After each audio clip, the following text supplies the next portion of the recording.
Really shouts out as a potential finalist. At least, you never know, they could go all the way. Jay de Villiers is now partnering with Callie Smith, and I think that's going to be a dynamic duo. Callie Smith, her level of fire and the kind of chaos she can create out there, as well as that defensive prowess, I think that's really going to work well for the Flying Frenchman.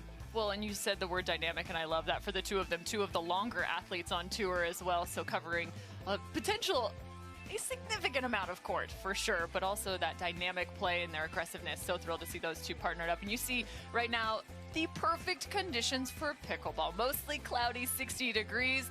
I mean, does it get much better than this? Look at the palm trees, the mountains in the background. I know you're just from around the corner now. Yeah, there's kind of a juxtapositioning there, isn't it? It doesn't look like those two things should coexist, but they do. And that's why I continue to live here.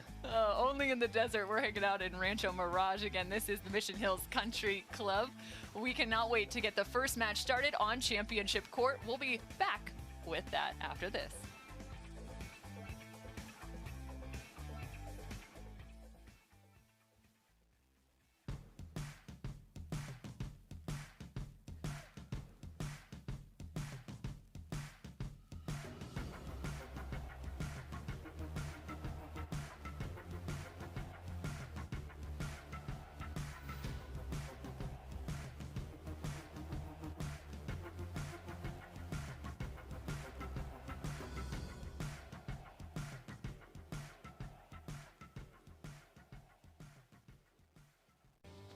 We owe great times to good friends, to the glasses that spark conversation, to the ideas that then pour out. Ours came from a night like that, and somehow survived the morning after, to make our own tequila. It wasn't meant to leave our house, but since we made this for friends, we thought it wouldn't hurt to make a few more. Grab a glass, amigo. Our tequila is your tequila. Our casa is your casa. For many of us, we just charge ahead because planning for your future takes time. And right now, thinking about your financial future takes on new meaning. At Baird, our financial advisors have guided individuals and families to achieve their goals through every crisis evolution and groundbreaking idea for over 100 years. That's the difference between thinking you're ready for what lies ahead and knowing you've planned for it. Now that's different. Discover the Baird difference. First match of the day on championship court of our coverage of the Carvana PPA Tour for this Masters event. Take a look at this brilliant setup, and coming up right now, again, Cameron Irwin and Morgan Evans. We have Emily Ackerman and Wesley Burrows taking on Matt Wright and Lucy Kovalova, one of the partnerships that did remain the same from the year previous. We know all about Lucy Kovalova and that dangerous backhand as well as the quick hand speed of Matt Wright, but on the other side, we've got some former tennis players making the switch. Yes, former pro tennis player Wesley Burrows has partnered up with Emily Ackerman. She is now inducted into the Major League Pickleball family, and we're excited to see her from Thousand Oaks, California, 23 years old. And straight out the gate, Emily Ackerman's getting them on the board. She's on the far side. Now your server, near side. Matt Wright and Lucy Kovalova. And starting off with some drives on the side of Emily Ackerman and Wesley Burrows. Yeah, I believe that they know their best chance here is going to be firm drives from her and Wesley Burrows crashing in just like he did there. Emily looking for that forehand volley, just missing on her timing.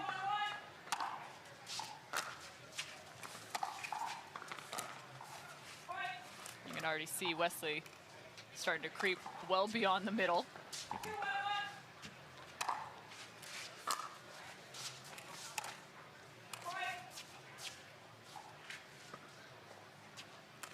Lucy Kovalova playing that right side with Matt Wright.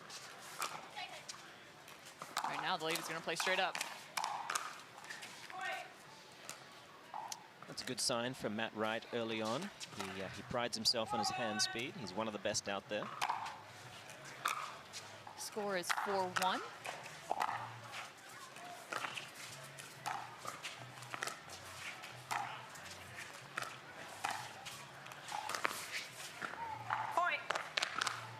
Make it 5-1. So a quick start for Lucy Kovalova and Matt Wright. It might already be timeout territory, I'd say.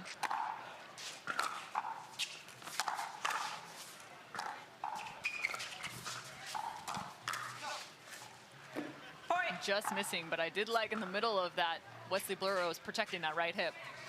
6-1-1. Matt Wright has such a good forehand flick attack. It's very difficult to know where he's going with that. Point. Timeout receivers, 7-1-1. And quickly the lead changes to 7-1 in about a, what, 4 to 5 minute span or less than. So Lucy Kovalova and Matt Wright, they're dangerous for so many reasons. Can you maybe pinpoint 2 or 3? Well, I think a big part of it is how well they know each other's games. They have almost exclusively only ever played together. Very rarely do you see them partner with anyone else. That makes the kind of synergy they bring to the court an absolute dynamo. It's really quite amazing how well Matt moves into position. As soon as he registers that Lucy is about to make an attacking move, he will be there ready and clamping with that big forehand. It's really a pleasure to watch when they're doing it as well as they can. Well, right now they're playing some very efficient pickleball. The points are short to this point. Back out of the timeout. 7-1 is the lead for Wright and Kovalova. Second serve. That's a rare miss for Mr. Wright. Also a former tennis player. Yeah, Division I college.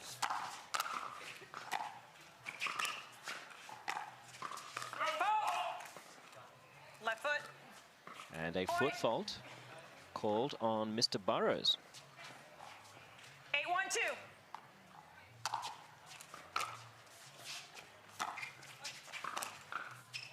Point. Well, fair to say they haven't quite found a rhythm just yet. Things are getting out of hand very quickly here. 9-1. 9-1-2.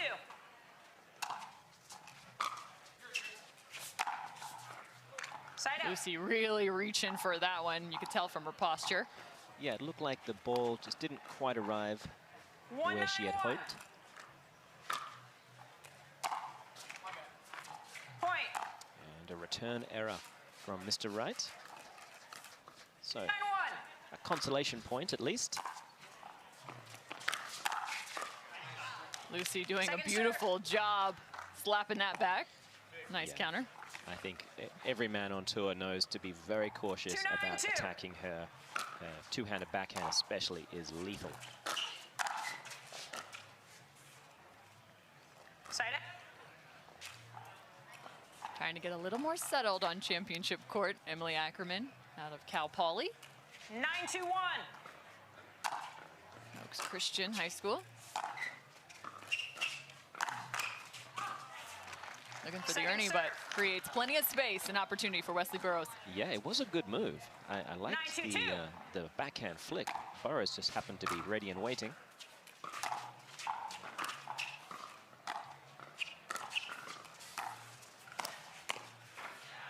Oh, that was a great move from Burrows. He traversed that kitchen line so quickly and read Lucy Kovalova's intention. 2-9-1.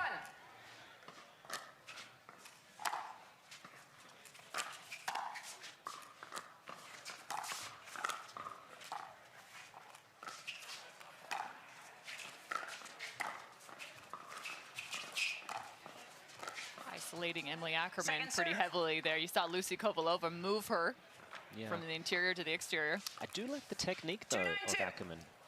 Her ability and her compact nature around that cross-court forehand dink. It looks tried and true. Getting an extra piece of that one is Matt Wright. Watch your heads. He got every piece of it and then some. 3-9-2.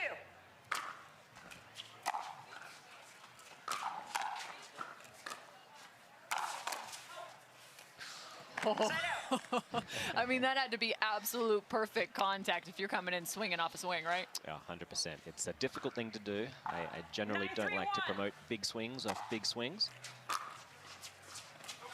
Point. And a missed return. You can see Burrows just a little frustrated with himself trying to find the depth there. 10-3-1. 10-3 is game point. The cross-court speed up and then gets a little net love. Well, we'll just give him that for now. At 10-3, you know, 10-3, 2. you can have that one. Maybe one more as well.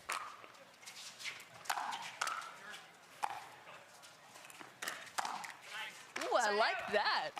Yeah, and it looked like Burrows and Ackerman electing not to try and unwind the stack, 3-10-1. keeping Ackerman in front of Kovalova.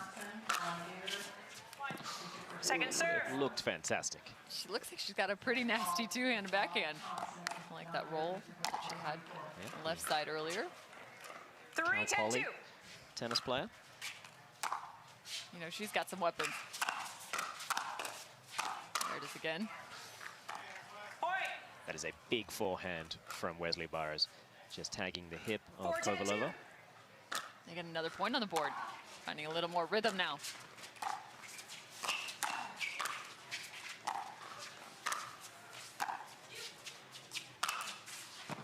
Wesley looking right into the sun, but still finds the ball.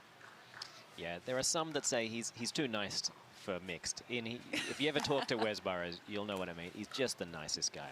Well bearded as well, and I'm very impressed. That's going to help his mixed game.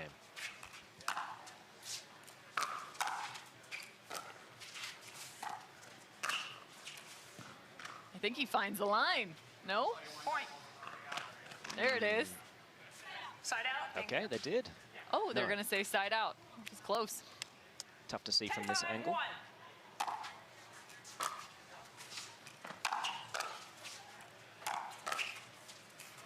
Back-to-back blocks for Ackerman.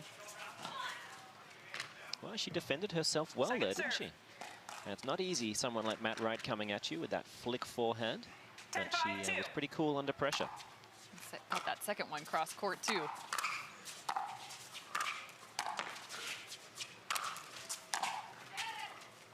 This time Ackerman's getting a shot at the overhead. Side out. Chicken wing. Yeah, very nice Burrows. He held it long enough. And I think he had Matt Wright guessing down the line. He looked very backhand ready. 5-10-1. Able to catch him on that right side. Point. A missed return from Kovalova now. So this has the all the hallmarks 6-10-1. of a good-looking comeback. I don't want to jinx it, but Ooh, that was nasty from Lucy. yeah, she really gets that shoulder locked out and puts so much leverage into those big high 6-10-2. forehands. Especially from that arm angle too. That's nasty.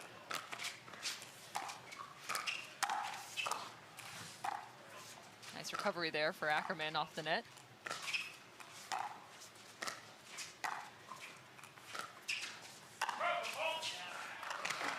And a foot fault, I believe, is called on Matt Wright, the push-off. So difficult to know when you're going to be stepping in to 7-10-2. push off to get back to an overhead. Referees are very good at catching it these days. Side out. Oh, and Burrows can't believe it. I think that's the second time we've seen him in the slightly fetal position. Yes. The standing fetal. Yep.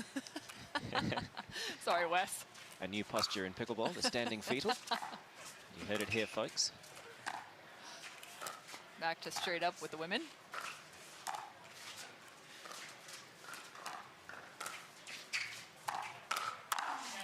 And Matt Wright immediately goes for that speed up right to the right side of Emily Ackerman. So game one going to Lucy Kovalova and Matt Wright.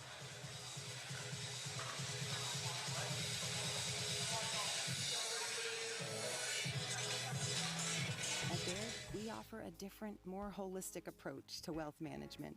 With your career, family, friends, and community, finding time for you and making sure your family's financial plans are on track can be a real challenge. At Baird, our financial advisors get it. We'll partner with you to create a unique financial plan and coordinate with your legal and tax advisors to bring it all together so you have more time for what matters most. Why is Aaron happy? Well, just days ago, his old wheels gave out. But he knew Carvana had his back. That's because Carvana had tens of thousands of cars under $20,000. So Aaron's folks could help him out with a sweet ride. No way. Yes way. With the most cars under $20,000 and our car vending machines, we'll drive you happy at Carvana.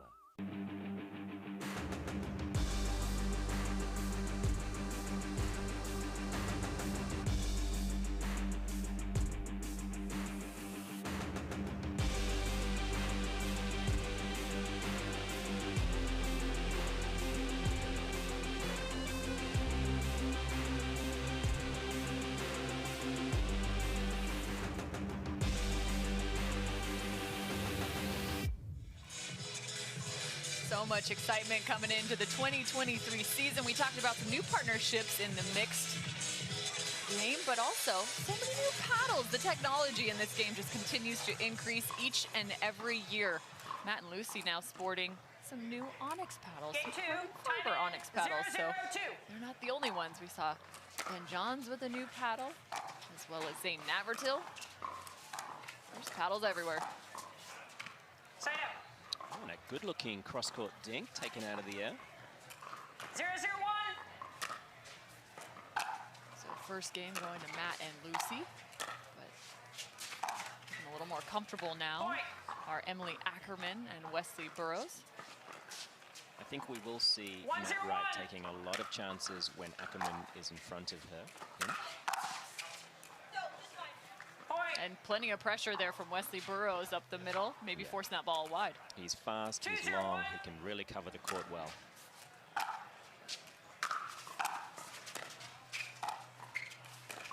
Nice reset there from Emily Ackerman.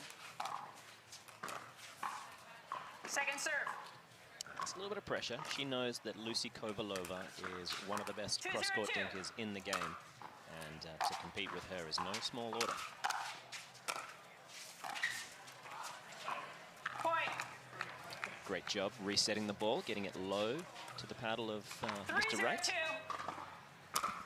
3-0-2. 3-0-2, a good start for Burrows and Ackerman. Just as soon as they missed there. We're not going to blame you for that one, don't No. worry. 0-3-1. Second call for Don Beer for 24. Don Beer for 24.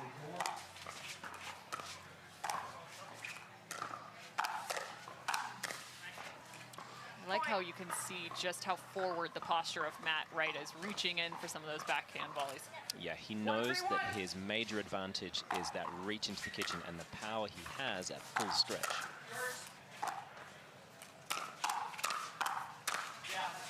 Point. Good hand speed, however, goes the way of Kovalova and Wright. 2-3-1.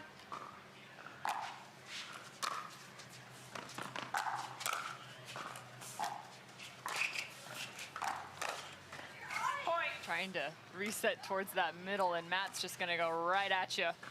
Yeah, he is unafraid. And knows that Ackerman is the new kid on the block. And a good leave right there as Ackerman looks to attack. Second serve. Yeah. Certainly an underrated skill, really, the art of the leave.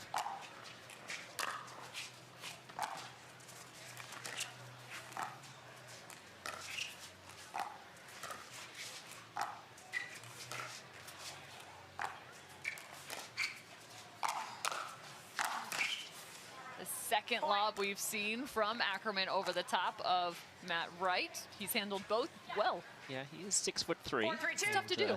Not that easy. But to her credit is going to the backhand side. Side It's a out. little more challenging of a ball to grab.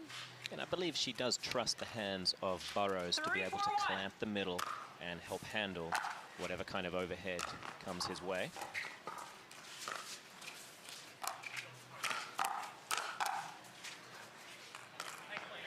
Nice shot from Ackerman. Yeah, she's proving herself to have the kind of pace to play at this highest level. Second serve. They're definitely looking for the shake and bake, aren't they? Time she drops.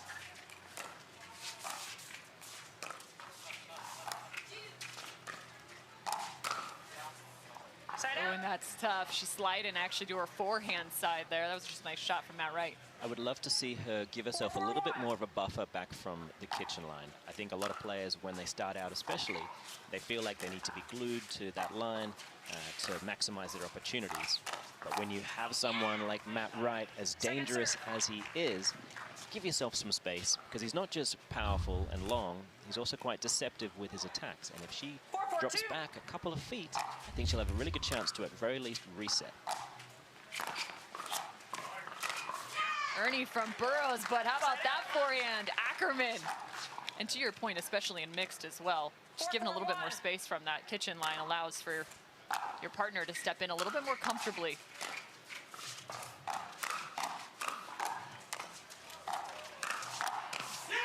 Oh, the hands of Wes Burroughs on full display, but you gotta watch out for that weapon. Lucy Kovalova with that backhand. That was so quick. 4-4-2. Yeah, I am seeing a noticeable increase in the ball speed from Kovalova and Wright. Something to do with those paddles? There's a nice shot. Side out. Yeah, I don't know. They've probably been in the gym as well, but the paddles are certainly helping out.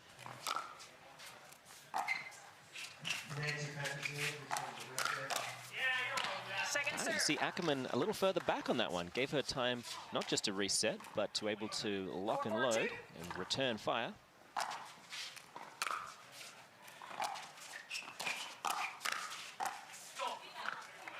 Side out. Beautiful work there from Burroughs. Getting the ball low to Kovalova. 4-4-1.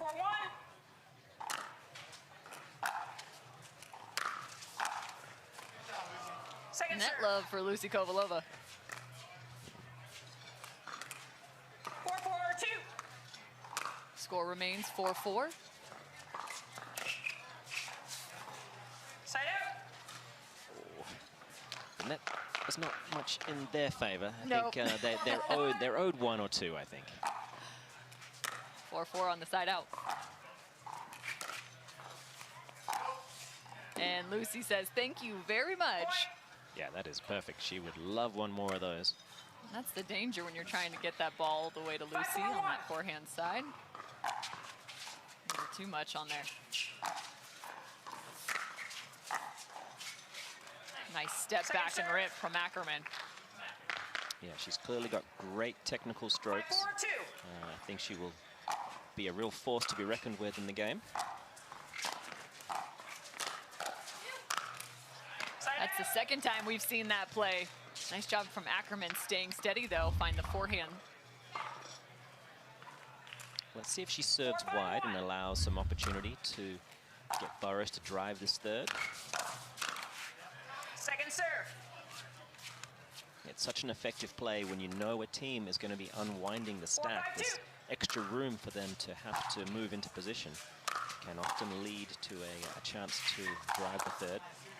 Side out. Kovalova says, not today. 5-4-1. 5-4, right, and Kovalova.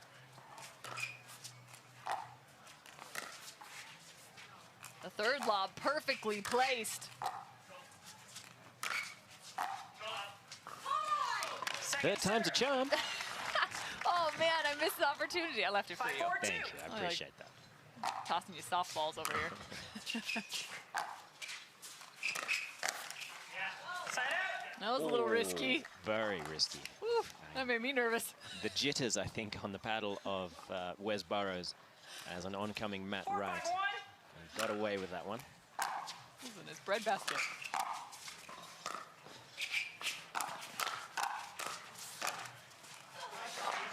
Second serve.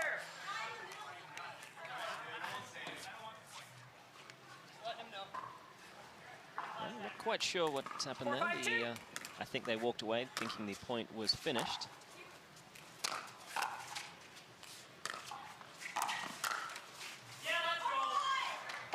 I heard something about we don't want that point anyways. So I don't know. Well, a great rip there from Ackerman. 5-5-2.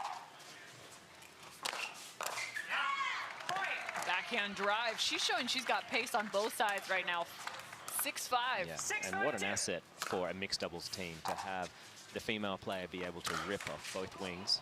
Yeah, and of course, as I say that, she misses just in the top of the net. It's in the budget. It is in the budget, especially right now. They had the serve. 5-6-1. Now up by 1.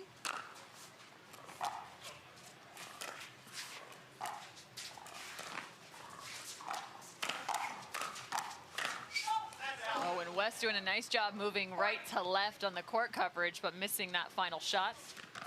Yeah, Kovalova is so good at leaving balls. She knows her position on the court almost down to an inch when she plays with Matt Wright, and she knows exactly which ones are to her forehand and what's going out. Nice job by Matt right there. That was quite an extended speed up, but he's still able to get the next block 7-6-1. on his body. Beautifully done.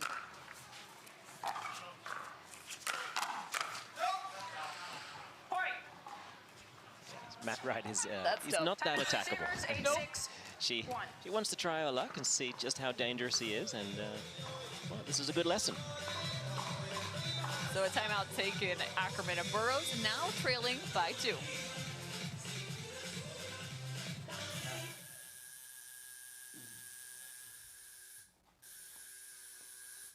What are you guys doing? We're getting our duper tattoos.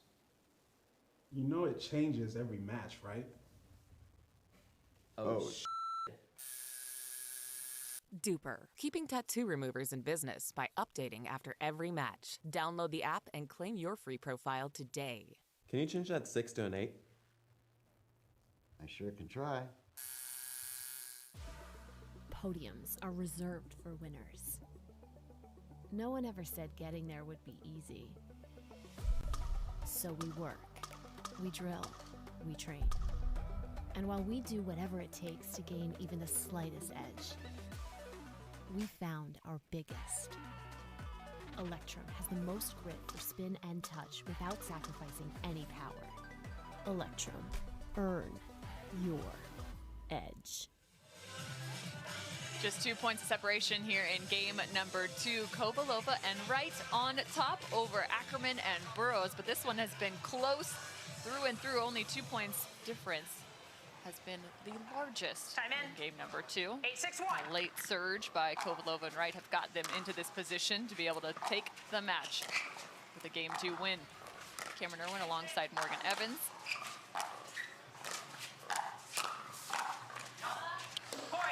Ackerman just left that ball up a little high. Burrows perhaps getting a little too far over. 9-6-1.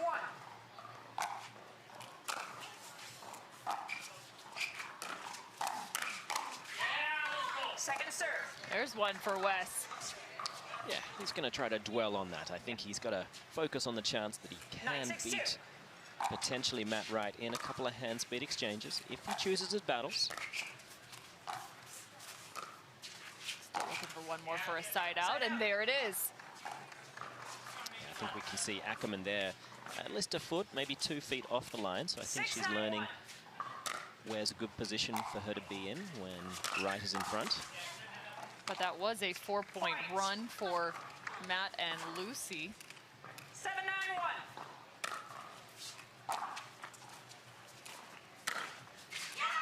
Great return and an even better third. Yeah. Driving that ball to the baseline. And the reason it works so well, what you can't see here is the ball prior to that caused confusion, a paddle clash. On that occasion, they both just left the ball completely.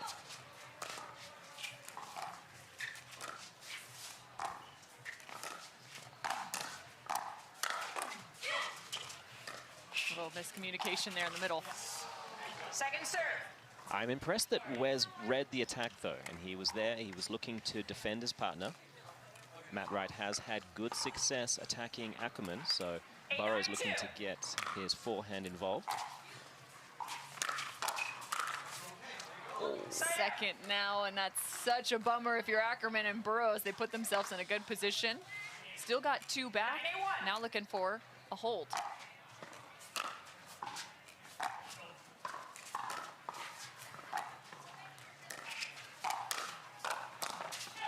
Beautiful combo from Lucy. Oh, And Burrows then on the other side. That looks so good. The agility for him to get that one behind his back. Difficult stuff. Match ball for Kovalova and Wright. And he was off balance before that ball ever got to him. What a bummer. 11-8. So Kovalova and Wright, big congrats to those two. A hard-fought game number 2. You got to feel pretty good about that in terms of finding some momentum for the rest of the day. Yeah, certainly. They will go forward into the brackets. They will play the winner of Etta Wright and Spencer Smith versus Callan Dawson and Sierra Caton Lynch. We'll be back with more. Another match on Championship Court. Hi, I'm Rick Barry. I used to play professional basketball. Now I'm into pickleball. Performance is really important, but also recovery is actually just as important. LMD is a product that I use constantly before my matches and after my matches for my recovery. Great for inflammation, great for recovery. I keep coming back to this. AlloMD all day long, baby. I use it. I use it. I use it. I use it. I use it. AlloMD, Acute Relief Cream. Stay, play, and dine in Margaritaville. Escape while enjoying Margaritaville's signature casual luxury, fun, and laid-back hospitality. Visit MargaritavilleResorts.com.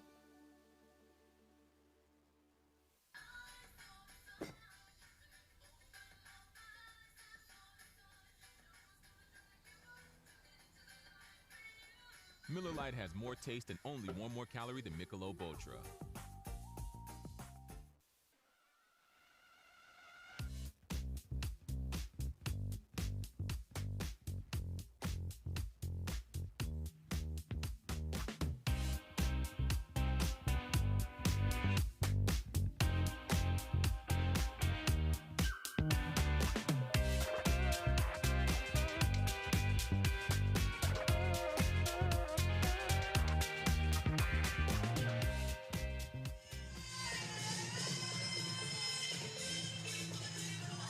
Welcome back to the desert. Cameron Irwin alongside Morgan Evans. This is the Hyundai Masters presented by Invited. And of course, we're on the Carvana PPA Tour. We've had our first match now on Championship Court from our epic coverage. We just saw Matt Wright and Lucy Kovalova take the victory over Wesley Burrows, as well as Emily Ackerman. We've got next up on center court, the #1 team in the world. Ben Johns and Leigh Waters are going to be taking on Weller and Ash. Yeah, these two got through the qualifiers this morning, 7 a.m. up doing battle. They managed to get all the way through, and they are awarded with a chance to take on the king and queen of mixed doubles. Well, and what's so fun, too, is we've talked about the qualifier just for a second, but kind of walk me through this, because the game of pickleball is growing at such an exponential rate. This year, we're seeing more and more qualifiers to be able to get in. So these athletes are having to show up that morning at about 7 a.m., have to win several matches to then get into the main draw. Yeah, and in contrast to yesterday, where there were 8 spots, there was only 2 spots available in today's main draw. So these two have done well, and one of the things you got to really think about as well, part of the aspect of this match, is these two are very warm. Ben Johns and Leigh Waters, yeah, they rolled out of bed around 9, sort of wandered in, had a quick cup of coffee. No, they're obviously professional athletes. They have been practicing hard, and the smart money is on them. However, we've got a lefty on the court, so you never know. They're deceptive, very deceptive. Well, I'm afraid of every left-hander. Well, they get warmed up. You can take a look. Now we'll show you our Court 2 coverage as well, where Megan Sheehan-Dazan and Christian Alshon are facing off against De La Rosa and Grechkina. Oh, Alshon showing some of the singles prowess. Megan Sheehan-Dazan now with the serve.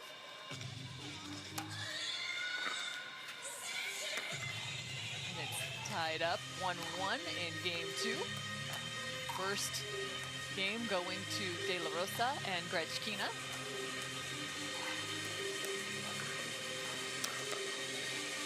Interesting too, both ladies playing on the left. Yeah, it's not the norm. No, it looks like actually they may play straight up here for Sheehan-Dazan and Alshon. That serves Miss Loong.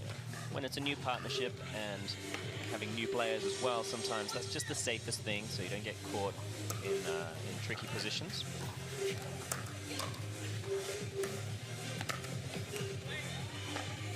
And Grechkina just missing that wide.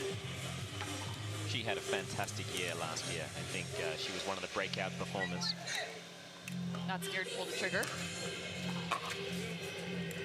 Definitely fun to watch. And a good lead from De La Rosa. Very relaxed. He's a flashy player. He loves the around the back, through the legs. Now the switch is on, ladies straight up. Oh, that is a phenomenal cross-court dink from Grechkina. Really got Alshon well off the court.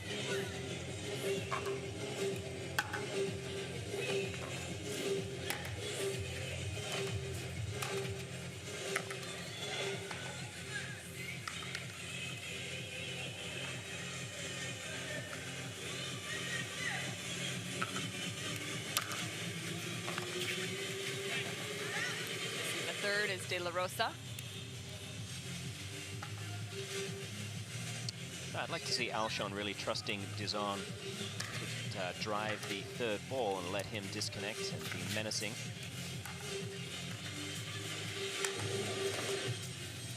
Saw that quite a bit on our last match on championship court. Ackerman with the speed up. West Burrows asserting himself at the kitchen line. De La Rosa is the world #1 racquetball player.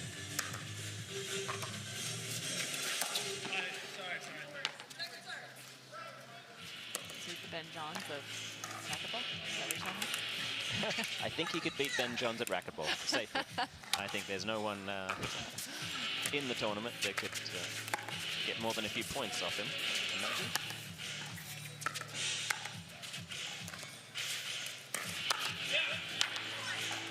She had a big swing at that one, didn't she? Jeez. That's tough when you feel like you've got the right read. You just want to finish that ball.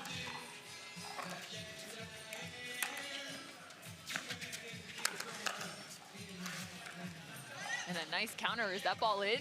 Yeah, it looked like it stayed inside the line. Beautiful two-hander. The timing of that has got to be absolutely perfect.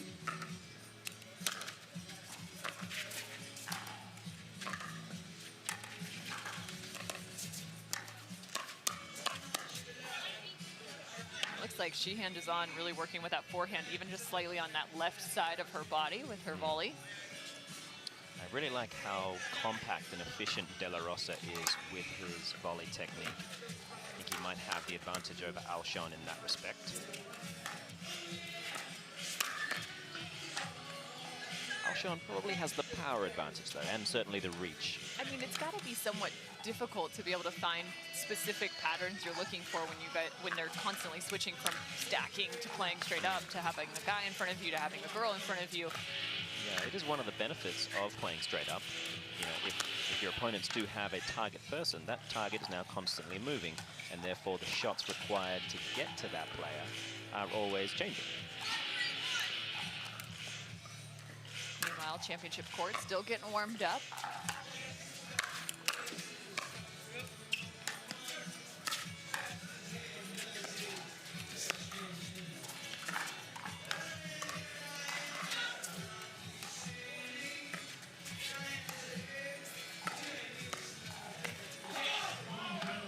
I do think a winning formula for Grechkina and De La Rosa is that cross-court forehand-to-forehand rolling dink from Grechkina to Alshon. Alshon, obviously a phenomenal tennis player, fantastic singles player. Test him on those wide dinks, see how patient he can be, and allow De La Rosa just to sit and anticipate the attack when Alshon inevitably loses some patience. Well, right now, Dijon and Alshon doing a nice job, up 7-3 in game number 2. So again, they dropped game 1, so they would look to push to a third as we now focus in on championship court. Alec Weller and Raina Ash versus Ben Johns and Leigh Waters. So this is your welcome, right? You get through the qualifier, and then you get the #1 seed. Welcome to the big show. The main event. Let's see how they react to the pressure in front of the bright lights of center court.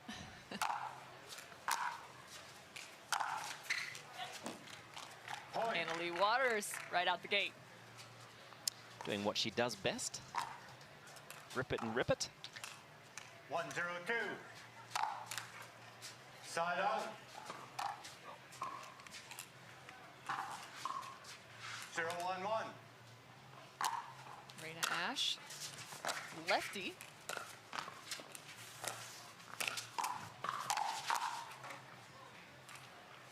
Second serve. Ben Johns, that patented backhand flick attack, it's just deadly. And just like that, the ball's gone. two rallies in and we're already in trouble. Yeah, if he managed to crack that with a backhand flick volley, that's someone check the paddle. Just jokes. We don't want to start another paddle game. Do not go there.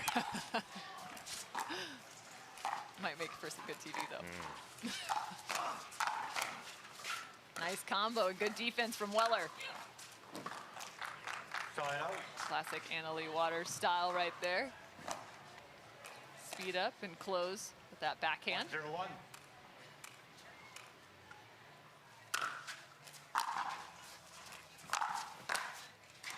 Point.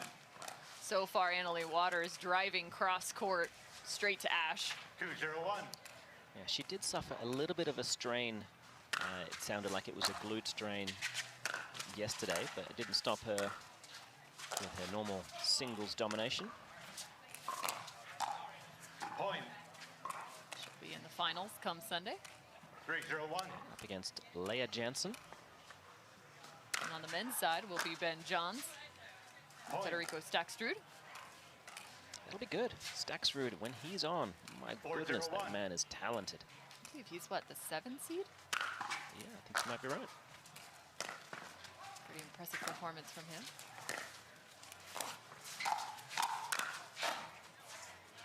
Beautiful play from Ben Johns right there from the backhand two-y, which is a newer thing for him, right? Being able to roll that ball over with two hands versus one. Right there, there's the shot. And squashed that right out in front. He was, I think he was protecting the money maker. Oh, come on, Leigh, that's just mean. She's smirking, speeds that up, or excuse me, drives that cross court and just right up the line with plenty of room. Yeah, it's a great way to teach the male player on the other side that you don't get to be that far over, because I'm going to keep you honest down the line.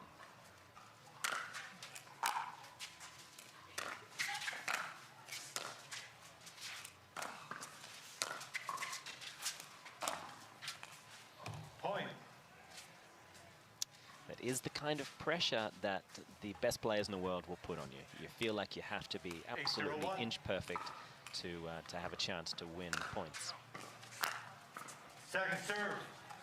Well, hopefully that will serve as a good reminder for Weller that even the best make mistakes. A missed serve there from Johns.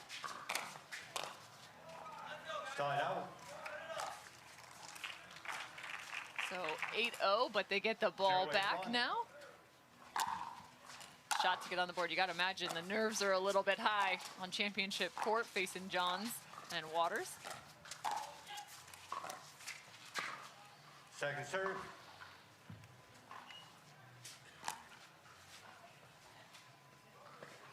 Zero 8-2. He's got a big serve, doesn't he?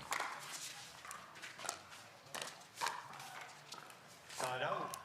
She was sitting there. She was ready for it, but it was, I think, him taking a little bit of the pace off, actually. Missed timing on the counter. Even for Waters, this is aggressive play. Yes. She's putting on a show right now. She goes, until you can stop me, I'm just going to keep going for it. Yeah, why not? 9-0.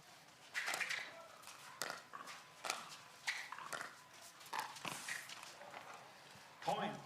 A lot of pressure when Johns is moving that quickly across the kitchen line. 10-0-1.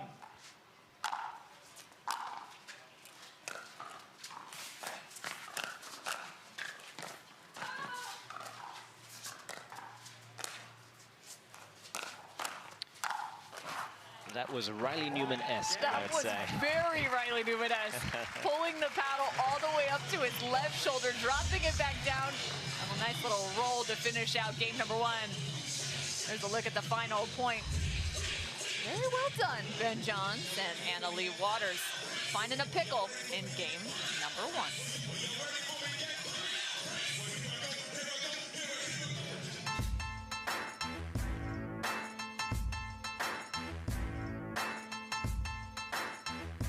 New People Pickleball.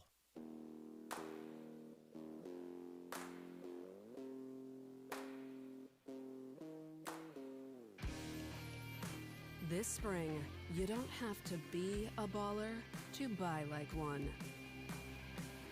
With a power bid approval from Guaranteed Rate, you can go head-to-head with cash offers and win. Call a Guaranteed Rate loan officer today.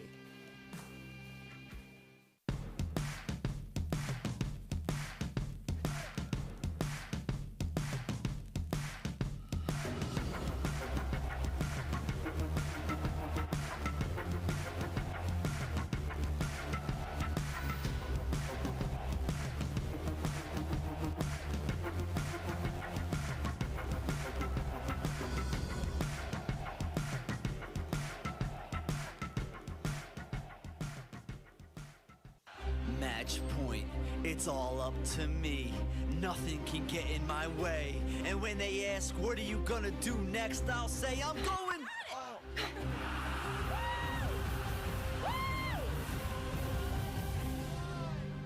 We're going to Margaritaville!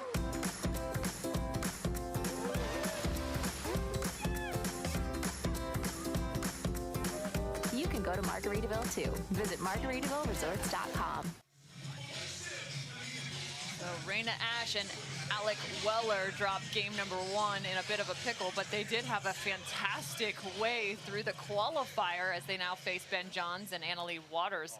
One of the matches is they faced off against Goldberg and Davides, and incredible, finishing 13-11 in that third game to earn themselves the victory.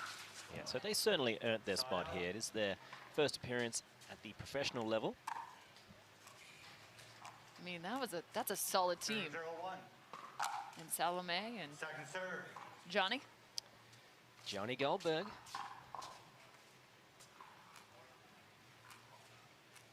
So missed serve from Leigh. Gets the ball over to Johns. Point. So they're on the board early on. A lot of pressure. 1-0-2.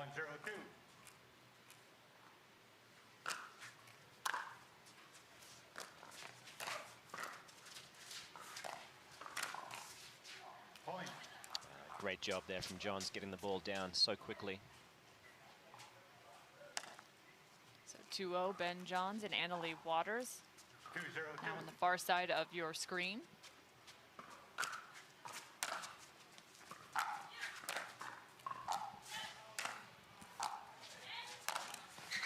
Ernie from Weller, covered by the southpaw, his partner.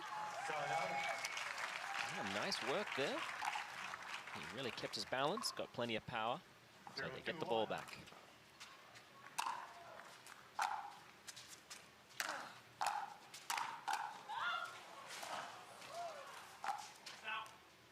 Beautiful effort, but there's the elation from Raina Ash. They're on the board, I think. Yeah. There it is. I was waiting for it to chime up on the screen. Yeah, that's a moment they'll never forget. Second serve. I love that. Small victories, right? You got to start with small victories. Yeah. You never know. Could be the start of something big. Nice job in transition from Ash.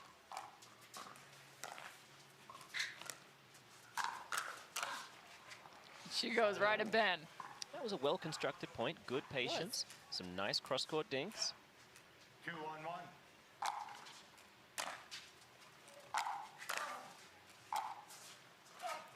Oh. Point. Not quite sure what happened on that one. 3-1-1. Score 3-1. Make it 4. Yeah, she is really finding her range with that two-handed backhand so quickly. 4-1-1.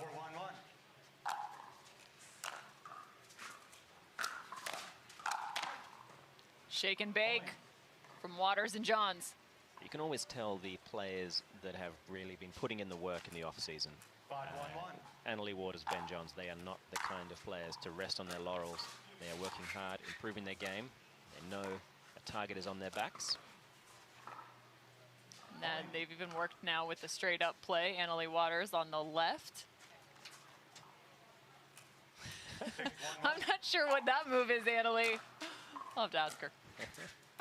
It looks like she's having fun. That's the important thing.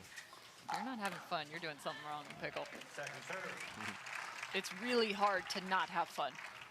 Near impossible. I don't think anyone's ever done that. And I'm a firm believer that a happy play is a dangerous play. Yeah, you get to play loose, really enjoy your strokes, feel relaxed.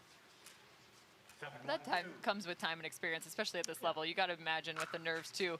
As much as you're having fun, you're still trying to just settle yourself into the game. Yeah, look, and I think Weller and Ash realize the chances of them winning this one, well, there's two, really, slim and none. However, they can learn something from this match, for sure.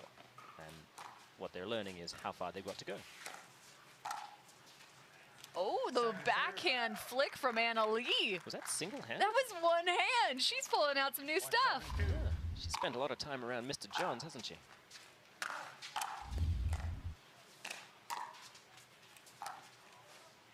And there's her traditional two. Probably should go back to the one. that was a dream. 2-7-2. I'm hearing Anna Bright's got a new one-handed flick. Can't wait to see that one pop up in a game. I'm very excited to see her teaming up with Dylan Fraser today.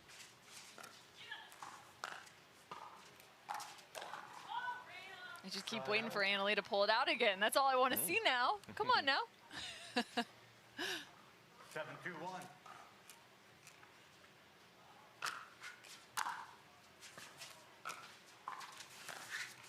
Man, the motion of that third shot from Ben Johns, it's like sliding sideways. Yeah, he does a great job of drawing the other male player, typically on the left, closer to the center, anticipating they're going to go after the female player. And then you see the opposing right there. He slides all the way over, then rolls that ball over the top and has the opposite direction. It's beautifully done, 9-2 now.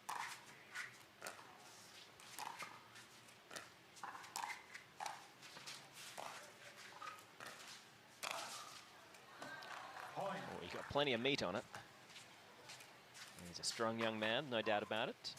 Great tennis strokes.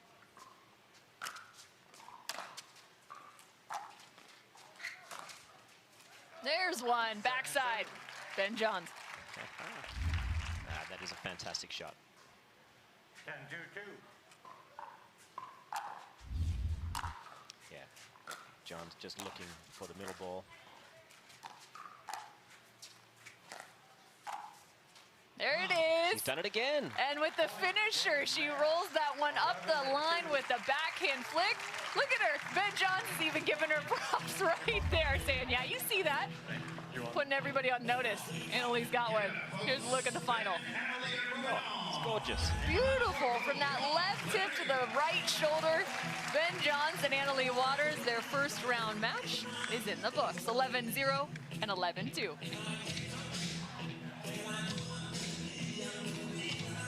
Introducing Skechers Pickleball. They're ultra lightweight and responsive for incredible speed. They have Goodyear rubber outsoles with a specialized pickleball design for increased side-to-side stability and agility. Conquer the court in comfort. Skechers Pickleball, the official footwear of the Carvana PPA Tour. Want to give pickleball a try without getting pickled? In Pickleball Magazine is partnered with Selkirk to get you started. Go to selkirk.com to get free access to an in-pickleball starter course. Plus, get exclusive deals to paddles that real pros like Tyson McGuffin use.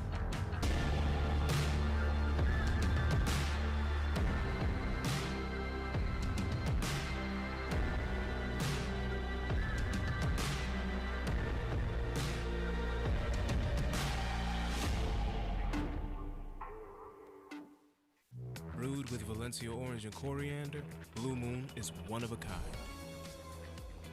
Something this unique could hang in a gallery. But then, you wouldn't be able to grab it. Sure, something so well crafted might belong in a frame, but then you wouldn't be able to drink it. So, we framed it with our signature glass instead. Blue Moon, one of a kind, every time. Cruise with Holland America Line and receive up to 30% off, a free balcony upgrade, 50% reduced deposit, free kids fares, and our signature beverage package. Book by January 31st and receive up to $400 onboard spending credit.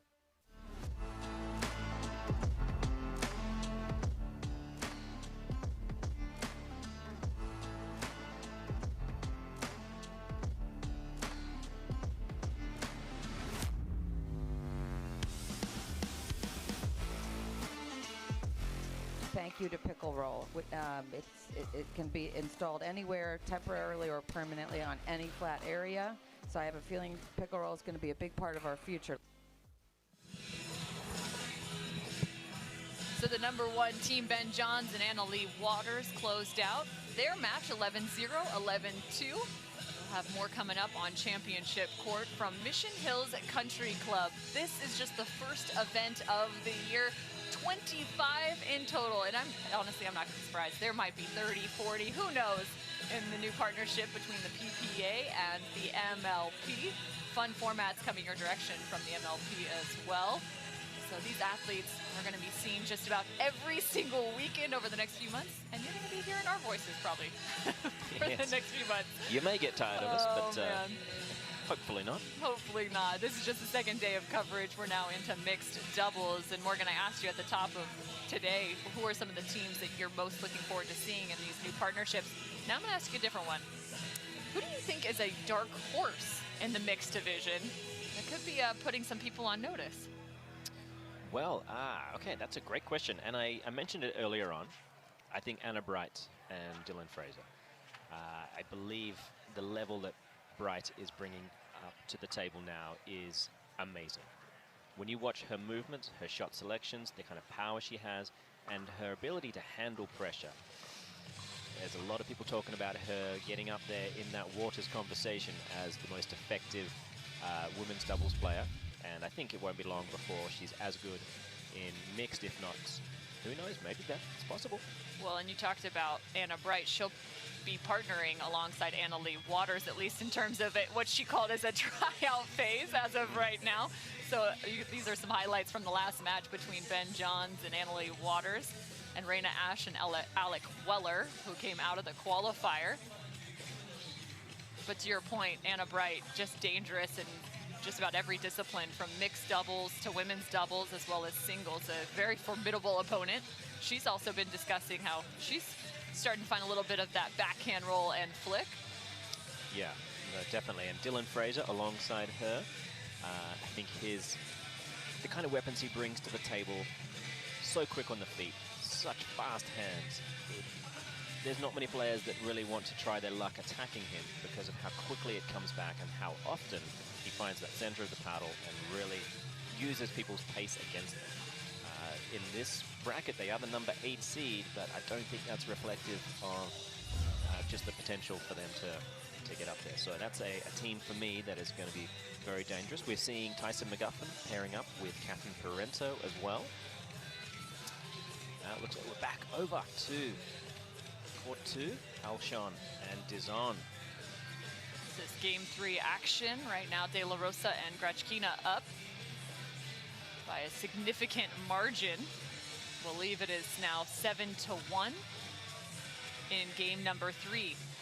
They dropped game 1, 9-11, then picked up game 2, 11-8. So they've elected now to stack with Alshon on the left. Excuse me, and I had that in the reverse. They actually picked up game 1, dropped game 2, now up 7-1.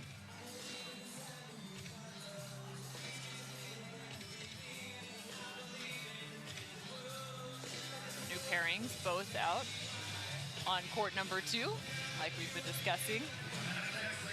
Sheehan Dizon. I feel like mostly had been playing with Callan Dawson.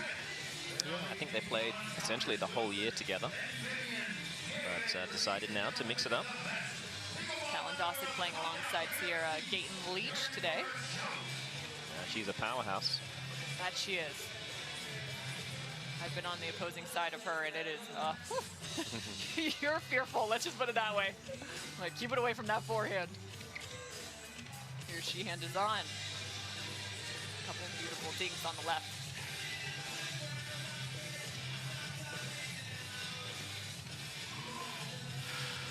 Oh, and a very quick trigger there from De La Rosa. But when we started looking into court number 2, you mentioned that forehand dink of Grechkina and how dangerous it can be. She just got him in a very uncomfortable position, set that up beautifully for De La Rosa to finish there. Yeah, that is such an amazing weapon for her. You know, she's only 5'2", 5'3", but she uses that to such an advantage. She moves so quickly around the ball. She sets herself up for really effective cross-court rolling dinks. 8-1 now the score.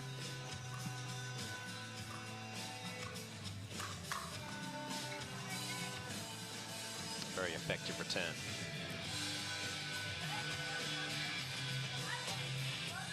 So no longer stacking. Alshon. Let's see if Dizon can drive. No.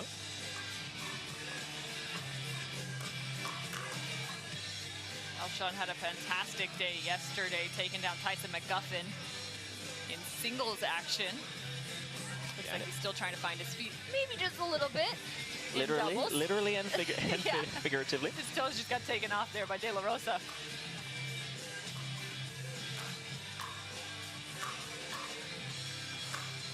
Seeing a look into warm-ups on championship court as well.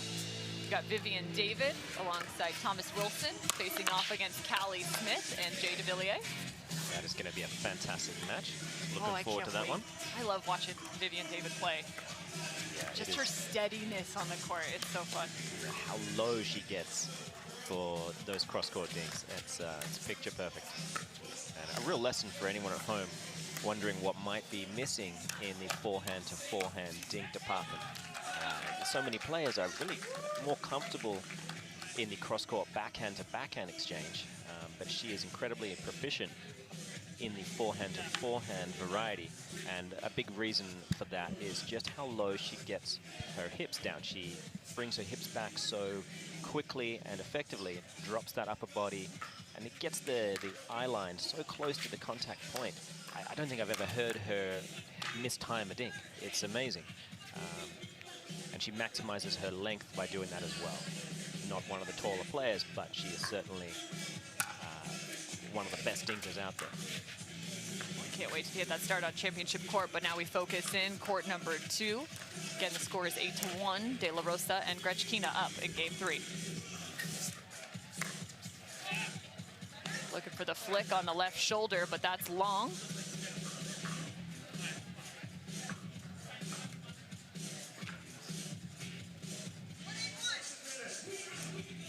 So a side out for Dijon and Alshon.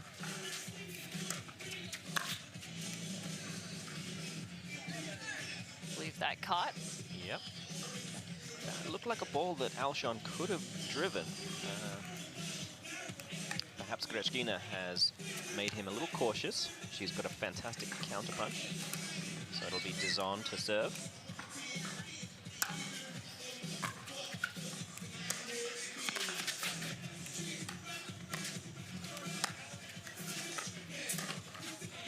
See the wrist work right there. It's beautiful shots from Shia Dizon, but I believe that ball missed.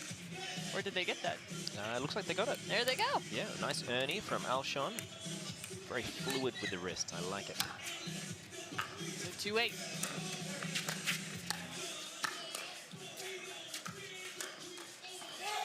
Grechkina pulling some punches right there.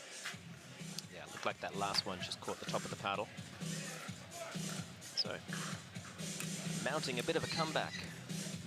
Dizon and Alshon. Still warming up on championship court.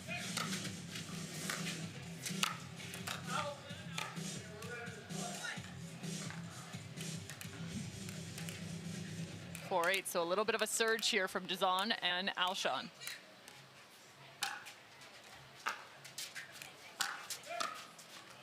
cross-court drive from Megan. Yeah, that's been a big improvement in her game in 2022, especially. How much aggression she's got on the serve and that third shot drive. It really sets up her partners to be able to get in, disconnect early, and be dangerous up at the kitchen line. So oftentimes we use the word aggression, and that can come up in different ways, right? From the location of where you're aiming, the percentage of the shot that you're looking for. Maybe it's the actual pace and speed of what your drive looks like. In her case, what is the situation? Well, yeah, more specifically the power off the paddle and the amount of topspin she's getting on that ball. She actually came for a couple of lessons a few weeks ago, and one of the primary things we were focused on was the topspin on that forehand drive. Oh, Sheehan is on, working on her game as we get settled and started on championship court. Thomas Wilson, Vivian David, Jay DeVilliers, and Callie Smith. Callie Jo Smith, to be exact. Callie Jo. I asked her, I said, what do you want to be preferred as? She said, let's go with Callie Jo. I said, you bet. All right. Whatever you want.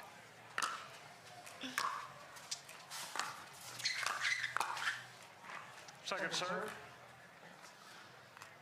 Jay DeVilliers with his patented backhand power. 0-2. Such a beautiful shot. Point. That one's on me. You're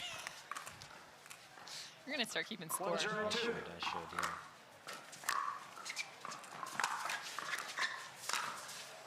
Side out.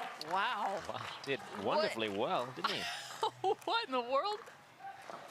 The players reacting to the net cords. That skill in itself has gotten better and better. It's something we never really talk about, but it's difficult. Well, and I mean, how do you even train that? You don't. Nice reach in from Callie Jo Smith.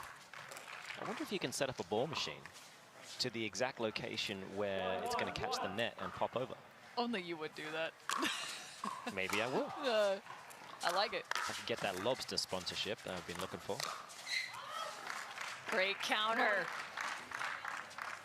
Thomas Wilson came screaming onto the scene when he started playing pickleball. As you take a look back at the point. 2-1. Cousin of AJ Kohler. He is missing from this tournament. We miss you, AJ. We hope you're well wherever you are.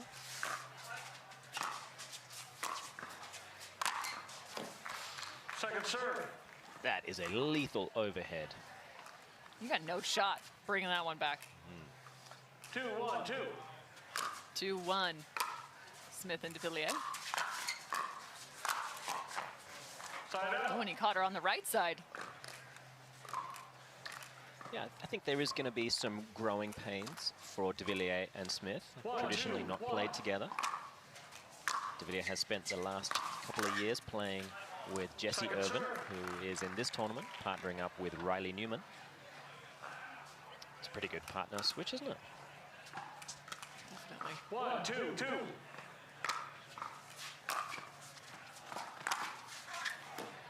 Side out. Fantastic leave. There's so much topspin on that. That's hard to kind of find your court awareness in terms of the depth there with that much topspin. Yeah, I think Thomas Wilson has as much, if not more, than anyone else in the game in terms of shape on that forehand drive.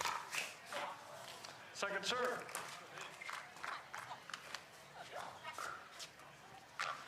And here, Vivian David 2-1-2. does a fantastic job in terms of her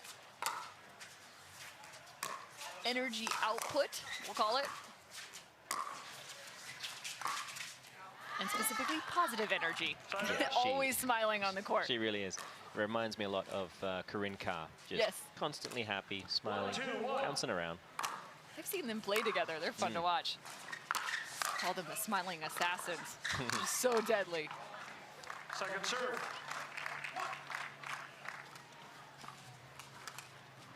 One, two, two.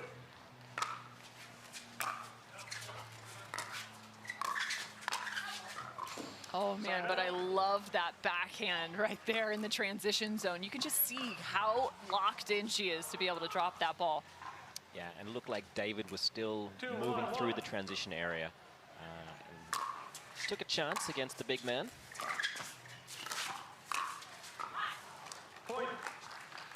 So compact. Yeah, that's aggressive work. I think de Villiers is really going to enjoy those kinds of shot selections from Callie Jo Smith. Yeah, it's going to allow him to be a little more aggressive poaching, right? Am I wrong on that regard? No, I believe when I think a good male mixed player can feed off chaos much more than well-controlled dinks. Some aggressive play from Vivian David right there. You gotta love that. And I believe it is also match point out on court number 2. They've just called a timeout. Grechkina, as well as De La Rosa. Oh, I actually may be wrong. I'm hearing it's the opposite direction. So Alshon and Dijon actually doing a nice job. They found themselves at match point after a massive comeback. We'll be sure to check in on that one. We'll keep you abreast of that information. And it's true, it's 10-8. Second serve. And Smith, with so much length, able to create plenty of power at full stretch. Quite a lot like Jessie Irvine, de Villiers' former partner. Now you're seeing the 2 box, so it's match ball out there.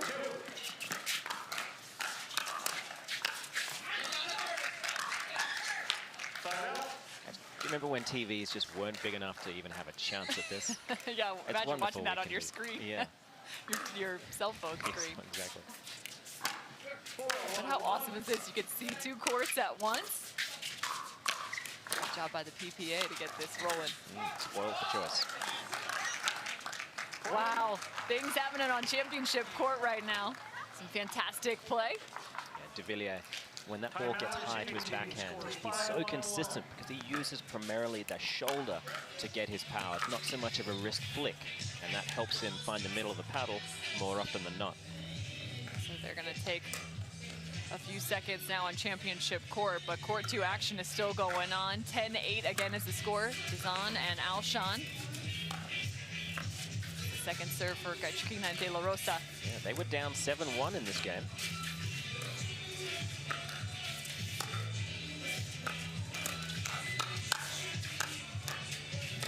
Oh, that's wicked from Grechkina.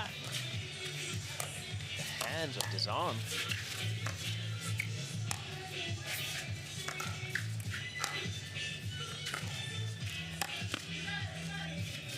Somehow she gets that back. Good defense from Dizan. That's the second time we've seen her with that short hop. What a play, and there's clearly some conversation from Alshon, which they won the ball, so you just got to move on. You got the ball back. Be happy. You've got a chance to win the match.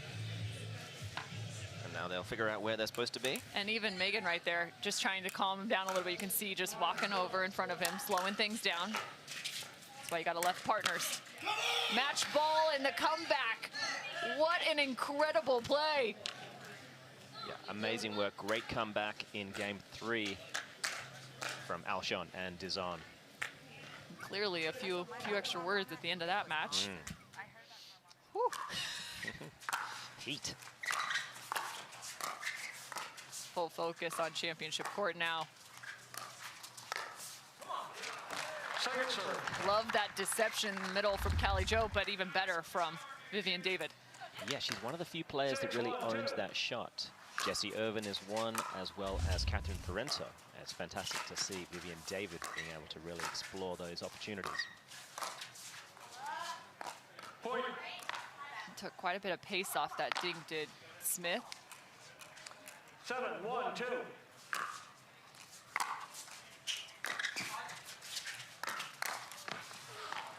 Ooh, caught him. Yeah, great trigger ball there from David. Either she got lucky or she read that he was going to attempt the earning. We'll give her the benefit of the doubt. Second serve.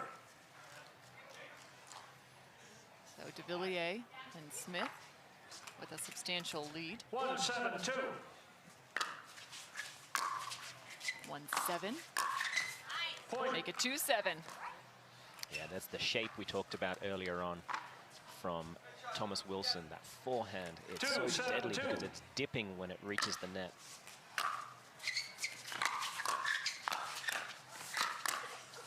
David in the middle.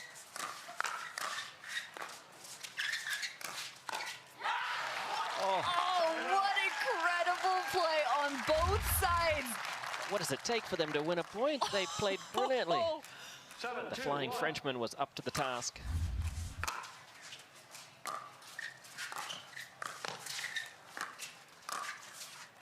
No. Wow. Jay DeVilliers coming back in after the Ernie. Yeah, he is a human highlight reel. 2-1.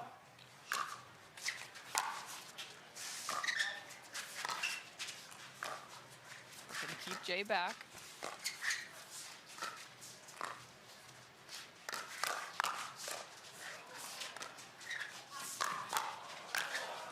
Wilson defends the ATP. This is phenomenal mixed doubles. My goodness. I mean, what's wild is the score right now. There's a pretty significant margin, but take a look back at this rally. Just spectacular play on both sides of the net. Yeah, the score does not reflect the level here. No. David and Wilson playing some fantastic pickleball. And the score is actually 9-2, just as a heads up, make it 10-2.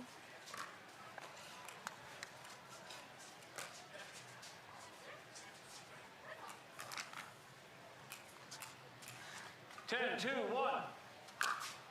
Score is 10-2, which means game point. Second serve. That is a 10-2 kind of backhand, I think. Might as well rip Everything it. into it. Especially when it's first serve. Yeah, if it catches the net, it works.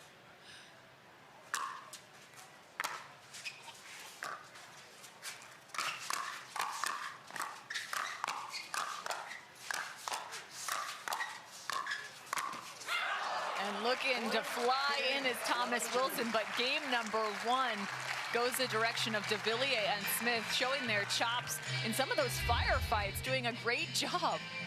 Yeah, this certainly looks like a new partnership to watch out for. Wow. I'm really impressed with their movement and rhythm together. 11-2, just incredible play from Smith and DeVilliers.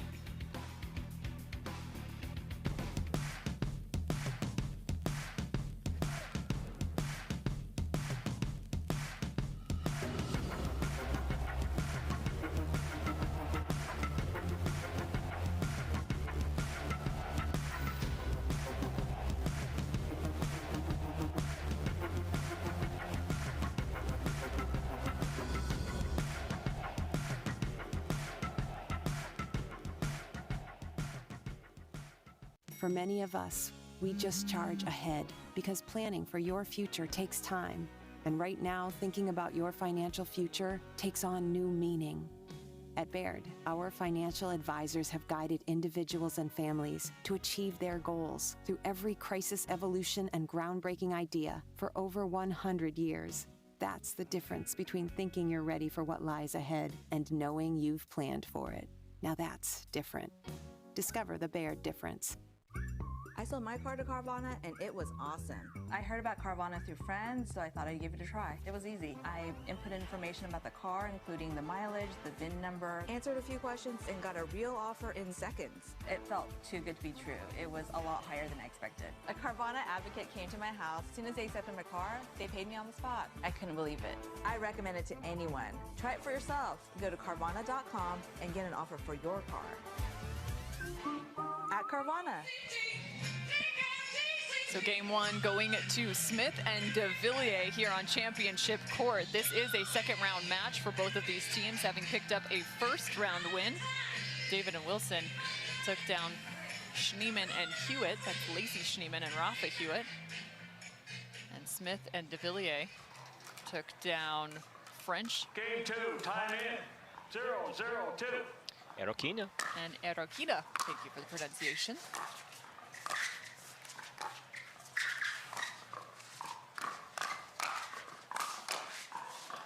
Side up.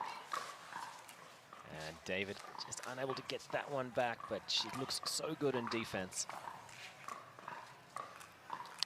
0-0-1.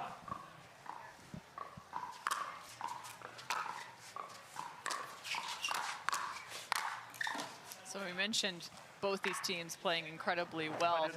Is it just a level of execution from game 1 to game 2 that David and Wilson are going to look for, or just maybe some of those longer points going their direction? Yeah, look, I think when the hand speed exchanges come in, de Villiers and Smith just have the upper hand when it gets to that 4th, 5th kind of ball. Reflexes and ability to reset tough shots. That's the difference maker right now. Point. Callie Jo Smith proving she's got that inside-out disguised forehand volley as well. 1-0-2.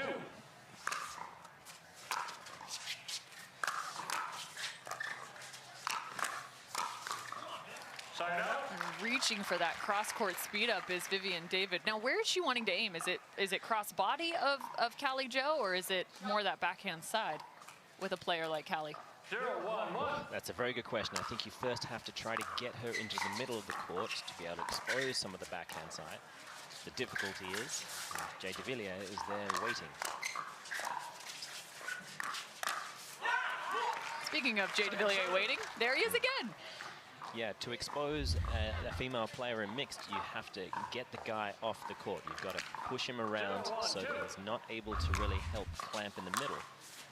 And then you've got to get a little bit lucky as well when you're up against someone like Callie Jo.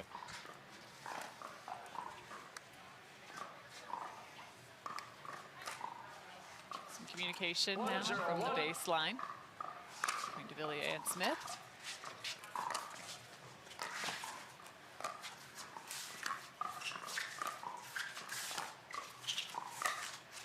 Second serve. It's a little ambitious, I think. It's the kind of shot that Ben Johns likes to make look easy. However, it is anything but. No, that's a great call. That was very Ben Johns looking. That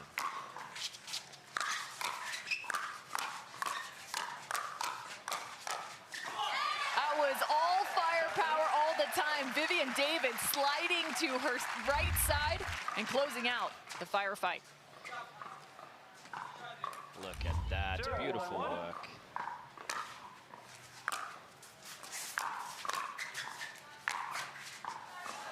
Okay, so you mentioned the shape from Thomas Wilson, and I've been waiting to ask the question. Maybe after this next rally you can answer.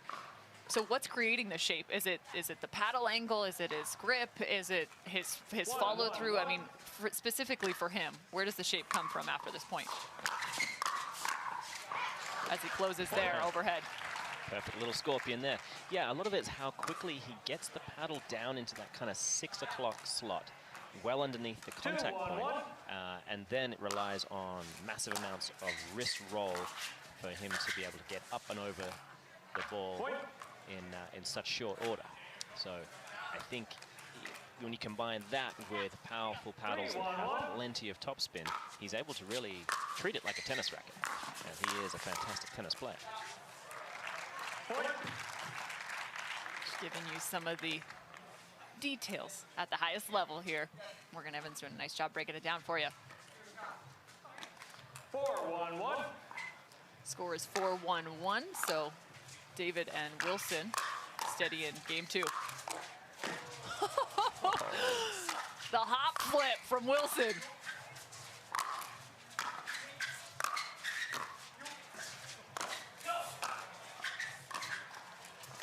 A little bit of drop volley. Finding the line and defend it again. Whipped. And the two-way up the middle. Vivian David's given the double chest bump to her partner. That is the point of the tournament so far for me. And a deceptive two-handed attack from Wilson, threading through the middle. Beautiful play. And with that, yeah, you want to slow the momentum if you're Smith and de Villiers. Fantastic from David and Wilson.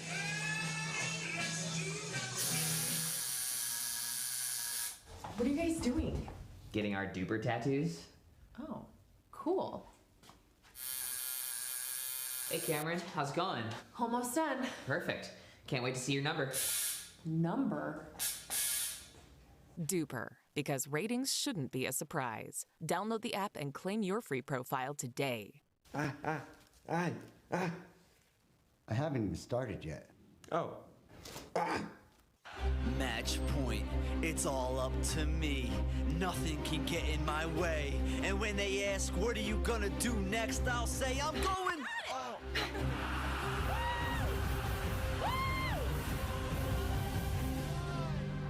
We're going to Margaritaville!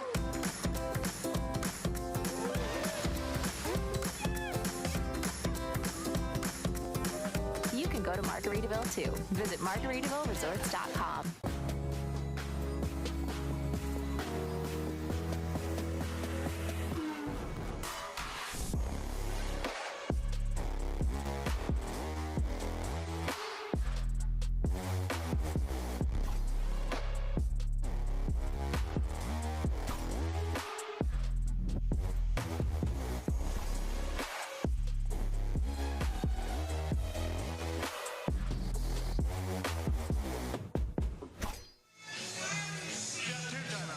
Welcome back to Championship Court. Cameron Irwin alongside Morgan Evans. Vivian David right now showing her moves off alongside Thomas Wilson as they have the lead now in game 2 over Callie Jo Smith and Jay DeVilliers. They are up 5-1. Yeah, and that's a big reason why the kind of firepower that David has been bringing to the table in game 2, couple that with her natural defensive capabilities, and that's right back into it. There's that depth we were talking about for Vivian David, how low she can get. Maybe obviously not at the kitchen line, but in the transition zone there. Shout out to the referees, Eric Bredlow, and backed up by Don Stanley. Oh, looking for what you called is the intercept. I do prefer intercept over poach. Yeah, I know. It just has a better connotation. I like it. Get in there, poach that ball.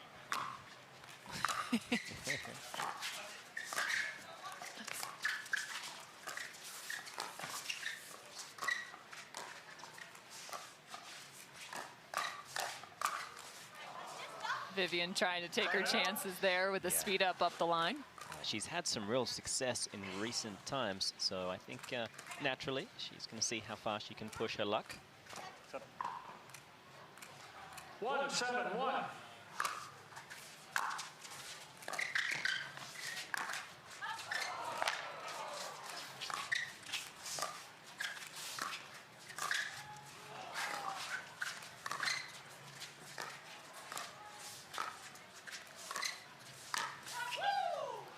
And there's the opposite side, right? She had the speed up the line, and then she finds the right shoulder, the chicken wing of Jay DeVilliers.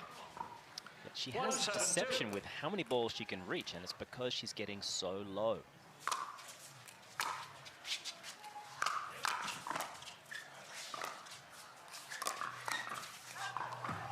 They were both there. It feels like the first ball Callie Jo Smith's hit in a little while.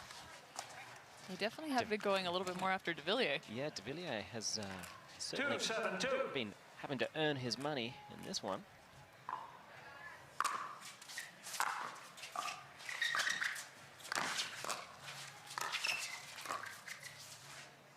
Side out. I think for David and Thomas, targeting Smith in the transition area is going to be a big part of what helps them in this match. Trusting, hopefully, that... Oh, see, that's what I'm talking about. She's poaching, she's intercepting right there. I don't care what you call it. That is a thing of beauty, especially when it's coming from a girl. Come on now. DeVilliers, he prides himself on his around-the-back shots, but I don't think he had any chance on that one. Second serve. The kick from David's not able to get over. 8-2-2.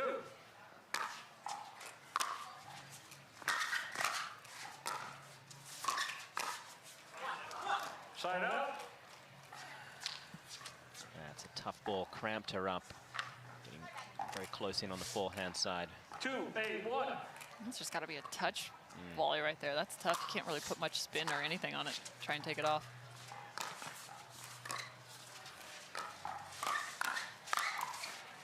It's a nice sliding speed up from Jay DeVilliers. Yeah, that's the kind of point that they would love to be able to orchestrate more often. 3-8-1. So some work to do as they trail by 5.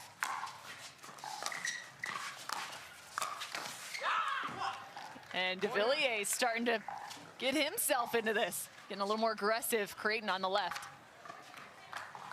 4-8-1.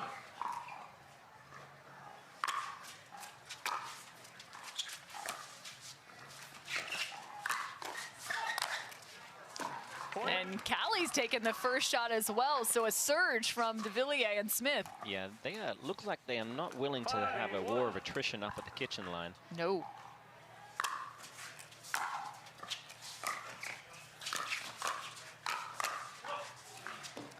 And a great leave, even though she was ready to take that one. Yeah, it's one of the other benefits of being able to get so low. Yeah, when the ball is flying above your head at that kind of speed, it's instinct to let that one go. Side out. It's a beautiful firm volley from Wilson. I don't think that was where Jay was aiming for that drive. Yeah, we'll have to Or ask him hoping later. to aim. 8-5-1.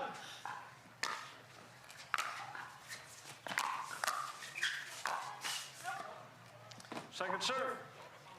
Yeah, I think at this stage in the game, playing that risky, I'm not sure it's quite worth it. I think I'd love to see them dropping the balls. They are doing very well when they're up at the kitchen line. And they've switched on Smith and de Villiers.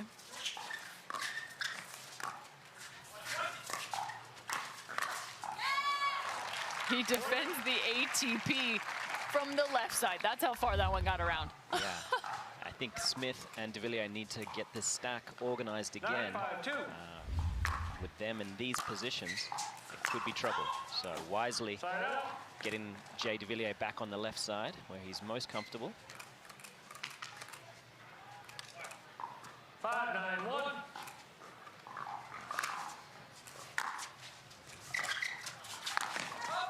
Flying in. Second serve. And that's the second time we've seen that from Thomas Wilson. I think that ball was floating long as well. Unfortunately for Smith, it did catch her on the way through.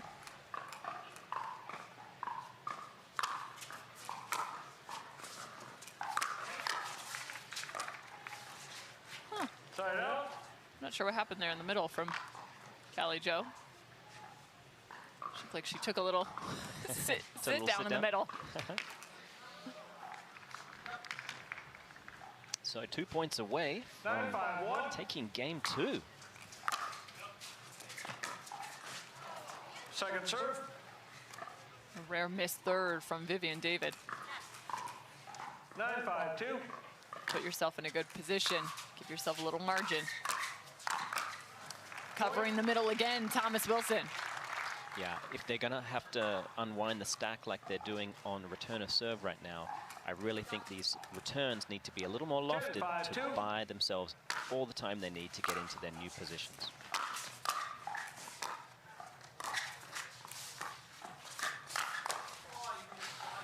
And right there's game number 2 for Wilson and David. So that means we're going 3. Things are knotted up at 1 apiece. Here's the final point. As Vivian David just rips that two-handed backhand. So we're going 3. A little bit of a game of story of 2 different games here on Championship Court. He stands a titan in the arena. A legend of the game that holds one thing above all else: the will to endure. Ferocious in attack and relentless in his pursuit to be the best, to be number 1. Tyson McGuffin and Selkirk Sport, champions of pickleball.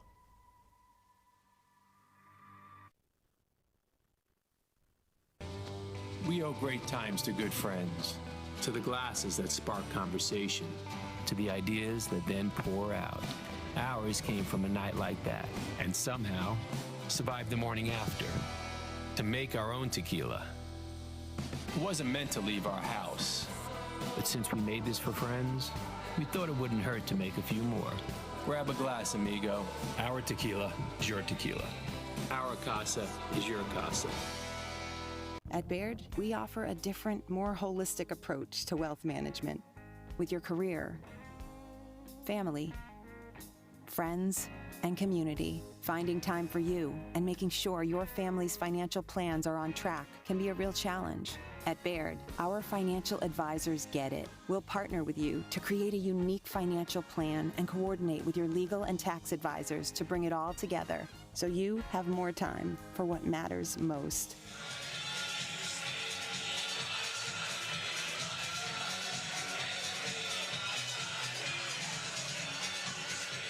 Welcome back to Championship Court. We're getting ready for game number 3 in this mixed doubles matchup. You can see next up, we've got Parenteau, McGuffin, Jansen, and Tardio. But for now, we still have to settle the score. David, Wilson, Smith, and de Villiers.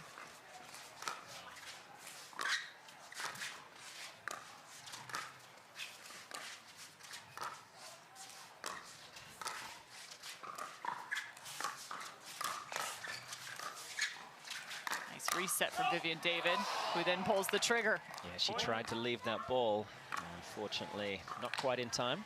But to your point, you mentioned earlier on about speeding up cross court. She was dinking middle, trying to pull Callie Jo Smith a little bit more middle before taking that shot cross body, but it's just that much better counter.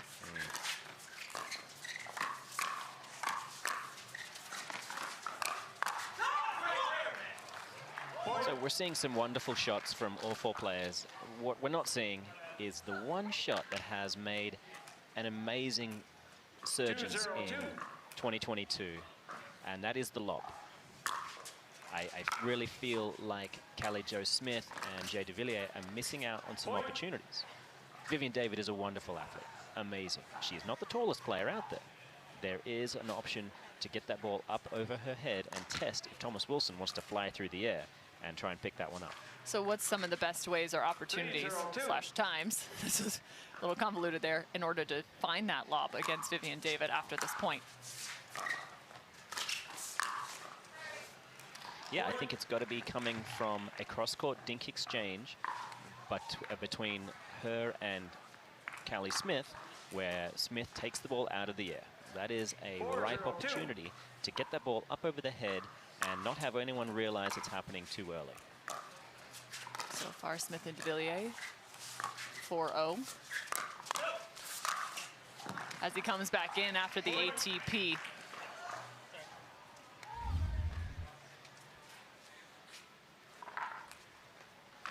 Timeout on my left. Scores 5-0. So 5-0 is going to force the timeout on the side of David and Wilson. But while they're taking a break and grabbing a quick hydration break, we're going to check in on court number 2, where we have Riley Newman and Jessie Irvine versus Hayden Patriquin and Mary Brasha. Mary Brasha. Yeah. No, that's Maggie Brasha. Maggie Brasha, sorry, yes. Sister of Mary, who owns probably the greatest shot ever hit. Yep, that's Maggie out there.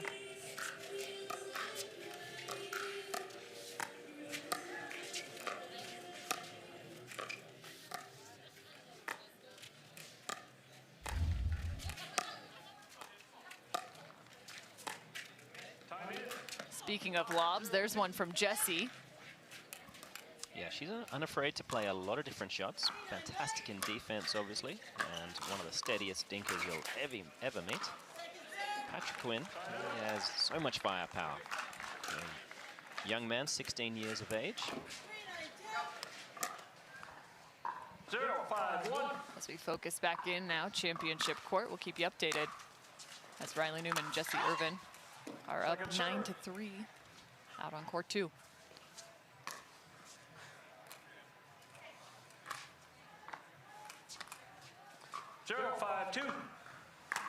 Second serve for Wilson and David, and that's one way. You like to earn points that way.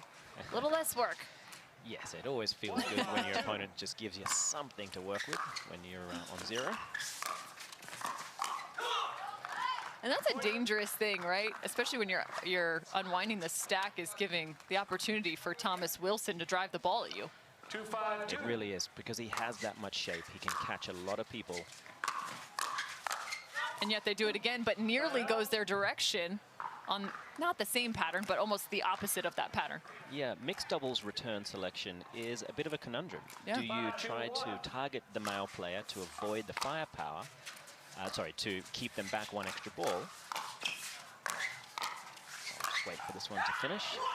A beautiful backhand from de Villiers to finish off that one. Yes, I'll just finish that thought. Or do you target the female player and have the man disconnect and be able to be up there early and often and really cause problems up at the kitchen line? Definitely a bit of a conundrum. We'll be back after this change of ends. Introducing Skechers Pickleball. They're ultra lightweight and responsive for incredible speed. They have Goodyear rubber outsoles with a specialized pickleball design for increased side-to-side stability and agility. Conquer the court in comfort. Skechers Pickleball, the official footwear of the Carvana PPA Tour. Want to give pickleball a try without getting pickled? In Pickleball Magazine is partnered with Selkirk to get you started. Go to selkirk.com to get free access to an in-pickleball starter course. Plus, get exclusive deals to paddles that real pros like Tyson McGuffin use.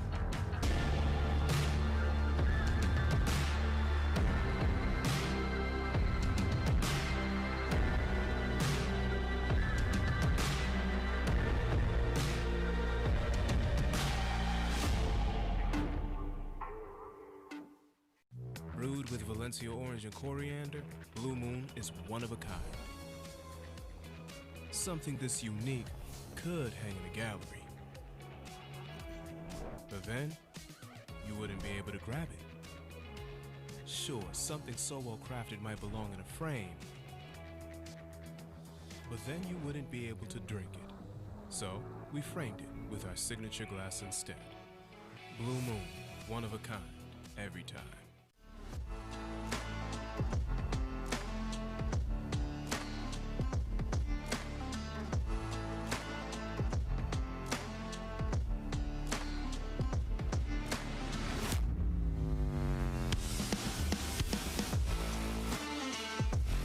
Thank you to Pickle Roll. It can be installed anywhere, temporarily or permanently on any flat area.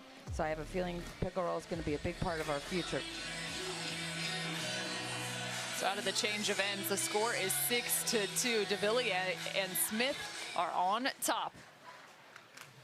We saw a wild comeback out on court number 2 in mixed doubles. Let's see if Thomas Wilson and his partner Vivian David can find some magic.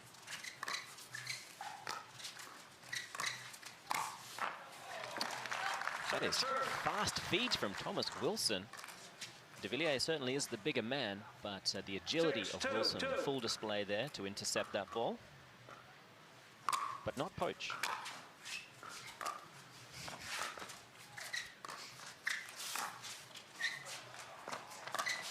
The tweener.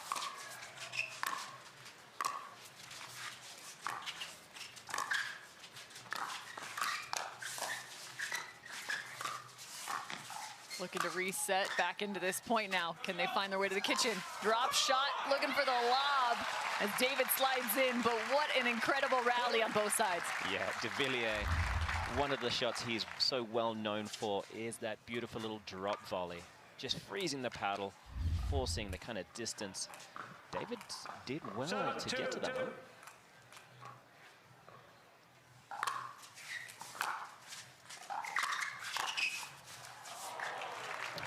Found some open space. Yeah, that's lovely inside-out work from Thomas Wilson.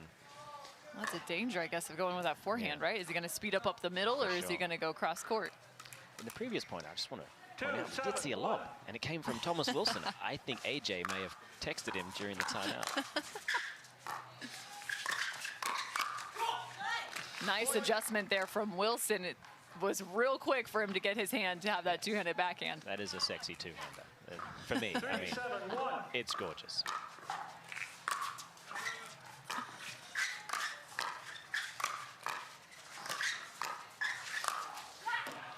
Couple nice balls from Vivian David, but that final, a little bit more spin, that ball doesn't bounce up. Yeah, I think Vivian David needs to start targeting the resets a little better. At the moment, she's just getting the ball back. Unfortunately, this match is going to require one step further. Get the ball back over, but send it cross-court. It's a great point by you. 4-7. 4-7-2.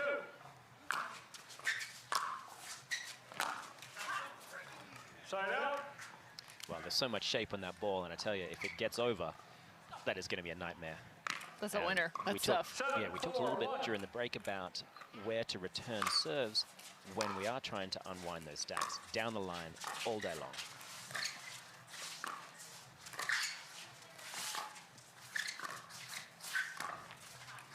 Point. A lot of pressure from Allyce Smith there. Earning it with the dinks. 8-4-1. 8-4.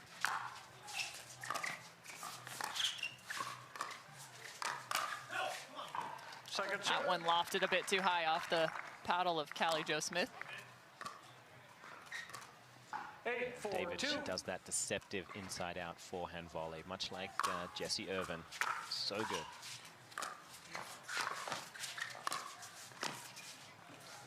Point. Well, that was aggressive, wasn't it? Yeah, interesting take right there, especially without serve.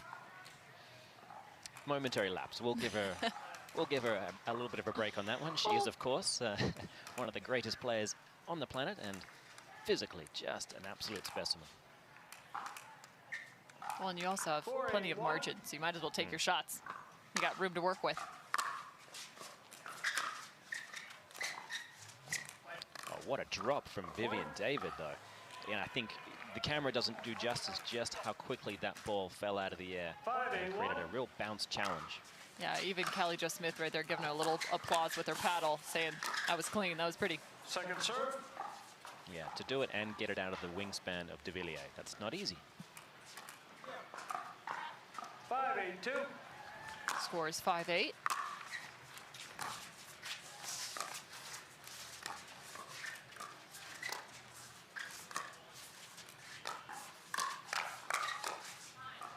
Side out. I am seeing an opening. There was a moment there where Vivian David moved very preemptively, anticipating the cross-court dink from Callie Smith. That left a lot of margin available for the middle attack. I'd love to see her expose that one. Second serve for Smith and de Villiers. 8-5-2.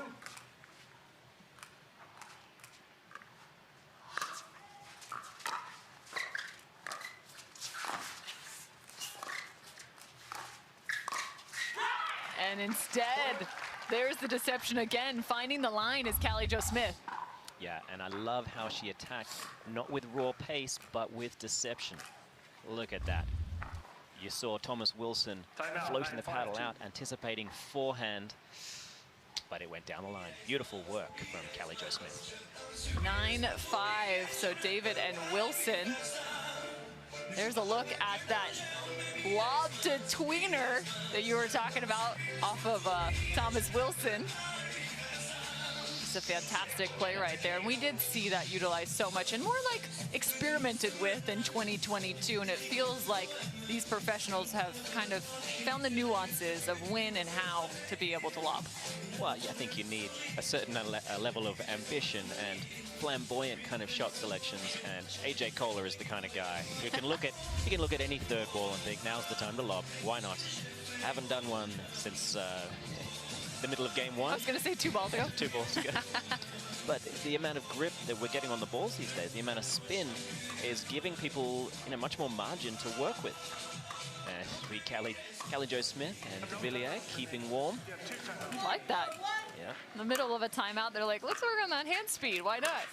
You see court 1 and court 2, championship court and court 2 out there. The score is 4-4 in game 2 after Riley Newman and Jessie Irvine picked up game 1 over Patrick Quinn and Brasha. And same thing yet again, trying to drop to the side of Thomas Wilson, yet he finds the Ernie.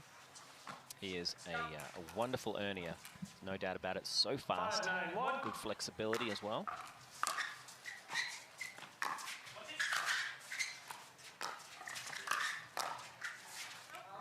And to your point about resetting, she tried to find the cross court there, but just wide. Yeah, just wide. But if that ball gets down, then we're going to see Thomas Wilson being able to get up there, disconnect, and cause some real stress on that paddle. Vivian David comes flying in. Yeah, I think she thought, well, Thomas, you may be able to take this one, but for safety's sake, let my two-handed backhand take care of business. I'm in front of you. I'm taking it. It's a thing of beauty.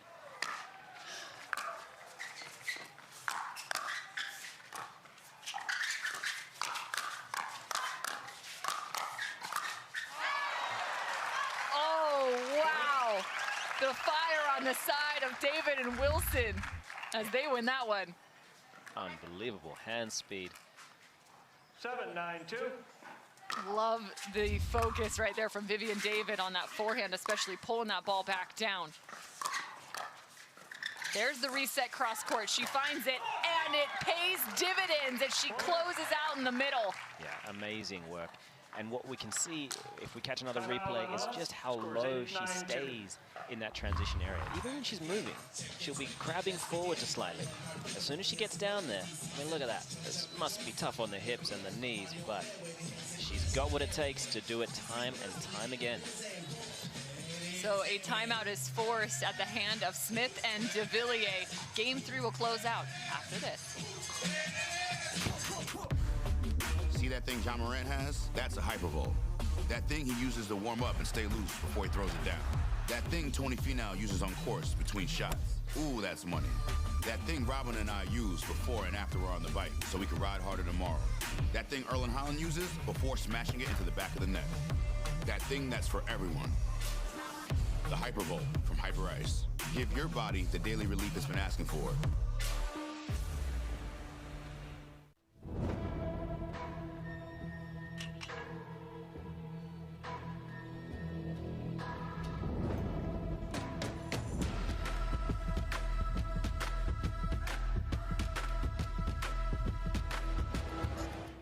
Cruise with Holland America Line and receive up to 30% off, a free balcony upgrade, 50% reduced deposit, free kids fares, and our signature beverage package. Book by January 31st and receive up to $400 onboard spending credit.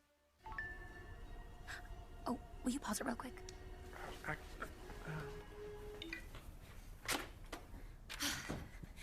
Just sold the car to Carvana. Okay, hit play, please.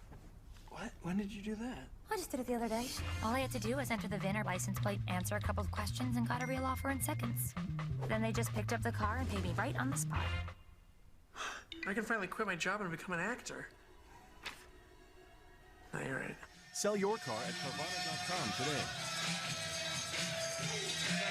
A late surge in Game 3 for David and Wilson, as you see next up on championship court, Jansen, Tardio, Parenteau, and McGuffin for mixed doubles action at Hyundai Masters, of course presented by Invited. This is the Carvana PPA Tour.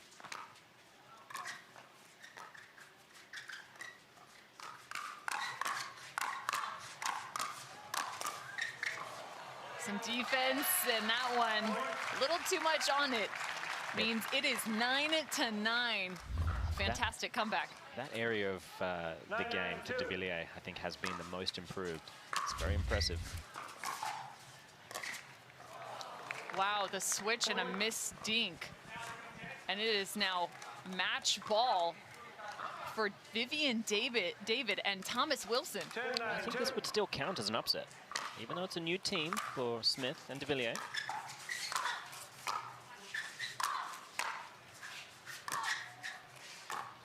And they stick with the switch. And she finds him. Callie Jo takes matters into her own hands, speeds up cross court and finds the armpit of Thomas Wilson. Nerves of steel that woman has. I tell ya. Abs and nerves of steel. She just bodies him up. You gotta be kidding me. She gets the ball back. They've got some work to do.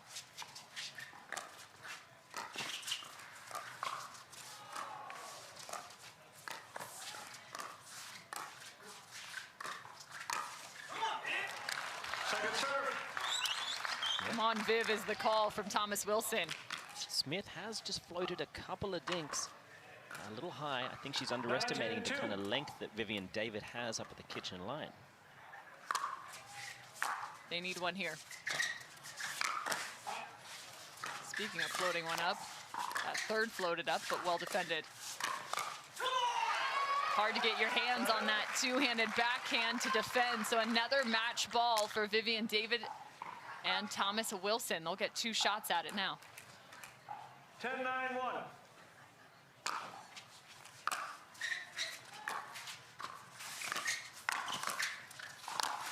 And that spells trouble, but success for David and Wilson. They trailed 5-9 and had the full comeback in game number 3. They dropped the first game 2-11. Wow, they found something special against Callie Jo Smith and Jay DeVilliers. They really did. It's not like Smith and DeVilliers played badly at all. They played very well. But Wilson and Smith found chemistry on the court.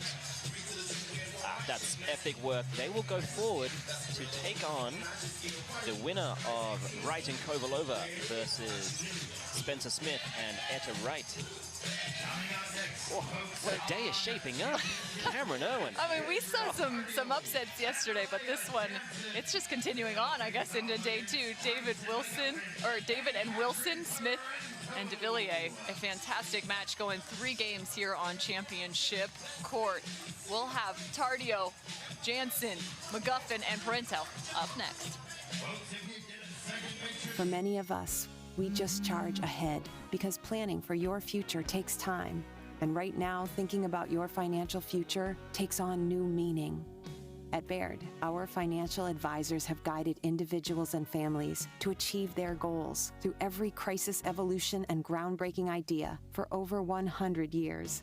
That's the difference between thinking you're ready for what lies ahead and knowing you've planned for it. Now that's different. Discover the Baird difference. I sold my car to Carvana and it was awesome. I heard about Carvana through friends, so I thought I'd give it a try. It was easy. I inputted information about the car, including the mileage, the VIN number, answered a few questions, and got a real offer in seconds. It felt too good to be true. It was a lot higher than I expected. A Carvana advocate came to my house. As soon as they accepted my car, they paid me on the spot. I couldn't believe it. I recommend it to anyone. Try it for yourself. Go to Carvana.com and get an offer for your car. At Carvana.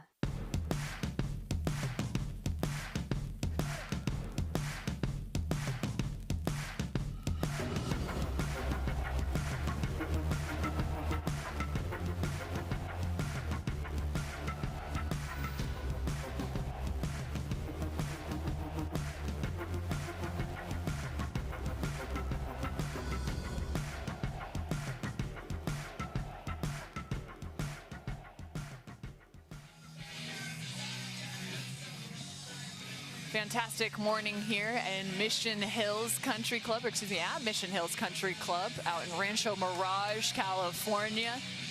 The snowy peaks and palm trees combined for a beautiful backdrop as we get set for another mixed doubles matchup between Leah Jansen, Gabriel Tardio, Catherine Parenteau, and Tyson McGuffin. Now, Tyson McGuffin and Catherine Parenteau, they're a scary duo to have to face off against. Both rocking those Selkirk paddles. Catherine Parenteau, newly signed to Selkirk.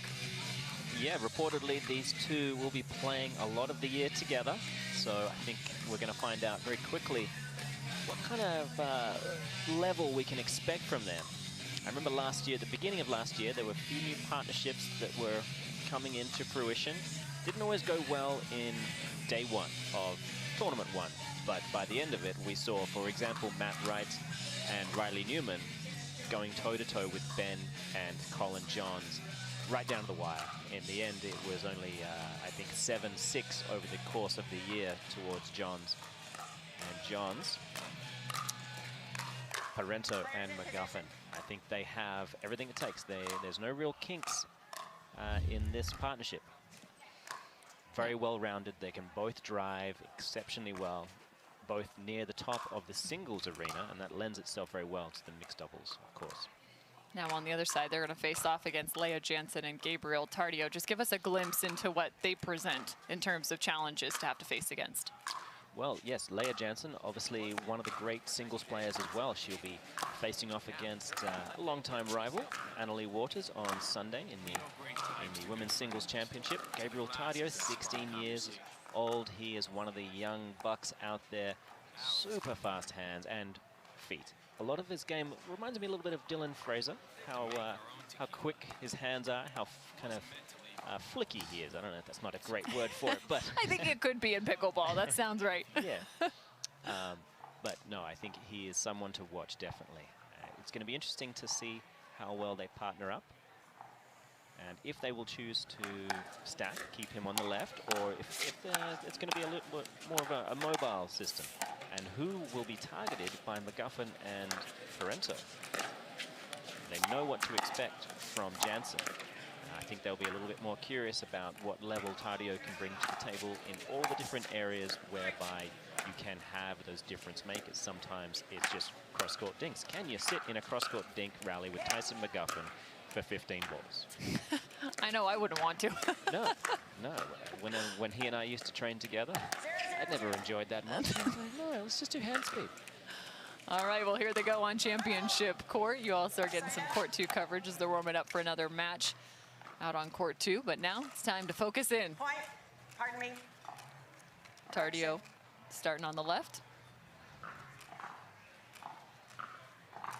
102.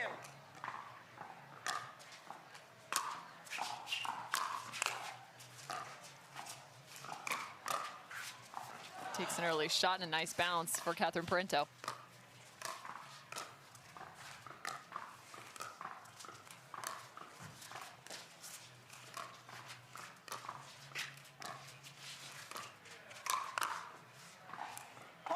Quick strike from Tyson McGuffin.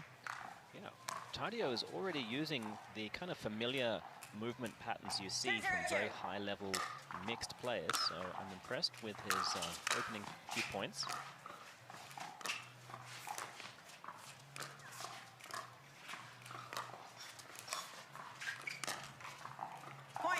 Trying to go off the bounce is Leigh Jansen. Yeah, she's a naturally aggressive player, and 302. when she's really on fire with it, it's very, very dangerous. Side out.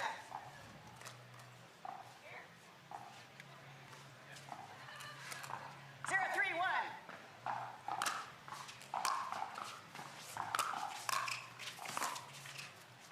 Nice drive up the line, and that ball somehow lands. That looked like a mishit lob drive from Tardio, and somehow it finds the court, so they're on the board. That'll give him some confidence. 1, 3, 1. A lob drive. Yeah, the lob drive. It's very new. It's much like the lob drop. It's very elusive in the game of pickleball. Second serve.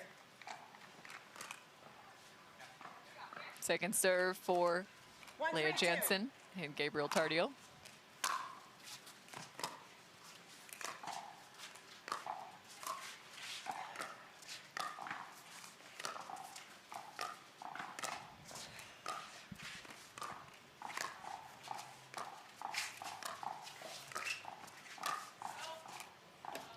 Point.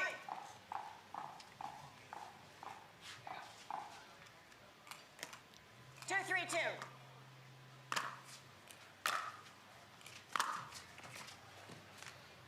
Well, Tardio really Side moved out. through that third shot drive so quickly that it was a bit more tricky than it needed 3, to 2, be. 1. I think if he can stay present over those thirds and just focus on clean contact, not worry so much about the fifth ball. And she ends up with a little bit of a body bag on Tyson McGuffin. Nice shot from Leigh Jansen. Yeah, she'll feel very good about 3, that 2, one. 2. They have been long-time training partners, so they're good friends off the court.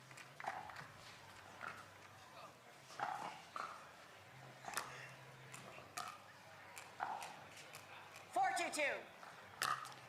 2. 4-2-2 is your score. Parenteau and McGuffin on top. Beautiful work from McGuffin.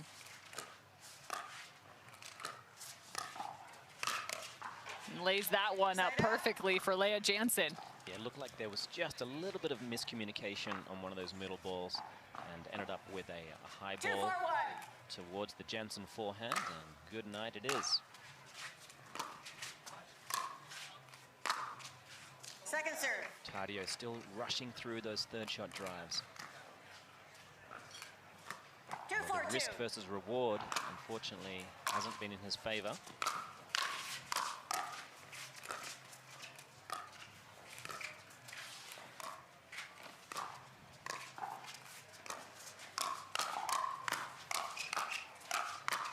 Nice job pulling that back to the line from Catherine Parenteau.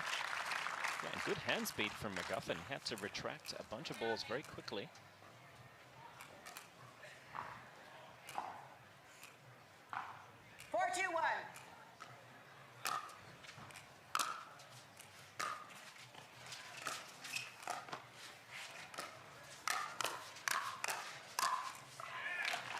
Great execution from Catherine Parenteau, recognizing her opportunity. Yeah, she has great power, deception, movement. 5-2-1. There's no real weakness in her game.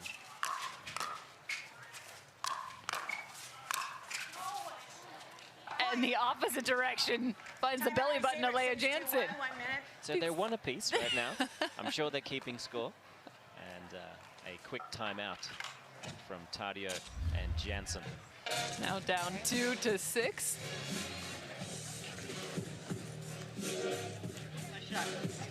Let's look in now on court number 2. Tied 1 apiece. It's Matt Wright, Lucy Kovalova, Etta Wright, and Spencer Smith.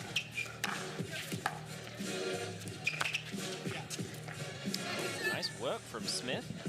Etta Wright, certainly one to watch. College tennis player and college coach.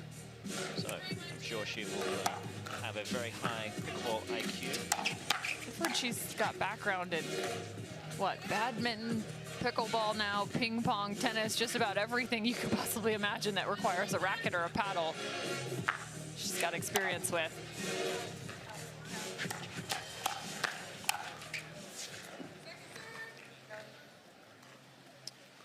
Kovalova and Wright obviously created basically a dynasty over the years. Entering the game back in 2015, US Open. I remember just seeing them warm up on the court and realizing that the game has changed. Second serve.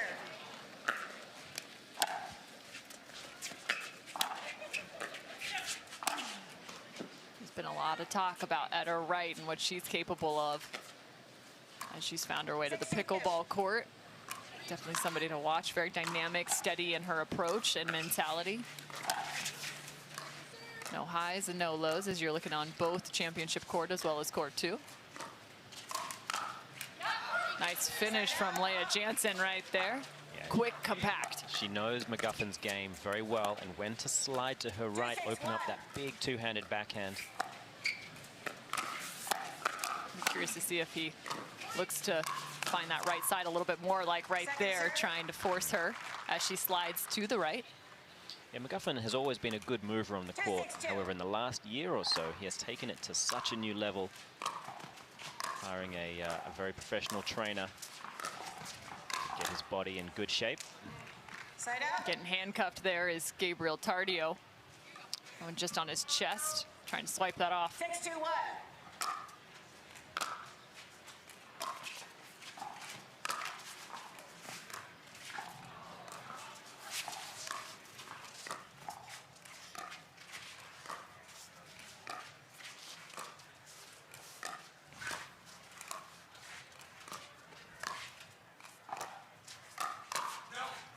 And again, Catherine Parenteau choosing and picking her spots so wisely. I think she's batting about 1,000 right now on those. Yeah, she is going to be unafraid to attack young Tardio. Again and again. Yep, it's just over and over and over right now. Timeout receiver. Quick shout out to the referees on center court. The lead ref, Carol Manifold. She is backed up by Howard Hepworth. We appreciate the refs, as always. So 8-2, and Leigh Jansen and Gabriel Tardio decide it's time for another break.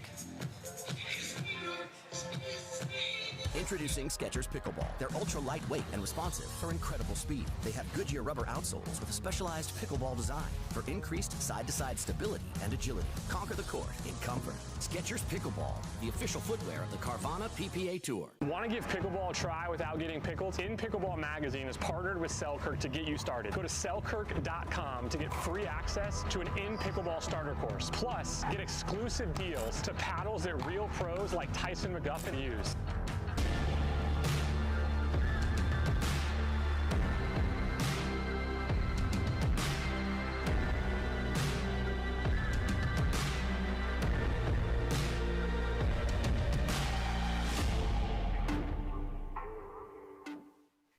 Brewed with Valencia orange and coriander, Blue Moon is one of a kind.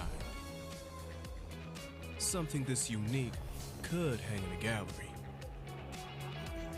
But then, you wouldn't be able to grab it. Sure, something so well crafted might belong in a frame, but then you wouldn't be able to drink it. So, we framed it with our signature glass instead. Blue Moon, one of a kind, every time. Welcome back to day 2 of the Carvana PPA Tour here at Hyundai Masters at Mission Hills Country Club. Championship court going on, as well as several others, as an amateur event is also taking place. So we like to show you the big guns. Leah Jansen and Gabriel Tardio trailing by several points here in game number 1 to Catherine Parenteau and Tyson McGuffin, as the score is now 9-2.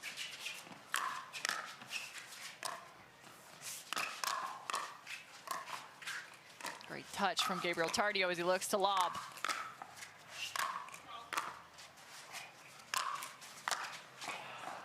And just a miss hit there. Yeah, powerful overhead from McGuffin. Even though he got it down really short in the court, and that cooled off enough for Tardio to perhaps get that one back. The damage was done.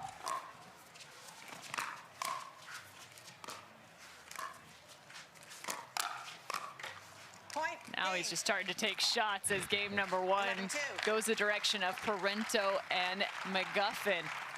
11-2, so quick work for some of your top seeds. Yeah, fantastic positioning and counter-punching, I think, especially. Tyson McGuffin with a little extra expression there as they take game number 1. See that thing John Morant has? That's a hypervolt. That thing he uses to warm up and stay loose before he throws it down. That thing Tony Finau uses on course between shots. Ooh, that's money.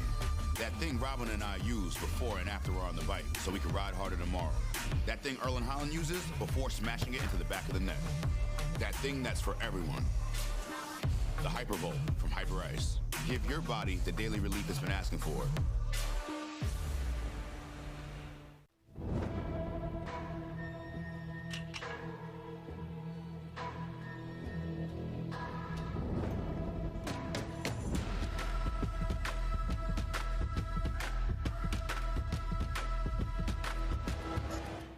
Cruise with Holland America Line and receive up to 30% off, a free balcony upgrade, 50% reduced deposit, free kids fares, and our signature beverage package. Book by January 31st and receive up to $400 onboard spending credit.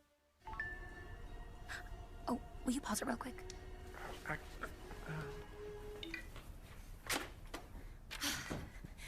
Just sold the car to Carvana. Okay, hit play, please. What? When did you do that? I just did it the other day. All I had to do was enter the VIN or license plate, answer a couple of questions, and got a real offer in seconds. Then they just picked up the car and paid me right on the spot. I can finally quit my job and become an actor. No, you're right. Sell your car at Carvana.com today. While the pro game continues to grow, as does the amateur game. 1,200 amateurs in action here at the Hyundai Masters event as well on some of the exterior courts. This place is going to be a party for the next few days. Pro game continues to grow as well. Many now fighting to get in through those qualifiers as Tyson McGuffin takes a few rips, as does Catherine. The firefight is on. Woo! And it looks like that ball found the court. Tardio, the big forehand volley to finish off that fast and furious exchange. taking shots. Somebody check his right shoulder. It looks like Jansen and Tardio have decided that if they're going to go out, they're going to go out swinging. Clearly. 2-0-2. Somebody grab Parenteau and McGuffin some goggles. Side out. Yeah, one day if we'll get to the point where everybody is wearing eyewear. Man, I was pegged in the eyebrow once, nearly split it in half. 0-2-1. Did not feel good.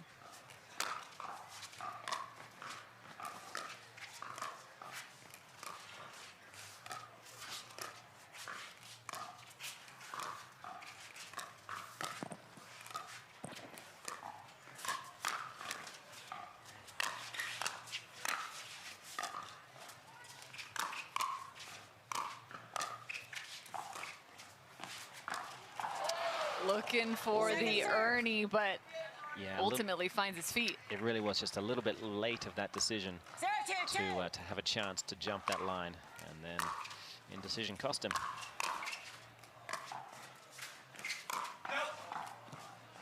Looking for the two-hand speed up.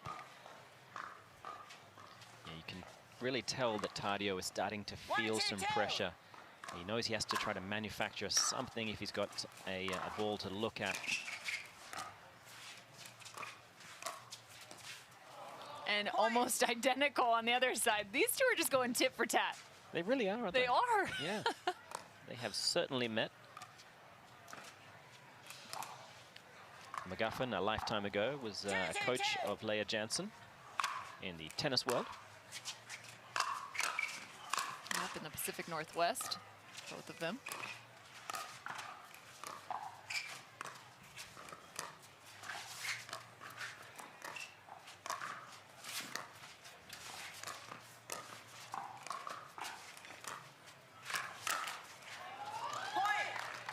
That is a very risky forehand attack from McGuffin because he's in a position of the court where his line is so exposed. And I do hope that Leigh Jansen gets on top of the next one and teaches him that he can't be quite so aggressive, but if he gets away with it time and time again, then, well, why not? Teaching the teacher, huh? Yeah, exactly.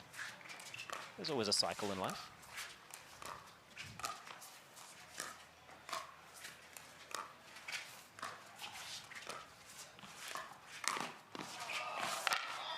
Nice recovery from Catherine Parenteau. Nice job changing up her dinks, also finding the line from time to time.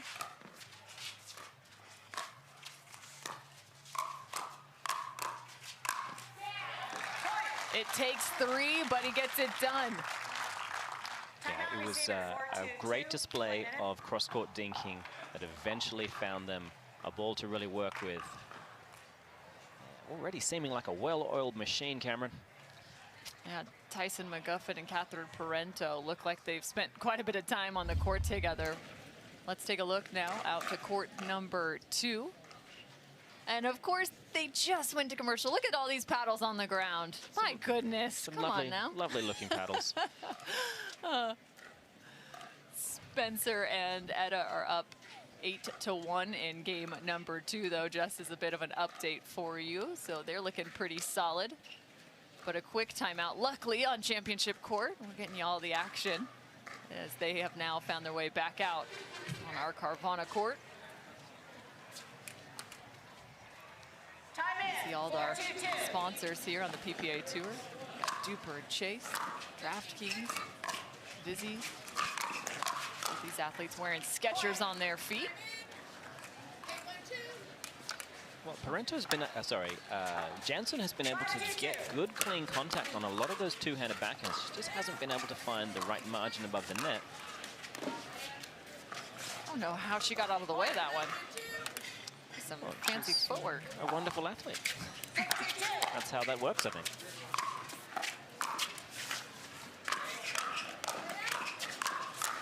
It is 9-1 on court 2. Yeah. Around the post, well defended. Drop back into the kitchen on championship court. And another ball, Gabriel Tardio is getting airborne. He really is. He's had, I think, the only successful Ernies in this match so far, and a couple of them. Impressive work. Look at that. For heaven's sakes, he's fixing his hat at the same time with his opposing hand. And I tell you, these kids, they can multitask so well these days.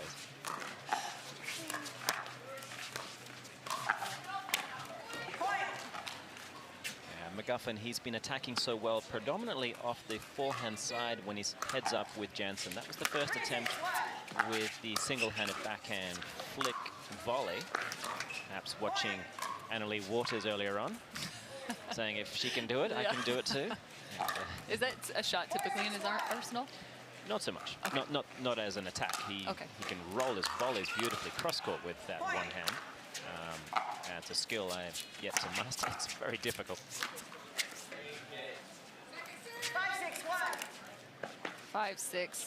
Jansen and Tardio's aggressiveness here in game 2, giving them some help. And same thing, even in the middle of that rally, he had the opportunity off the bounce to just play that safely back in the kitchen, but he takes a rip instead. Young enthusiasm. Yeah, but it's also been kind of working for them here in game 2, so why change the MO quite yet, you know? Yeah, no, I think you're absolutely right. Keep doing something until your opponents adapt, but the moment they seem like they're getting wind of your particular shots, then quickly change. Leigh Jansen took a little bit of pace off there with the speed up, and that's one of the many ways you can kind of deceive your opponent. We've seen that so much at the professional level. It's not always about the pace of your play. Yeah, it's very much a myth that to be offensive, you need to be hitting the ball harder and harder. That is only one way that a player can be aggressive. As you mentioned earlier, you can do that. You can be offensive with more spin, with more accuracy.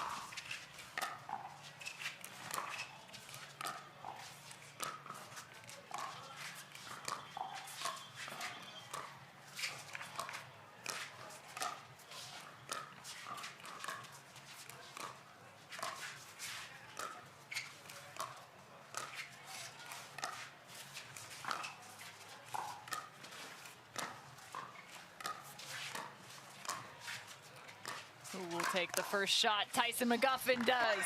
Yeah, he caught Gabriel Tardio moving back close to his line and realized that the young man was still going to be in motion. So great opportunity there for McGuffin. Beautiful forehand.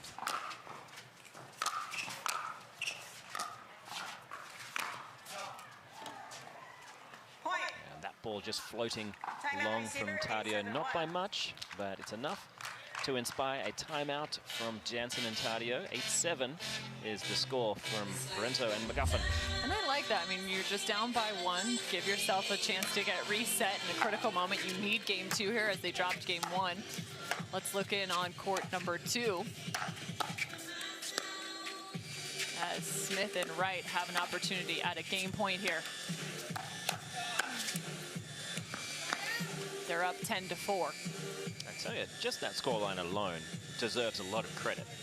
Obviously, Matt Wright and Lucy Kovalova, they are incredible mixed players. To a point, Matt Wright and Lucy Kovalova, the number 3 seed here. Smith and Wright, the number 14 seed.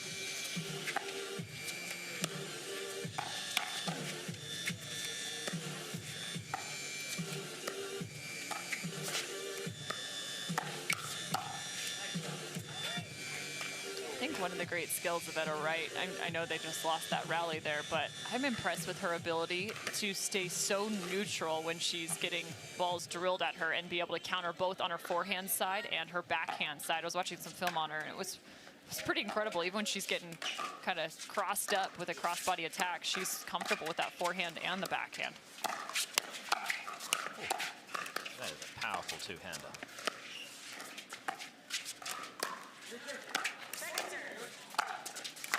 Got both courts going on at once here. Looks like that ball stayed in, so they have drawn it back an extra couple of points, 6-10, and it's Wright and Smith calling timeout.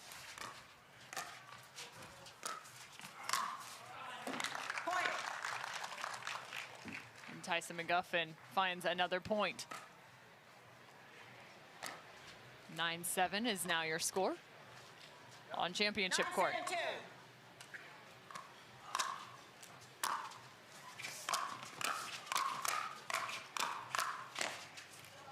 Oh, and just off the toe of the paddle. McGuffin is being a real wrecking ball at this time.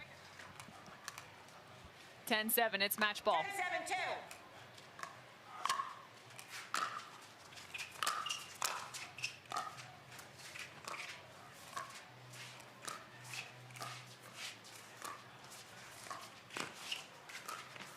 Jansen covers.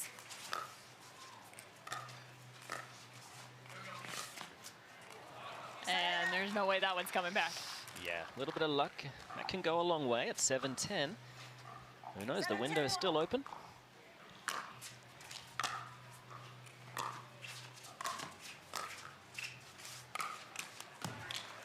Ooh, that was quick. Yeah, it really was. I think Parenteau, maybe better than anyone else, has a unique way to really attack the men down the line, keep them in position, stop them really cramping the middle too much.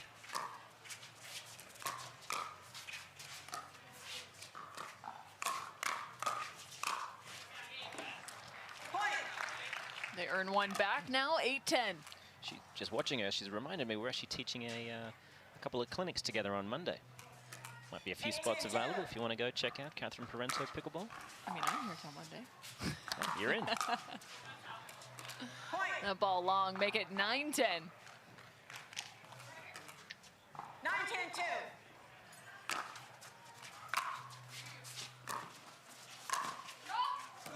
10-10. We're knotted up. This is what they were hoping for, as they are also on their second serve. Put themselves in a very good position now. Tardio with another. Unbelievable. They now have the advantage. That is epic hand speed. Look at how quick he pulls the paddle back. 10-2. Wow. Yeah. That's the part of his game that reminds me so much of Dylan Fraser. But Tardio has that two-handed backhand to be able to handle some extra ball speed as well. So he is one to watch, folks. Ooh, that was lights out. So they're going to take a timeout back on court number 2. As a reminder, it was a game point for Smith and Wright. They're up 10-7 here in game 2 after dropping the first.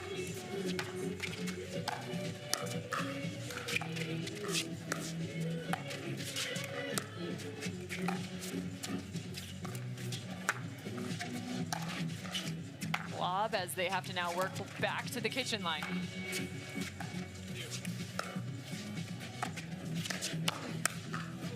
Oh, she got a paddle on it. That was a wonderful reset ball there from Spencer Smith. I think Wright was in after that, had a real chance. Back to the 2 box now. Oh, and they missed the third on game ball out of the timeout. We've all done it. I know. And a lot of pressure. Great timeout from Parenteau and McGuffin. Let's see if they can't level the scores. They trail by 1 now. There's also a side out for Kovalova and Wright on court 2. We'll keep you updated there.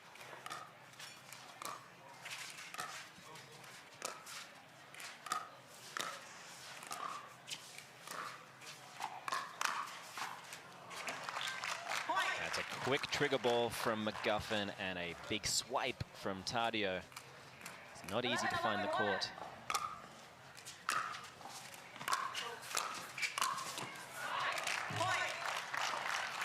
So it was French fries. Now the advantage switches to the other side. It's 12-11, which means it's match ball. Ice water in their veins. 12-11. For Parenteau and McGuffin.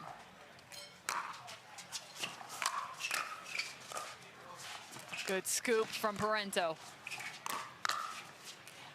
And she closes it out. They faced game ball multiple times.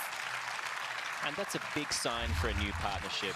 And I think every new team has to go into the trenches together, find their way out of it, get to the other end. And it's a big moment to build a team together. And they're going to be looking to obviously march forward to the semifinals and who knows, maybe finals. Well, Tyson McGuffin has been known to play some grindy points, and alongside his partner, Captain Parenteau, they just picked up a win. For many of us, we just charge ahead because planning for your future takes time. And right now, thinking about your financial future takes on new meaning.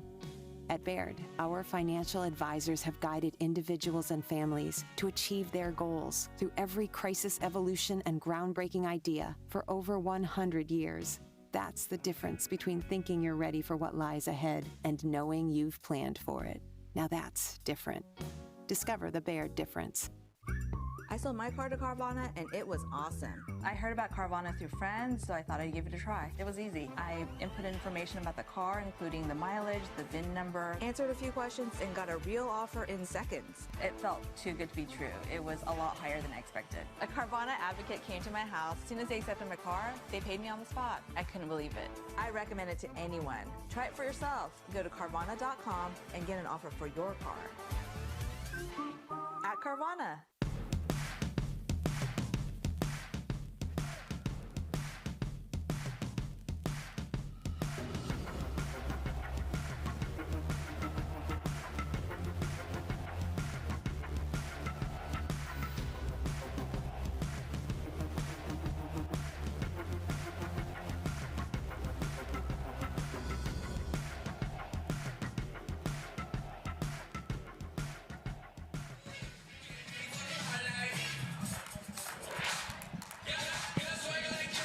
Welcome back to the Carvana PPA Tour at Hyundai Masters. It is 10 apiece out on court number 2 after we finished up a match on championship court. Etta Wright and Spencer Smith. We're looking to push this to a third, but Lucy Kovalova and Matt Wright have fought their way back. In game 2, and it's with wicked, wicked quick hands like that. Yeah, they had a 10-4 lead in game 2. They've watched it whittle away. That is Smith and Wright had a 10-4 lead in game 2. Right. And Kovalova now has a chance to take the lead and potentially the match. Next up on championship court, we'll have quarterfinals. Irvine and Newman versus Johnson and Johnson. Nice slide from Etta Wright.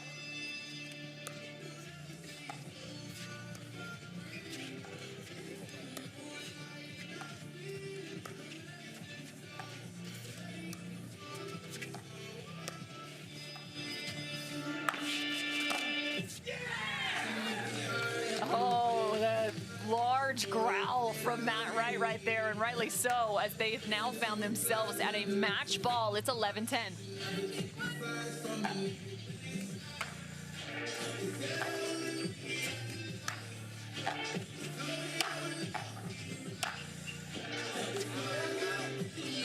Matt Wright looks to call it long, and the ref is not going to disagree, so they have clutched victories from the jaws of defeat in game 2 and taken the match. Some wild comebacks in certain games, whether it's in a full match or in a game itself. We're so glad to have you with us on this fantastic day number 2 here in the desert. Cameron Irwin alongside Morgan Evans. So Matt Wright and Lucy Kovalova will be moving on in the winner's bracket. They will face, I believe, David and Wilson. That's Vivian David and Thomas Wilson, who we saw in championship court. Our coverage will continue just after this. He stands a titan in the arena. A legend of the game that holds one thing above all else: the will to endure. Ferocious in attack and relentless in his pursuit to be the best, to be number 1. Tyson McGuffin and Selkirk Sport, champions of pickleball.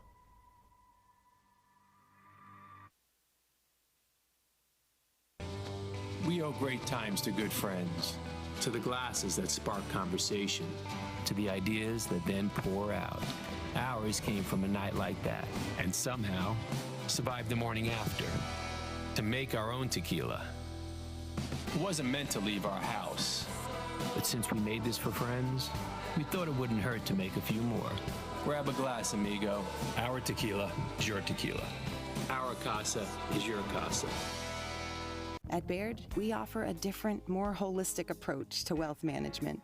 With your career, family, friends, and community, finding time for you and making sure your family's financial plans are on track can be a real challenge. At Baird, our financial advisors get it. We'll partner with you to create a unique financial plan and coordinate with your legal and tax advisors to bring it all together so you have more time for what matters most. Next up on championship court, Riley Newman and Jessie Irvine versus Georgia Johnson and J.W. Johnson. I'm liking this all-white look from all of these athletes because it is a Masters event, but I'm laughing because I'm like, these white sweatpants still can look a little like a caddy out there. The golf course is next door, J-Dub. I wasn't going to say, but I'm glad you did. No, very much so. Or a professional painter, perhaps? No, you can only give JW just a little bit of a hard time, right? One of the great personalities on tour. You got to love it. He's going to play alongside Georgia Johnson. That is his younger sister. Yeah, together, they held the top spots on the APP Tour. Now they've come over, and it's going to be very interesting, this matchup, because for me, Georgia Johnson was the most improved player in 2022. It's really quite phenomenal how quickly her game came along. Obviously, amazing training partner, JW, and his singles work on the court is one of the best. I think he's climbing up to the point where when he plays Ben Johns, it's almost a you pick him because he has had victories and his game is so similar.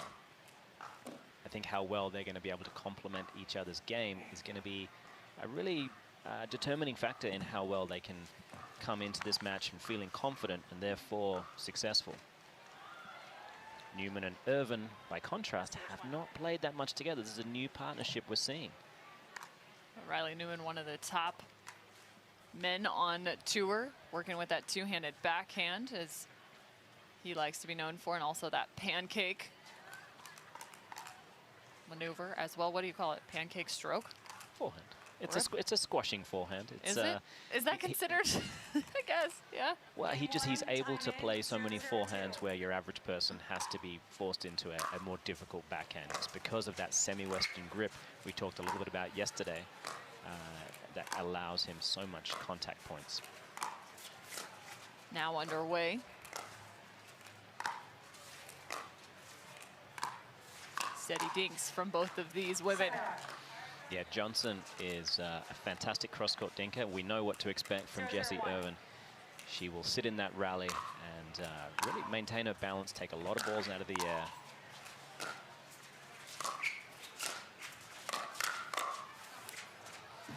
Johnson flicking that backhand with so much pace. I think Newman is going to have to get used to how often that ball will come back with real venom.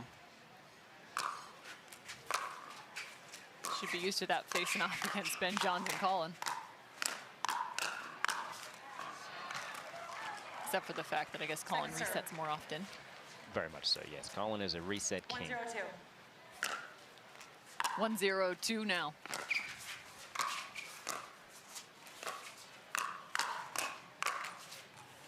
Point. Cross-court speed up, but paired nicely from Georgia Johnson. Yeah, if she can bully Riley Newman, she can do anything on this tour. That was a nice backhand punch there from her. Oh, there's some danger coming. Yeah, and it's all Johnson and Johnson early. I just love watching JW, how relaxed he is when he flicks these balls with just so much pace.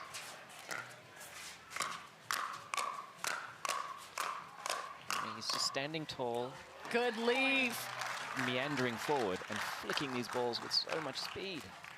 4-0-2. Yeah, he truly is a wonder in terms of his style of game. I mean that as a compliment. He didn't think his sister was going to get there, but she did. I always envied the athletes I competed against that had the same tone on the court. Always felt like they were never too high or too low. J.W. Johnson, one of those.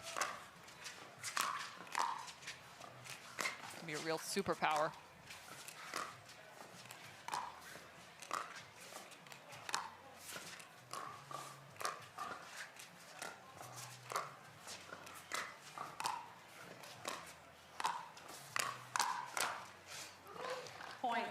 At some point, I want you to break down a little bit more the cuffing maneuver that you see J.W. Johnson do so often when he's dinking, and some of the nuances that brings.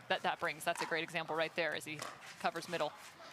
Yeah, so he does have an Eastern forehand grip, and that's not as aggressive as Riley Newman, but it still requires him to really bow the wrist to be able to draw that ball back cross court. And it also gives him something called elastic energy, whereby the wrist is in an ulnar position and allows a very quick transition to flex the wrist backwards, and there's some extra pace in there as well. So there's a couple of different reasons. The last reason is by maintaining that kind of hinge on his wrist, he's able to be more ready for potential attacks that come to his backhand side. Great explanation of why that backhand is so dangerous too. Right there is a perfect example. Yeah. It's like we dialed that up. Yeah, he's never, it allows him to never really have to guess which side. He stays neutral. It keeps it roughly kind of 12 o'clock so often. Point. Nice speed up there from Georgia Johnson cross court. 6-2-1.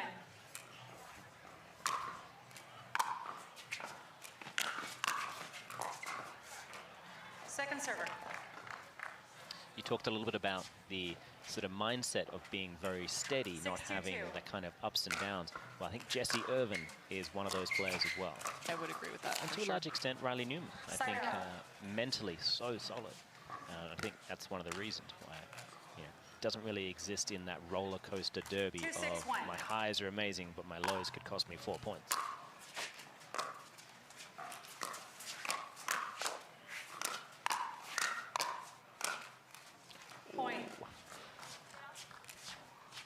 Very unlucky. Had everything he wanted there. 3-6-1.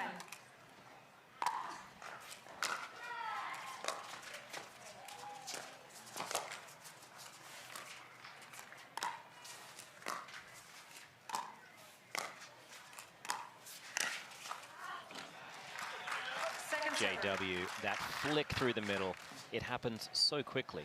You don't even see him coming, and all of a sudden he's there, and his paddle has whipped the ball past. Well, and it's great location as well. Just that minor speed up in terms of where it's coming from, compactness, great defense from Riley Newman. That's what he's known for.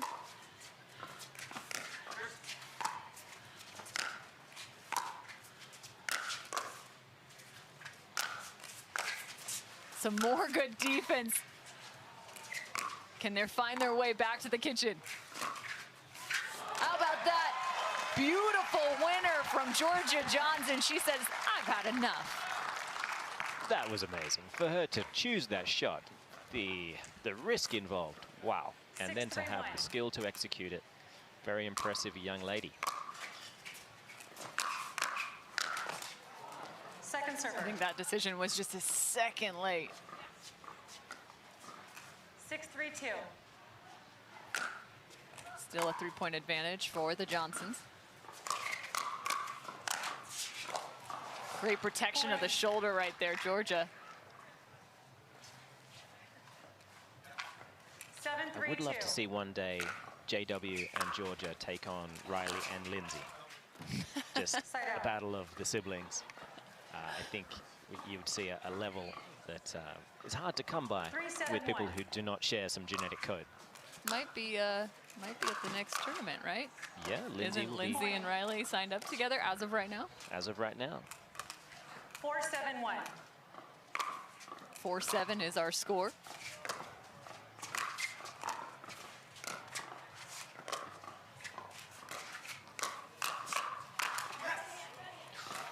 There's a combo from Riley Newman. And you can see, you can hear how much it means to him. I think he's realizing that Georgia has gotten the better of him so far. He needs to get that monkey off the back.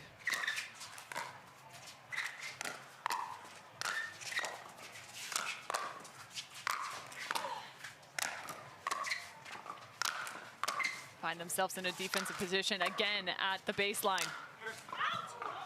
One after another, that ball is out of bounds. So defense for Newman and Irvine. Yeah, these two, I think, inside the bracket are the best defensive team. But how do you create points is the question. Yeah, I think, well, Jessie Irvine has some very unique attacks. I just don't know if she's going to be willing to try her luck against J.W. Johnson with some of her more sneaky, deceptive attacks. Point. Yeah, it's good pressure, I think, from Riley Newman. His length, his ability to move across the court creates a tricky proposition for Georgia to find some open space. They've tied things up now, 7 apiece.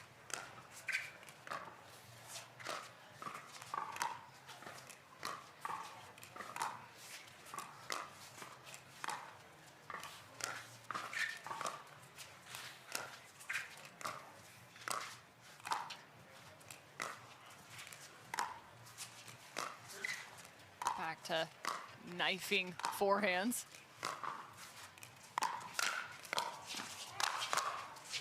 To your point, but again, it's defended. Oh, Riley Newman to the backside of J-Dub. That was amazing. The defense these two have, I thought the point was over a couple of times there. Yes, you are. Newman getting over, finding the backhand side. 8-7-2, we've got a lead change.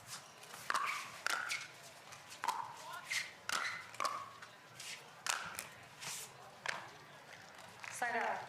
Yeah, for me, I was just about to talk about the damage done on overheads.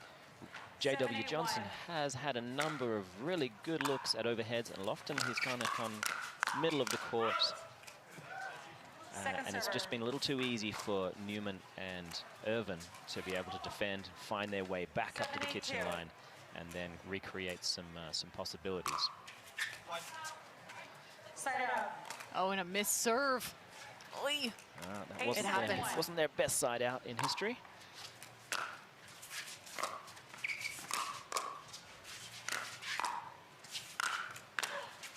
Yeah, this has to be angled off, I think. That's a nice shot from, that's a tough ball for J-Dub right there. Second server.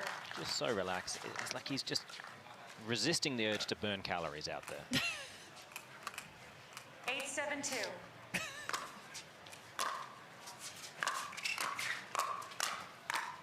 I don't think a caloric deficit is something he's really focused on.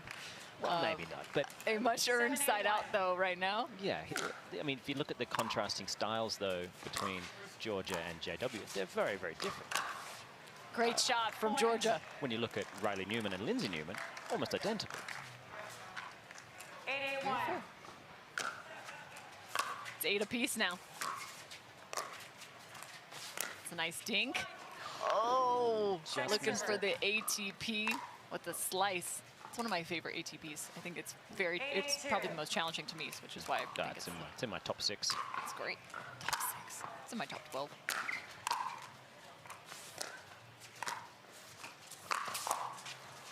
Nice job, Georgia Johnson. Well done, young lady. She's still moving.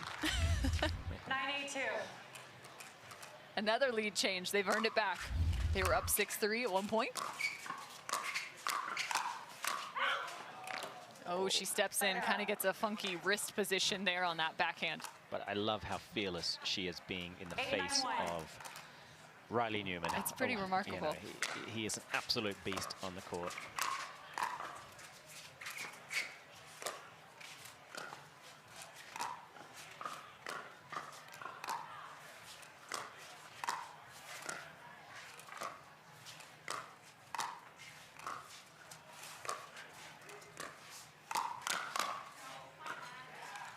Yeah, and right away, Jessie says that was my bad. She didn't like that speed up. Kind of goes right between Two deadly forces.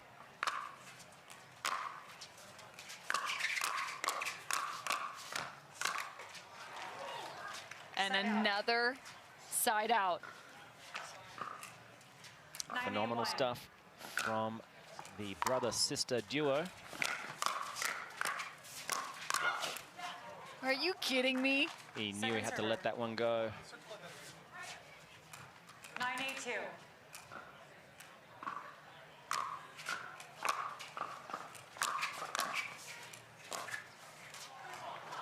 And another hold, and I like this.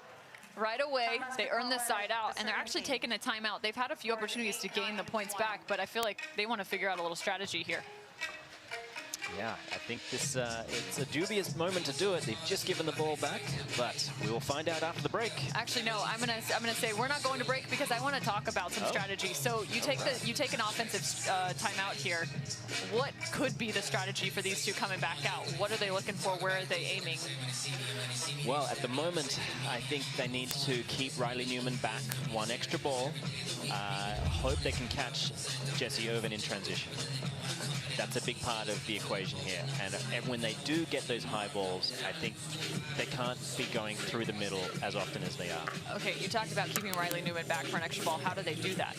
Well, you've got to return to him. Okay.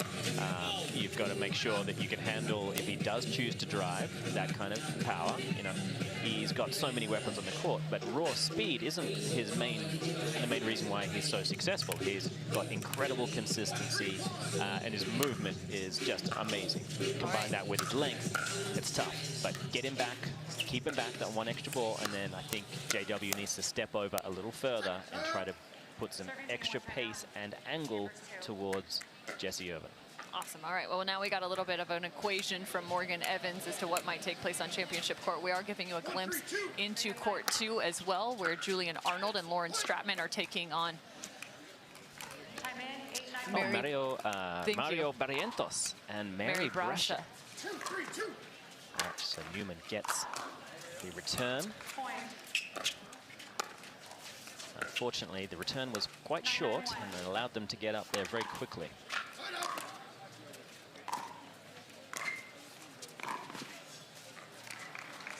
Well, there's an angle that we kind of need to see from both Johnsons that gets Jessie Irvine off the court. And a missed return. So that timeout so far has equated to 2 points, and it's game point for Newman and Irvine.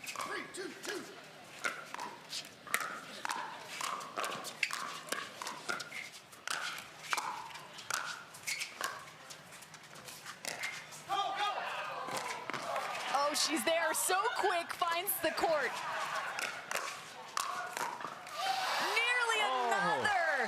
Newman had looked like he'd already given up.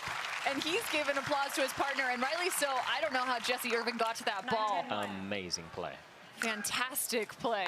They earned 2 back after that timeout. It's a side out now. That's trouble. He just swats it, doesn't he? Stands tall, swats it into oblivion. It's really quite amazing. 10-1. I'd hate to be a fly in JW's house. 10 apiece. Oh. Ooh. Friendly fire? Yeah, looked like it. Oh, wait. There's a point. Oh. There's a foot fault. 11-10-1. So they have a point for the game. Yeah, right there. It's out on the replay.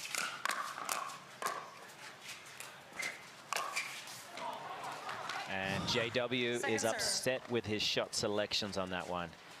I think that was machismo involved. He knows he should have gone either middle or back behind Jessie Irvine. Instead, he tried his luck at the big man. Another game point.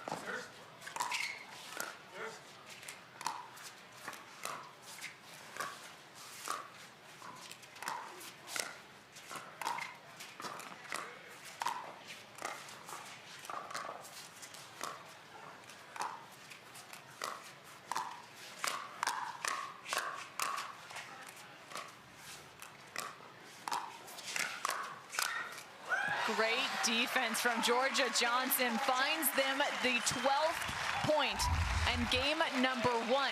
Georgia Johnson and JW have the first.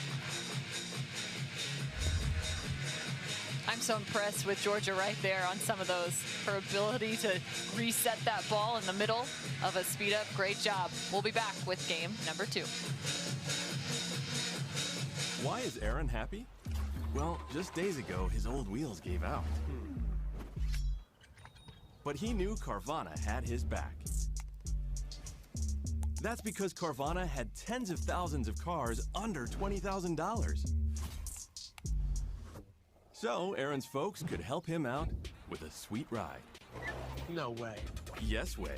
With the most cars under $20,000 and our car vending machines, we'll drive you happy at Carvana.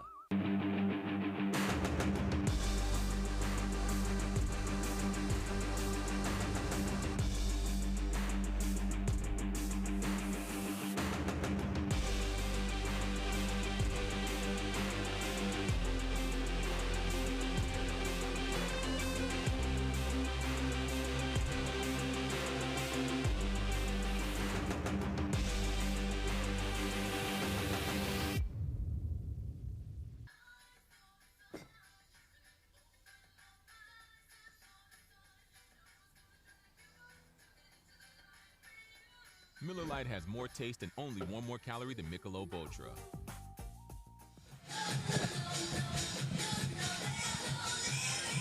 So going back to game number 1, Georgia Johnson and J.W. Johnson just picked up the 2-point victory over Riley Newman and Jessie Irvine. So thrilled to have J.W. and Georgia on the PPA Tour. Getting to see them face off against some of the best in the game, as they are also some of the best, clearly, in the game. Oh, yes. And then some. And I do hope they stick together.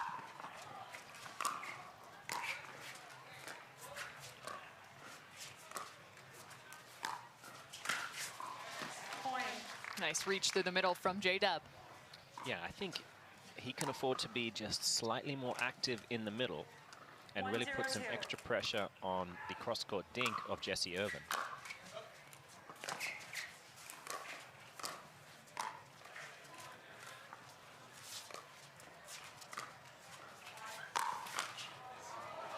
Irvine is well known to be one of, if not the best ATP player, certainly in the women's game, but maybe in either men's or women's. Quick feet for Riley Newman. Second serve. And Georgia Johnson, recognizing that Newman wasn't quite set and had a good chance to get behind him on that forehand side. Well played. Side out. And Newman was seeking revenge early on. And as they say, he who seeks revenge digs 2 graves.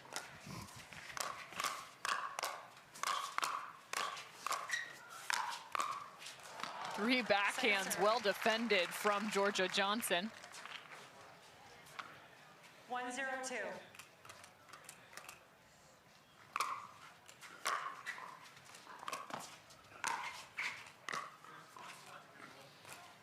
The ball just kind of slid through, wasn't a little awkward. 0-1-1.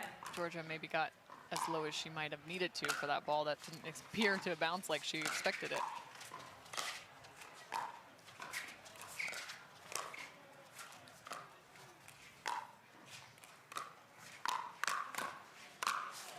Nice job from Georgia. She's got that one-hand backhand. That thing is paying off right now. That's filthy.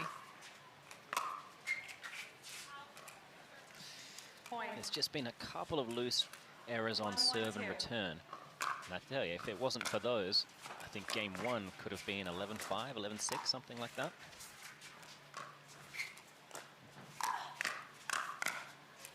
Nice job again by Georgia. The way she's able to, on the 2-hand, actually bring her hands over the top and bring the paddle over the top to bring that back down the line is pretty impressive.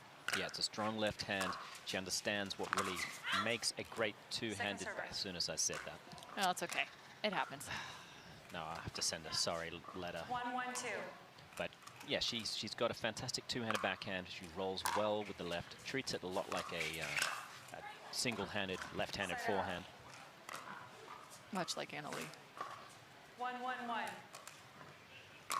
One apiece.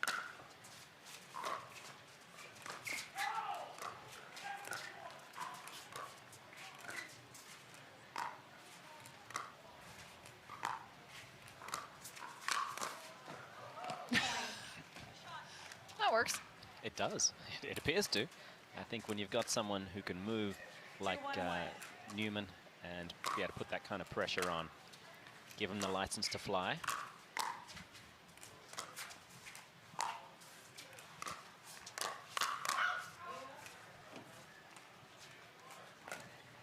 Second server. 2-1-2.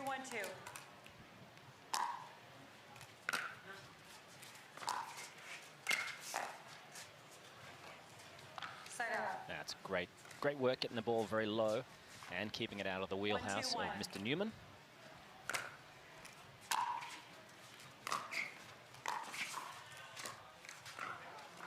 Second server. And a missed dink again from Georgia.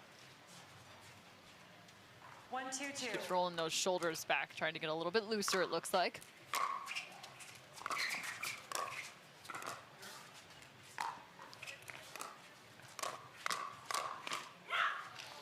Side out.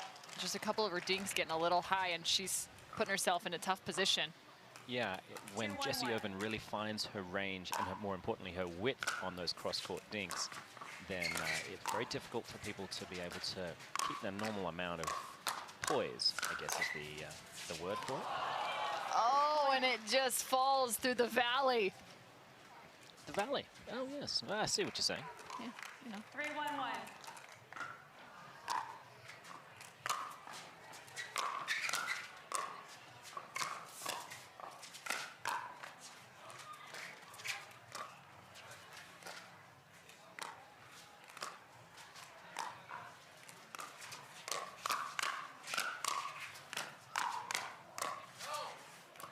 There they go. Second server. Find a little extra something.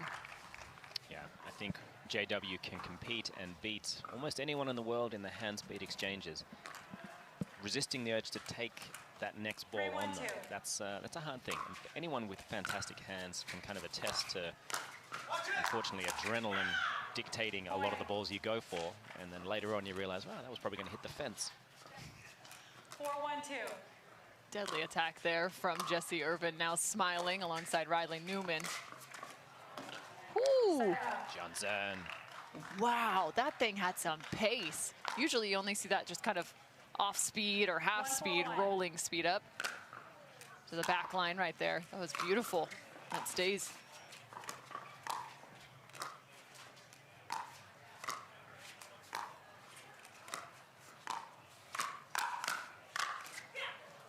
Second server. Well, I think she had found some very good locations to attack around that Newman right hip area. 1-4-2.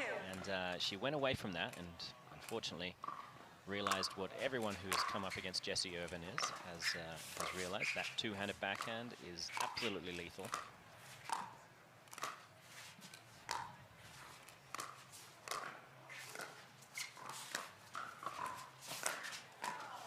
There it is again, J-Dub. Your favorite Ernie. That's my favorite. Your favorite ATP, sorry. The slice. Jay DeVilliers makes it look very easy, as does J.W. Johnson on that occasion. Side out. It's interesting. I hate to remark on mentality necessarily, but just seems a little downtrodden on the side of the Johnsons right now. And you have to remember, they won that first game 12-10. They played well after dropping a few points, but I think they've recognized that Newman and Irvine have lifted their games and have been able to get the ball over to her a little more often.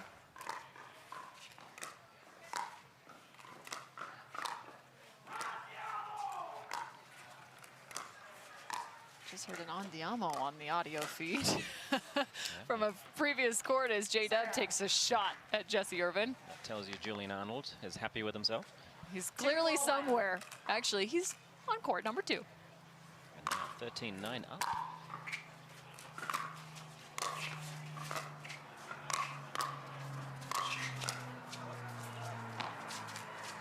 Oh, that bounced in. Bounced right on the line. And J.W. Johnson realized that was his one moment to come in and shine. Sure enough, a flick backhand winner.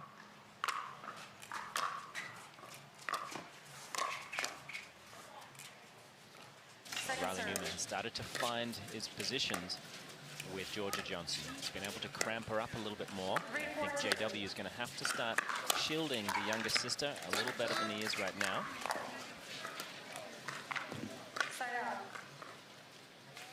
See dual court coverage right now. They're calling it court 2, but also known as grandstand court.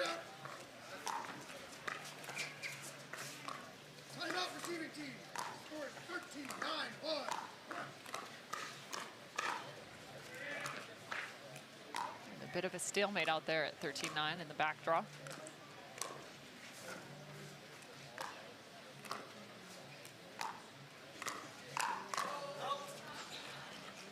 Just a little bit higher and more on the head than Georgia expected. Yeah, no, Jessie Irvine has such a quick way to retract that two-handed backhand, and she can do almost anything with it.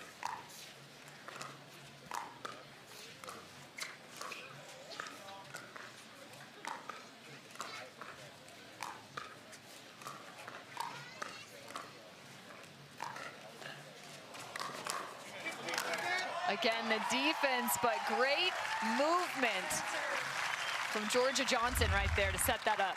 Yeah, and she really illustrated the most important thing anyone at home really trying to figure out the ATP, and that's patience. Just let the ball go as wide as you possibly can, and that'll give you the angle to work with. Continuing to work off the kitchen line, letting these balls bounce. Short hops that one. Chopping these balls right back to Jessie.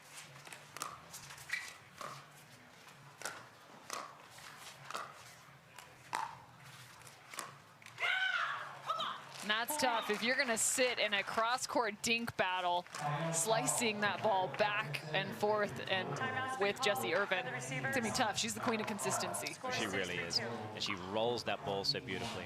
So let's see what happens after this timeout between these two teams. Will it continue with a cross-court battle? Our new EV rental fleet is the absolute GOAT. Nice. Speaking of goats, is that Tom Brady? Yeah, he comes in to recharge, get software updates, you know.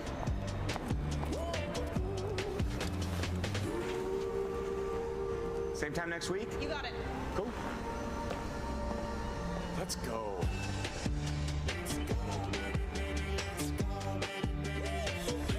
Let's go.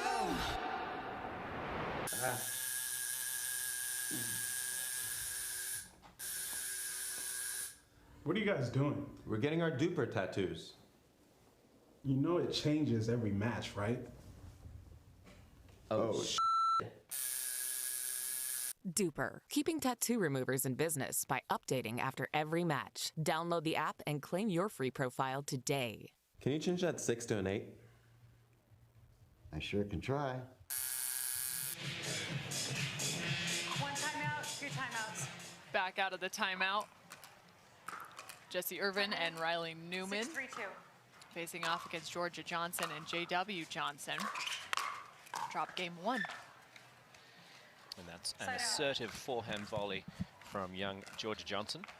3-6-1. So the question is, how can you get JW a little bit more involved in this match if you're sitting in that cross-court battle with Jessie? You got to ask him nicely to start moving around a bit more. I mean, I think he has a very relaxed way about him. I think you can all see how tall he tends to stand. It helps him a lot in the hand speed exchanges, but it doesn't help him when trying to apply pressure to these cross-court balls from Jessie Irvine. Let's see how much more he starts to shift.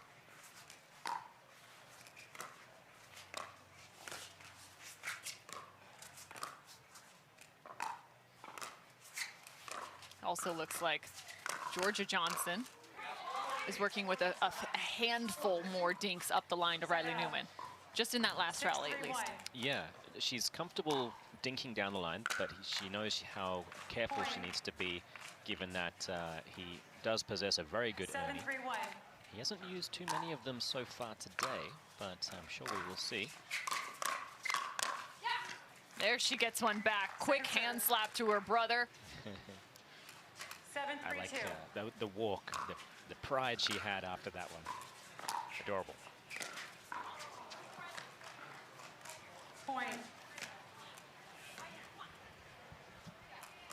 8-3-2.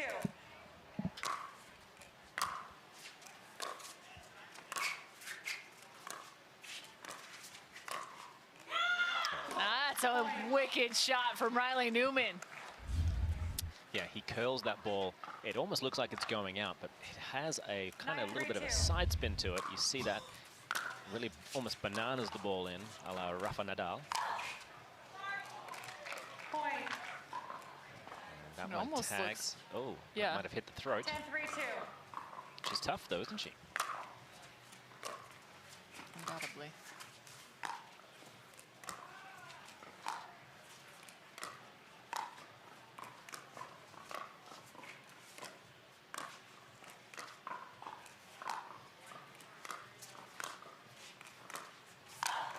And again, popping that one up.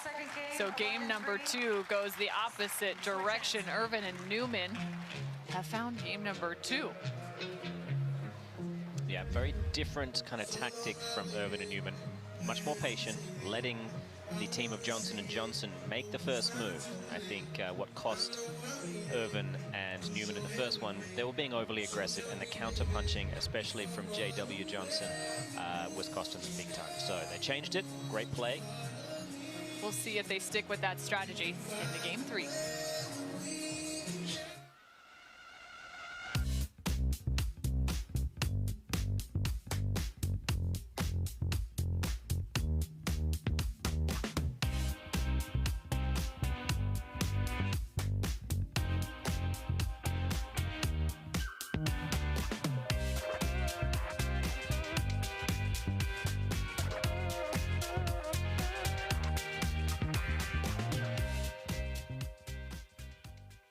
Hi, I'm Rick Barry. I used to play professional basketball. Now I'm into pickleball.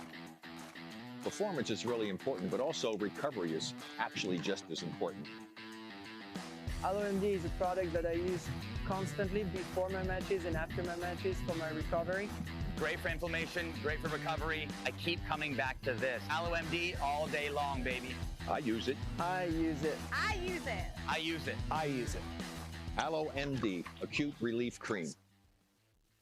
Stay, play, and dine in Margaritaville. Escape while enjoying Margaritaville's signature casual luxury, fun, and laid-back hospitality. Visit MargaritavilleResorts.com.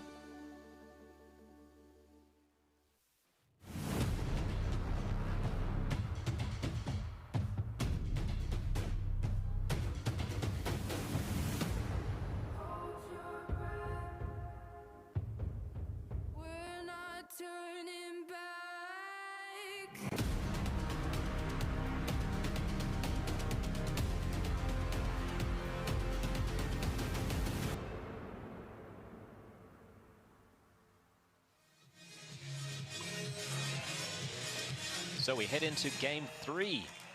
Game 1 was taken by the Johnsons. However, Riley Newman and Jessie Irvine came storming back to really dominate game 2. Side out. We'll see quickly if the Johnsons can make some tactical changes that get them a lead perhaps early on. Second serve. And a good ball from Riley Newman just out of the middle. Both teams looking to get a little more settled here in game 3. We have the missed third, the high third. Timeout. Some quick I do think the drives from Georgia are a worthwhile shot. She has to try to do it when Jessie Irvine is on the way forward, though. There's not too many opportunities. Second serve. Especially when Riley Newman is really clamping the middle as well as he is these days.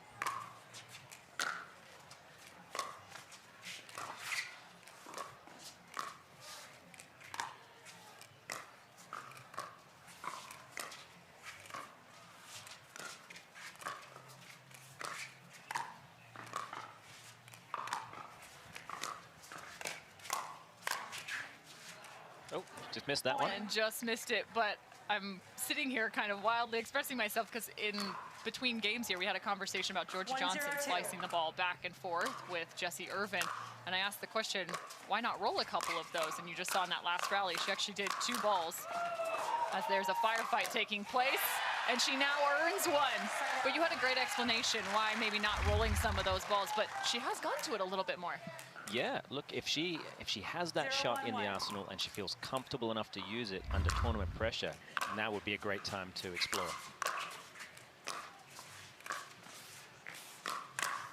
Ooh. And that time she goes with the speed up, and Riley's still shaking his head, going, no good. Nope, not available. He just loves doing it. The man's he's a showman at heart. Oh, we've got Jessie Irvine on the left. That's different. They must have noticed that now the Johnsons are a little more trigger happy with third shot drives, and they weren't willing to unwind the stack. They will now, though. Side up. Yeah, it's often a strategy. It's kind of a 3/4 stack. 1-1-1.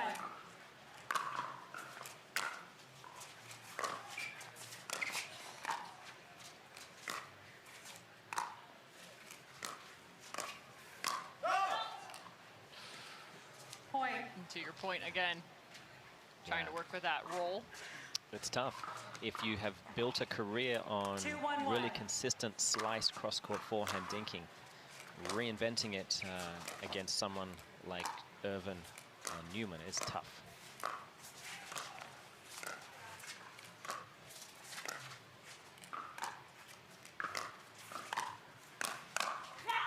And we've seen it now a few times. She continues to try and find. That's the 3rd time trying to roll that ball to the right shoulder of Riley. Yeah, I think if she wants to attack that man, she's going to have to mix it up and keep him honest on the backhand side.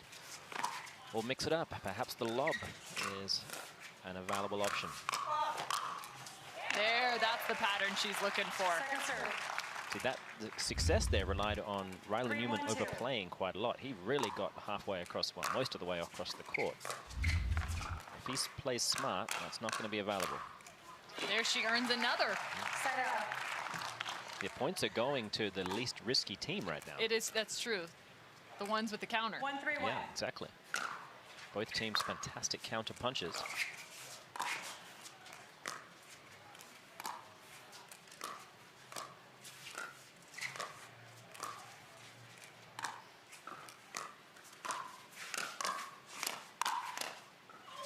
And again, the second to strike is the one winning the point.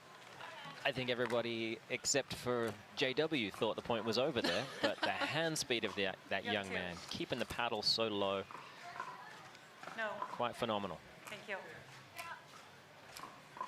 2-3-1.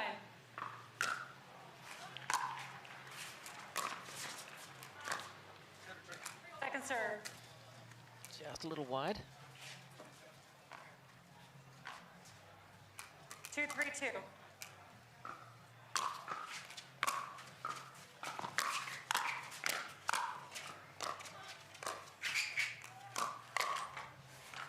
So she did go to the backhand side. I'm proud of her.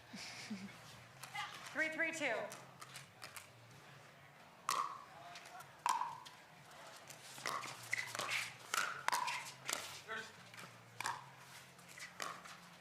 Good communication. Same thing, backhand side. Having to keep that awfully low though.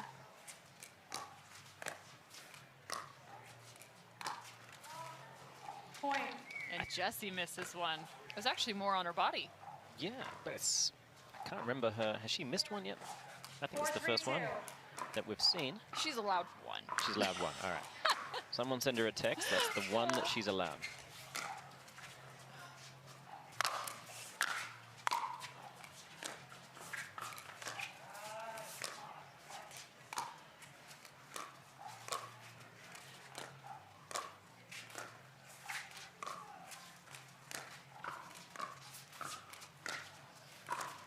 JW playing with the middle of the court right now.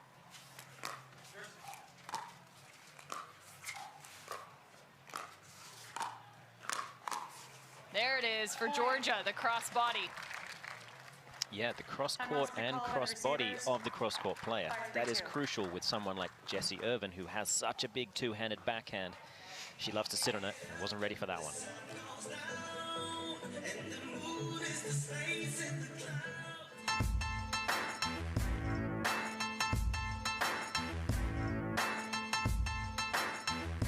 New People Pickleball.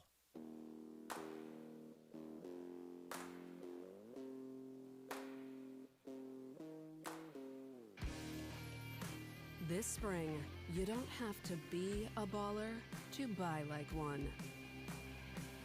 With a power bid approval from Guaranteed Rate, you can go head-to-head with cash offers and win. Call a Guaranteed Rate loan officer today.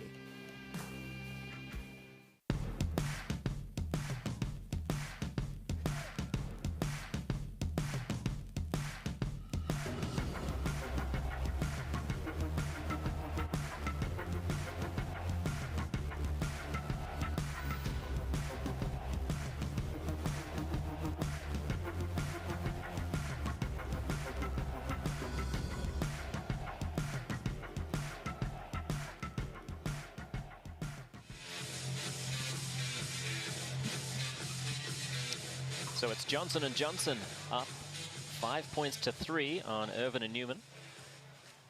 They had good success in game 1. Irvine and Newman came roaring back, game 2. And it looks like they've figured out a more nuanced way to attack when they do, but they're playing a less risky kind of game right now, and they're relying on their counterpunch skills, which are phenomenal. Jessie Irvine and Riley Newman have been willing to take a few more chances, and it's cost them. So I anticipate we see both teams playing a more disciplined approach and kind of hoping someone else will take that first risk. So Johnson have the serve while up 2. And it appears as if one of the other elements is maybe a few more dinks to the backhand side of Riley Newman, just to kind of keep him a little bit more honest towards that sideline.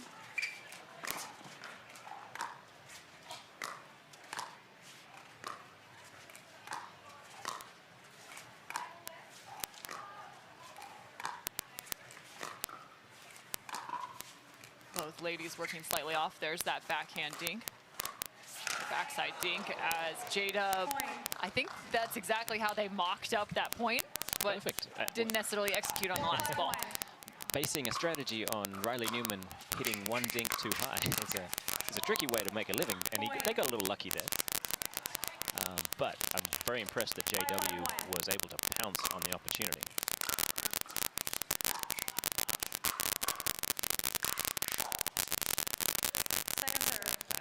Great work at full stretch from young Georgia Johnson.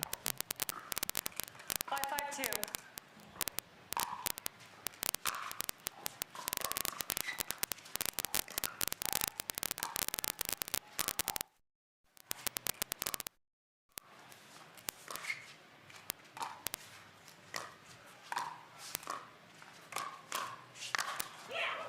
Point 6, timeout, switch-ins.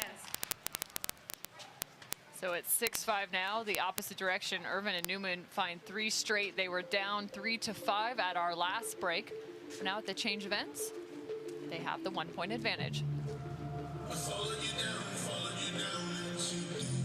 Here's pickleball. They're ultra lightweight and responsive for incredible speed. They have Goodyear rubber outsoles with a specialized pickleball design for increased side-to-side stability and agility. Conquer the court in comfort. Skechers Pickleball, the official footwear of the Carvana PPA Tour. Want to give pickleball a try without getting pickled? In Pickleball Magazine is partnered with Selkirk to get you started. Go to selkirk.com to get free access to an in-pickleball starter course. Plus, get exclusive deals to paddles that real pros like Tyson McGuffin use.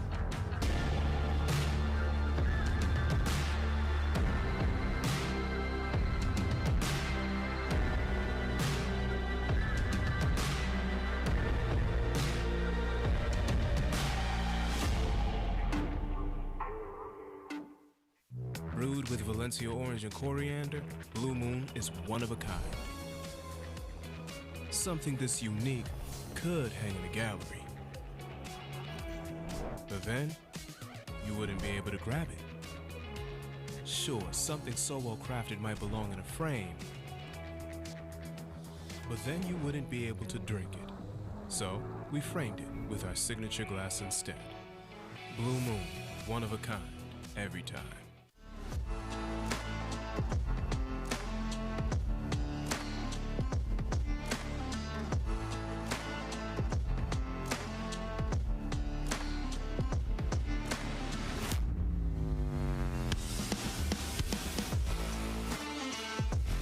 Thank you to Pickle Roll. It can be installed anywhere, temporarily or permanently, on any flat area. So I have a feeling Pickle Roll is going to be a big part of our future. The advantage now resides with Irvine and Newman here in game number 3 with a 1-point advantage. Back out of the timeout. Johnson's on the return.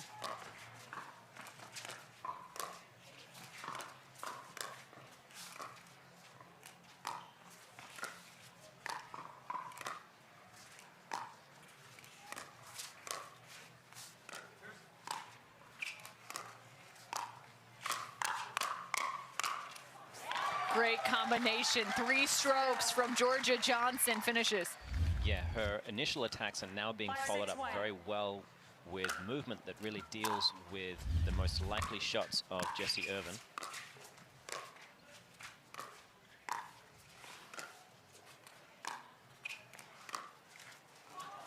Second serve.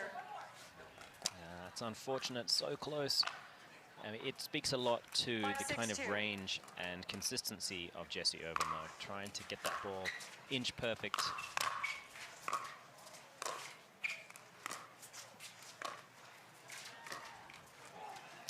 And again, this is not normal for Georgia Johnson to miss dinks like this. No, it's tough. I mean, it's a whole new level of, competition that she's dealing with right now. Point. For both Georgia and JW. 7-5-1. 7-5, now the score for Irvine and Newman. Second serve. Nice shot. Riley asking himself, where am I going? 7-5-2.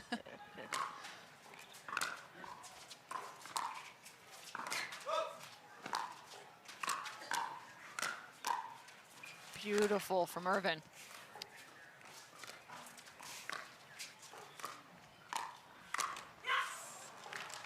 And again, just continuing to add pressure is Jessie Irvine, dink after dink after dink. She just doesn't go away. No, consistency is a pressure. It's a way to apply pressure. Steadiness there after the attack, and a good bounce for Riley Newman. Yeah, fortuitous for sure. And they're not far away now. I can smell the blood in the water. 5-2. Taste the blood in the water? One of the two. Timeout. Either way, it's a timeout. Goes sense. How about that? Yeah. As another timeout is taken on our championship court. As an update, Tardio and Jansen out on court number 2 are up 14-5 over Taylor and Ansbury. This is a backdraw match. Ooh, that's wicked. That will close it out. 15-5. Tardio and Jansen moving on in the backdraw from grandstand court. Yeah, they have a lot of potential together. I mean, we saw some of the best work from Tardio is phenomenally good. Just a little bit of time, a little more experience, and I think we're going to see him a regular on podiums. Yeah, still definitely one of the young guns on tour coming up through, just as these two are as well, the Johnsons. Just already so remarkably high in terms of their career and where they have found themselves in the pickleball ranks. Our championship court has just been flooding in. Everyone really enjoying this venue here at Mission Hills Country Club. They're playing host for the 4 days of action from Thursday to Sunday. Championship Sunday, of course, is on the docket. You're not going to want to miss it. Please go ahead and join us for that last and final day to find out who our final victors are. That was the second only dink miss from Jessie Irvine, so no one sent that text earlier on.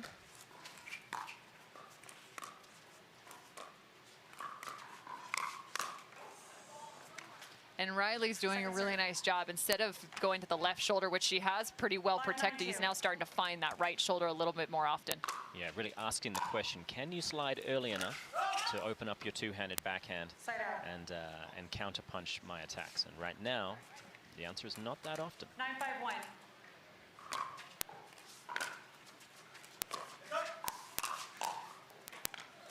Some extra whip on that one. You know, there is an alternative strategy here, and that would be keeping Georgia Johnson in front of Jessie Irvine. Right now, they haven't explored with that much.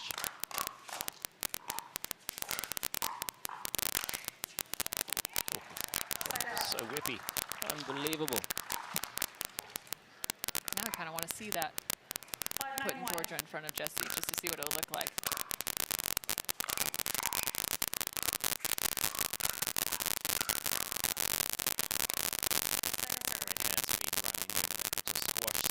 Impressive counter from JW.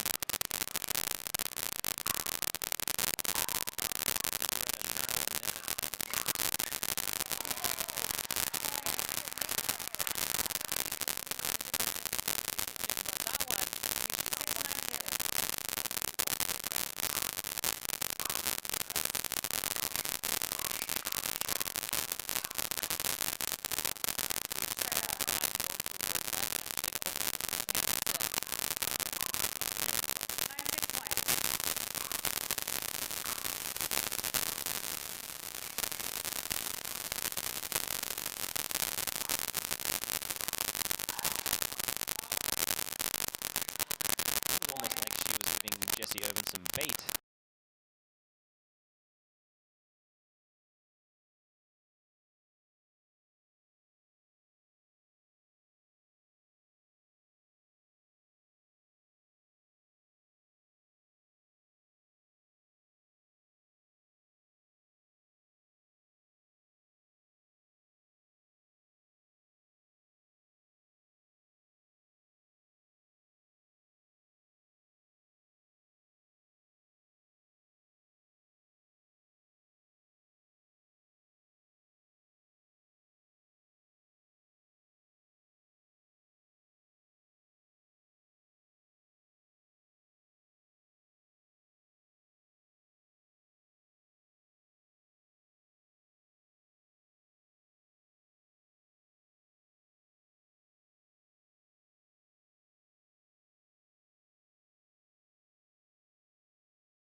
Leigh Waters take on Matt Wright and in the quarter.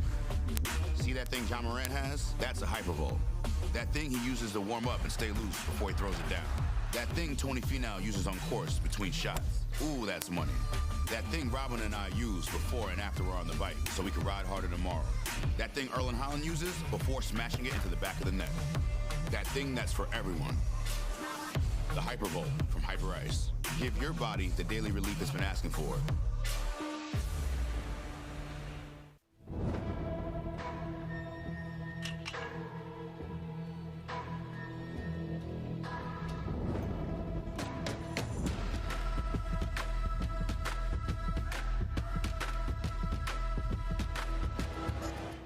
Cruise with Holland America Line and receive up to 30% off, a free balcony upgrade, 50% reduced deposit, free kids fares, and our signature beverage package. Book by January 31st and receive up to $400 onboard spending credit.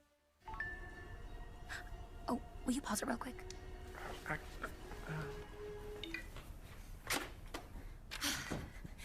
Just sold the car to Carvana. Okay, hit play, please. What? When did you do that? I just did it the other day. All I had to do was enter the VIN or license plate, answer a couple of questions, and got a real offer in seconds. Then they just picked up the car and paid me right on the spot. I can finally quit my job and become an actor. No, you're right. Sell your car at Carvana.com today. Welcome back to the desert. It's been a doozy of a day, just absolutely stunning here in Rancho Mirage, 70 degrees. Just a nice little overcast. Cameron Irwin alongside Morgan Evans. We've been walking you through this morning where we've had some epic battles, not only on championship court, but also out on the grandstand. And speaking of the grandstand, we also have another match getting set. Catherine Parenteau and Tyson McGuffin are getting ready to face off against Tyler Loong, as well as Allyce Jones on grandstand. However, on championship court, where Cameron Irwin, me, and Morgan Evans will be focusing in, it's going to be Ben Johns and Leigh Waters versus Dylan Fraser and Anna Bright. This is a very dynamic duo. And at least I'll speak for myself. This will be my first opportunity to see those two together.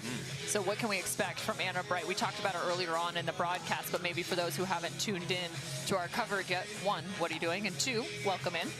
But what does Anna Bright and Dylan Fraser bring as a duo? Fire. I mean, just absolute molten lava. When you watch Anna Bright play, she is unafraid of anybody on the court. I think when she's put in front of Ben Johns and has any kind of ball to work with, she will trust her ability to go at him and, well, I think look to use that big two-handed backhand of hers. I'd like to see them mix up their positions because Bright does have a phenomenal rolling two-handed backhand cross-court. It looks quite similar to Leigh Waters. So I'm excited to see if we ever get a cross-court backhand to backhand between those two. I don't suspect we will, but I know the two-handed rolling dink from Bright is more than enough to keep Ben Johns at bay. And that's going to be a crucial part of this equation. I think for Dylan Fraser to really get involved and start to create some unique attacking opportunities when in front of Leigh Waters, it's going to rely on how well you keep Ben Johns at bay. You know, that man is unbelievably dangerous. Obviously, there's a reason why he is the GOAT of men's pickleball. Getting him off the court a little bit to open up some options, that's crucial.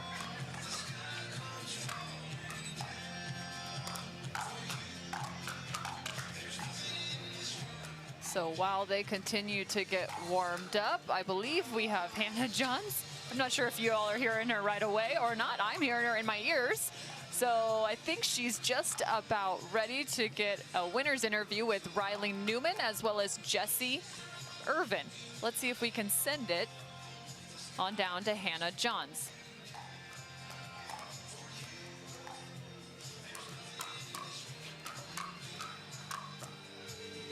Well, welcome to championship court. Jessie Irvine, Riley Newman headed on to the semifinals, and that was an incredibly close match we just witnessed. The Johnson siblings bringing a lot to the table. What were you thinking about after losing a very tight game one? Well, first of all, it was me trying to stay out of the way, actually. We lost that first game because I was trying to be too aggressive. So all those men playing mixed doubles, you do not need to be super aggressive all the time. That was me, first game, and had to let Jessie go cross-court games 2 and 3, and it came out to our favor. Jessie, do you agree with that assessment? Is that what it came down to? No, I think I had a slightly different strategy going in. And, you know, we as a team, we're a new team, and we have never played them before. So we had a certain strategy going in. It didn't work in the first game, so we changed it slightly. I changed my strategy a little slightly, and then it just worked better for game 2 and game 3. Well, guys, there's nobody brand new in the sport, but we do have a lot more players on tour this year as we've consolidated onto one tour. Do you still have confidence you guys will stay at the top? 100%, yeah. I mean, you got to have belief. You got to have confidence every time you step onto the court. I mean, half the draw today, I didn't even recognize their names. So lots of new players. That's great for the sport. The fans are rowdy today, so that's been fun. So we're having a blast. All right, guys, good luck in your semifinal. All right, so you heard it from Hannah, Riley, and Jessie. They talked about a change in strategy, and if you're just joining us, they did take down the Johnsons in 3 games, and they definitely mentioned the aggressiveness of Riley Newman in the beginning. We talked about how the counterpunch has become that much more effective, and especially at this level, sometimes you're most dangerous as the counterpuncher. Yeah, for sure. In the same way that when a boxer throws a punch, that's the moment they're vulnerable. There's not just a limb flying in a direction, but you're more likely to be off balance than any other time. Same principles exist in pickleball, and that's why the counterpunches have proven so good in the game. That patient approach where you really just try to get your opponent, ideally when they're on return, to take that first move, make that first attack, and then you really counter. You get to win the point. The other side of that equation is which of these teams are actually making decisions based on whether they're on serve and return. And what I've noticed over the years of watching this wonderful sport is the very best of the best know when they can afford to have a slightly higher risk, higher reward kind of shot selection when they're on serve. Risk reward and understanding when and where to hit certain shots and all of that. Do you have serve? Do you have receive? As we focus in now onto the grandstand court. This is Tyson McGuffin and Catherine Parenteau versus Tyler Loong and Allyce Jones. Allyce, aka Mighty Mouse, is serving. Game 1, time in, 0-0-2. I have a feeling a lot of people are going to be tuning in to that grandstand court for unnamed reasons. Yeah, no, that's a fantastic matchup. Allyce Jones has proven herself to be so dangerous on the court and such a good defender.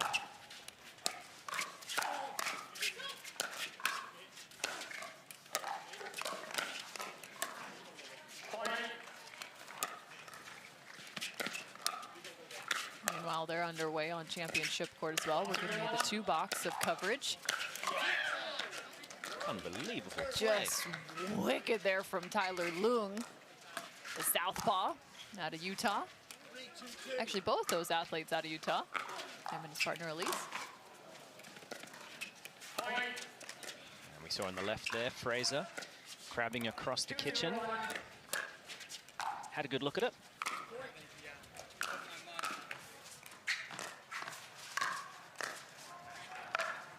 Second serve. Can't wait to see some of the distribution in terms of balance between Anna Wright and Dylan Frazier and just exactly how far they travel in terms of covering the kitchen line.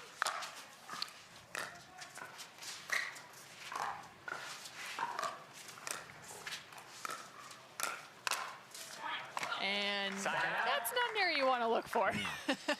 Yeah, the other thing I'm very curious about is, will Dylan Fraser actually feel comfortable attacking Anna Leigh? Many have tried. I think almost many have failed. The vast majority. You know, we got to see Anna Leigh against Ben Johns at Nationals, and she succeeded. Ben tried his luck, and the young lady didn't just hold her own, taught him a lesson. Anna Leigh played alongside Riley Newman at Nationals. Won. Side out. But where do you attack then? Where do you go against Anna Leigh and Ben? 2-0-1. That's got to be in the locker room earlier on, I'd say. No, look, it's the moment someone really solves that riddle, then we know. You know, it's tricky. There's no weaknesses really to speak of, and they're getting better. Anna Leigh, we saw some new shots from her earlier on. One hand backhand flick. She was on the left doing it though. Still working with her 2 hands more often than not, as does Anna Wright. A 2-hand backhand. 0-2-1. Anna Wright typically in women's plays on the left because of that dangerous backhand roll she has.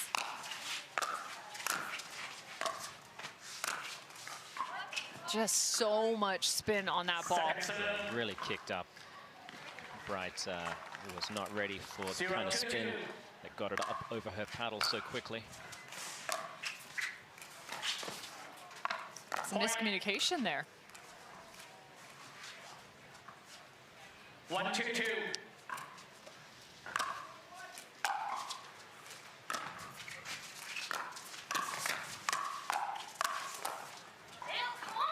Great work from Fraser. Quickly getting over there, getting the ball down in a hurry. 2-2-2.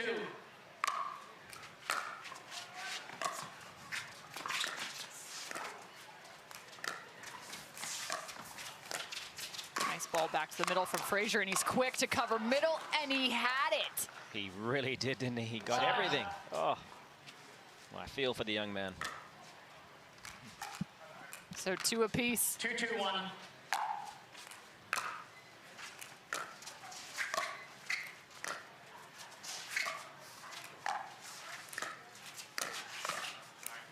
and gets a little help from the net. I think Fraser's paddle would have been there had it not clipped the net. 3-2-1. Great depth on the return. What a touch play from Ben. Second serve. Yeah, that is one of the difference makers that he has over every other player. Being able to continue to move through the kitchen, through the transition area very calmly while dropping balls and being able to knock off that next one because of it.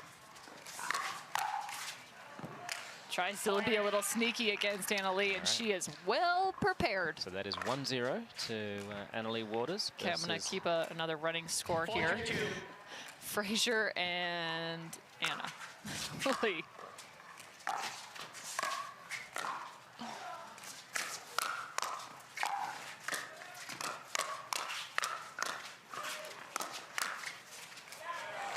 Nice job by Ben Johns. You know, I think back to the Bubbly Team Championships just about a month or so ago, and I feel like at times people were attacking with an off-speed shot up the line to Ben Johns' backhand. He got caught a couple times.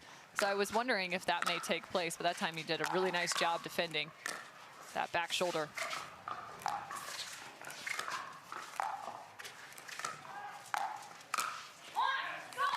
That's a beautiful shot from Anna Wright. Wow. I mean, there's not much room. When you're going with that cross-court speed up, you have the smallest margin of error.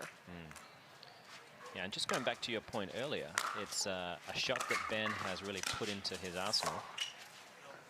In recent memory has been the two-handed backhand block and counter on that left side, because he recognized that he was getting attacked there, and he was really just often blocking that ball back, resetting the point, sometimes well, sometimes not. But he developed this two-handed counter that is now forcing people to think, well, now where do we go? Yep. So the side out for Ben Johns and Leigh Waters, 5-2. And still looking to roll that ball down the line. Interesting take there.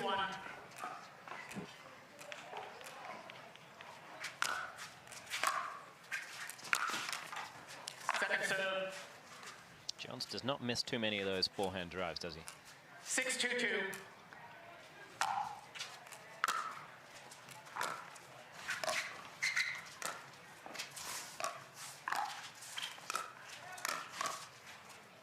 That's a pattern that Allyce and Ben are well prepared for. Each time it seems like Dylan Fraser's getting pushed wide. He's just resetting that ball back to middle, and Johns and Allyce are sitting right there ready.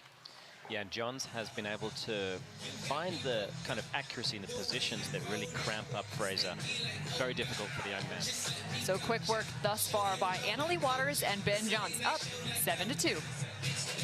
For many of us, we just charge ahead because planning for your future takes time. And right now, thinking about your financial future takes on new meaning. At Baird, our financial advisors have guided individuals and families to achieve their goals through every crisis evolution and groundbreaking idea for over 100 years. That's the difference between thinking you're ready for what lies ahead and knowing you've planned for it. Now that's different. Discover the Baird difference. I sold my car to Carvana and it was awesome. I heard about Carvana through friends, so I thought I'd give it a try. It was easy. I input information about the car, including the mileage, the VIN number, answered a few questions, and got a real offer in seconds. It felt too good to be true. It was a lot higher than I expected. A Carvana advocate came to my house. As soon as they accepted my car, they paid me on the spot. I couldn't believe it. I recommend it to anyone. Try it for yourself. Go to Carvana.com and get an offer for your car.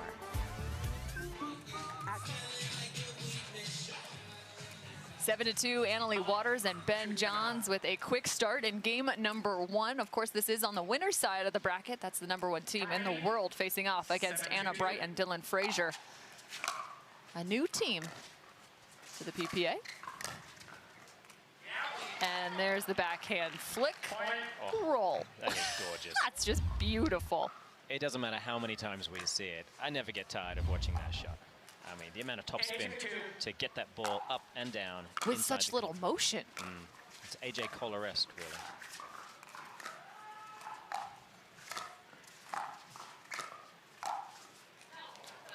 So the few times they've found success, it feels as if Anna Wright is finding that right side.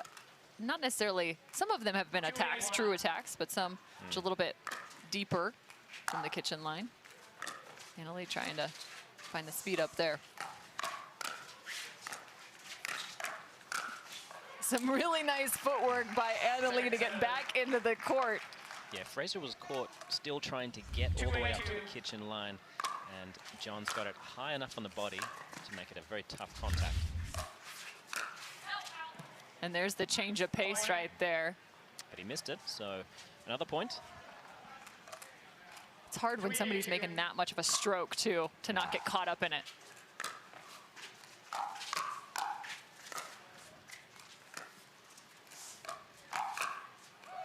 Oh, and he nearly tags her. Waters, good job with the backhand, Ernie. Yeah,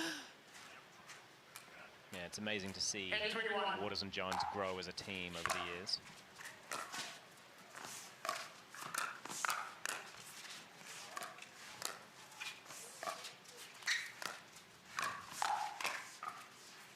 That's some nice movement, though. I have to go hats off to Anna Wright in the middle of that. That line shot from Ben Johns was well defended. Got him back to neutral.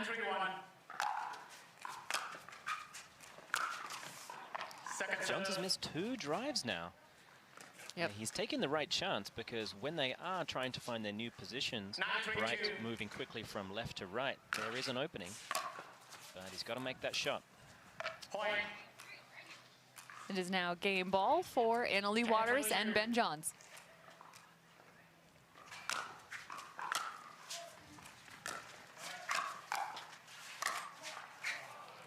Nice defense from Leigh. Finishes off game number 1 in very efficient fashion, 11-3.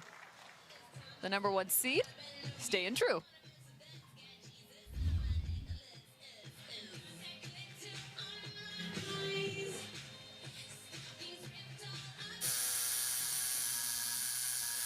What are you guys doing? Getting our duper tattoos. Oh, cool. Hey Cameron, how's it going? Almost done. Perfect. Can't wait to see your number. Number? Duper, because ratings shouldn't be a surprise. Download the app and claim your free profile today. I haven't even started yet. Oh. Match point. It's all up to me. Nothing can get in my way. And when they ask, what are you gonna do next? I'll say, I'm going. Oh.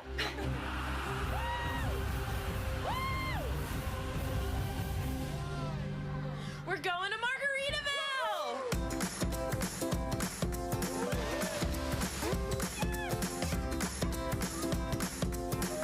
You can go to Margaritaville too. Visit MargaritavilleResorts.com. I sold my car to Carvana and it was awesome. I heard about Carvana through friends, so I thought I'd give it a try. It was easy. I input information about the car, including the mileage, the VIN number, answered a few questions, and got a real offer in seconds. It felt too good to be true. It was a lot higher than I expected. A Carvana advocate came to my house. As soon as they accepted my car, they paid me on the spot. I couldn't believe it. I recommend it to anyone. Try it for yourself. Go to Carvana.com and get an offer for your car. At Carvana. Championship court is the place to be when the number 1 seed is on it. Leigh Waters and Ben Johns facing off against Anna Wright and Dylan Frazier. And let me tell you, that first game was awfully efficient from Leigh Waters and Ben Johns, picking up the victory 11-3. See if Anna Wright and Dylan Frazier can find a different equation. That's not the way you want to start. And they managed to do it as well, having made 3 unforced errors. I mean, imagine if it's clean from Ben Johns on the 3rd shot drive. It's like salt in the wound, Morgan. What are you doing? Well, they can't hear me, don't worry.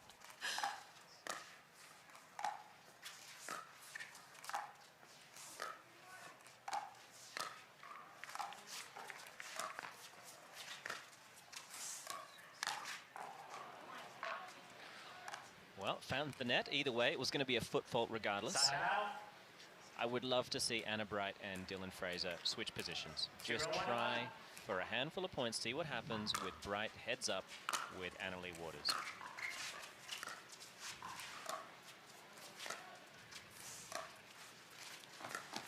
Oh, and just when you think you have him, you don't. You've got to be joking me.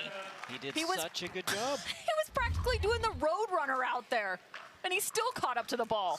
0-1-2. Look at this. Yeah, he's deceptively fast.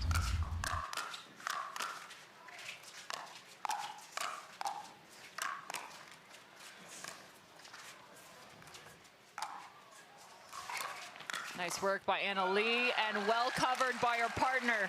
Teamwork at its finest. Yeah, that is heartbreaking. I thought Fraser and Wright played the best point of their match so far, and it still was not enough. There's a lob off a bounce there.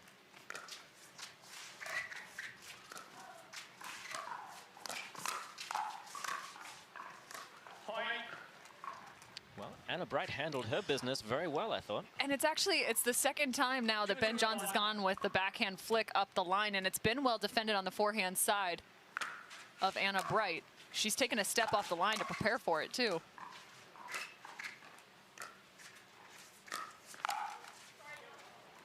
I think I'm going to send Fraser a text just to see if he can get Bright next to, sorry, opposite Leigh Waters. 3-0-1.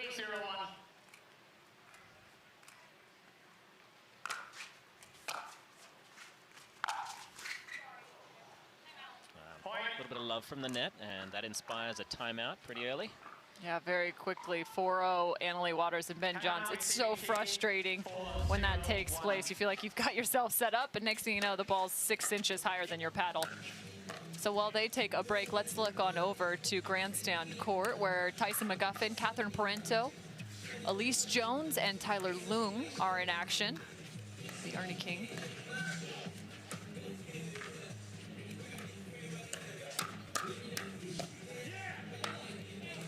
Allyce working off the line and moving on up. They're in a little bit of a deficit, but still, she became a people's champ at some point, and a real crowd favorite. This is game 2 action. Catherine and Tyson won game 1, 11-3, and are now up, I believe, 4-0. Unless that was just the side out. Yep, nope, 4-0.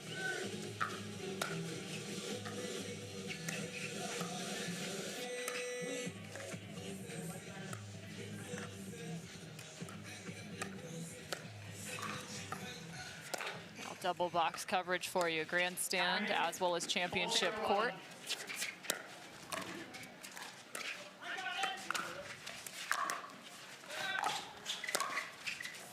It's a true test of your multitasking.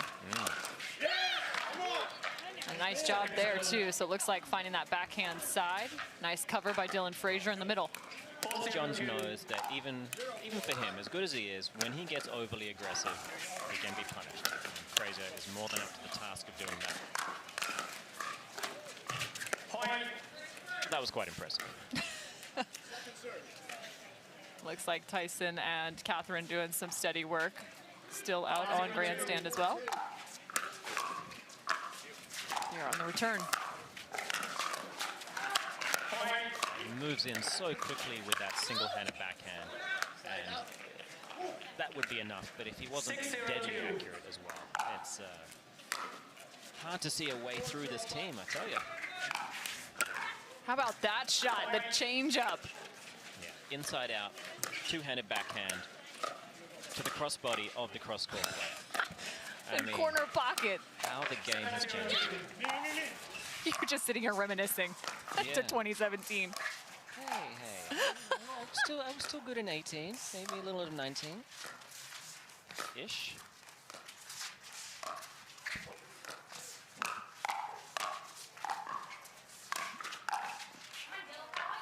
Full focus on championship court. That was not meant to be a dig at you. I'm so sorry. Don't worry. I'm just being silly. I know my place. Oh, no. No, I'm a little embarrassed. I'm sorry.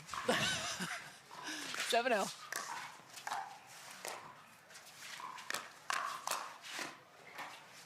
Well, if Johns can get away with that kind of shot selections, then he will keep going. I mean, why not? That was on return of serve as well, so he is playing a very ambitious style of pickleball, and it's working out well. Nice reset from Johns there. Side out. Yeah, I think Fraser and Bright, they're still obviously learning each other's games. 7-0-1. Fraser has been in the Delray Beach area for a while now, and they've been doing some real training together alongside with James Ignatowicz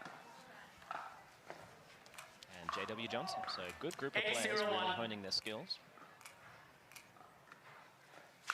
8-0 now.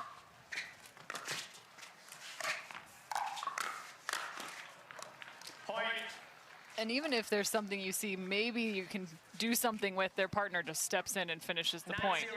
They are so well versed with each other's shot selections. It's you know, it's a real synergy in shots. Wow, what a snag from Ben Johns, and another. Oh, and AL almost got it. Second serve. 9-0-2.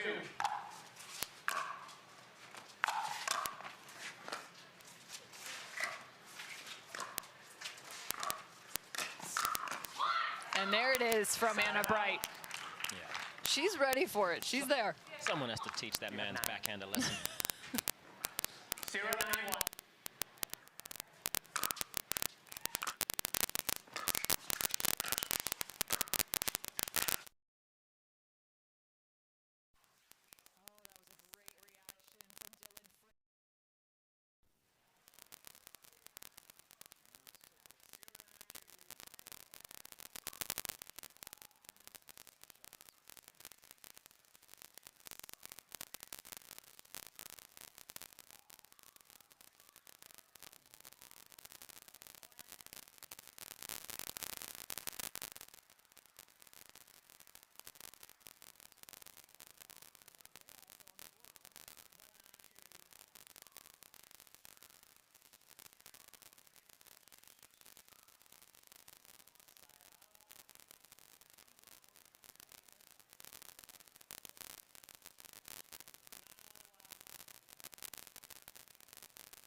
Up on championship court, Kovalova and Wright versus David and Wilson.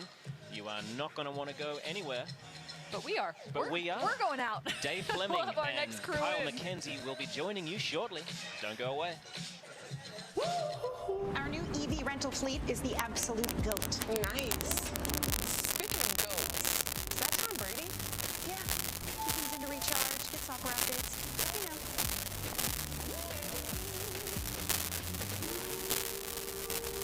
Same time next week? You got it. Cool. Let's go.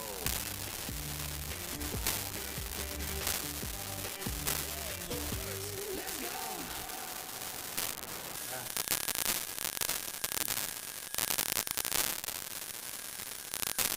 What are you guys doing? We're getting our Duper tattoos. You know it changes every match, right?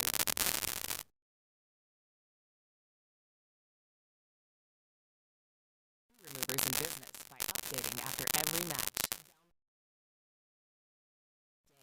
Can you I sure can try. Podiums are reserved for winners. No one ever said get it. So we work. We drill, we train. And while we do whatever it takes to gain even the slightest edge, we found our biggest. Electrum has the most grip for spin and touch without sacrificing any power. Electrum. Earn your edge.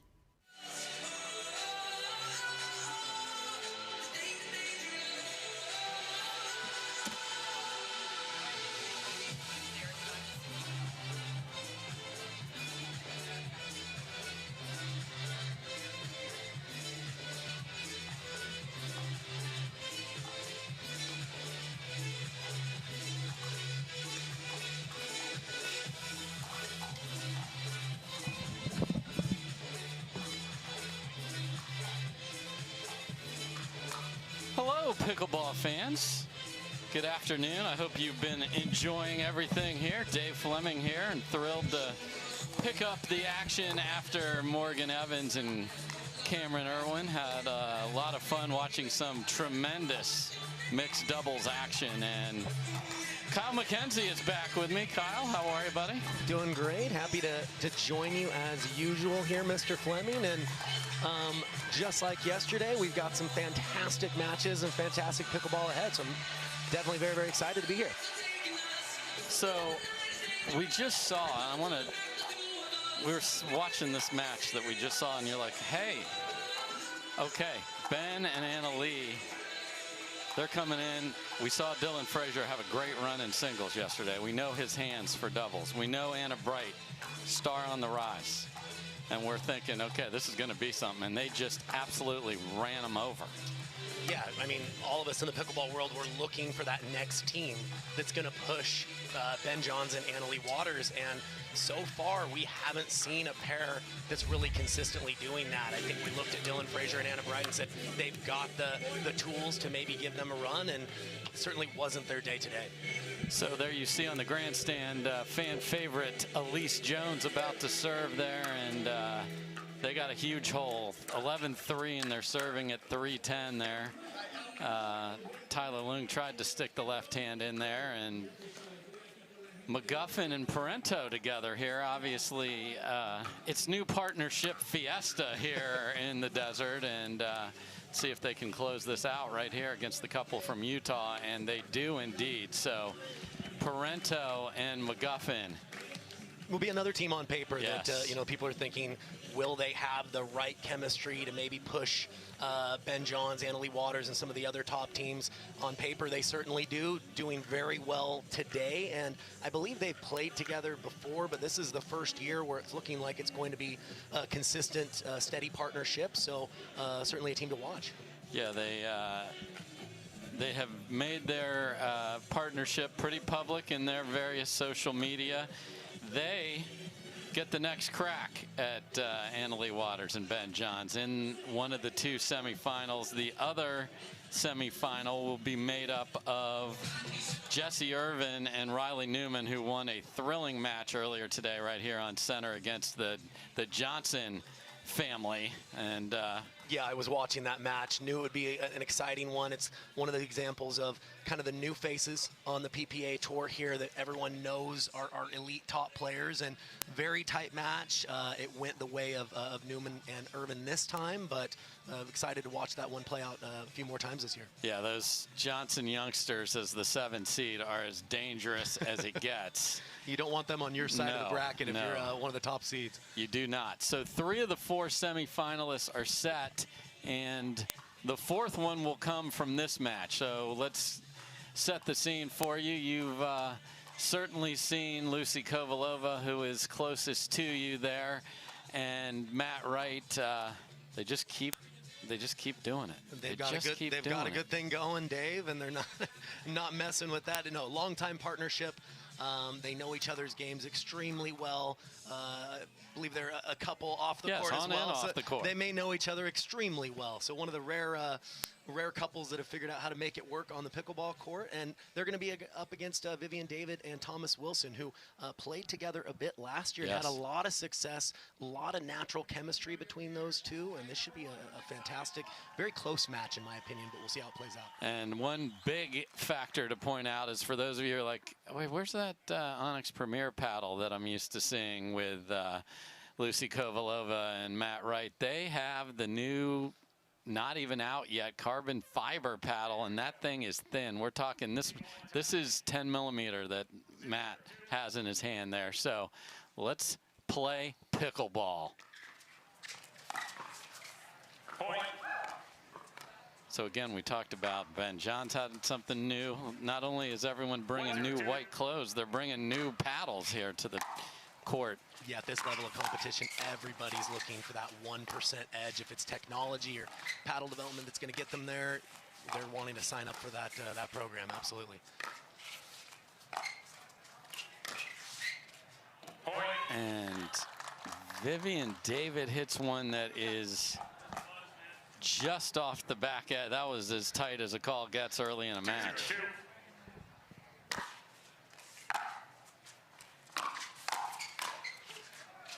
And Vivian David dancing around Thomas Wilson, Kyle, known for that massive forehand. Yeah, that's his preferred side, but he's added a lot of variety on the backhand as well. He can use both 1 and 2, and he's really known for his movement out here. So look for him to be able to cover a lot of court. He's an excellent athlete and looking to put that on display today. So a nice start for David and Wilson. 0-3-1. Love to get 3 before you have to give the ball back. Take off. Point. Wilson putting some of that movement on display, but looks like he just stepped in the kitchen. You're not allowed to do that and hit the ball out of the air. Yeah, called on the takeoff, so his pilot license was revoked there. And a nice big finish there. Yeah, so oftentimes when you see an Ernie, it's usually landing on the sideline, but there was the takeoff and the line through the middle of the court. Point. Vivian had Matt's hand so far into the cookie jar in the middle of the court, but just missed it behind him. Yeah, it's an easy one to overhit. She probably just needed to take a little pace off that when you're going back behind the male player. You mean like that? Just like that. Yes. She learns quickly, Dave. 3-2-1. So again, quarterfinal action here. Look at that get from Thomas Wilson. He's everywhere. And then Matt Wright gets called on the push-off on the overhead after I didn't see a starter's gun to run the 100-meter dash there, but Thomas Wilson, come on, brother. We talked about his movement, and, you know, Vivian David is no slouch in that department either, so they're such a fun team to watch because they're very capable offensively, but they're a fantastic defensive team as well. Second serve. And it's going to be super positive land over there, too. Really supportive of each other. Vivian is always smiling, but no one wants to win more than her, too. Don't let that fool you. That's true. Don't let the smile trick you. Point. So I think there's a paddle mistake right there, because I bet you the Premier keeps that in. A lot more action potentially. Don't know anything about this paddle.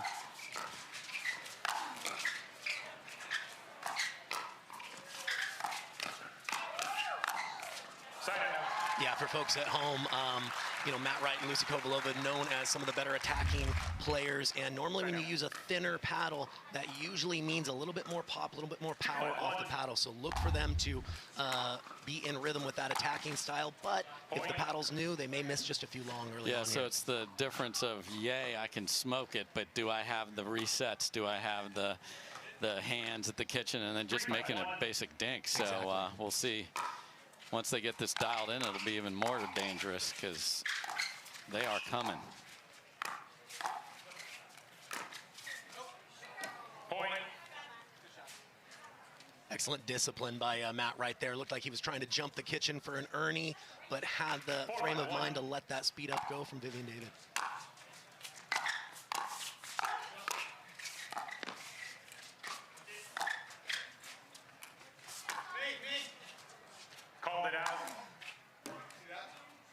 She called it out. Not enough to overturn. Did you see it? Okay, so. It was out. Confirmed out. Okay, so Thomas Wilson was tracking down the lob and called it out after he threw that huge lob return back, and that was confirmed. So there we go. Done our business. Let's move on. Next point. 4-5-2.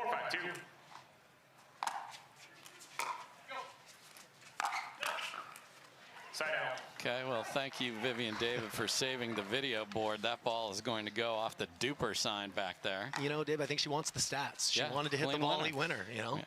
Fill up that stat sheet.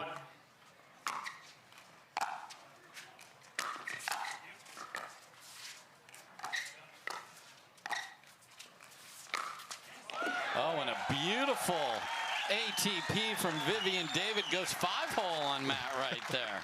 She trusted waiting that angle long enough for it to open up and executed perfectly. And then just a wicked forehand. That ball had to kiss off the tape. I mean, Lucy's not going to swing and miss on that. No, an awkward location too. He found her outside hip. She's leaning middle. Great location in addition to the pace there from Thomas Wilson. The ball was in. Point. Okay, so there was debate on that call. We saw that ball clearly in, and it looked well in. Yeah, well in. So well in was where we netted out, fortunately. Second serve. Okay, let's get a clear out call there. We've had a little debate, so out. I'll call it. Enunciate out there. Even though we're not at the court, we'll call it out for you. Side out. Ah, you see Vivian David having some fun as she is tiptoeing and leaping through the flowers there. And they're such a unique team where, if, you know, they're making errors, they'll laugh at each other. They just have such an obvious chemistry between the two of them. And that is worth so much, especially in mixed, where you got to be locked in, rolls. How do we want to play? And can't get down on your partner.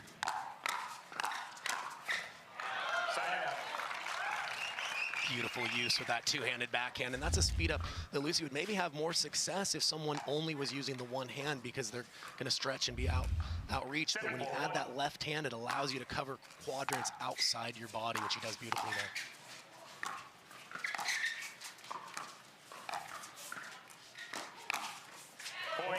And despite missing a few of those, Vivian David is going after Matt Wright, keeping him honest down the line, and it pays off. I think it's part of the game plan. If you never go at him, he gets too comfortable just shifting and kind of owning the middle there. Point. Shake and bake, and Vivian David is everywhere, and David and Wilson looking fantastic here in game number one. Second serve. That's a shot that came into vogue about 12 to 18 months ago. That cross-court attack, it's so hard to keep that in.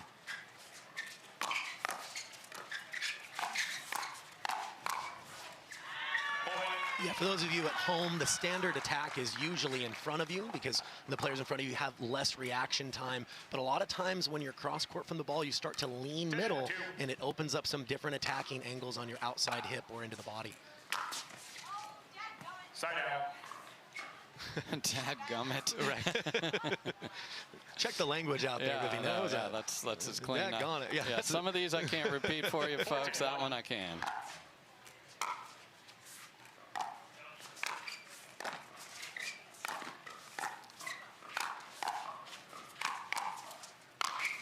I mean, they just can't even get to the kitchen. It is just relentless pressure, Kyle. Yeah, you know, Mr. Wilson's doing a great job of really shrinking the court on those drops, coming over and just dictating with his court positioning.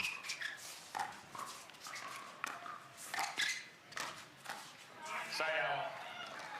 You'll see that some of those neutral balls towards the middle, it's kind of understood. Vivian David will slide over, allow Thomas Wilson to dictate with that ball until she needs to jump into the point.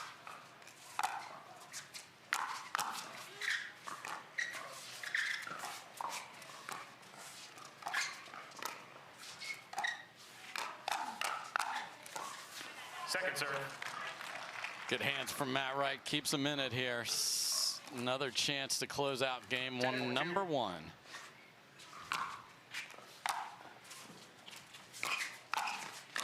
Side out. And Matt Wright is like, okay, Nat, finally. Thank you. Let's throw me a little love over this way. Come on. 4-10-1.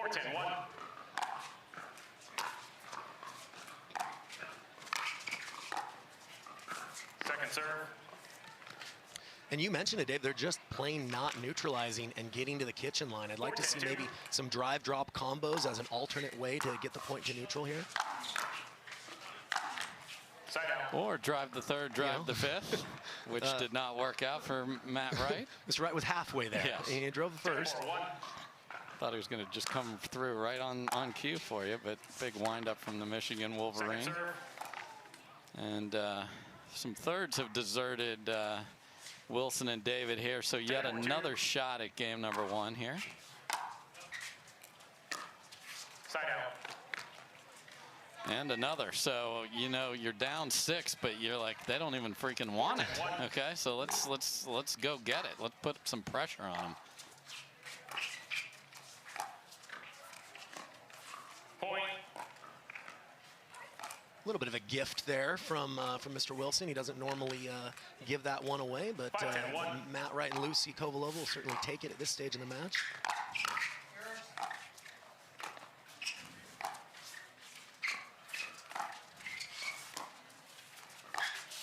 Second serve. Yeah, they're just a little, I'm not exactly blaming the paddle, but just a little less comfortable than I'm used to seeing Matt Wright on a ball like that dink that he missed. Ridiculous athleticism from Thomas Wilson right there. He's off the court with the Ernie and then swings back with the forehand. Come on, He's Kyle. able to show such amazing body control to fly through the air. It looks like it's open, and all of a sudden he just closes the door with his athleticism.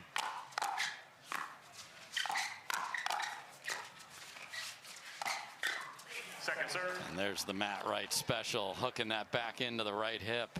And I believe, you know, my opinion, him and Ben Johns are probably the two most capable off the bounce attackers. They have such a high IQ of vulnerable locations on their opponent's body.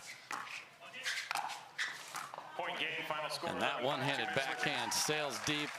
The swing just didn't look comfortable there, and I can understand why it wasn't comfortable because Vivian David and Thomas Wilson looked fantastic in that match.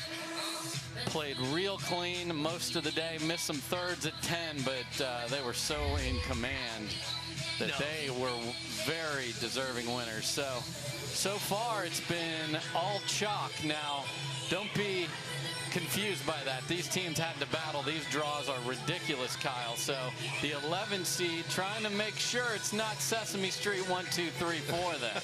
They're trying to, you know, join the party a little bit here in the semis, and they're certainly on their way. They played lights out, especially the start of game one. We'll see if any adjustments can be made from, you know, Matt Wright and Lucy Kovalova here in game two. And to your point, it does look like some of the routine, you know, soft, touchy-feely stuff might not be as comfortable for them right now. Don't know how much of that is the new, possibly more powerful paddle.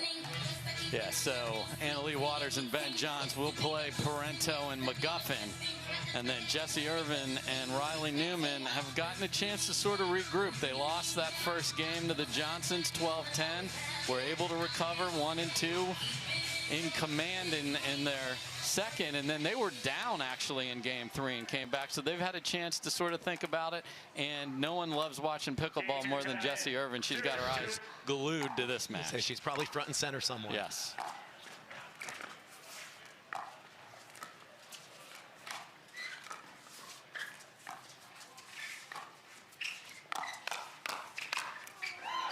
And that's Viv David's best thing she does. She sits there with that two-handed backhand like, bring it to me. Well, and I think, you know, what is elite about her game is just her balance and her posture. She's lower than everyone else, and it puts her in a position to have those elite hands when she needs them. Oh, what my. a get. Stop it, Thomas Wilson.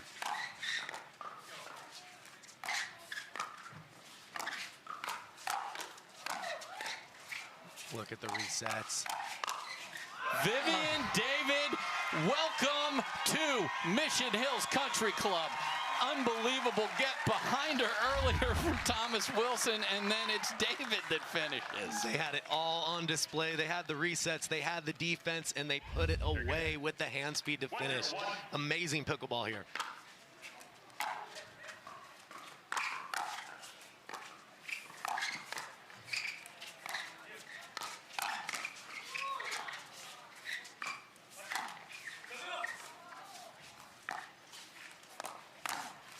Vivian David is absolutely putting on a show for us right now. No, 100%. And she doesn't even need to win all of these attacks going up Matt Wright's line. But if she can just win 50%, it keeps him so much more honest and pays dividends the rest of the match.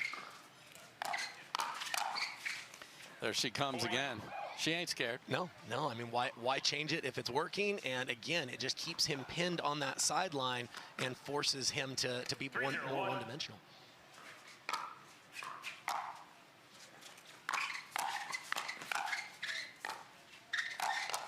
Second serve. I mean, I know they didn't win that point, but they're playing loose in the quarterfinals here. David flying around, shaking and baking. And they're using, to your point, so many different formations. It's tough for Kovalova and Wright to get in a rhythm here.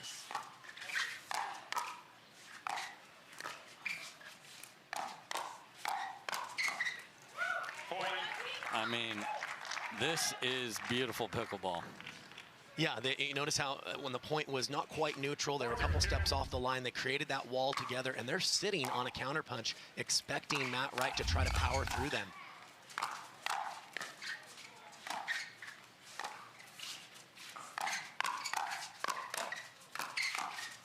And Thomas Wilson now finishes, and folks, this is getting beat. This is the 3 seed seeing the 11 seed just coming after them. They're getting completely outplayed at this point. I would really love to see a timeout from them to just look to settle themselves and change up their tactics. And Wilson and David are still rolling with that poach and drive and poach, what we call the shake and bake. They've got it all on display here, Dave. I mean, this is one of the most impressive heaters I've seen for a team. Everything's working. Will it keep working? We'll find out right after this.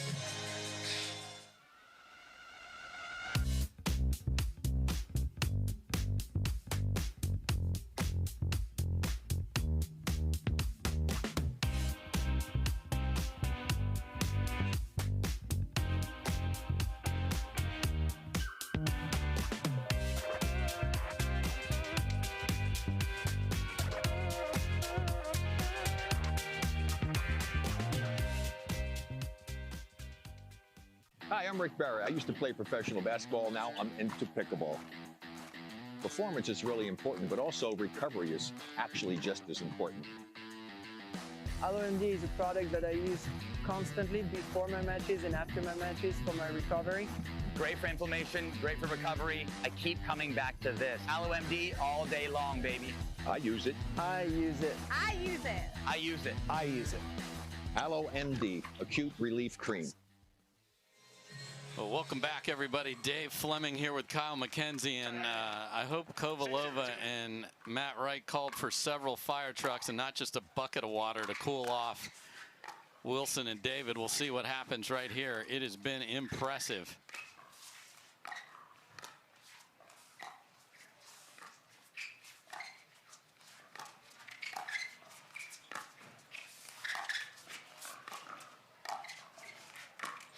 Side out.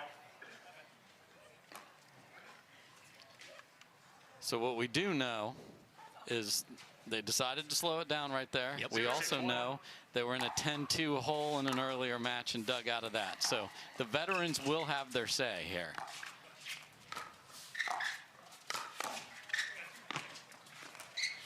Okay, little bumper cars. Point. And David maybe had an opportunity to sag back a step or two to join her partner. Might have been a little too bold with staying there right midcourt with trying to defend that smash. Fault. You never reestablished. Your left foot hit the line, you never reestablished. Point. Yeah, I think that's one of those as a player where Tom's like, I think my feet were jacked right there, and I think I was on the line. And It's like, did anyone see that? And like, well, there's 2 people staring at your feet. So. You got caught with a hand in the cookie jar there. Foot even. Foot.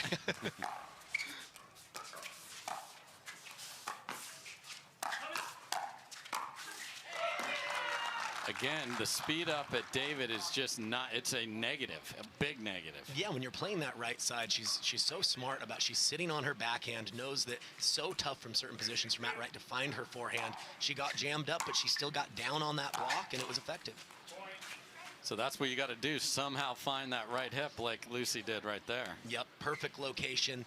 Obviously, she hit that ball hard, but it wasn't the pace that bothered her. It was the location that jammed David up there.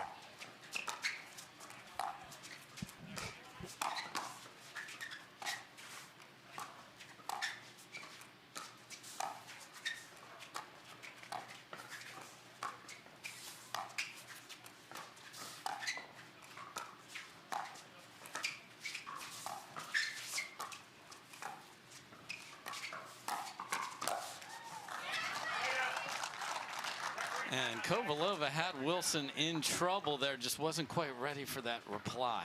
Yeah, again, she's so good at finding that location outside the male's kind of body quadrant. And if Thomas Wilson didn't have the ability to counter with 2 hands, she'd probably win those points. But that gives him that extra reach to get on top of that counter and kind of got her fumbled up on the recounter there. So what are you seeing here? What's the reason for this, and what do Kovalova and Wright need to think about? Yeah, I mean, obviously it's tough when your opponents are coming out on fire. For me, I would try to compartmentalize in 2 different styles of points. I think the first couple shots, they're getting on defense too early. So I think they need to take more risk on the serve, return, first volley to really get that point to neutral or stay ahead. And then after the point is even, I like them playing that slower style and using their hands to counter, but they weren't getting established often enough. They need to do a better job of that in this game. And an incredibly short return there just welcomed Wilson and David to the kitchen. And that's where I kind of said, you know, if you get in that habit of, okay, we're just going to slow everything down and play safe, you get hit with that offense in the first couple of shots. So you might need to take a little more risk on the first couple of shots and then sink into that patient style that they know how to play.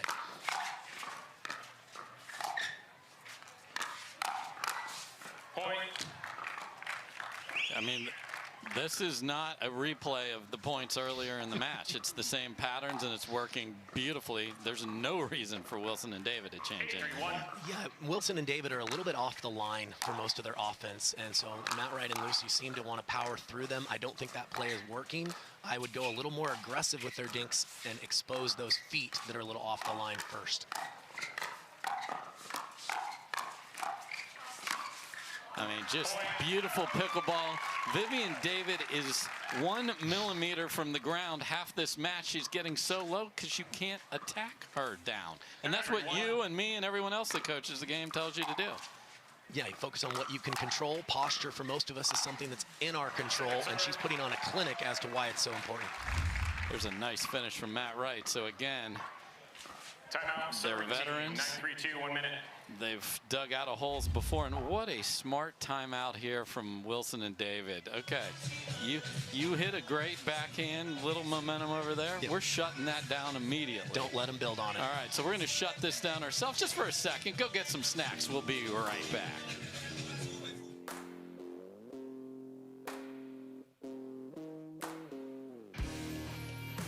This spring, you don't have to be a baller to buy like one.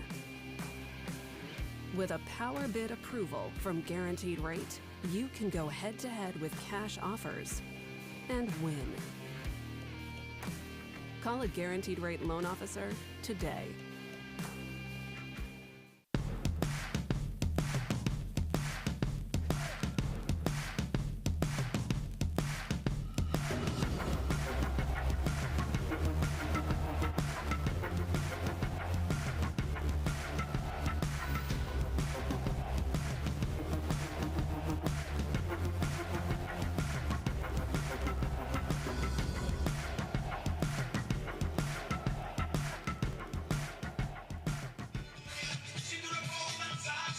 All right, folks, welcome back.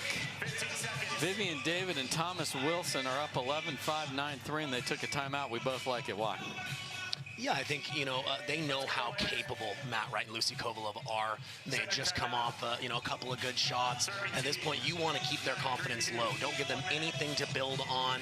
Maintain that lead. Settle yourself. At this point, you're 2 points away from the match. And it looks like they called a second timeout. I guess they've got a little bit more to discuss. See what's going on court there. There's concern now as I'm seeing a referee. So now we're into a different situation, maybe. And again, this is conjecture here by me on is there a medical situation here with Thomas Wilson? He seems to be breathing heavy. And again, I do not want to start assuming things, but I don't like when I'm seeing someone's pulse being taken there. That's his wife sitting with him. Yeah, kind of just reading his body language. He looks a little concerned, and yeah, I believe that is his wife just checking on him, making sure his heart rate's okay. I don't know anything about his health concerns or anything like that, but he's just making sure he's all right out there. So we thought they were taking it from a momentum position, but this is clearly a timeout taken from I'm not feeling the way I need to feel here for Thomas Wilson. Yeah, you can see the concern on his face, and horrible timing too. I think couldn't come at a worse time. They're playing absolutely amazing, and this is the last thing that you want to see. So again, how this all can work out, obviously this could be a medical timeout involved here at some point as well. And that gets into 15 minutes. You see our referee there. So while Thomas, his health #1, nothing else matters over there whatsoever. So while he gets himself squared away, we're going to take a look at one of the matches in the back draw. And we've got Tyler Loong and Allyce Jones versus Julian Arnold and Lauren Stratman. This is a game to 15, just getting going.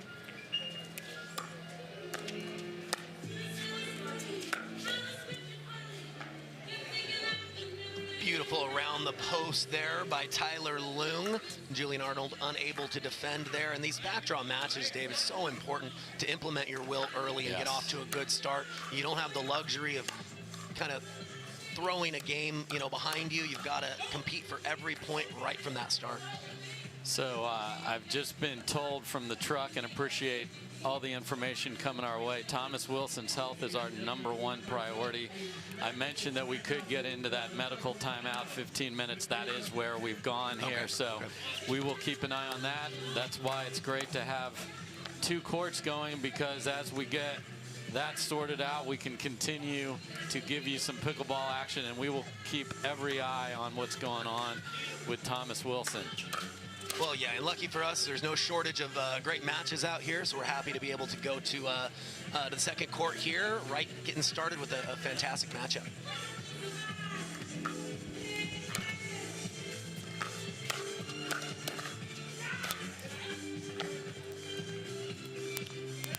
Lauren Stratman and Julian Arnold, another one of the rare couples that can make it work on the court as pro players, and they've always seemed to do quite well together. And then Allyce Jones and Tyler Loong are both from the Utah area, and I don't know if they've partnered together before, but they've each had different partners for most of last year, and I don't know if this is going to be a permanent thing this year, but certainly a team to watch. Yeah, they certainly have proximity to practice and so forth with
encouraging as well.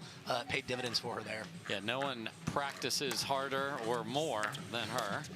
You know, you hear football 2-a-days. She'll do 3-a-days and 4-a-days if there's people willing to do it. I mean, no one has improved more than she has over the past 18 months, and now it's finding that offense to go with the world-class defense. Yes, I taught with her recently, got to know her. You won't find a higher quality human being, and she shared with me her training routine, and it certainly made me feel lazy, I'll tell you that.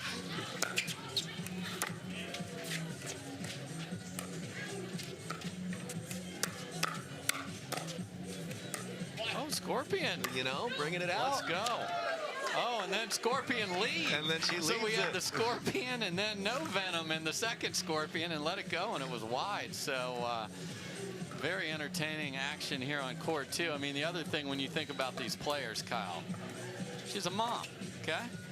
Her husband Ryan's here supporting her, and I talked to Ryan about how this is a family affair, and I said, he's a very good player. Hey, are you gonna play? No. I would hate to be on court and miss watching my wife play. That's, you know, there's so many people involved in this and feeling it on every point, and now the opportunities are bigger and bigger in this sport. Yeah, the top players now, it seems like a lot of them have a team around them, whether that's, you know, professional trainer or just people around you for emotional support, and probably the right answer out of the husband there. I'll have to take some notes. Well, phenomenal answer. So 8-7 on the turn here.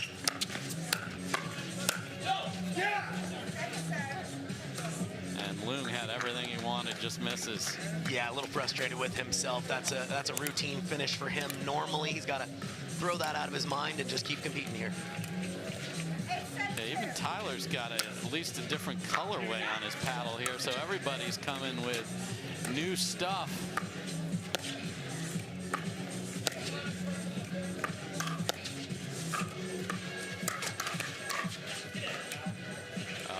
The net cord. Unlucky for Stratman there. You know, and I think that's not a terrible pattern for them. Tyler Loong, exceptionally consistent with his dinks, but he's not overly aggressive. And I think Lauren Stratman could maybe win the pattern against Tyler and maybe set up some attacks against Allyce Jones. We'll see if that's a pattern she looks to use a little bit more here. So 7-9-1 game to 15. Got to win by 2.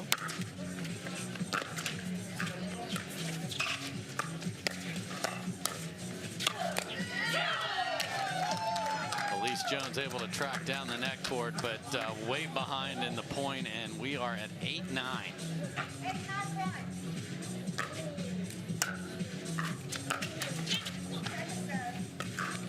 Arnold got the short return he was looking for, just wasn't able to convert, barely clipped the tape on that drive attempt.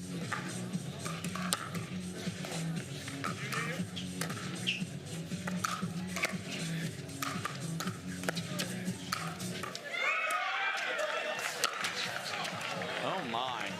And chaos on the overhead. I think Julian is apologizing not just to his opponents because it went off the tape, but also to his partner on and off the court, Lauren Stratman. There was a swing millimeters from her face right there. Almost a collision there. He gives her a high five, make sure they're on the same page before they play the next point.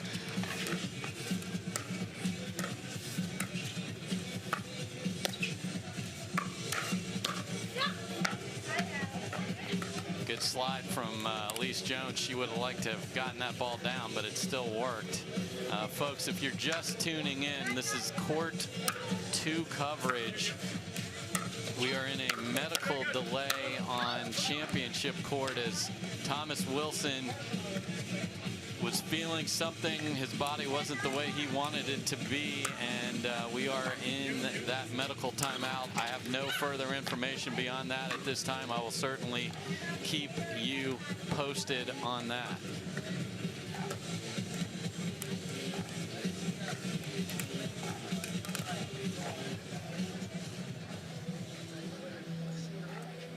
So we got a timeout at 11-9.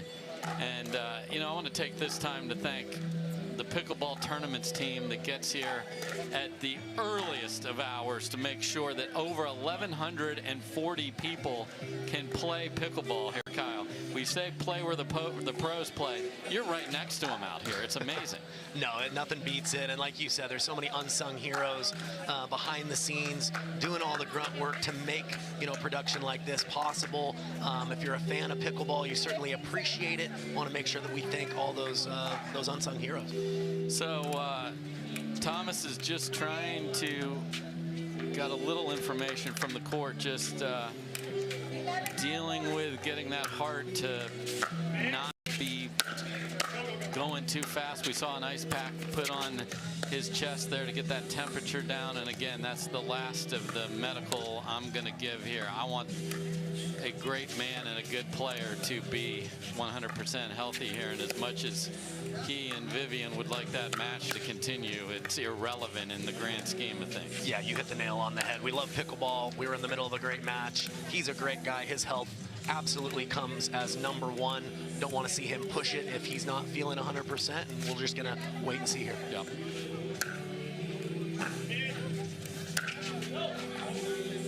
Oh, and a Vulcan paddle gets punched there from Tyler Loong as he had that forehand slap drive that he loves into the open court and missed it wide. Still have the lead here. Game to 15, win by 2, up 12-9.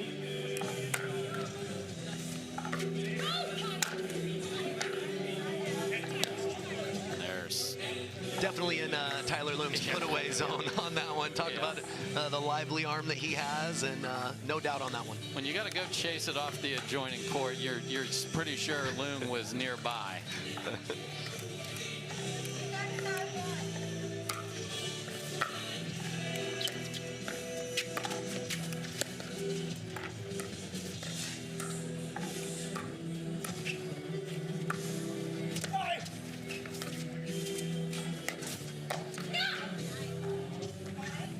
A couple balls just off the edge of the tape, and a nice little roll there from Allyce Jones down at Stratman's feet. Yeah, I think they were expecting her to dink that. She decided to give it a rip, and certainly worked out for her. Same lady.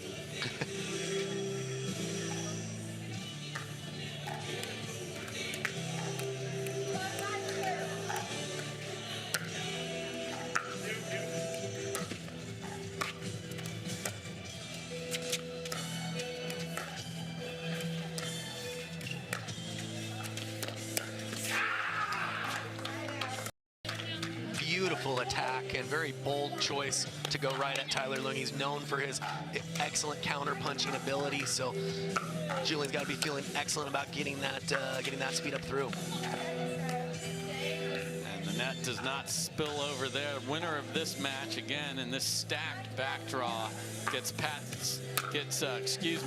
Jocelyn de Villiers and Callie Smith. So that's what's waiting for the winner of this. Yeah, that's like, we're not even near the goal of the bronze medal match. That's how good teams get thrown back there, and you're like, don't I get a breather? There's no breathers here, Kyle. We talked about it yesterday, Dave, in singles, how there was already a tremendous amount of depth last year, but there have been some newly signed PPA pros. And with mixed, it's all the pros in the same event. So many good players on display here.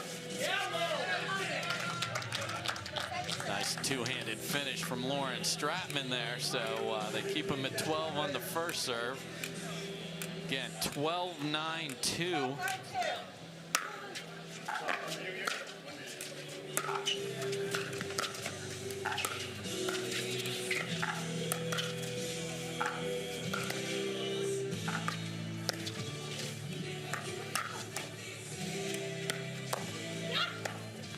And there's that cross-court attack speed up from Loong, and they get to 13, and lucky 13 on Friday the 13th here, everybody. So you decide if that's a good number or not for you. I just caught it off the tape. I can tell you that Thomas Wilson is standing on the court, on center court, trying to figure out if he wants to continue. So There's a look of concern. He's definitely pressing into his upper chest area to try and get comfortable. See him continue to do that. But it looks like we will play on here. So that is not someone that looks real comfortable, but here we go. And I hope this is an okay decision here for this young man as he continues to not look even remotely comfortable. Yeah, I really feel for him. They're only 2 points away from a big win. I hope that isn't affecting the decision to play if he shouldn't be out there. But I mean, he is not even hoping for the moving best to the net. Second serve. And he just hit a win. Wow. Well, shows what kind of natural talent he has right there. Doesn't need to be 100% to still put on a highlight reel.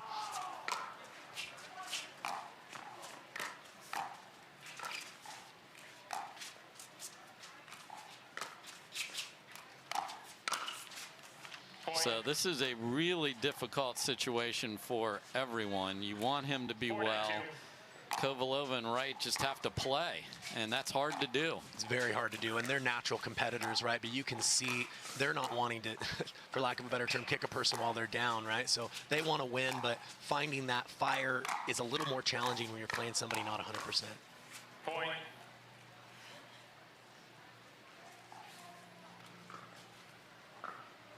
Yeah, we are in a very strange territory here.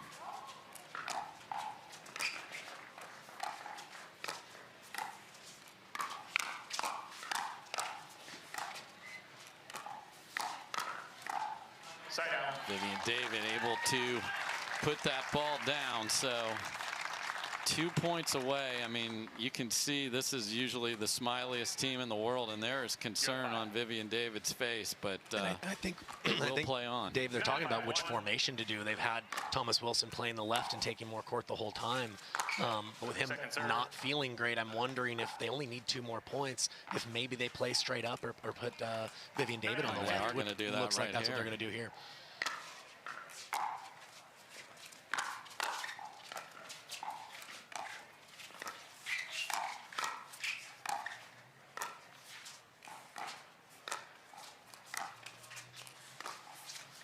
Side out. And that will not slide over, so really tough. They see the finish line and it looks hundreds of miles away, and it's just 2 points.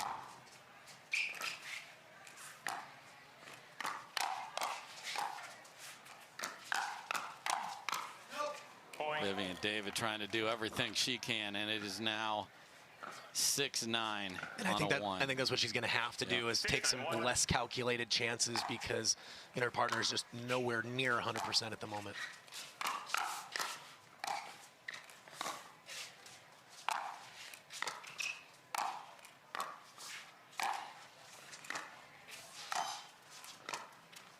Point.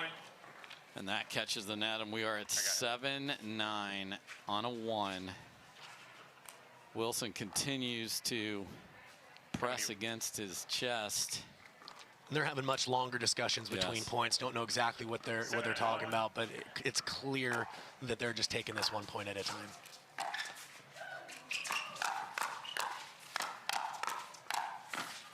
Point. And Thomas Wilson just not able to move at all. Obviously, they've used their timeouts. They've used the medical timeout.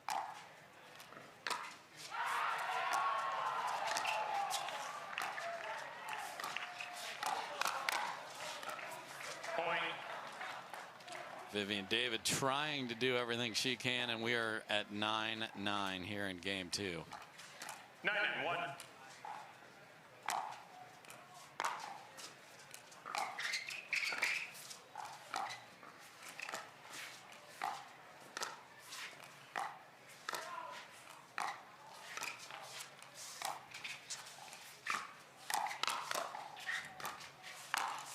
Second serve. Okay, so they get a miss from Kovalova.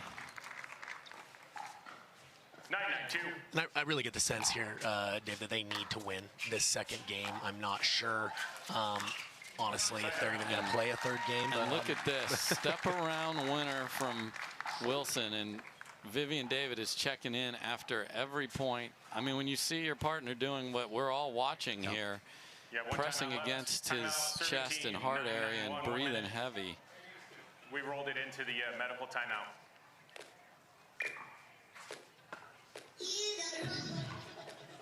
Okay, so there's a quick 1 minute break here. We've got an ice pack being put on the back of Thomas Wilson's neck there, and that's his wife. I'm sure nothing worse than watching this unfold for your loved one. Yeah, I think you mentioned it's just a tough situation for everybody. It's tough for, obviously, for Thomas Wilson and his wife. Tough for his doubles partner, for your opponents. Everybody just wants to make sure he's okay, regardless of the outcome of the match here. Here's where we're at. The winner of this will play Jessie Irvine and Riley Newman, who are watching this as well, trying to see who are they going to face. But Vivian's smiling a little bit there, and so I know Thomas is just trying to fight through whatever he is dealing with. His comfort level is very close to zero, though, but he's hit a couple of forehand winners and kept them off 10. Here we go. Second serve. Can't get the shake and bake to work there, and that's what it's going to have to be. Quick points, you know, take a big swing here.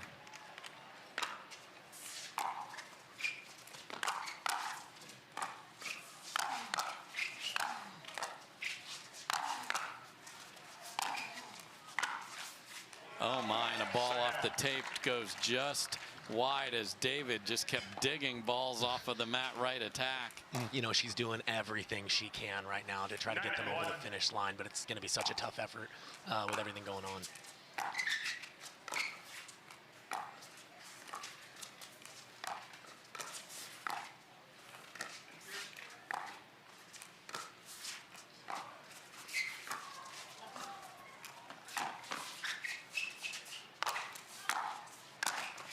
Oh my, and saw a little more movement there, and then unfortunately a mistake after a beautiful lob from Wilson, and in a very unexpected way we are at a game point for Kovalova and Wright. Second serve. Another nice step around from Wilson there, and you just see the concern of Vivian David looking back after every point.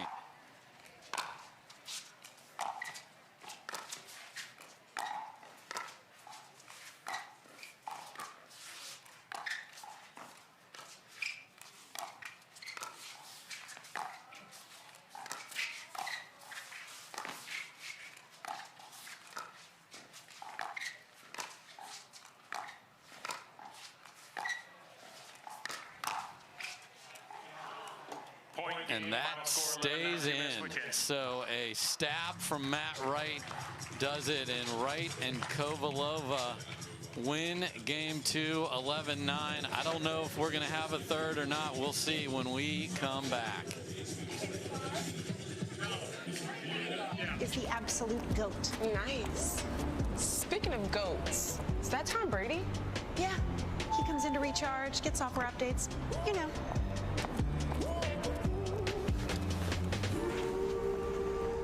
Same time next week? You got it.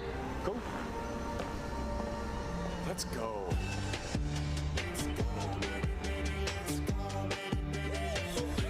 Let's go.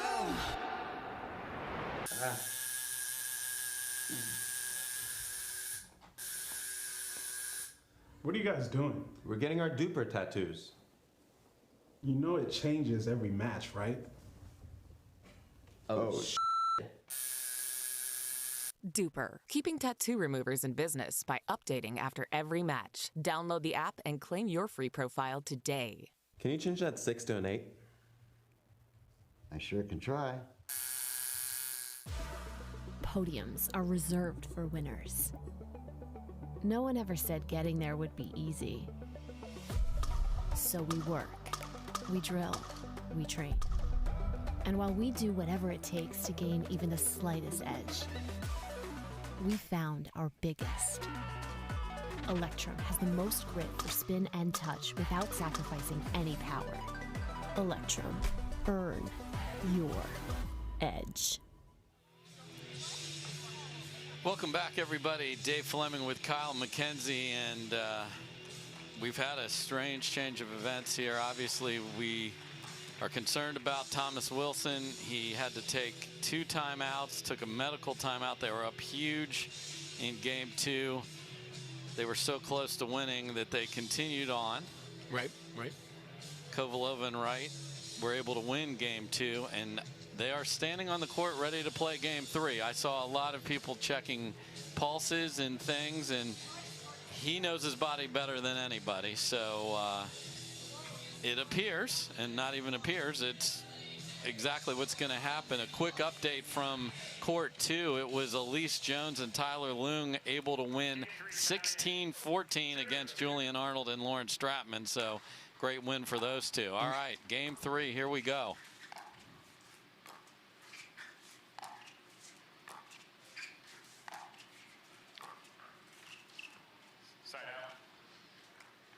Yeah, Wilson not doing the standard play and dropping and moving in there. I'm not sure how competitive they're going to be able to be without him being able to move. We'll just kind of have to be along for the ride and see here.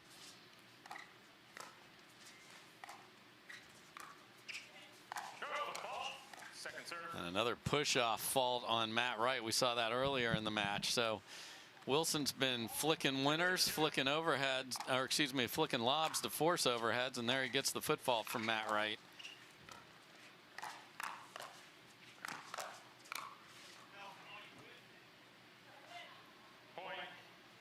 Big movement there. That's the first like short area push-off that we've seen. Pulled it just wide, so 1-0. We'll switch sides at 6 in game 3. Excellent location there by David. Held that till the last second and just shoved that into the body of Matt Wright. Great choice.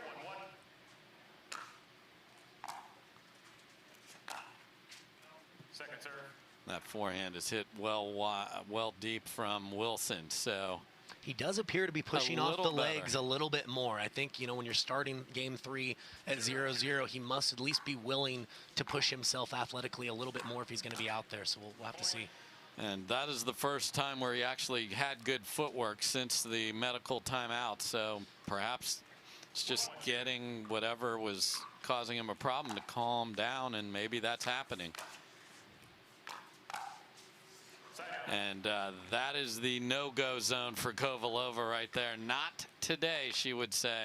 And Don't bring that through the middle. I have to feel like Vivian David probably wouldn't have been that ambitious if she knew her partner was 100%. She may have waited and grinded a little longer for her attack. There's Thomas Wilson speeding it up, but even the usually joyous celebrations these two have after winning points is the softest paddle tap. And I get it. If you have almost nothing in reserve, keep it for just swinging the paddle.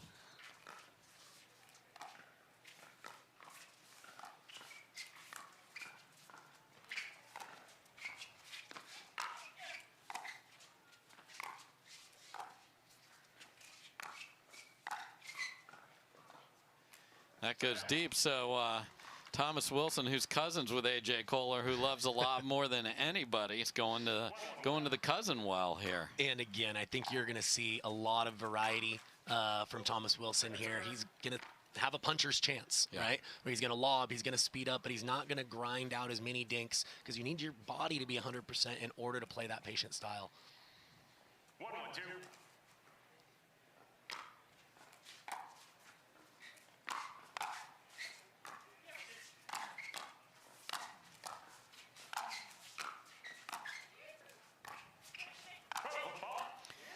Another push-off foot fault by Matt Wright after the lob again from Thomas Wilson. So something Matt Wright's going to have to look at in his procedures to hit an overhead, because tennis players do rotate and push off, and he keeps getting called on it. And now Thomas Wilson does the baking after the shake from his partner, and okay, and they're starting to lead here. Show signs of life of what they were playing like before the medical timeout. Side out.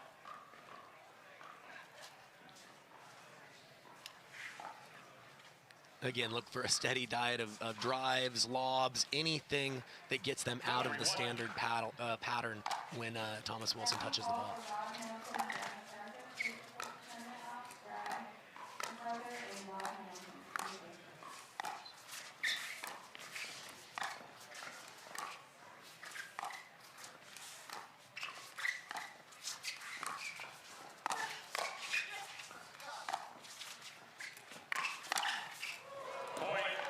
Yet another lob combination, but that time the speed up in the middle is handled by Matt Wright with a little help from the net. Yeah, he kind of read that speed up coming middle, and anytime you have good timing on that forehand, it's normally point over when you have Matt Wright's power. Second serve. Too much power on the counter there, but again, Vivian David able to get on top of that ball, hit down on that. Really tough for Matt Wright to straighten that volley out.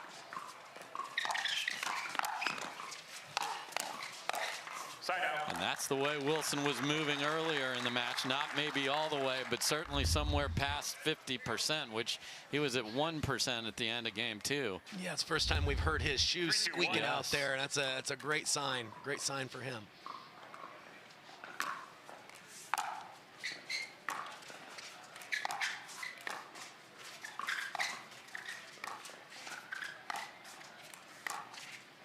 Wow, Lob Fest 2023 here.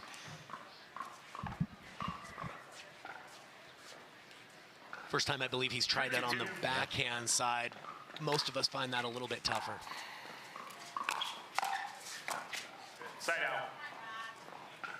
Vivian David was looking for the shake and bake, and then she bailed on the bake, and the oven was already at 500 degrees. Game over. Ended up kind of screening her partner out from being able to see that ball there. Second serve. What a great reach in there by David. She really maximizes, you know, a lot of things from a posture standpoint, and her lean was perfect right there.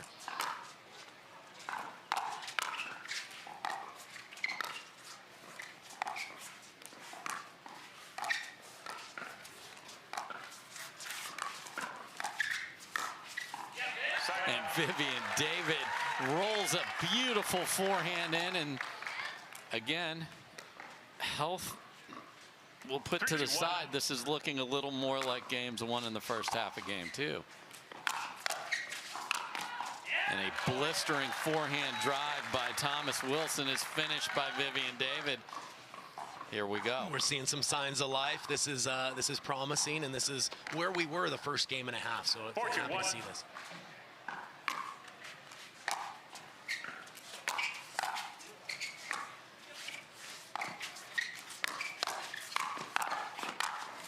Thomas Wilson is feeling a lot better, at least in those 5 seconds. Sliding across the kitchen and mashing a winner. He's looking like his old self. We don't know how much is in the tank, but this is exciting to watch. We'll see if Matt and Lucy are able to find another gear themselves here.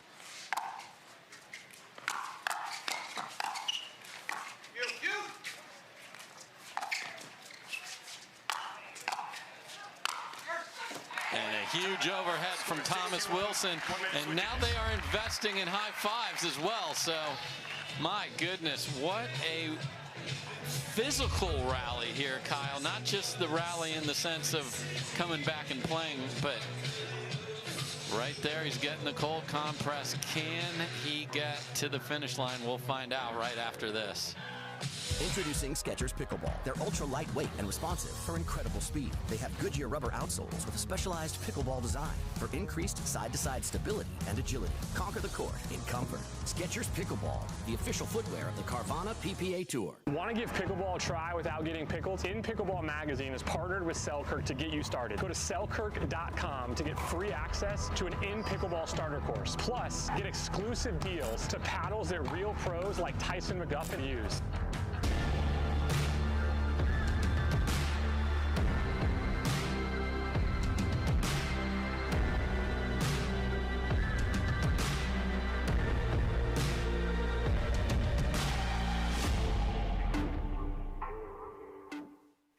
Brewed with Valencia orange and coriander, Blue Moon is one of a kind. Something this unique could hang in a gallery. But then, you wouldn't be able to grab it. Sure, something so well crafted might belong in a frame, but then you wouldn't be able to drink it. So we framed it with our signature glass instead. Blue Moon, one of a kind, every time. All right, welcome back, everybody. Dave Fleming with Kyle McKenzie, and Thomas Wilson's health has been the story of this second half of this match, and he has played on and continues to find just a little more energy.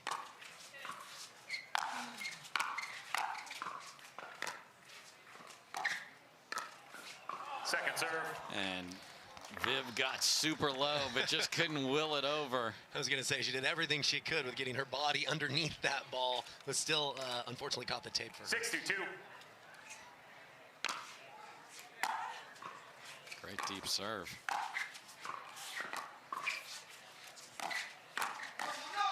Point. And a absolute gift from Kovalova. That ball is going to be about 4 feet wide and deep. And what's worse is she definitely knows it at this point, no right? doubt. So she's a little frustrated. She just got to center herself, and they've got to make a push here now.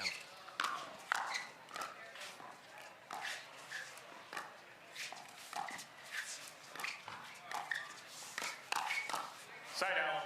And that time the inside out attack from David, and she goes, why did I do that? Because that's a tell. Yeah, I think she's maybe gone there one too many times. Wright was able to get on top of that volley and ultimately win the point.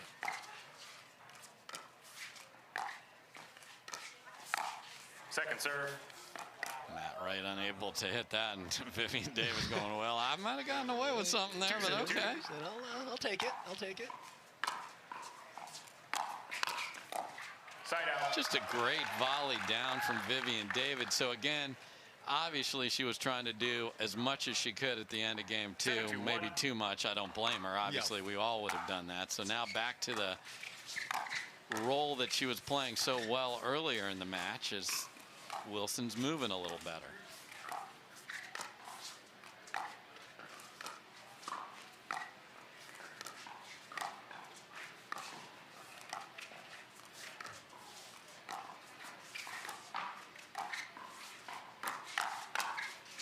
Second serve. Oh, and Wilson got exactly what he wanted on the combo platter there, just didn't finish it. Yeah, contact point just got a little bit too much into the body. He knew where it was going, but that's where hand speed can be such a differentiator in these matchups. Side out. Yes, ambitious from David there to try and finish that off, but if she goes in front of her there, maybe. Yeah, I think May would have had a shot if she would have kept the attack in front of her to cut down the angle. It's one of those where you commit to it, you kind of know the ball's too low, but at that point, you're kind of stuck.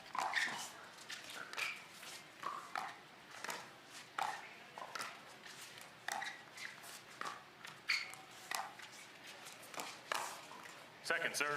And again, any ball Wilson gets that he can do anything offensive, and that includes many offensive lobs that we've seen here, he's going to do it. So that might be a place to not put the ball right now for Wright and Kovalova.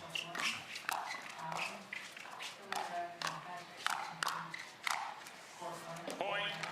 That's a beautiful attack and finish from Matt Wright. And Vivian David and Thomas Wilson lost that point, but if Wilson is willing to try an Ernie, that's a pretty good sign for where his tank is at from an energy standpoint.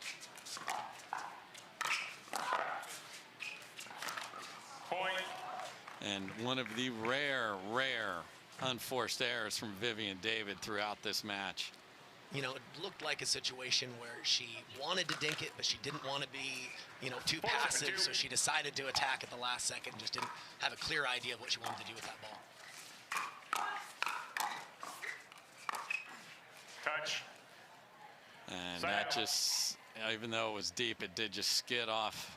It's harder to hit a 10-millimeter paddle, but 16, that thing's going to clunk right off it. So, okay, 7-4.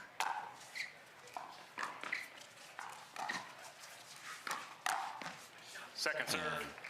Kovalova was quick to get out of the way of the first ball and then just ready with the two-way. Well, it's the risk you take when you run around to hit that forehand. You do leave some court exposed, and Kovalova was able to find that with the counterattack. And the David reset clinic continues.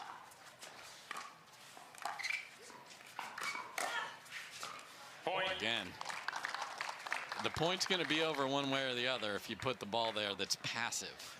He's not going to sit around all day. He knows what he thinks he's capable of. And again, they were within 2 in game 2, weren't able to get there. They're within 3 right here.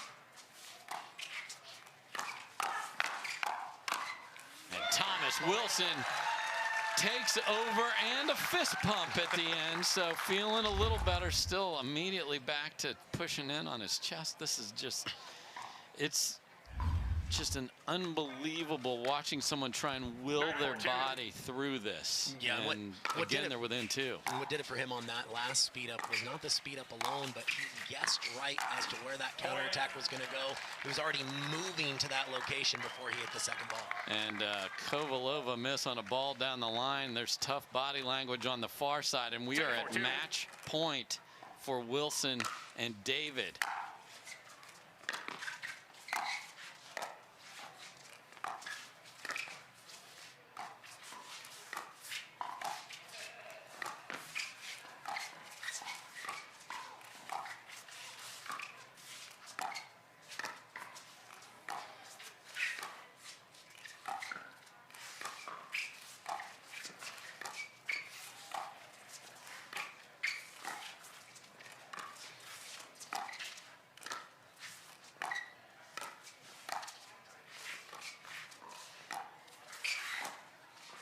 And they were able to grind it out and get it back. So we mentioned they rallied from 10-2 down, and it's a point like that has got to take a huge toll on Thomas Wilson as he's trying to find it. There's a lot of movement, so that obviously we're in a new game, so they do have timeouts.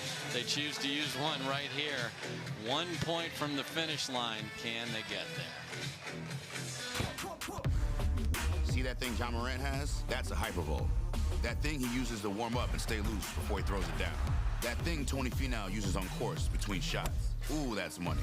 That thing Robin and I use before and after we're on the bike so we can ride harder tomorrow. That thing Erlen Haaland uses before smashing it into the back of the net. That thing that's for everyone. The Hypervolt from Hyper Ice. Give your body the daily relief it's been asking for.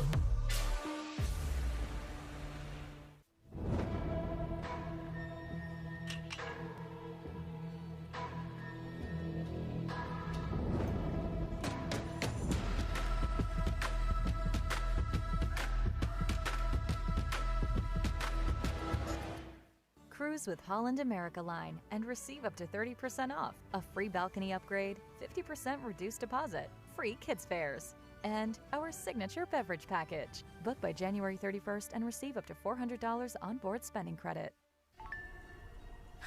Oh, will you pause it real quick?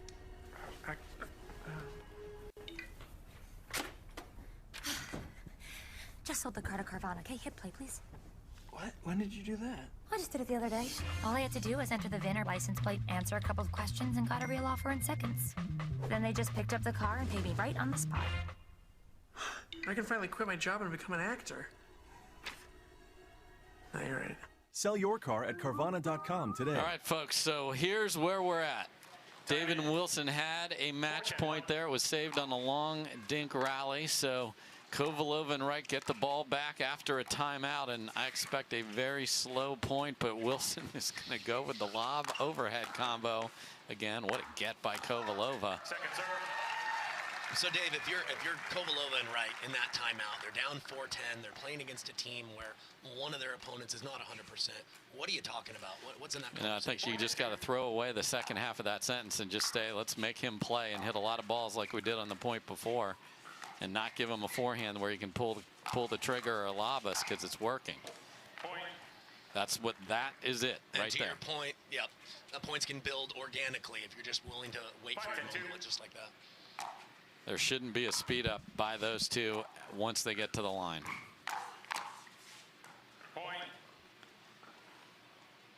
Okay, 6-10-2. This is just one of the more 6-2. Interesting matches we've ever seen on center court based on a health situation. And look at Thomas Wilson, still has the energy to Ernie. He's pushing in on his chest, deep breath, and they have match point number 2 after a just gorgeous shot right there. And this has been a gutsy performance out of him. Really, really has.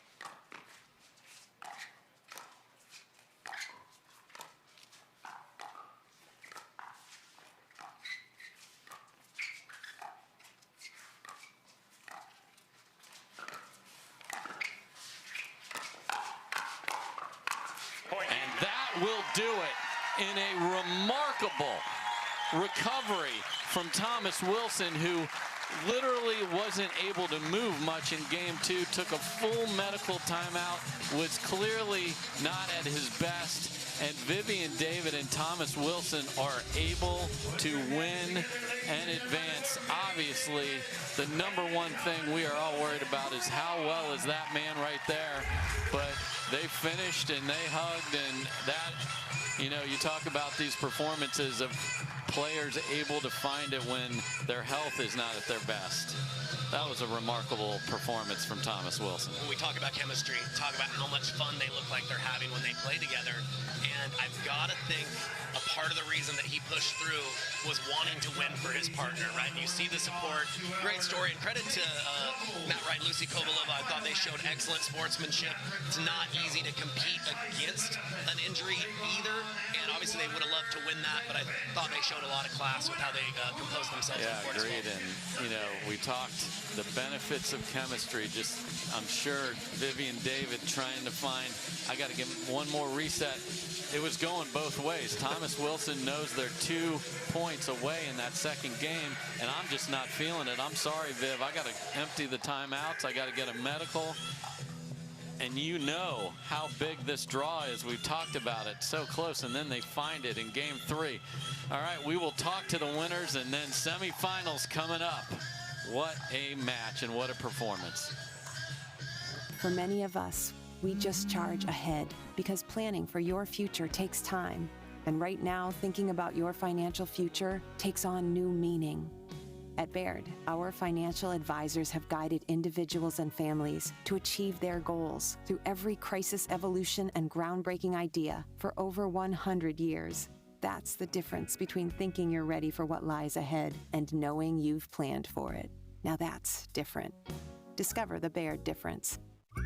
I sold my car to Carvana and it was awesome. I heard about Carvana through friends, so I thought I'd give it a try. It was easy. I inputted information about the car, including the mileage, the VIN number, answered a few questions, and got a real offer in seconds. It felt too good to be true. It was a lot higher than I expected. A Carvana advocate came to my house. As soon as they accepted my car, they paid me on the spot. I couldn't believe it. I recommend it to anyone. Try it for yourself. Go to Carvana.com and get an offer for your car.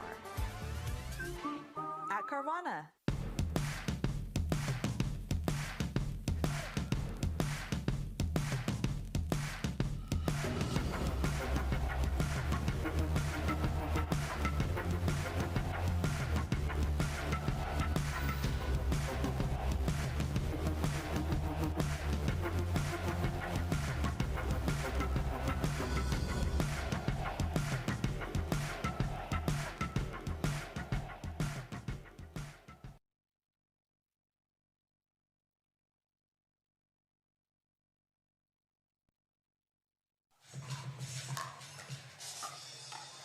Okay, welcome back, everybody. There's the beautiful scene here from Rancho, Mirage, California, out in the Palm Springs area. And as amazing as that scene is, what an amazing situation that, you know, first we are so worried about Thomas Wilson's health. We see him over there getting a pulse checked. He doesn't look good in game 2. Are we going to have a game 3? We did, and they won it. And Hannah Johns is ready to get us some answers on how is that man feeling. Well, welcome back to center court. Thomas Wilson, Vivian David here with me. Guys, I can't believe I'm standing in the winner's circle with you both. That match unfortunately became about your health towards the end. How did you power through that, and what was going on out there? I don't know how. I mean, playing with Viv helped. She kept me calm, but somehow toward the end of the second game, when the adrenaline's going, my heart rate gets high, my heart goes into arrhythmia, and it was 208 or something crazy. So the physician's kind of looking at my wife, who's an NP, like a little concerned, so that I'm concerned as well. So it finally started to slow down. It was still off. That's why I was kind of walking around trying to keep my heart rate low, but somehow we figured it out. I apologize to Matt and Lucy. That's just awkward playing in a match like that, and the fans for sticking with us. So thank you. I appreciate the support.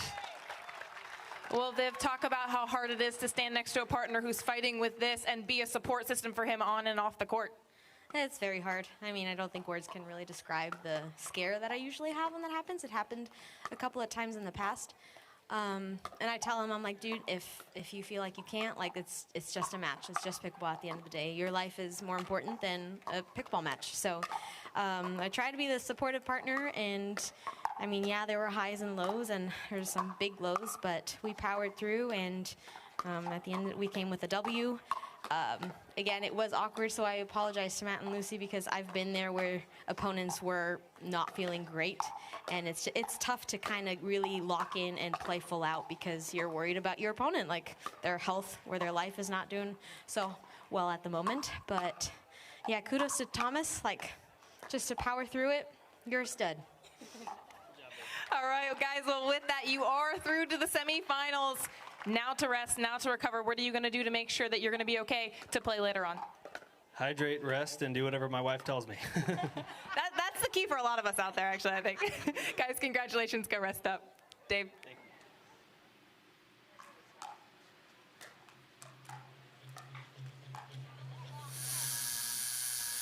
What are you guys doing? Getting our duper tattoos. Oh, cool. Hey Cameron, how's it going? Almost done. Perfect. Can't wait to see your number. Number? Duper, because ratings shouldn't be a surprise. Download the app and claim your free profile today. I haven't even started yet. Oh.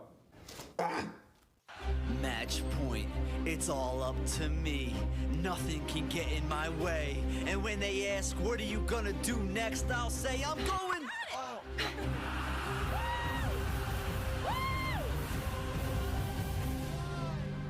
We're going to Margaritaville!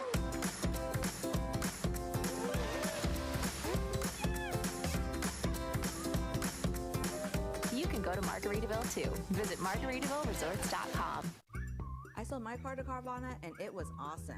I heard about Carvana through friends, so I thought I'd give it a try. It was easy. I input information about the car, including the mileage, the VIN number, answered a few questions, and got a real offer in seconds. It felt too good to be true. It was a lot higher than I expected. A Carvana advocate came to my house. As soon as they accepted my car, they paid me on the spot. I couldn't believe it. I recommend it to anyone. Try it for yourself. Go to Carvana.com and get an offer for your car. All right, folks, welcome back. This is the Carvana PPA Tour. This is the Hyundai Masters, brought to you by our great friends at Invited. What a gorgeous Invited club here. They got clubs all over the country, and my goodness, is this a great place to start a year or what, Kyle? Well, this is the first one that I've been to, and I'm going to put it on my bucket list to see a few more. This is class all the way. Everybody's having a good time. We're seeing the best in the world play, and we've got a fantastic semifinal up for you guys. This is an all-star lineup. Dave, tell them who we got here. Well, I'll tell you what we got. We got Tyson McGuffin and Catherine Parenteau back together. We believe, because they've said it, are playing a full schedule. And then we've got the team that lost once last year, Leigh Waters and Ben Johns. Number one, time in, 002. Catherine Parenteau will start us. Let's play pickleball.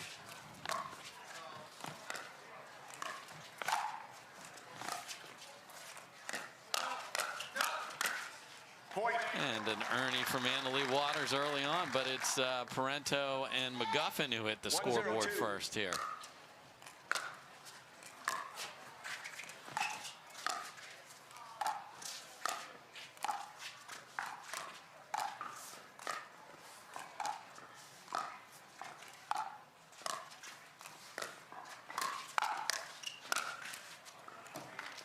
There's the speed up at Leigh Waters, and she's ready. And McGuffin ate the next one. And that's going to be the challenge. There's not a lot of available space to bring offense against this time. So we'll see how McGuffin and Parenteau are able to implement their will in these points here. That's a good reach in. A little stare from McGuffin. He did not turn around. I like it. Got to play with big energy. That's how he wins. Unbelievable hands from Parenteau there. Oh, and then can't will the next one over. Screened. That ball was never getting to We've her. all been there. An amazing get, then you get a routine ball and you miss the second one.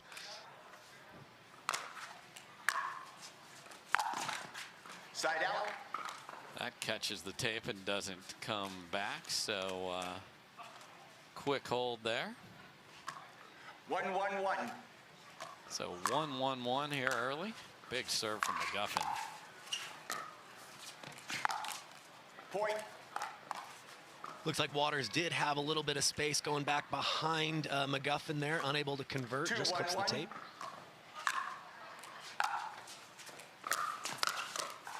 Great take from Ben Johns there. Just don't let that drive get to your partner.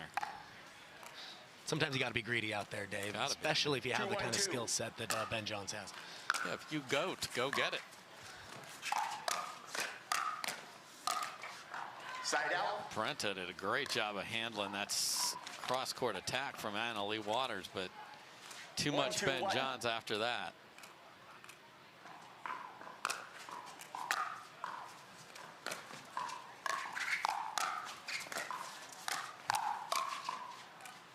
Point.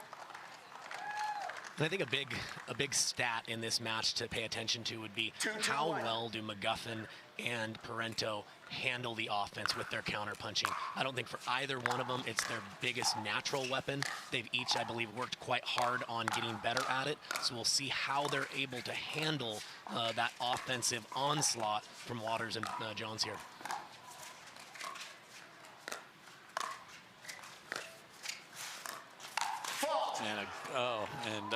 And Leigh Waters with the great move, and then looked down and was like, please be on the side, please be on the, oh no. Oh no, right in the middle of the line there. You always hold your breath for a half second to make sure you're in the clear. Good call there by Michael Kunkus. Ed Johnson is our second referee. Point.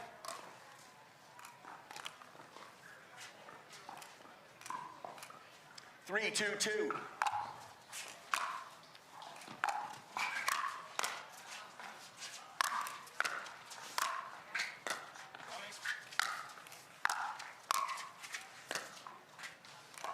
Oh, and then after being way ahead, Johns gets the perfect skidder off the top of the tape. Yeah, when the best team in the world's getting some good fortune, you just have to really show some mental toughness if you're competing against them. As awkward as you will ever see Leigh Waters, just never happens. Yeah, she dropped the head of the paddle, which is, I think, the correct form in order to bring it higher, but she didn't really engage her body much on that one. Looked a little surprised by the location.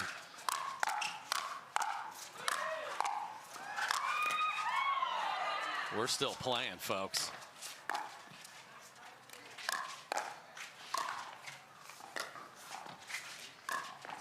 Oh, she wanted to finish with the poach.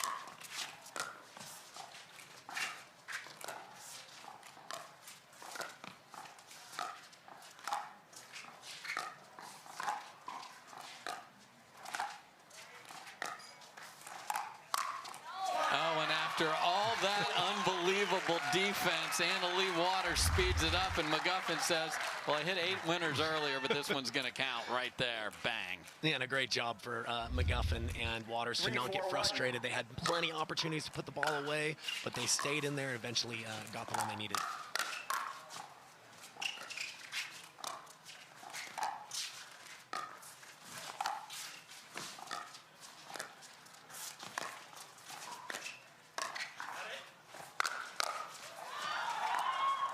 Parenteau on the deck with the save. What a point here.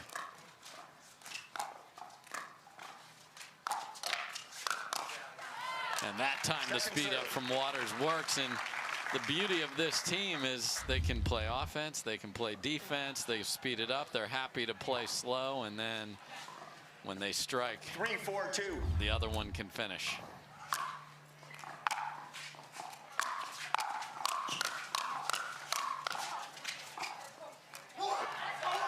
Okay, and the first bark from McGuffin, and him being very aggressive is important here, especially when they're serving. Yeah, he's going to naturally rip drives, but what I loved about that point is he closed in after the drive. It's going to take more than one shot normally to win points off of Waters and Johns here. Oh, and a little Friday the 13th luck for Parenteau there. It's still Friday the 13th in Canada, too. 5-4-2. There's no conversion rate on the calendar. It's not Saturday over there. No. Oh, no. And then a missed serve after getting a little gift.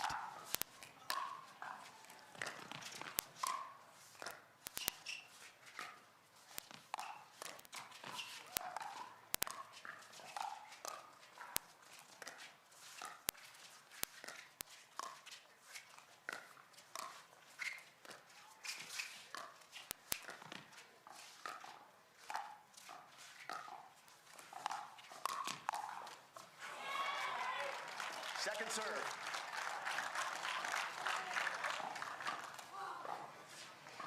Four, 5-2.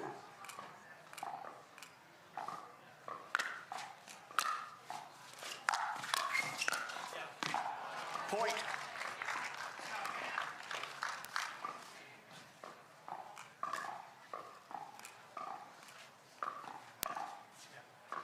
Five, 5-2.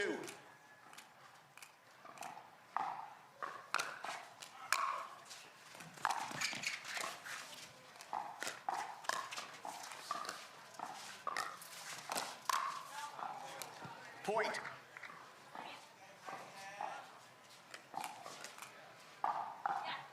Six, 5-2.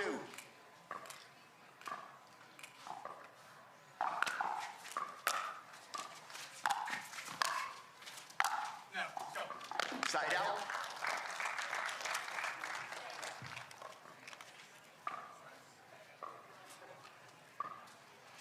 Five, 6-1.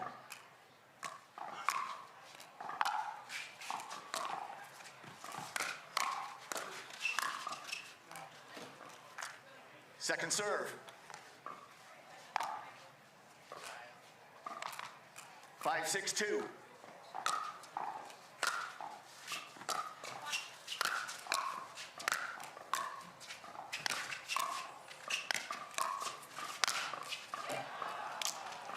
Side out.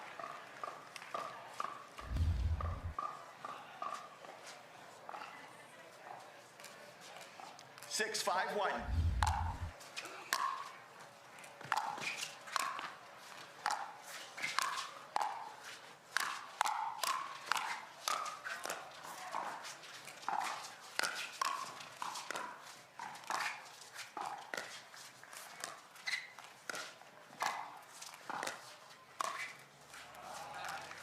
Point.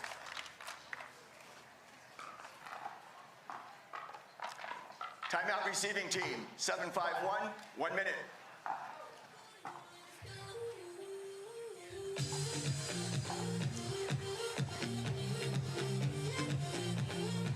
Johns and Waters up a couple here in game number 1.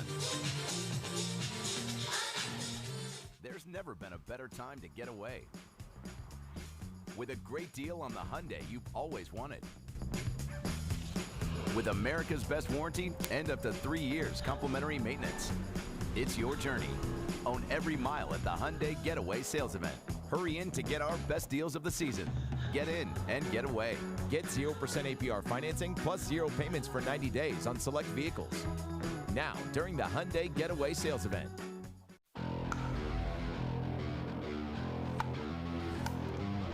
The future of pickleball is here. Welcome to Top Court. For my top tip, when it comes to hitting serves, you want your serves to land back here in this area. You want to keep. All right, welcome back, everybody. buddy Dave Fleming along with Kyle McKenzie. Hard-working referees all over this place. There's so many volunteers that make an event like this happen, and you can see just completely packed house here. Gorgeous day in the desert. If you love pickleball, you've come to the right place. Well, I mentioned it yesterday, the location of center court here. I love it. It's right in the middle of the action. Everybody can kind of check in on that as they're going to and leaving their matches, and players feed off that energy, and it creates a buzz and an excitement out here, and impressive.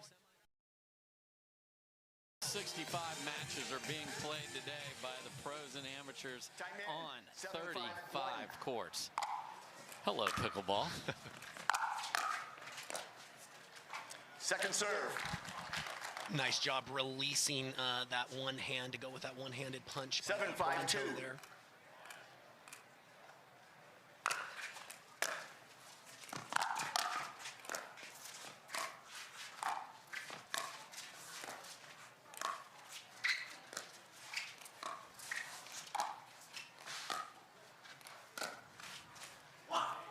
Side out. And just deep from Ben John, so a little frustrated with that. So good time out there by McGuffin and Parenteau. Get the ball back. They got 2 stops, no damage.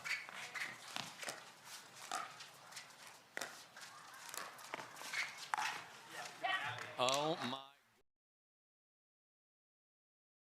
Pull it backside.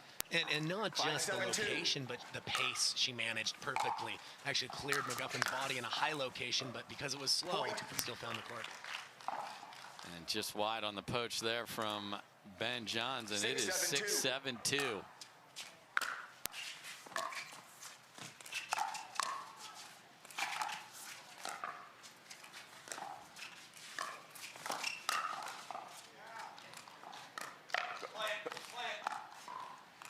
Point. I think that caught body part there and not paddle from Ben Johns, because it did go over, but point is over if it hits your forearm or wherever that caught him. McGuffin was joking around saying play on.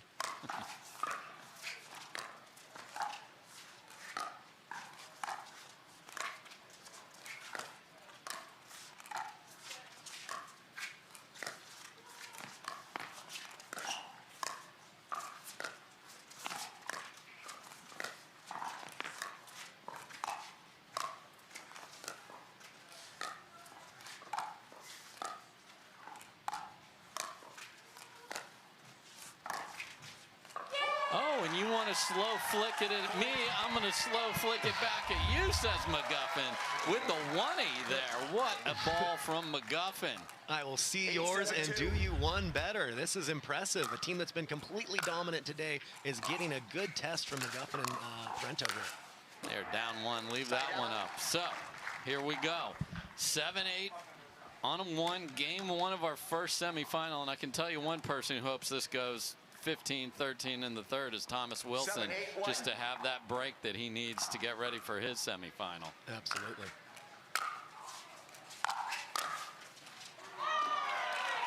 Second serve. And Parenteau has been lights out on her defense and counters so far in this match.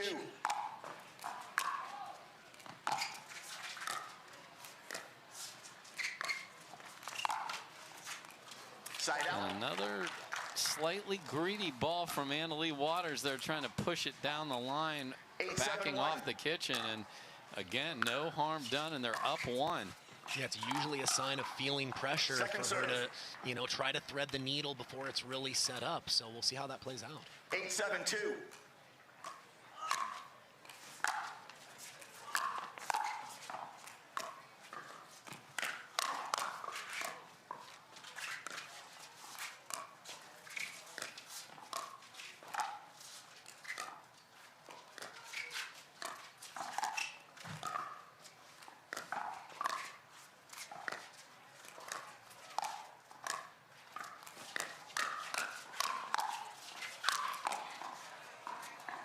Look at that come back in, but McGuffin patiently finishes.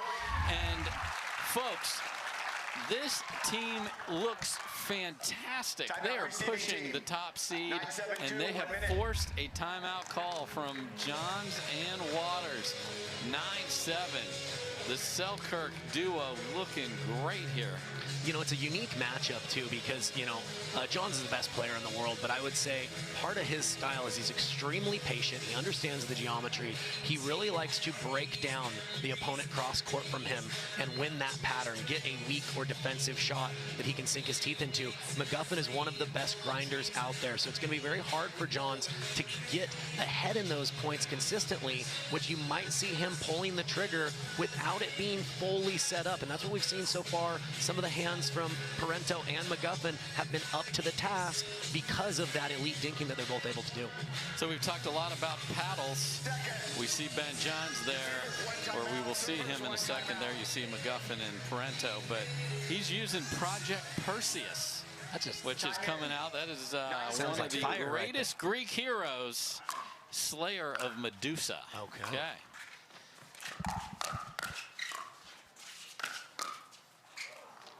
All right, so they get the stop, so they cannot get to that. Oh, you'd love to get to 10 and put a little bit more pressure, unable to do it.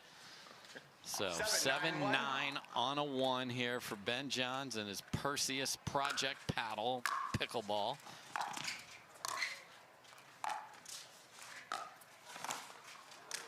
Second serve. A little ambitious there. Kind of like we talked about, they're feeling some of the extra pressure in the neutral jink rallies.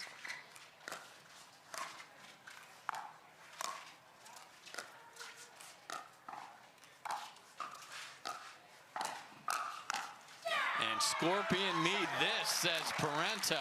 Just, she has played, if you go back and start from the beginning to now in this match, just so solid, and then look at her get that Selkirk paddle up and ready. The air, the power, it was ready. Well, at this level, there's a difference between making the volley and sticking the volley, and she's stuck about every volley she's had an opportunity to play.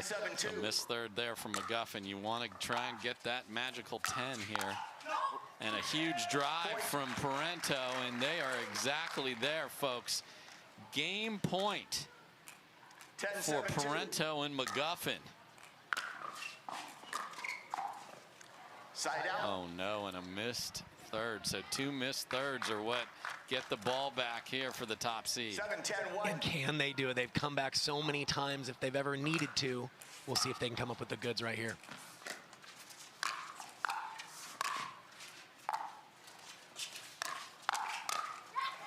Point. Step around attack from McGuffin is thwarted by Leigh Waters. 8-10. 1.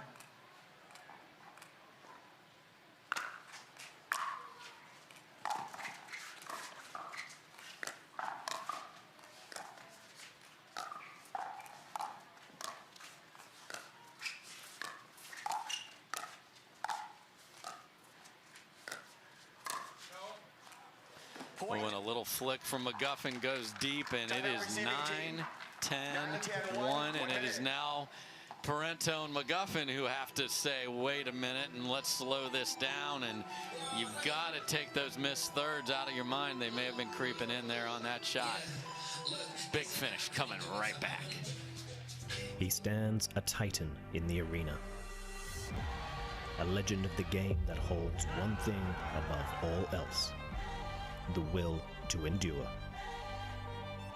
Ferocious in attack and relentless in his pursuit to be the best, to be number one. Tyson McGuffin and Selkirk Sport, champions of pickleball.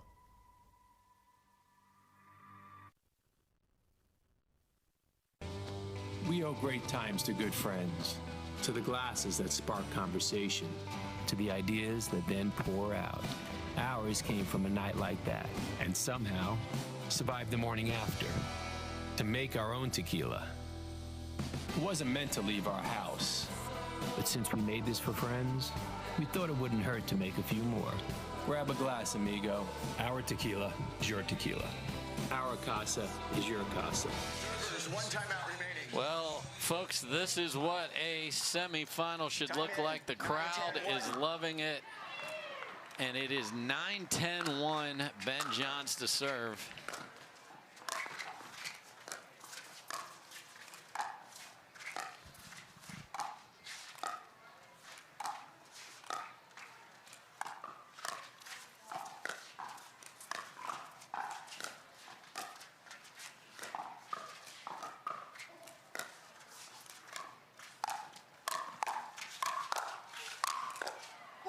Tremendous job by McGuffin coming out of the timeout. Doesn't come out tight, comes out with aggression, Kyle. No, this is where champions are made, right? It's a mixture of grit, poise, and just mental toughness that's going to get you over the finish line in these tight matches.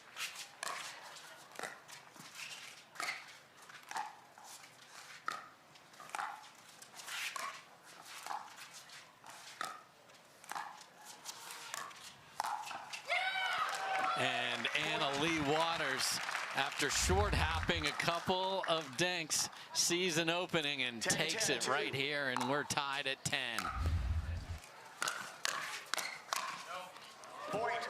And shake and bake, and suddenly the game point is with the top seed at 11-10-2. Just an onslaught of offense from Ben Johns there.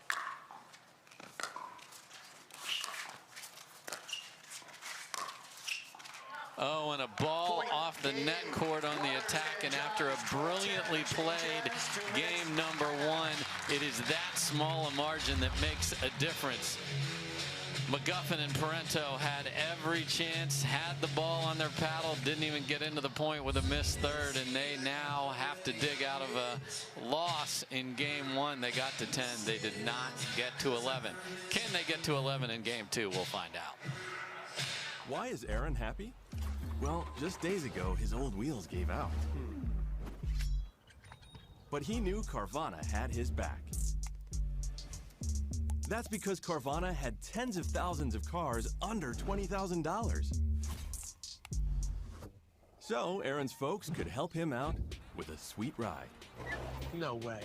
Yes way. With the most cars under $20,000 and our car vending machines, we'll drive you happy at Carvana.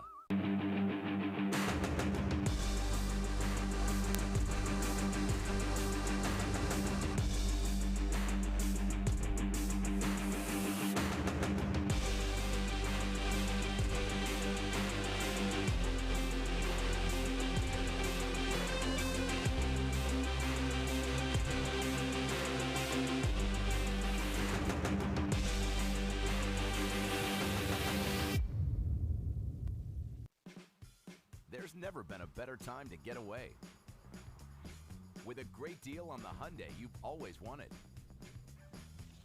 With America's best warranty and up to 3 years complimentary maintenance. It's your journey. Own every mile at the Hyundai Getaway Sales Event. Hurry in to get our best deals of the season. Get in and get away. Get 0% APR financing plus 0 payments for 90 days on select vehicles. Now, during the Hyundai Getaway Sales Event. Well, this is the Hyundai Masters, and you got to be a master of your body, your mental fortitude, and your ability to execute when the chips are all pushed into the middle of the table and the top seed were able to get it done. Yeah, McGuffin and Parenteau gave themselves the chances, but they just had a tiny lapse in their level for a couple of points, and against the best team in the world, sometimes that's all it takes. So here we go, game two. And there's that flick from McGuffin. He got one in, and sometimes when you make that first one, you're like, oh, I'm going to make 3 or 4 of these. Now he's missed the next 2.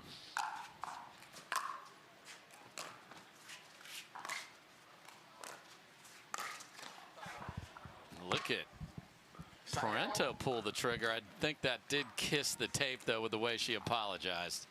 0-1-1.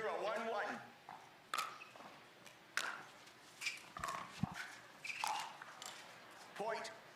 Another one where the footwork on Allyce, which is usually perfection, not there. Yeah, I think sometimes when you just misread the ball a little bit, your arm goes to the right spot, but you forget about kind of staying in that pocket with your lower body. Point.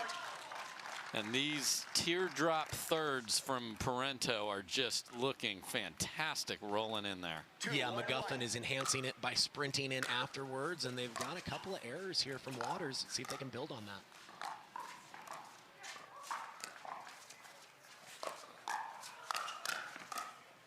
I mean, tremendous ATP from McGuffin, and now it's like a normal shot. Like, yawn, I got the defense there from Leigh Waters. That was brilliant. Made it look easy. Made it look very, very easy.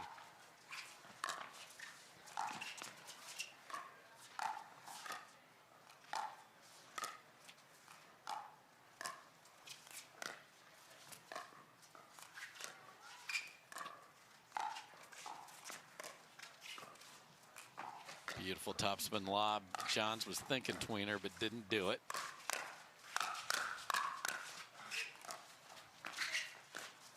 Switcheroo. And just wide from Johns.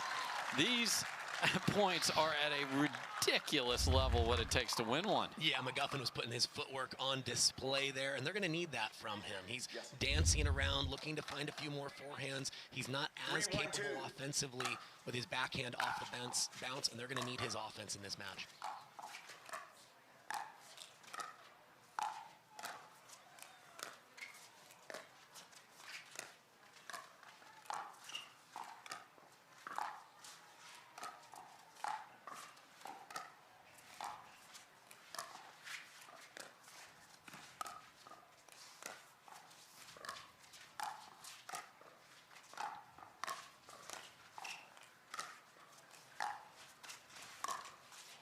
So patient until so not. You know, I think that's in the budget to some degree. I think at this level, you're not just waiting for an error. You're looking for your offensive moment. It wasn't, the red carpet wasn't rolled out, but sometimes you have to thread those needles or at least go for it.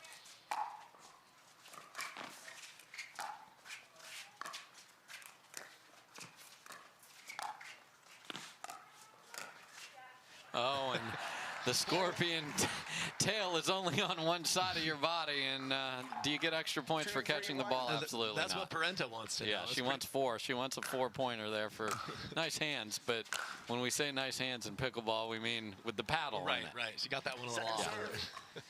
And then Johns with his hands on his hips. Project Perseus ripped one about 3 feet wide on the next one. 2-3-2.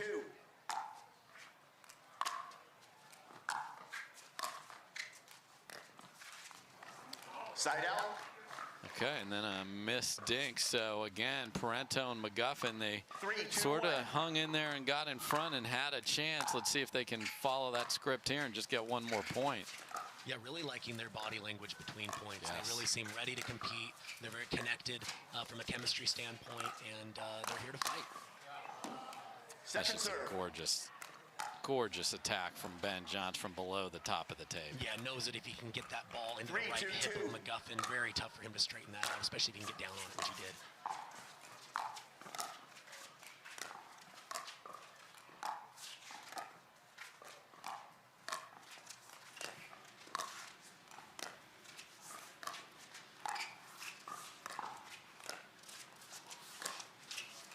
Side out. A lot of movement from McGuffin there, and then a forehand error, and I know he wants to press the pace.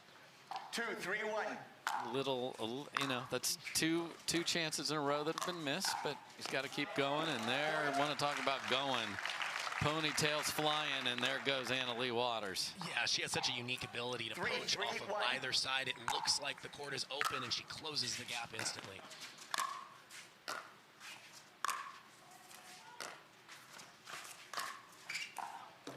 Another forehand that goes deep from McGuffin. He's shaking his head. He's got to get on top of the underneath and get that roll to fall. And I'd rather see him get beat by the counterattack of Waters than be, missing these balls in the tape or long. Sometimes just making your opponent beat you or something to be said for it. Point. Good read by McGuffin, but Waters and Johns were in a race to get to that ball first after this right here. Yeah, he read it right, but he wasn't totally able to get on top of it. It stayed level, and Johns and Waters punished him on the next ball. And this is what the top seed does to you. You think you're up 4, and you were, and then 40 seconds later, you're down 4. It's crazy. All right, can Parenteau and McGuffin rally? We'll find out. Podiums are reserved for winners. No one ever said getting there would be easy. So we work, we drill, we train. And while we do whatever it takes to gain even the slightest edge, we found our biggest. Electrum has the most grip for spin and touch without sacrificing any power. Electrum. Earn your edge. Our new EV rental fleet is the absolute GOAT. Nice. Speaking of goats, is that Tom Brady? Yeah, he comes in to recharge, get software updates, you know.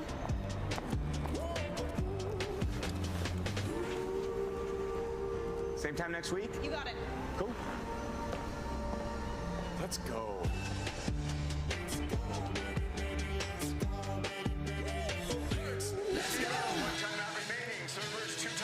Welcome back, everybody. This is semifinal number 1 of 2, and Leigh Waters and Ben Johns have pushed ahead by a couple. We'll see if they can keep that going.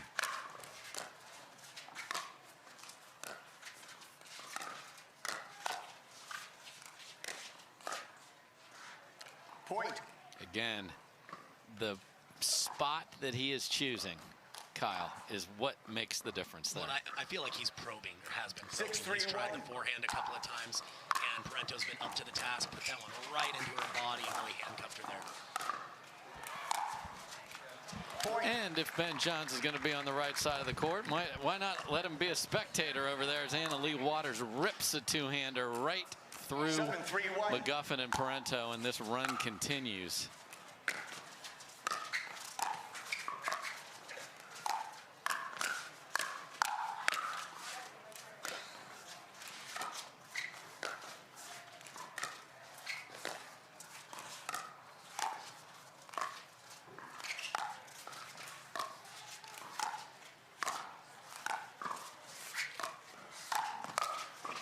And it is Leigh Waters playing the left with a little flick there of her own. And my goodness, this is getting very dangerous for the Selkirk duo. And I believe that one-handed roll is a newly acquired shot in her game, which is scary to think that she's only getting better. Warning, pro player, ladies. Oh, she was coming.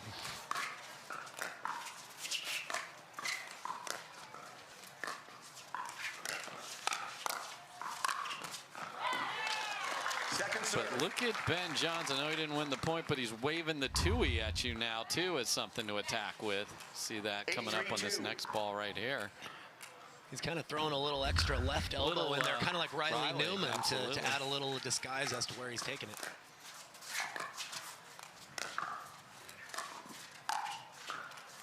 And another gorgeous flick winner. And this is a duo. They can feel when they are pressing it, too, and the crowd's like, wow. And they look at the smiles. I mean, they know they're entertainers too. I mean, they're unbelievable athletes, but the pace that they can put on you and the pressure, you have to call timeout because they know it and they know you know it, and that's the hardest part. They know that you know that I know. No, very true. And yeah, veteran move here by McGuffin and Parenteau calling the timeout, but you can kind of sense it in the air. In the first game, Waters and Johns, their shot selection started getting a little bit ambitious even for their skill set, but they're settled in now. They're playing much more free, and having a lead can allow you to do that to some degree too. Yeah, I mean, the scoreboard affects the way you swing the paddle. It's just an inanimate object back there, but it's right here in your head. Well, I think there's a reason Ben Johns, the first time I think we've seen him try that two-handed off the bounce attack is when he has the lead. So they're very aware of that.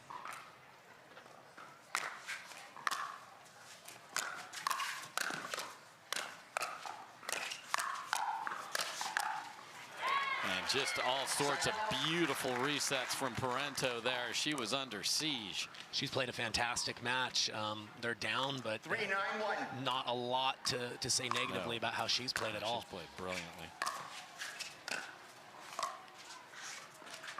Oh, the big Cobra was up.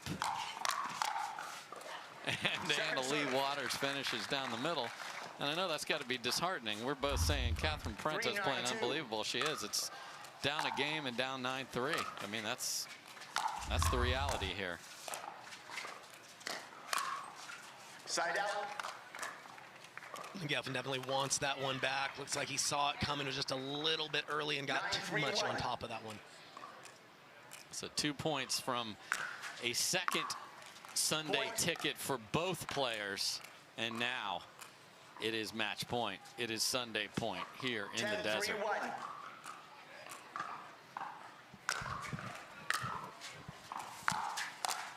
And that will do it. So a very impressive fight from Parenteau and McGuffin, but the top seeds, Leigh Waters and Ben Johns, show you why they're the top seed.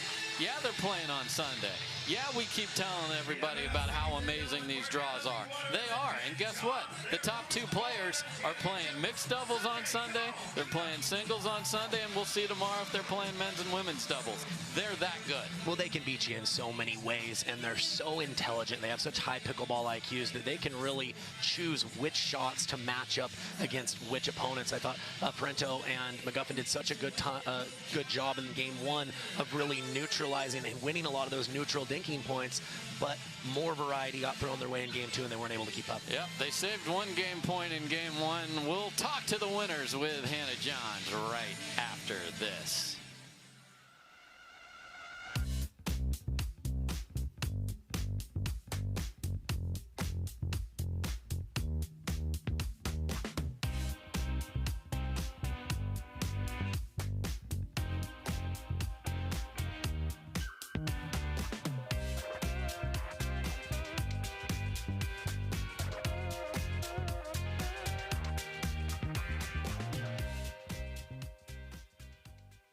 Hi, I'm Rick Barry. I used to play professional basketball. Now I'm into pickleball. Performance is really important, but also recovery is actually just as important. LOMD is a product that I use constantly before my matches and after my matches for my recovery. Great for inflammation, great for recovery. I keep coming back to this. LOMD all day long, baby. I use it. I use it. I use it. I use it. I use it. LOMD, Acute Relief Cream. Stay, play, and dine in Margaritaville. Escape while enjoying Margaritaville's signature casual luxury, fun, and laid-back hospitality. Visit MargaritavilleResorts.com. There's never been a better time to get away. With a great deal on the Hyundai you've always wanted. With America's best warranty and up to 3 years complimentary maintenance. It's your journey. Own every mile at the Hyundai Getaway Sales Event. Hurry in to get our best deals of the season. Get in and get away. Get 0% APR financing plus 0 payments for 90 days on select vehicles. Now, during the Hyundai Getaway Sales Event.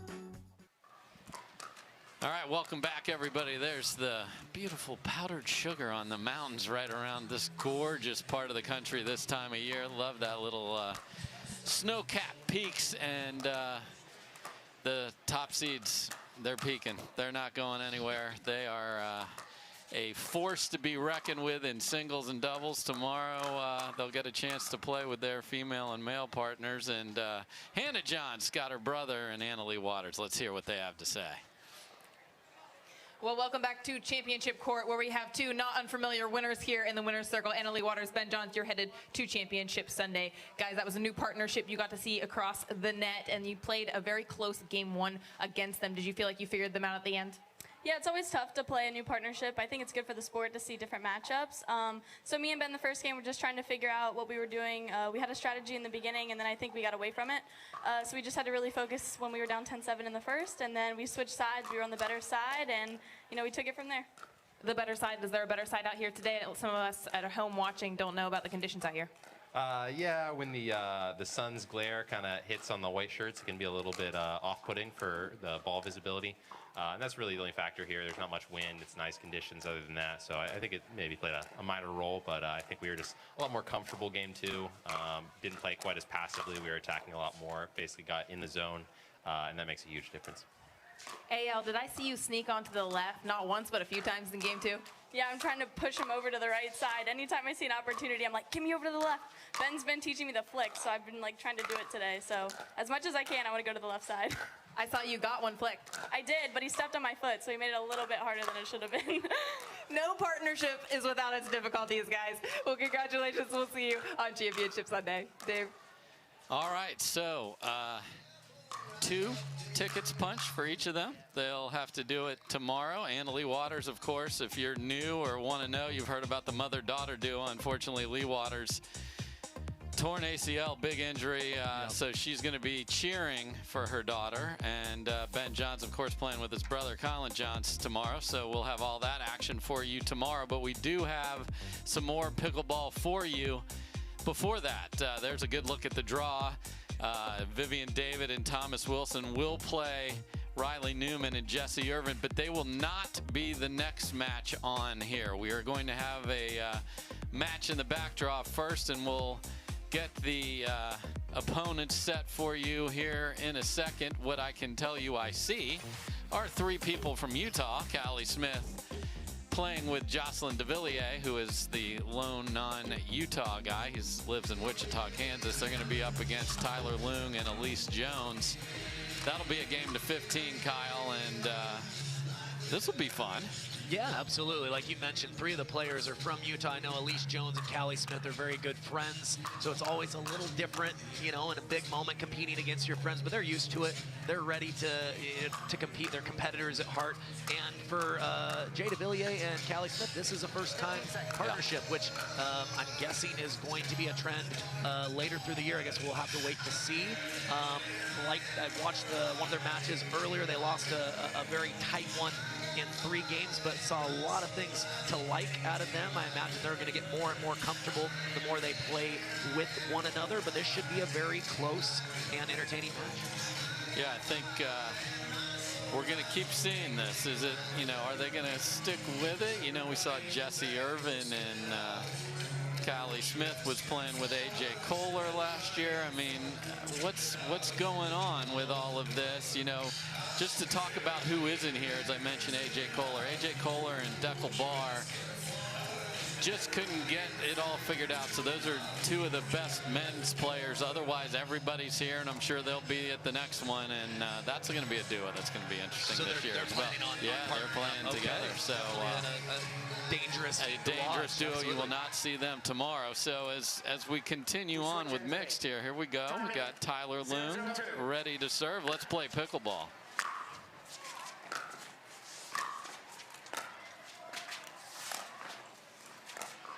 Side out. And interesting, we saw Matt and Lucy using the new Onyx paddle. We do not see Callie Smith, who uses the same Premier paddle. She's sticking with that, at least for this tournament.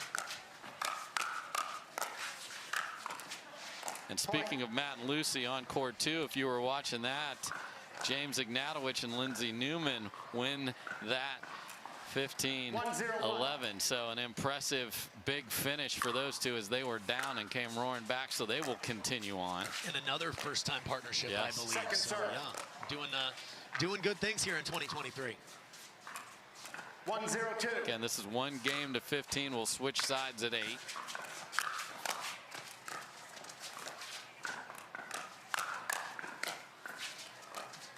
Side out. And look at Jones. Go ahead, big man. Swing at me. Love to see her improving her counterattack. And for those of you at home, if you feel as though you're getting attacked and not able to catch up, she does a great job of being a little bit off that line to give herself a little more reaction time to be able to swing back. Yeah, if the ball's not in an advantageous position, do not listen to coaches that say you must be planted at the kitchen line. That's bad coaching. Yeah, certainly not a one-size-fits-all, but a lot of us have a lot of benefit just sagging a little bit off the line at certain times.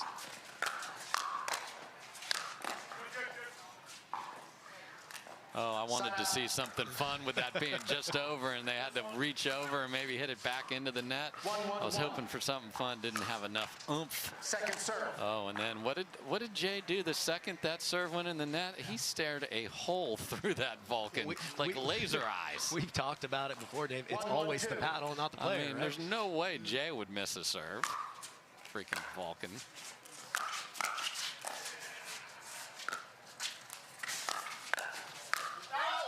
And there it is again. I mean, Tyler Loong was there before the ATP was even struck by Jay DeVilliers. An extremely explosive athlete. Been playing pickleball a long time. Has excellent anticipation as well about where to be. Second serve. Great handle, though, by Loong. That ball was hammered from de Villiers, and Jones couldn't get it in the kitchen.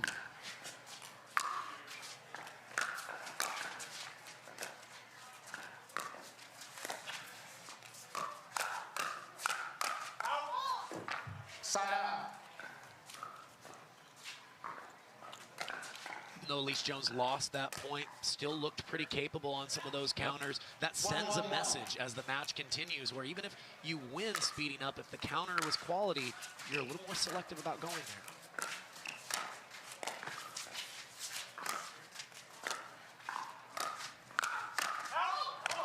And look at Allyce Jones come flying in like, all right, I see you. Yeah, when you can go from defense to offense and back-to-back shots, it really makes your opponents feel pressure about their own shot selection. 1-1-2.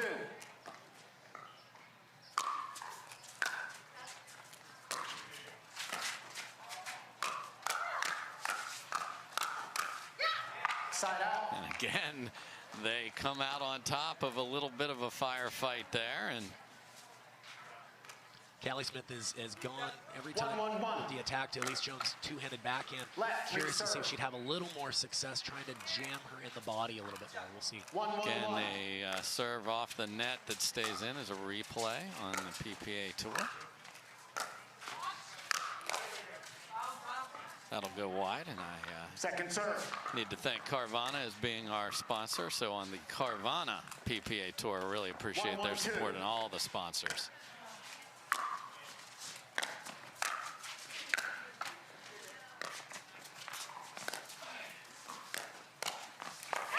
Wow, what athleticism there. And both Jones and Loong wanted that one. They both read that high attack in the middle. 2-1-2. All over that one.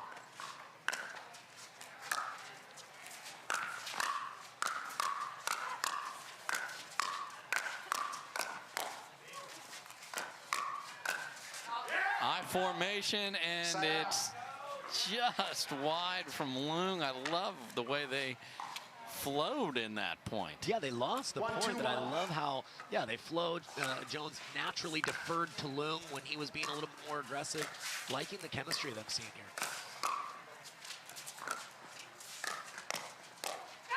Second serve. There's the advantage of having two forehands in the middle there. Loong just sticks it out just a little farther and gets the ball down in a winner. Yeah, he does such a good job of keeping his forehand counterpunch tight with that elbow in. Not a lot of backswing there. It really enhances his natural reflexes. Lob, volley. Look at swing and a miss from Callie, and then still gets there. She got one more ball back, but we've talked about the lively arm that Loong has. When he gets a high ball on that forehand, generally is put away. Yeah. See you later. Thanks for coming out. Please drive safely, says Tyler Loong.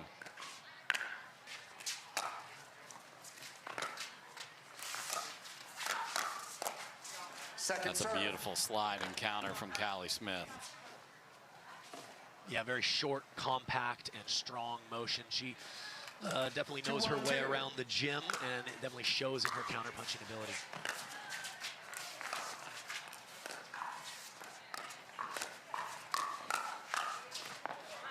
Side out. Allyce Jones a little late with the forehand counter there, and 1-2-1. pop up to Jay is going to be pulled off the back of the court and hit over the other side every time. That time she's able to get on top of it. And Loong said, I will go ahead and finish. They've been talking about how I finish, Allyce. I think she's fine with being the setup player, and, he can let him eat out there. Let him eat.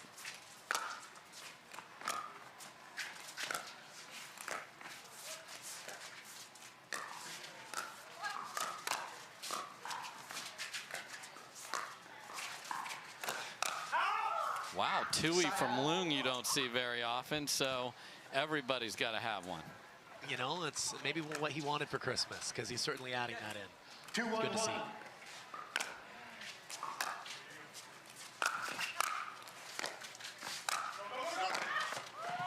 What a get. She's on the ground. She's up.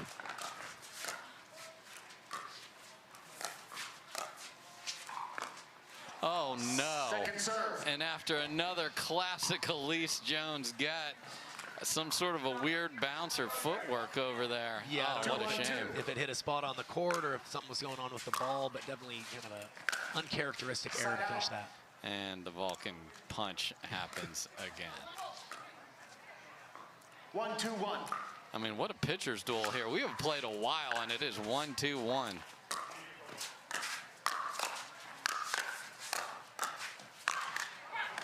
Second serve. And Callie Smith cannot believe she didn't make that ball.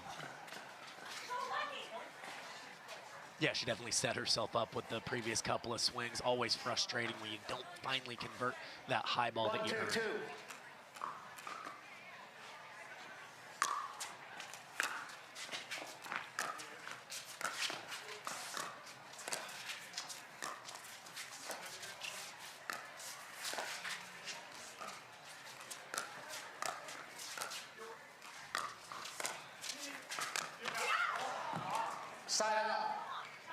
Nice lob volley from Loong there, and the sky hook, which we saw Staxrud yesterday in singles, hit one of the best sky hooks we've ever seen. De Villiers unable to execute that.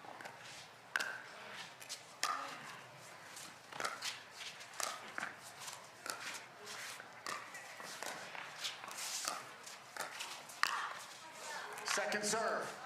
Yeah, and if you dink in front of you and it's up, guess what? Bad things happen to your partner. Yeah, smart location on the finish from Callie Smith, too. She knew Tyler Loong would be looking to protect the middle with his forehand, got him right into the body there. Side out. Let's just play first 1 to 4. Okay? I mean, this is unbelievable. Side out city out here. Yeah.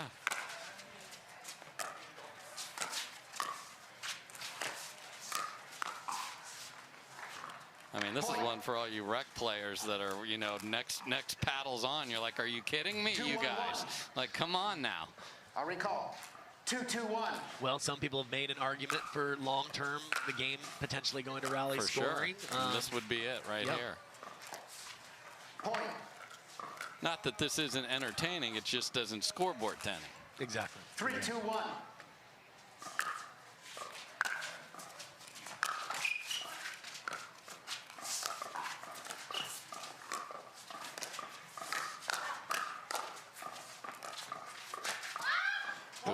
Balance from Jones there and can't make it, and suddenly we have our first run of the match here, 3 in a row for Smith and De Villiers.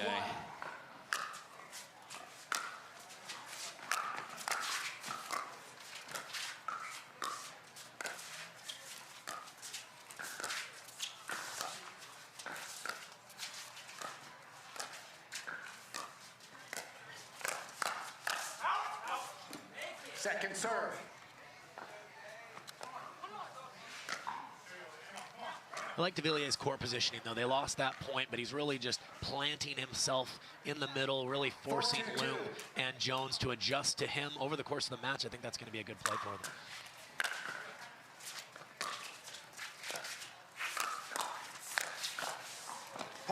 And again, Loong sneaking with that forehand in the middle and gets caught backside. Yeah, especially in mixed, when you feel that need to maybe cover a little bit more than 50% of the court if you're the male player. You tend to get leaning middle. The body's a great option for your opponents to attack you.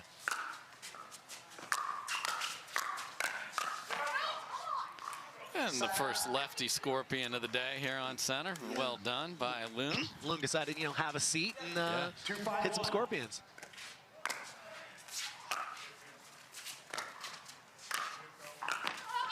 Second serve. Way too high, and De Villiers has such a beautiful one-handed backhand finish. Yeah, not just the power there, but he really pulled that ball with spin cross court, exploding off the court. Point. And that is the way Jones and Loong will make hay all day long, letting that man chase and slap. Yeah, he has mentioned it earlier, such a compact forehand motion. He doesn't need much time to take control of the point. Ooh, and a missed return, and now a little run back the other way. 4-5-2.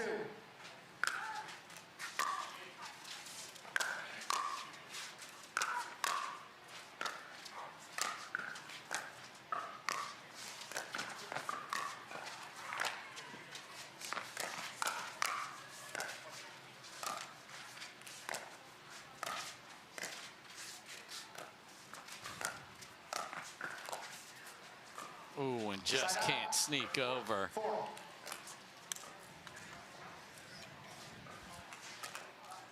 5-4-1.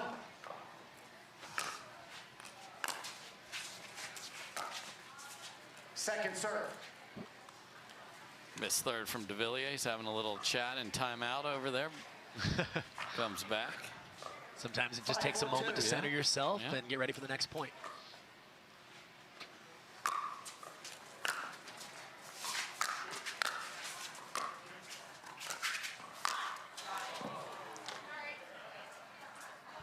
There's the same ball that Jones left up in front of her, and Callie Smith just tattoos that. That didn't go straight to where it went. That took a little piece of Loong with it. Yeah, she is intentionally hitting that ball extra big because she knows she's attacking cross court, and the hand speed and reflexes of Loong are elite.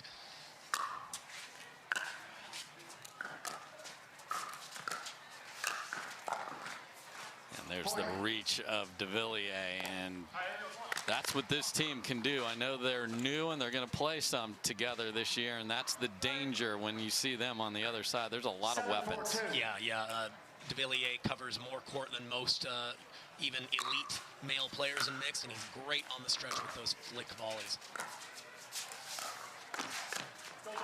First Ernie from Loong is stopped.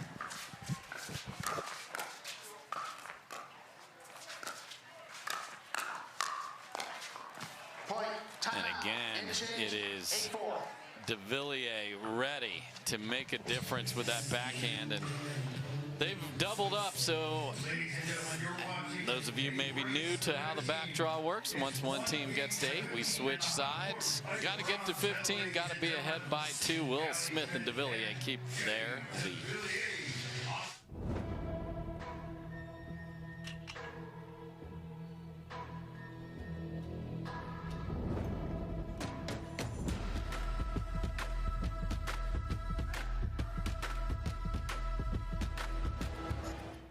Cruise with Holland America Line and receive up to 30% off, a free balcony upgrade, 50% reduced deposit, free kids fares, and our signature beverage package. Book by January 31st and receive up to $400 onboard spending credit. Oh, will you pause it real quick?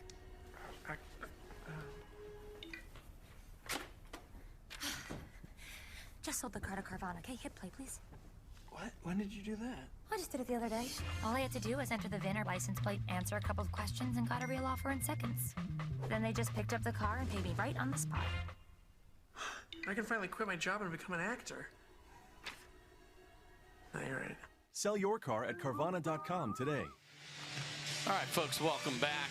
Dave Fleming with Kyle McKenzie, and that duo you see right there has pushed in front after a very slow start as it relates to scoring. Everybody was getting side outs, but now they've gotten up to 8.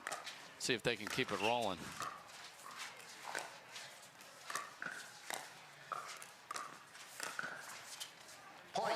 And they can get a miss off the dink from Allyce Jones, and it's 9-4. Yeah, she's known for her consistency at the kitchen line, so definitely frustrated with herself giving one away there.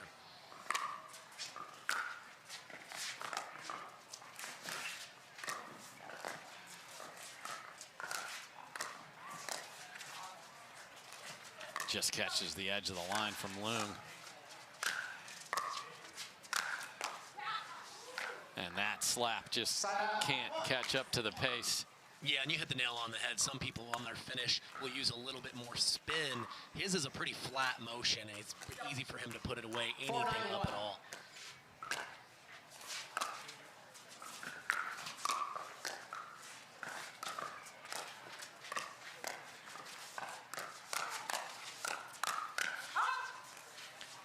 Good lead from Callie Smith, and de Villiers just camped.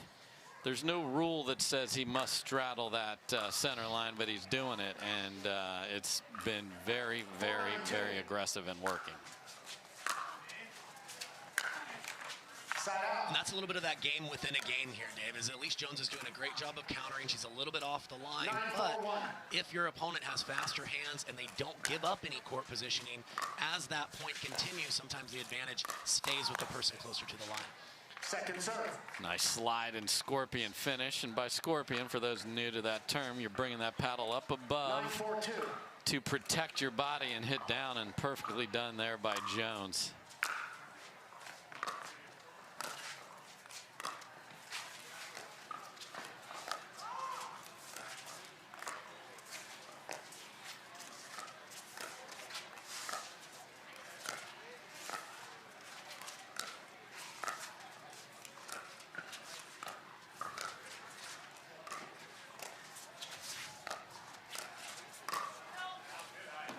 And Callie Smith goes for the attack, and that is deep. So Allyce Jones hanging in there with all those two-y roll dinks.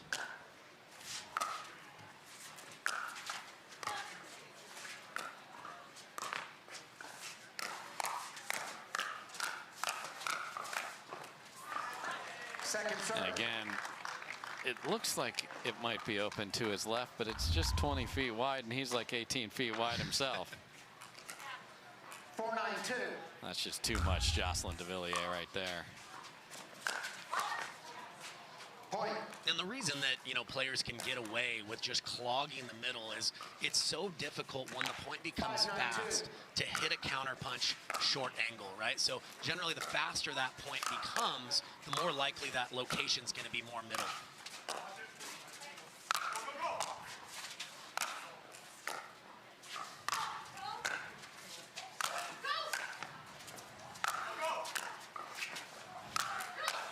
What defense we are seeing here. Oh, Allyce Jones is there. We're back even. Can they finish it? Oh no.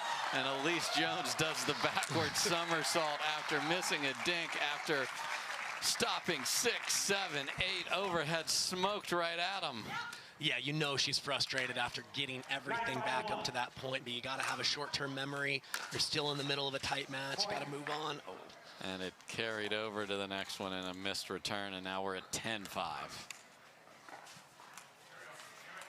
10-5-1.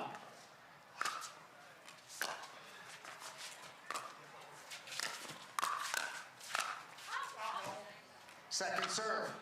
De Villiers had the one he wanted, just wasn't quite able to get on top of that volley.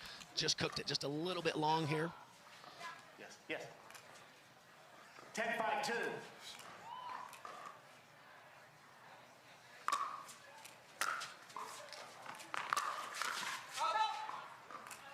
Point.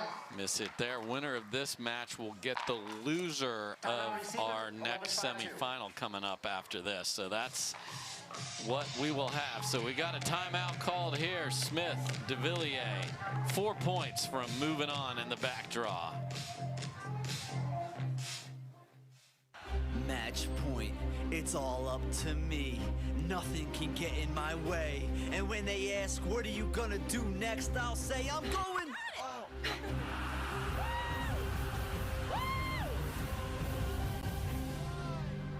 We're going to Margaritaville!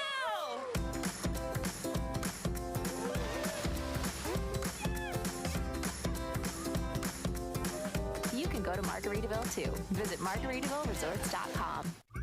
I sold my car to Carvana and it was awesome. I heard about Carvana through friends, so I thought I'd give it a try. It was easy. I input information about the car, including the mileage, the VIN number, answered a few questions, and got a real offer in seconds. It felt too good to be true. It was a lot higher than I expected. A Carvana advocate came to my house. As soon as they accepted my car, they paid me on the spot. I couldn't believe it. I recommend it to anyone. Try it for yourself. Go to Carvana.com and get an offer for your car. At Carvana. Okay, welcome back, everybody. We are on the first stop of the Carvana PPA Tour here. Players decked out in white. This is the Hyundai Masters. We are at Mission Hills Country Club. What a gorgeous setting here just outside of Palm Springs in Rancho Mirage. Just catches the line and does not go ATP. Side out. And then a frustrated Frenchman. Yeah, I think in hindsight, he's wondering if that maybe was high enough to actually attack. Might have got a little too cute or creative with that ball.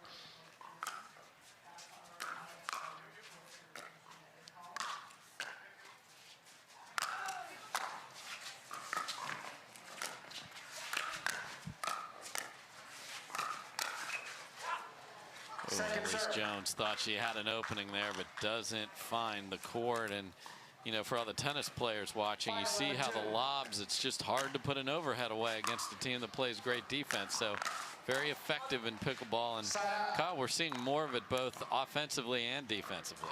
Yeah, absolutely. It's not a one ball put away every time just because the ball goes up in the air. And as the athletes get better and better, the defense gets so much more enhanced. So you really have to have that patient aggression as you're competing at this level.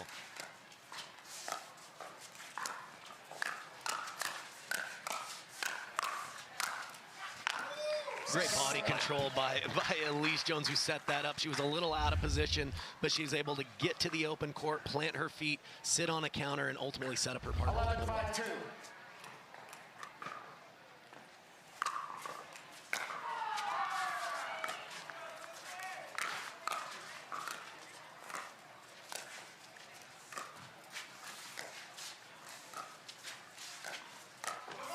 Oh, and a Ernie from Jocelyn de Villiers on the Ernie King, Tyler Loong.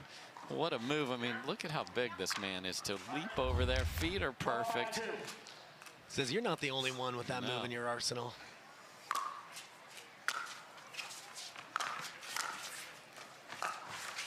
Oh, long distance something there. I think maybe ATP, but great angle from Allyce Jones there. A lot of work to do if you're just joining this match. This is a game to 15. Got to make your thirds on the comeback trail. Yeah, when you're down 5-12, that hurts a little bit more. But again, got to have that short-term memory. Continue to take it 1 point at a time.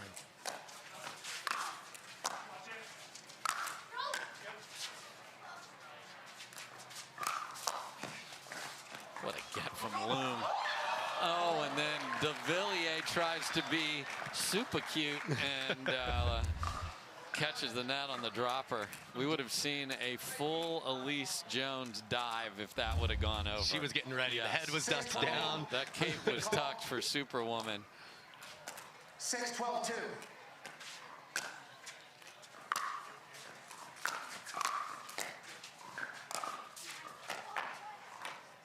Side out. And for those of you that don't know Allyce Jones' background, she was a very accomplished collegiate volleyball player. I believe she was a setter, set records in college, and certainly has been known to dive around the pickleball court from time to time with that elite defense.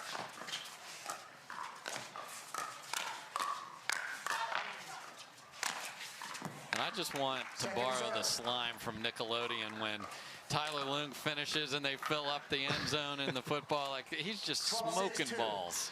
Yeah, I'd like to get a radar gun out here and start clocking some of these.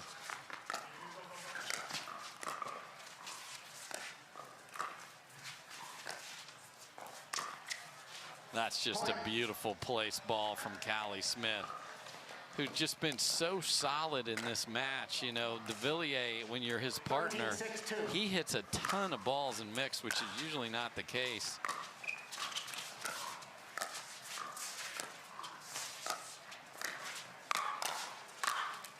And another nice finish from Callie Smith, and I think that dynamic is because of the lefty in front of him as well.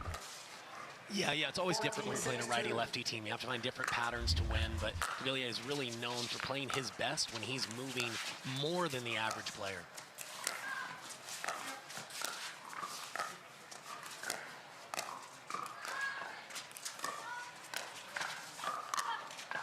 Lob volley beautifully executed from Tyler Loong there, and tough backhand flick overhead. You know, the tennis player, she's a accomplished D1 tennis player, is Callie Smith, so you're used to that swing. Frustrated with the one before it and misses the return. Yeah, it's so tough to generate much power when it's on your backhand shoulder. Even if you do time it well, it's probably more about getting down on it than necessarily putting it away.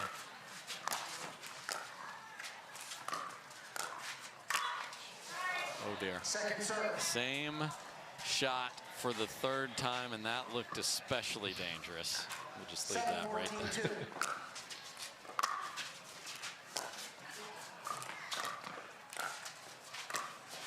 Again, Callie Smith with forehand viciousness cross court, and then a little filth to go with, a little inside-out backhand.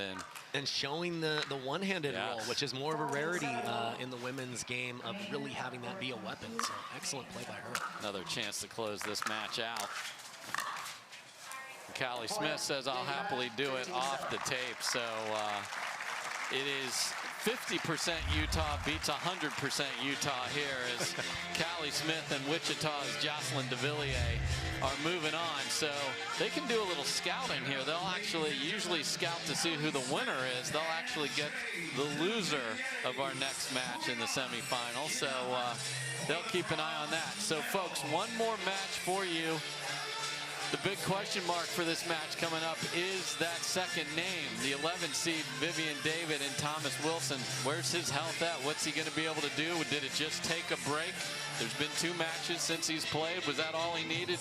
Because those two were playing outrageous pickleball before that health scare came up. Yeah, you said it, Dave. I mean, it's as well as I've seen them play. You really hope for the best for his health, that they can put on a great show and a great match here.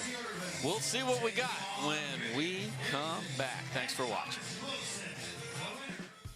There's never been a better time to get away. With a great deal on the Hyundai you've always wanted. With America's best warranty and up to 3 years complimentary maintenance. It's your journey. Own every mile at the Hyundai Getaway Sales Event. Hurry in to get our best deals of the season. Get in and get away. Get 0% APR financing plus 0 payments for 90 days on select vehicles. Now, during the Hyundai Getaway Sales Event.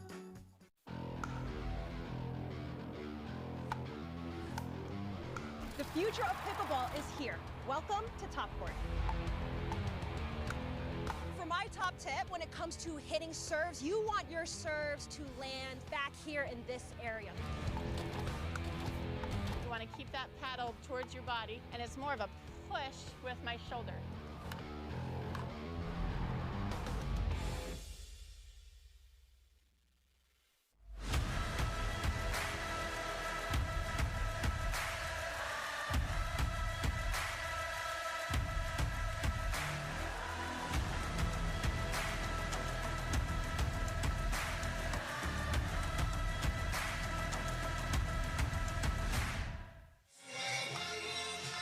Welcome back, everybody. 69 degrees and cloudy, and we are not going to be above that number for the rest of the night. In fact, it will get significantly different as these matches drag into the nighttime. Because you see those mountains, once the sun dips behind them, the difference is startling. It's instantaneous, and then everything's going to play faster. So, as we mentioned before, Kyle, you see a look at the draw here. We had chalk in 3 of the 4 spots, and then we had this team that we're seeing warm up on another camera here, Vivian David and Thomas Wilson. The wild card of all wild cards here is not how well we think they're going to play. It's how well is he able to play coming off that arrhythmia that he talked about he had. He said his heartbeat was over 200 in that match as he was monitoring it very closely. Yeah, it's an extremely scary number. We're used to seeing some roller coaster matches, but not for that reason. That's as extreme a case as I've seen. It was crazy because they were playing so unbelievably well, very high energy, and I'm glad he just took a moment to make sure that he was okay. Cannot believe that they were able to find such an amazing level in game 3 to keep that up, so we'll see. So where are we in the middle of this first matchup of all the best players in the world? Well, it's Friday the 13th, so why not have mixed doubles on Friday the 13th? On Saturday the 14th, which should be equally scary, but it's not, because it always follows Friday the 13th. We have men's and women's doubles tomorrow. That's going to be epic because we have so many new partnerships over there as well. It's going to be wild. You know, it's been traditionally a smallish world of pros, so they're playing musical chairs out there. They're mixing and matching a lot of familiar faces, but playing with new partners. We all want to see who really naturally is going to be a partnership to watch for the rest of the year. And then, as we talked about a lot yesterday and a little bit today, you sort of set your foot onto what's going to happen on Sunday by getting there and by showing the rest of all these players what's going on. For those of you new to pickleball, we had the rules up there, and What do we have for you? You know, all of these matches in the main draw are best 2 out of 3. Now, when we get to doubles on Sunday, 3 out of 5, so you really got to earn it. So we already have Ben Johns and Leigh Waters there. In fact, they're there twice. They have a chance to get their years off to triple crowns. Now, so much work to do. They got to get through incredibly difficult draws yesterday. And then Ben Johns is going to be playing Federico Staxrud, who played brilliant pickleball yesterday. Leigh Waters and Leah Jansen, we've seen that battle before as well, so that's going to be great. And then here we are on center court, Jessie Irvine with Riley Newman. So last year, Riley Newman and Catherine Parenteau were the only team to beat Leigh Waters and Ben Johns. They did it once. That was it. That was their only loss all year. So this is a unique partnership. We know for a fact that Riley will also be playing with Anna Bright this year. That's been publicly announced. So all of this mixing and matching. Then on the other side, you have a team that's played and practiced quite a bit together in the Austin area, and that's Vivian David and Thomas Wilson. Yeah, I think, you know, all the teams are trying to find that formula to beat these really elite players. And so there's going to be 2 very different styles here. What I love about being able to watch Riley Newman with Jessie Irvine is she's such a great setup player. Riley Newman is so good at finally sinking his teeth into a point and putting it away. We'll see how their chemistry looks on court, being that this is a brand new partnership. Vivian David and Thomas Wilson have a few more tournaments under their belt. I think the chemistry is a little bit more natural, but we're going to keep an eye on him to see if he's 100% physically here. Yeah, I already saw him pushing against his chest there and checking. He's monitoring that with whatever device he has. There's so many of those that can keep track of it. So let's hope he is at full health. Jessie Irvine to serve. Let's play pickleball. And Vivian David is coming right back with where we last saw her in the quarterfinals, ripping winners. Right on cue. Yes. Well played. And smiling away as well.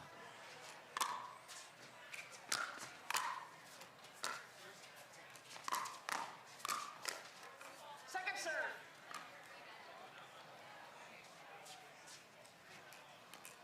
And Jessie Irvine taking it to Thomas Wilson right out of the gate, able to win that point there.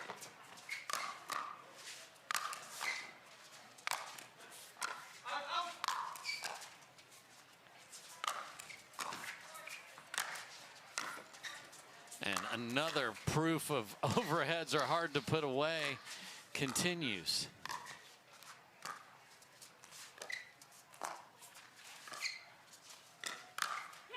And then after all that, Vivian David speeds it up right at the pancake grip of Riley Newman. It's the simplest put away he's ever had. She's smiling. She knows that if there's one location to avoid, it was the exact tunnel that she hit, able to laugh it off. Yeah, and Riley Newman's working out the rotator cuff after all those swings at the overheads. Second serve. You won't see him be late on that very often. So just working into the match here is Newman. Again, this is 2 out of 3. We saw a game to 15, but this is a semifinal.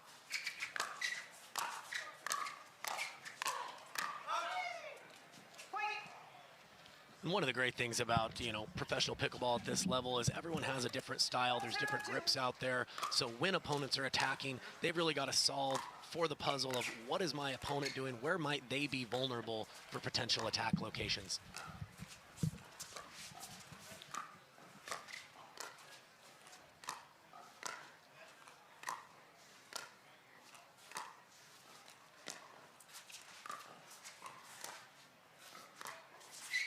Got a very patient point here.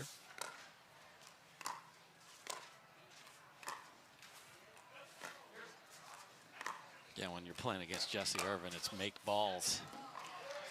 And Riley Newman, again, we saw Vivian David going behind Matt Wright a bunch in the last, keeping him honest, and does that to Newman right there. Second serve. That is a healthy cut at a forehand from Thomas Wilson. So at least from a body rotation and swing, he's feeling quite good. Not feeling great about the execution, but at least it looks like he's swinging away just fine. He's halfway there. Yeah. 1-0-1.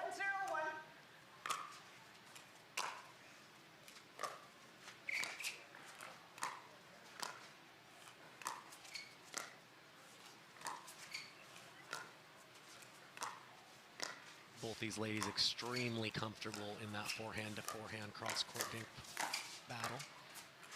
And the Ernie from Vivian David.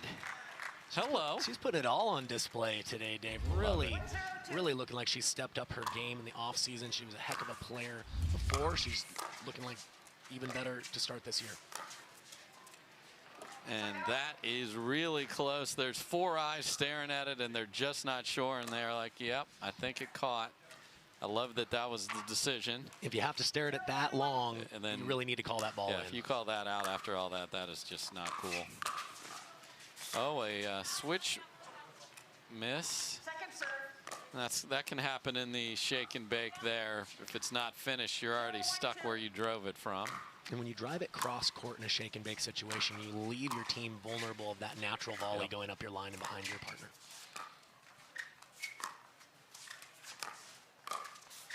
Oh, and the opposite of what's happened a few times is David looking for the ball on the outside and gets beat left shoulder there. She knew it was coming up, but she gets the wrong shoulder there. Great attack by Riley. Second serve. At the last minute, David able to get her paddle on that one. 0-2.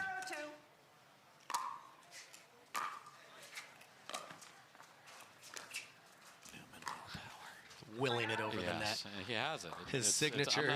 I'm not questioning that anymore. It works. Little hop, skip, and a jump to make sure that thing clears the net. I mean, it stays at the same height against all aerodynamic odds.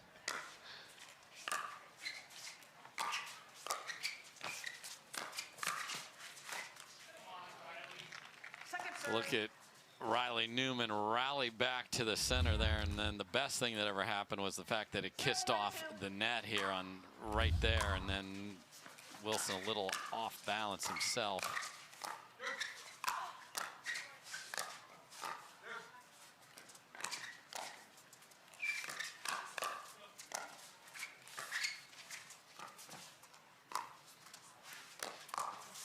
Unbelievable hands from Riley Newman right there.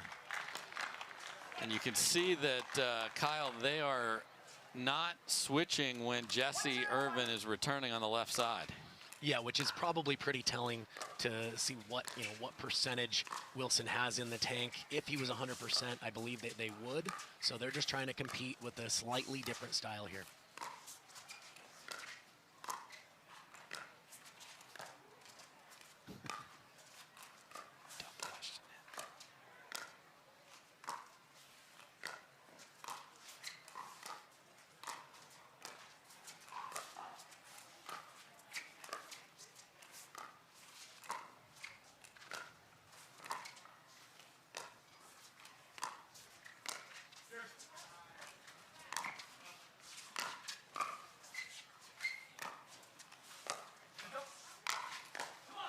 What a point from Vivian David. Gorgeous lob volley, offensive, gets them off and then finishes. And I'm not going to be one of the announcers that calls her underrated anymore. She is rated, and she is very, very good. The word is out on her now, as it should be. Beautiful finish from Thomas Wilson. So his athleticism is the magic, and it looks like, again, the start that I'm not going to say he's 100%, but he's darn close to it. He was nowhere near it at the end of his last match, but they got through.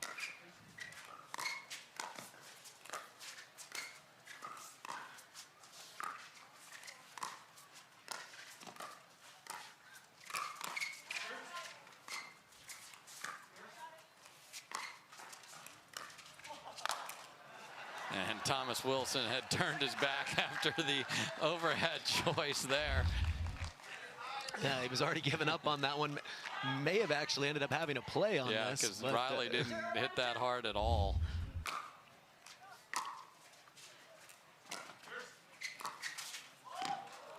And there's what movement does. It's not just getting a ball for yourself, it's a miss. Yeah, you're forcing your opponent to change their natural shot. Irvine felt Wilson sliding over for the poach, tried to go back behind him, but still it's tougher than the standard open court location.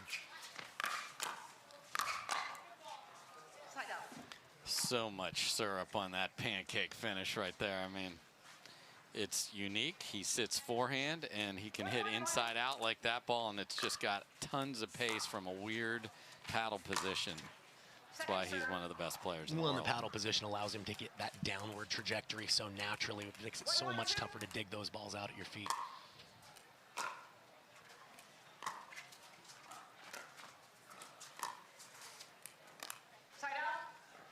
And Irvine can't believe it. I mean, so this is interesting. So she had to give 3 different calls to Newman on whether they're going to switch or not. They ultimately decide to do it, and that was out of kilter before a serve had even been hit. Okay.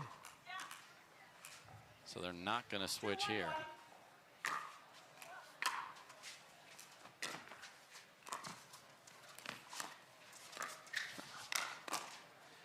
Just so sneaky from Wilson with the flick, and then again, when Vivian David's gotten opportunities to finish, she's doing it. Yeah, she's playing elite, and Wilson's variety really looks to be bothering Newman a little bit here, which he's known to be an elite counterpuncher, but hasn't been able to get a great read on some of the attacks from Wilson so far. Oh, and he was on that one, but the he just dipped a little bit low, and when you see Newman and Irvine switching back and forth, that is great fodder for my confidence on the other side. Absolutely. They're still kind of working out the bugs, trying to find the best way for them to match up their games together. Wow.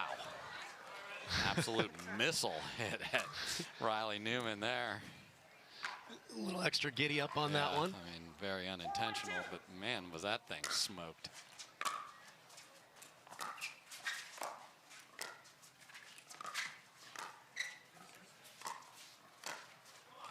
Gorgeous inside out from Vivian David, and again there was little miscommunication on the ball before that, so Riley Newman right there wasn't sure, and he's just not quite ready. Great job by David of taking advantage. And swat on the and that game of paddle hit the ground in a hurry, and they are marching over to think about this. And the 11 seed, Thomas Wilson, thankfully looks very healthy. We're not going to pronounce him all the way back, but this duo looks great. Can they keep it up? That's the question we'll find. Podiums are reserved for winners. No one ever said getting there would be easy. So we work, we drill, we train. And while we do whatever it takes to gain even the slightest edge, we found our biggest. Electrum has the most grip for spin and touch without sacrificing any power. Electrum, earn your edge. Our new EV rental fleet is the absolute GOAT. Nice.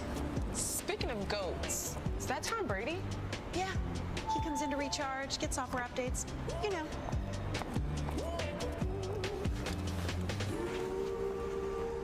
Same time next week? You got it. Cool. Let's go.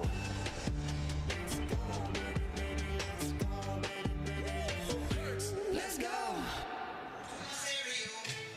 Welcome back. There's a good look at the 11th seed playing like the top 4 seed, if not better right now. And the question is Thomas Wilson good to keep this going, and can they keep this level going?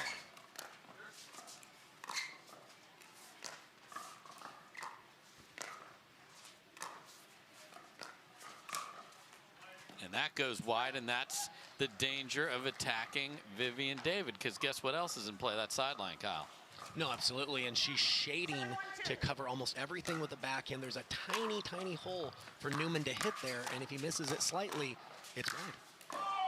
Oh, and there's a ball that's just way overhit because you're frustrated. They're bringing everything back. We talk about that carryover effect. He was a little frustrated from the last miss, tried to release a little of that frustration, end up making another error here. 8-1-2.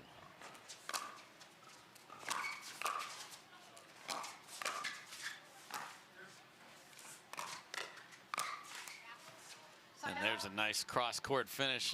David fought off the first one, but not the second one. But That lead is 7. So Newman and Irvine have chosen to go back to traditional mixed with Riley Newman on the left. Let's see if this can start a run.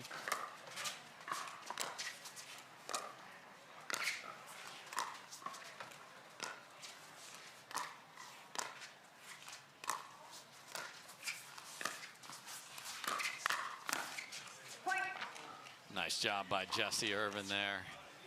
Yeah, able to slide to the side, get that extension, get her hands outside the body to maximize power on that two-handed counterpunch. Yeah, more reach than you think there. Wilson thought he had an opening. He most certainly did not.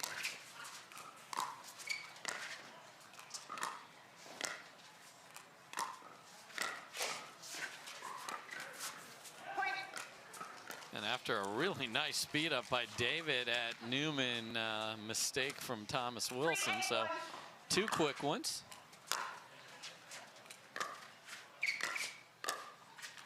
Second serve. Riley known for his defense, certainly an uncharacteristic block miss in transition there.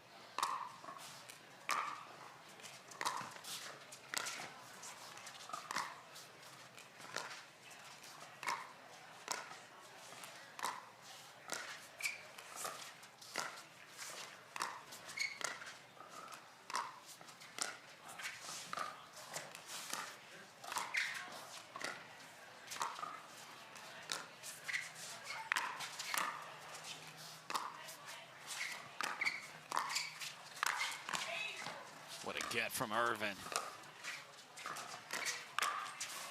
Oh my goodness, and David goes back behind Newman again. It all started with another perfect topspin lob from David. All the tricks. Yeah, I think you're always trying to find that balance of patience with a little bit of aggression, and right now Vivian David is balancing that to perfection with her shot selection. And Thomas Wilson asked the question that perhaps Vivian is thinking inside but would never say out loud why. You know, tougher to speed up when you're kind of doing the I formation as a team. Didn't really know that with Vivian David behind him there.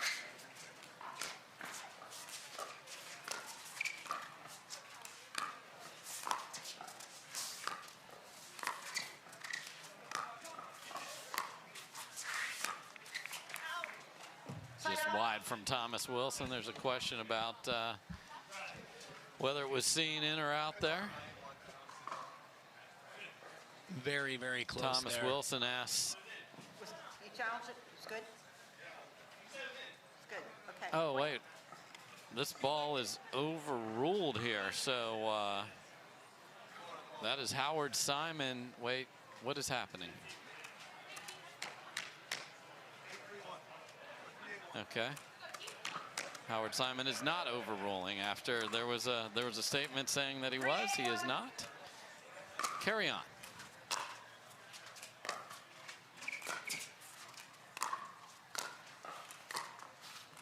Well, that ball didn't come up at all there. Laura Smart is our lead referee who's been calling the score. Great referee duo there. Heavy return. And Vivian David ducking for her life as Thomas Wilson's movement is much improved here. Certainly has a lively arm himself. Pretty nice looking put away there.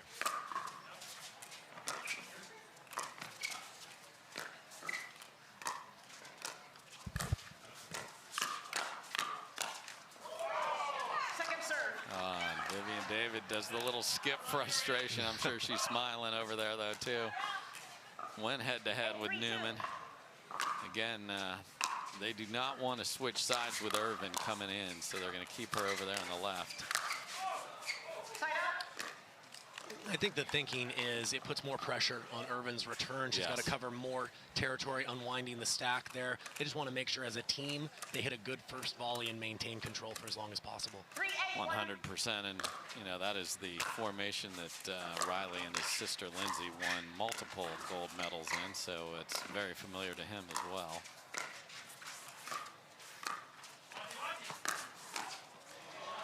Just ridiculous ATP on the full sprint.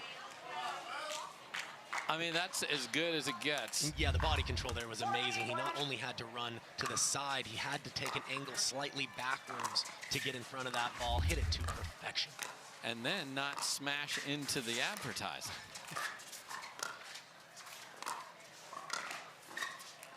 Ooh, and that redirect goes just wide, and okay. Newman and Irvine starting to just rein it in a little. They've pulled to within 3. Smart timeout from David and Wilson. So they're getting pushed. Will they push back? We'll find out. This is the last semifinal and game number 1. Podiums are reserved for winners. No one ever said getting there would be easy. So we work. We drill, we train. And while we do whatever it takes to gain even the slightest edge, we found our biggest. Electrum has the most grip for spin and touch without sacrificing any power. Electrum, earn your edge. Our new EV rental fleet is the absolute GOAT. Nice. Speaking of goats, is that Tom Brady? Yeah. He comes in to recharge, get software updates, you know.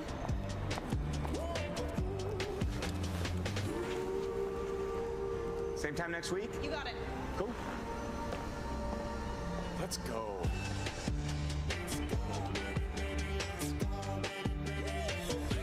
Let's go. All right, folks, welcome back. There's a good look at Jessie Irvine and Riley Newman digging out of a hole here, Kyle. Yeah, I think the start of the match, Vivian David was really winning that cross-court pattern with Jessie Irvine, not necessarily getting an error, but able to find a ball she could attack Riley Newman with. The last few points has flip-flopped a little bit, so we'll see how that plays out the rest of the match here.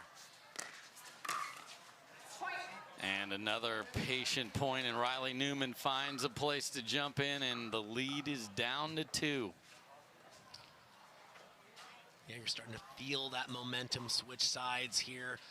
David and Wilson still with the lead. Only 2 points now. Really important for them to close out this game. Newman and Irvine may be on paper the favorites, so if you're the underdog, really want to hold that lead and get off to a good start in game 1. 6-8-1.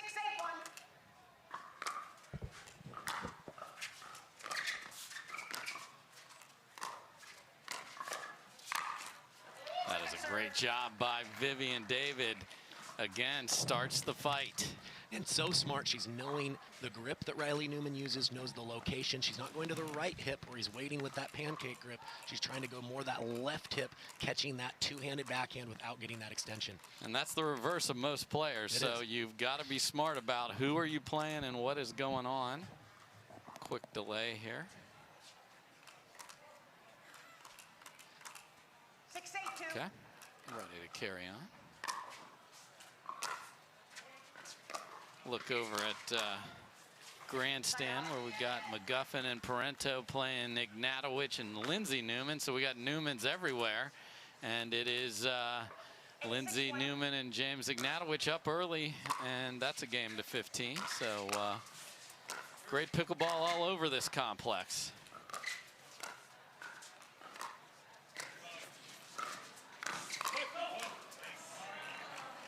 Great handle from Jessie Irvine there, because that is a good attack from Thomas Wilson.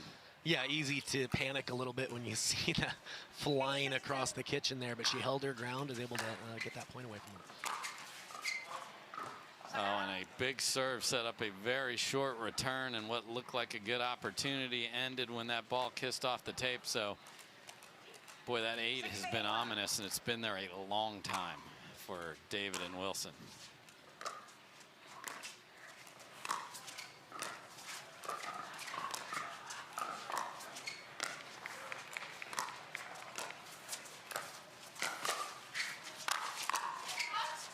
And again, an Ernie from Vivian David sets up the Wilson put away. Yeah, she's not just playing well right now. She's playing elite and in a lot of different styles. She's able to execute at a very, very high level. Very impressed with her play today. Oh. Vivian David was dancing behind Thomas Wilson, and we're still playing, folks.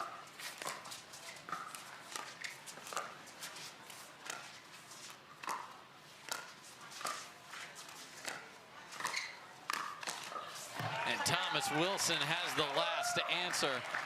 Remarkable athleticism on a couple of very strange balls off the tape. Yeah, ultimately able Look to just, at her. just dancing around. Thought that point was over, but you never know. 6-1. Oh, and a missed return from Irvine, and after a lengthy point before that, you never know what the carryover is in the legs. And finally, they're off 8 with a gift.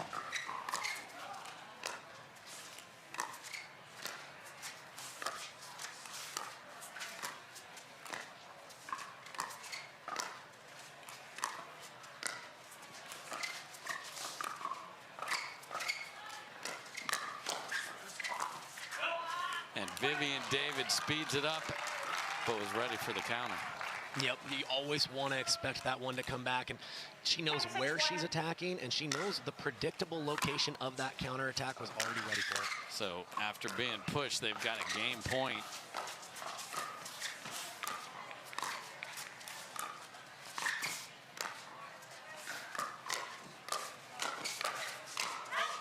Oh my, and Thomas Wilson took a big swing behind Vivian David there. The ball never got there. And then a miss from David. So a second chance to close out game number 1.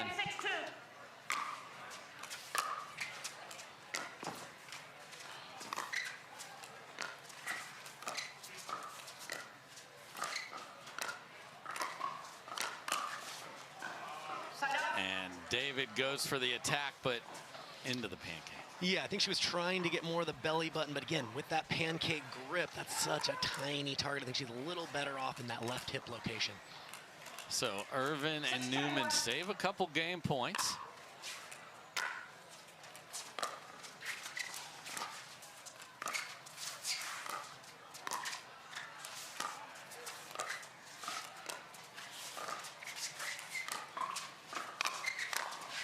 Skyhook Irvine.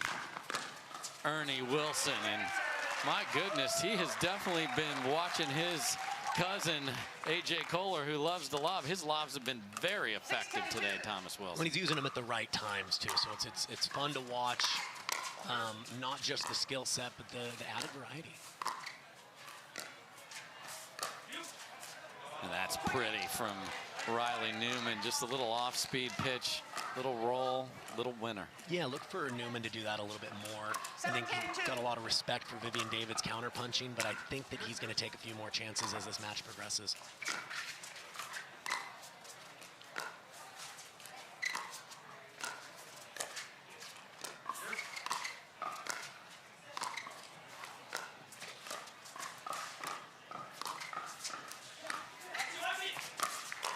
Another ATP this time. David is ready. Beautifully defended. Point continues.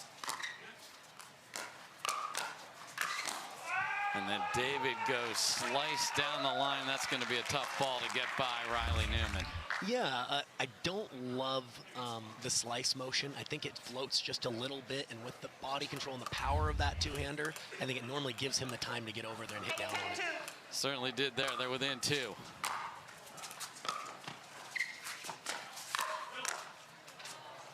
And a cross-court attack. Irvine fends off, and it is 9-10-2. Receivers, 9-10-2. So it is Wilson and David who call timeout. And folks, when you make it to the semis, it should be close. We saw the top seeds have to save a game point. Leigh Waters and Ben Johns against McGuffin and Parenteau. And speaking of McGuffin and Parenteau, they are knotted up at 5 over on court 2 in a back draw match, trying to get to that bronze medal match. And scoreboard update is now 8-7 McGuffin and Parenteau. So that's a tight one. Ignatowicz and Riley Newman's sister Lindsay having a nice run today. Yeah, they seem to naturally be playing very well together, and this is a little preview of a new partnership, McGuffin and Ignatowicz, that we haven't seen yet. So they're having a chance to take it to each other today, and then have all nothing but love tomorrow sharing the court. Yeah, that's always the interesting part of mix. You're staring down, trying to fight and claw to the end, and then you're like buddies tomorrow. I don't think people realize how tough it is to turn that switch on and off instantaneously. They've got a lot of experience doing that because it's still a relatively small community, but certainly some story within the story. Yeah, it doesn't make it easier. All right, can they tie it up? 9-10.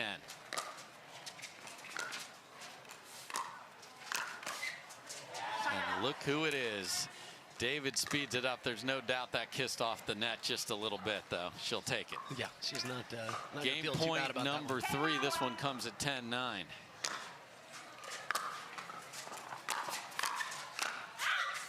Oh, and a big swing from David goes deep, so 4th chance to close it out.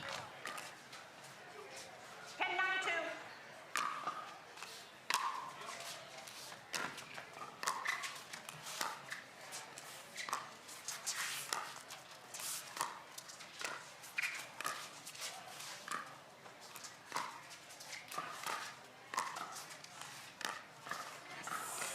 And a missed dink from Wilson, and there was no pressure on that at all. Yeah, he's pretty frustrated with himself. Hasn't given a lot away yet, but definitely not the time for an unforced error from his perspective.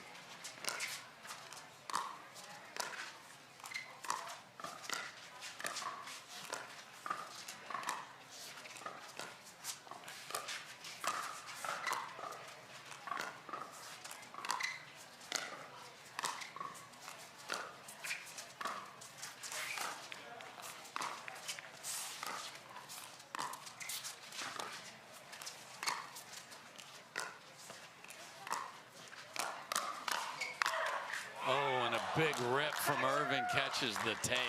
And she was right on it. Probably hit it clean, but every now and then that darn tape just gets in the way. 9-10-2. Second chance to tie it up.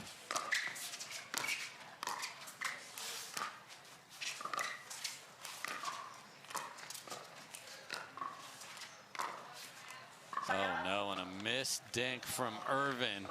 So game point number 5. Newman trying to build up Irvine after that miss. Knows that they're still right in this if they can play a couple of big points here. Oh no, and an aggressive Ernie on a very low ball from Wilson. Maybe trying to do just a little too much. 6th chance. Oh my, and a medium pace drive. And that is what can happen when you're switching and not switching back and forth. Irvin's certain that Riley's taking this one, and unfortunately Riley was certain that Jessie was taking it. I mean, this ball is not going that fast and is in by 2 feet. If that's what it takes to win it, Wilson and David aren't apologizing. They'll take it. Can they get that sorted out? We'll find out after this.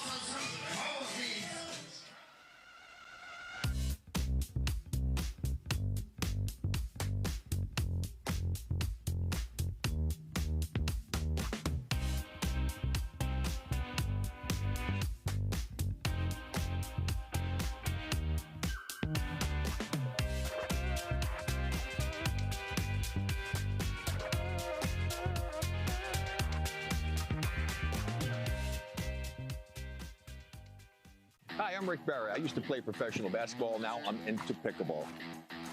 Performance is really important, but also recovery is actually just as important. LMD is a product that I use constantly before my matches and after my matches for my recovery. Great for inflammation, great for recovery. I keep coming back to this. AlloMD all day long, baby. I use it. I use it. I use it. I use it. I use it. AlloMD, Acute Relief Cream. Stay, play, and dine in Margaritaville. Escape while enjoying Margaritaville's signature casual luxury, fun, and laid-back hospitality. Visit MargaritavilleResorts.com. All right, folks, we are back. There's a good look at Vivian David and Thomas Wilson, all the positivity from them, and they got, I know the holiday season has passed us, but that's one of the largest gifts on a game point in a semi you will ever see right there. Yeah, absolutely. And that's what you're always looking for with new partnerships. They're individually elite players, but you're still learning how your partner moves around there, which balls are yours, which balls are theirs, and they really would like to have that last one back.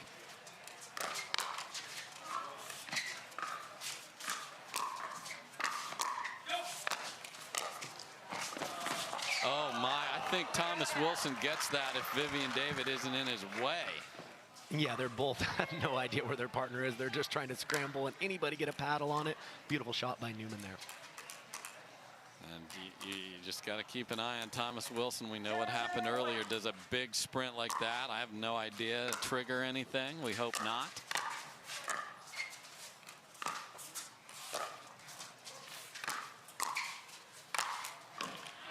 Just wicked finish there.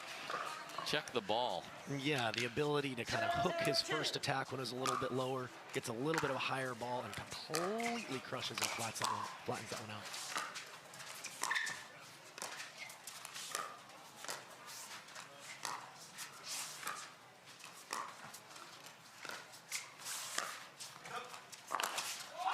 Oh, and the dreaded HTP instead of the ATP hit the post.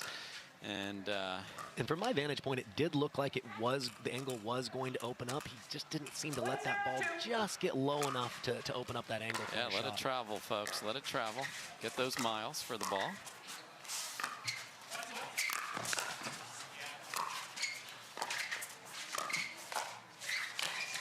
Riley Newman's everywhere, but oh, just wide. So some very athletic points to start this game number 2, and a good start for Newman and Irvine.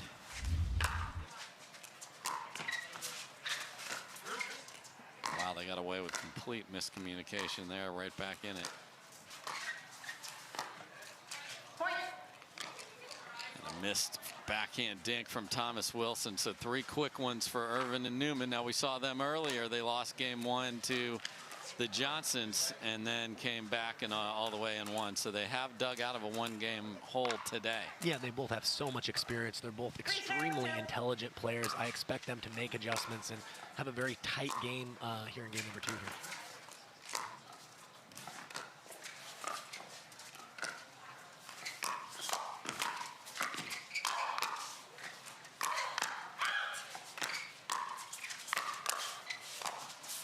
What a rally behind the back. Oh, that won't go over for Thomas Wilson. And a lot more offense we're seeing here from Jessie Irvine. Yeah, that's what I was going to say. If you notice game 1, she took very few chances of keeping Thomas Wilson honest and going at him. She's looking to do a little bit more of that, looks like, here in game 2, and it's working out. Yeah, and I think when they were on the odd and she was playing the other side, and we saw on that last point of game number 1, little uncertainty. They seem a lot more settled in, and obviously a hot start for them. It is not hot on the court, though. Look at our referees, Laura and Howard, out there. Full coats, long pants, because, as I mentioned, once we need the lights, obviously you can tell a couple things. Number 1, temperature going down, the ball's going to play faster, and we heard Leigh Waters last night, Kyle, talk about the visibility difference as well. Yeah.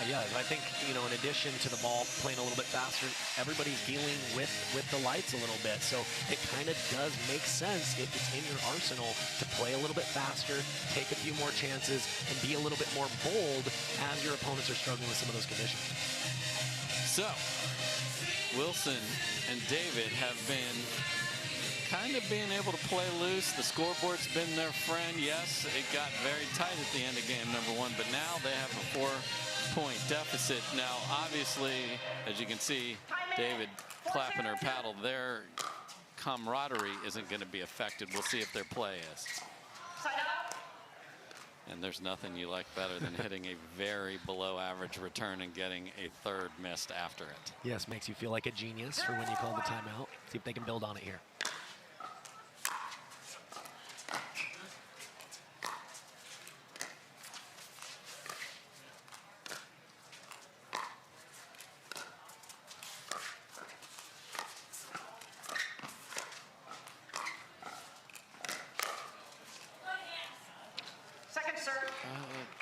Just caught over there. That was close there, and again, David sped it up.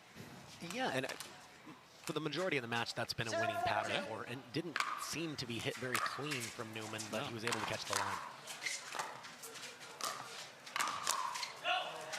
Great hands from Jessie Irvine, and now we get a come on and a fist pump from her. She was very docile in game number 1, so now we're seeing a little more aggression and some decibels to go with it.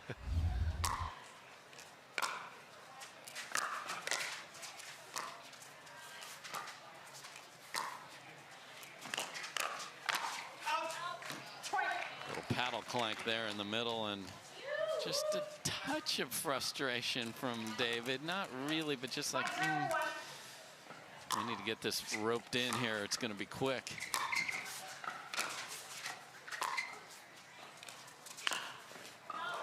Oh, and the ATP just wide from Vivian David, and it is 6-zip.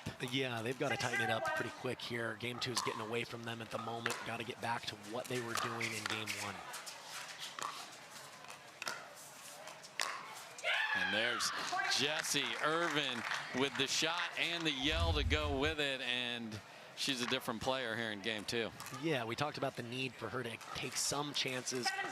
Beautifully set up there, and I think she feels she needs that energy. That's why she's getting a little bit louder out here.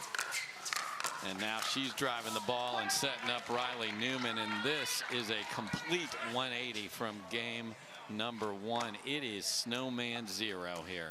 And there's a few different ways to get your partner involved. You know, one is making balls, but the other is taking some calculated chances, especially when you've got a partner like Riley Newman with those elite hands.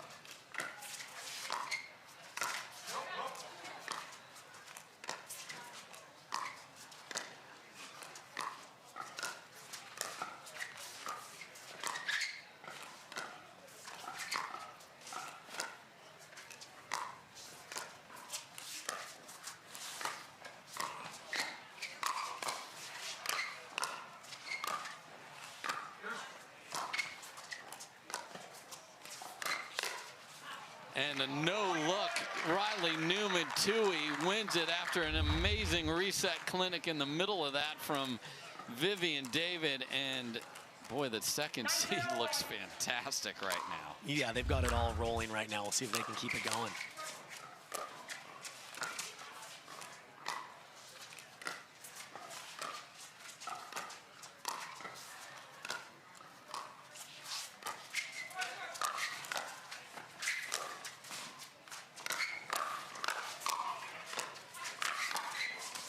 And there's another vicious winner from Riley Newman, and it is 10-0.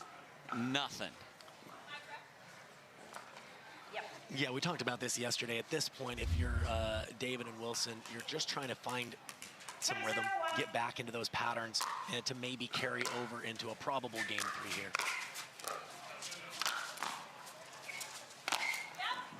here. I mean, untapped violence right there. Wow. Yeah, it's one of the bigger finishes you'll see, and that was with extreme angle. So it's a lot of talent and a very lively arm on Mr. Yeah, Wilson. because as we mentioned, it's only 20 feet wide, and he's standing around the middle of the court, and to find that angle with that pace, that's impressive. So can they get the ball back? Second chance to put the pickle on the board. That's when your opponent gets 0. Answer is no as it relates to that. So 2 chances at 10-zip go away. So again, if David and Wilson can just get a point or two here, just get a little bit of positivity to carry into the likely 3rd game, I think that's going to really suit them well.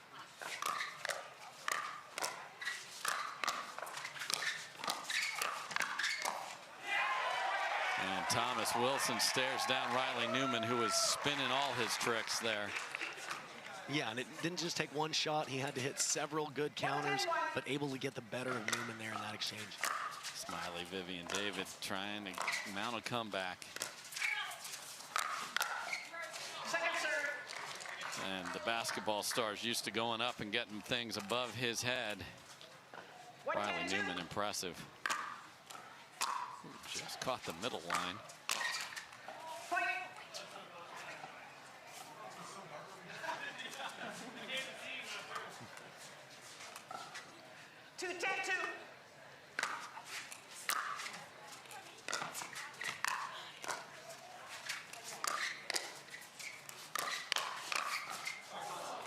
And Wilson gets tagged as Newman is absolutely more of a threat here, and it's partly because of the play of his partner. Yeah, absolutely. I think Irvin's a little bit more confident. She's being a little bit more aggressive. And like I mentioned earlier, she's setting Newman up in different ways. And not the finish that Vivian David wanted there. They were in a huge hole anyway, so they did get a couple, so they don't have a 0 up there, but it is going to take game 3. Why not? Tremendous pickleball here at the Hyundai Masters at Mission Hills Country.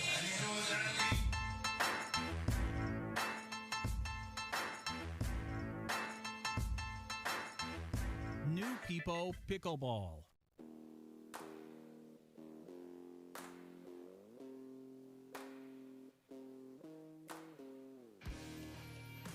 This spring, you don't have to be a baller to buy like one. With a power bid approval from Guaranteed Rate, you can go head-to-head with cash offers and win. Call a Guaranteed Rate loan officer today.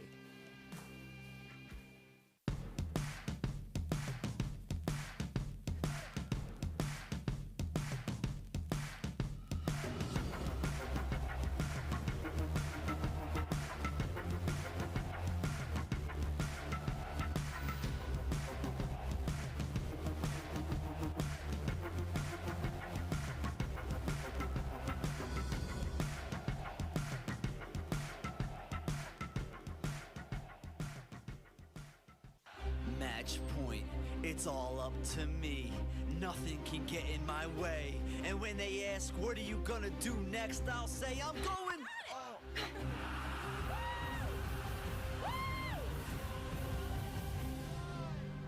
We're going to Margaritaville!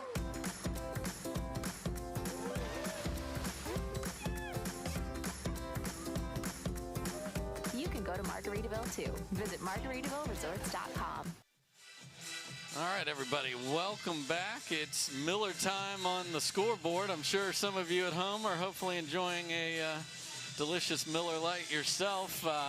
We're enjoying some delicious pickleball here, and what an adjustment from Irvine and Newman to come back and absolutely throttle a team that was on fire in game number 2. Yeah, it's been the tale of 2 games. Fitting that we're going 3 here. We've talked about how much is on the line. This is a championship Sunday berth. This is a big deal. Comes down to this game here. Who's going to execute?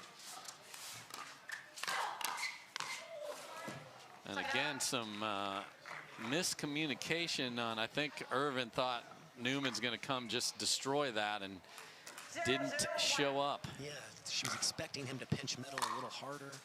They're still working on some of the bugs. Second serve.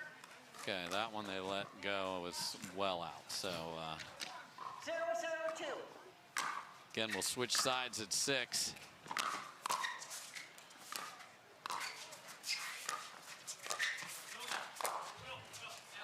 And David was ready to take a swing at that and got the paddle out of there, and they're smiling about that. She listened to her partner. Easier said than done. Riley Newman is everywhere, but he's not there.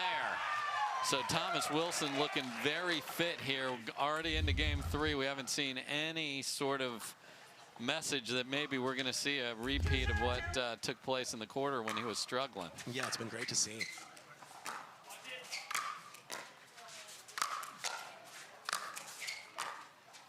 Sky lob. Another one. That stays in.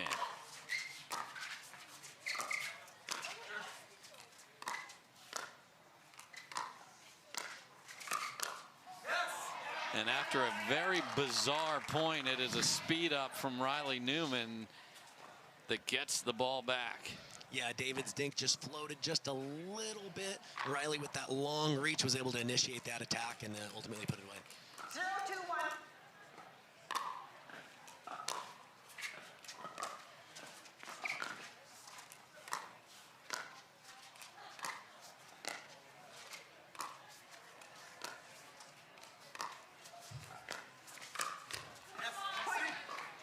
You can just rewind what you said a second ago and play again, and that is exactly what happened again, and Newman's pouncing. Had a little deja vu there. Yes. 1-2-1.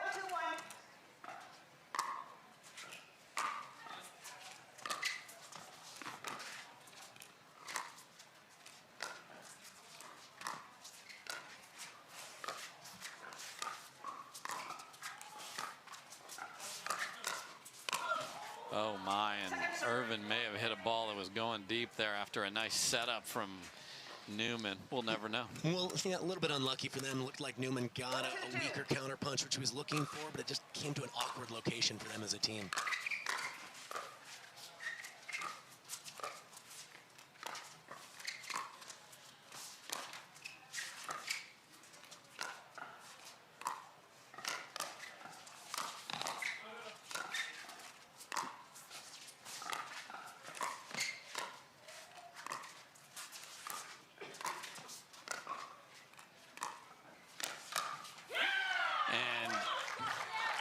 Viv is having a discussion with herself back in the corner after a just gloriously played point.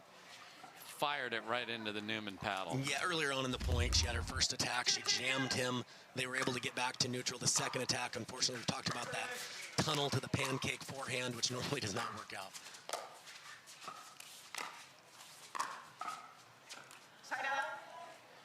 Newman tried to send his willpowers over to the Irvine ball, but that's not the way it works. Tried to channel it to his partner, but that's you know, just it's got to be him, or I believe it is familial. So Lindsay has that as well. But okay, 2-2, game 3, second chance at a semifinal. Here we go.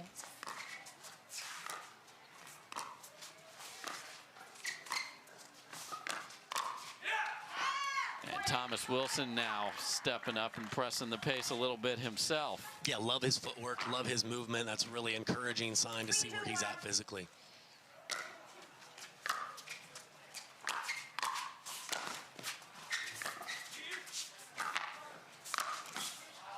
That's a beautiful finish, sort of inside out. That is a perfect ball for folks at home to watch. You can finish with a lot less pace if you go there. Well, you talk about aiming at people's feet. I believe he hit right on that left foot, so precision accuracy from Mr. Newman.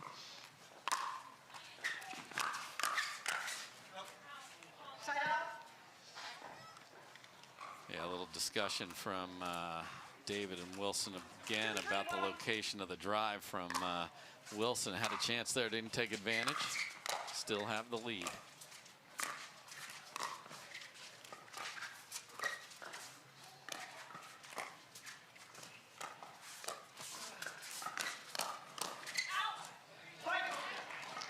So that's 3 points in a row. They've brought it into the middle, and that's what Riley wants you to do. Yeah, no, 100%. If you're going to attack, I think they were much more effective in game 1, going back behind him or right into the body occasionally, but he leans middle with that short, compact forehand motion.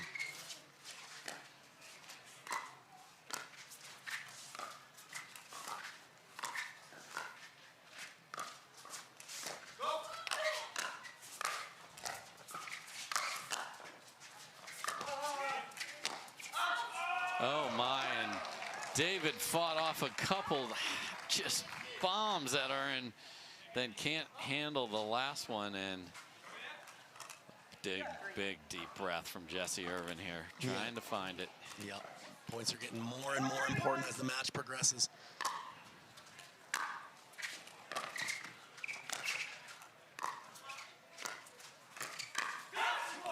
Oh, and Wilson caught moving and overhits the two-way there, and suddenly that early lead for David and Wilson is gone, and they're going to call timeout and think about it. Well, you can see how tough it is to not just hit a good counter, but place the counter. He tried his best to go back behind Newman, wasn't able to convert. So, who's going to get to the finish line? We'll find out after this. Brewed with Valencia orange and coriander, Blue Moon is one of a kind. Something this unique could hang in a gallery. But then, you wouldn't be able to grab it. Sure, something so well crafted might belong in a frame, but then you wouldn't be able to drink it. So, we framed it with our signature glass instead. Blue Moon, one of a kind, every time.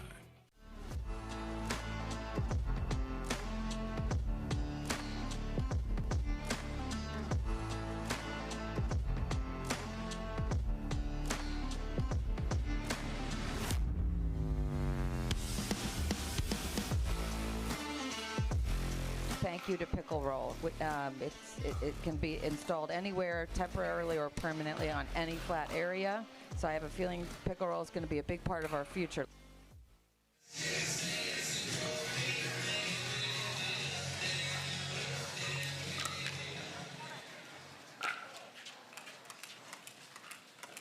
Time in.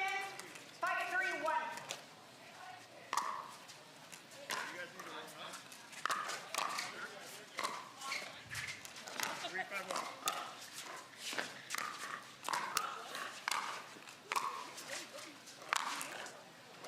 Second serve.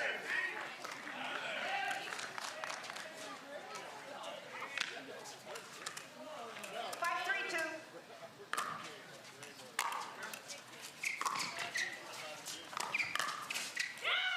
And there it is again into the Riley Newman forehand, and Irvine and Newman will switch with the lead at 6-3. So Kyle, you're up 3-1, and now you're down. So let's talk about what's coming up on the PPA Tour. Oh my goodness, so much goodness all year long. So we will go to the JW Marriott Desert Ridge on February 3rd. That'll be live on Tennis Channel and tennischannel.com. Stay out there. In between's just this little football game called the Super Bowl out in Phoenix. So there's a lot going on in Arizona. The week before that is Major League Pickleball as well. So a whole bunch of pickleball in Arizona. Then we'll come see. I just said hello to you guys in Florida. We're going to come out there on March 9th. We will be at Pictona, and then hello, Texas. Down in Austin, another beautiful invited club. So what a slate. Yeah, if you're a big-time pickleball fan, I think we've just given you your itinerary here. Spend about a month down in the Phoenix area, plenty to do. Travel with us over to Florida and just, hit all the spots. Yeah, and it's fun to see all these players are going to be in Major League Pickleball as well. So you have that rivalry going on here as well. All right, 6-3 game number 3. Who is going to have the chance to face off with the top seed, Ben Johns and Leigh Waters, in the final? Another great timeout as they're able to get the side out right away.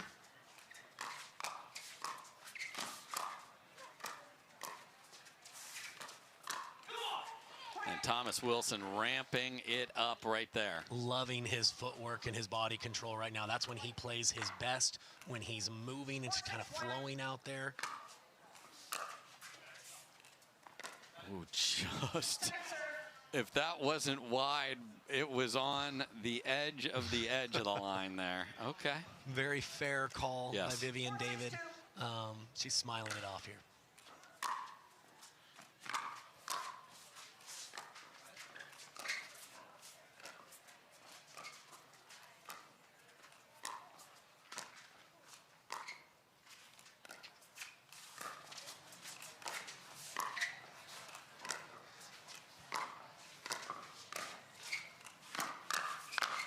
Oh my, and Thomas Wilson got what he wanted and wasn't able to finish it. Yeah, he played with fire a little bit, trying to speed up the middle, but he did surprise Newman just enough, and he wasn't able to straighten out his recounter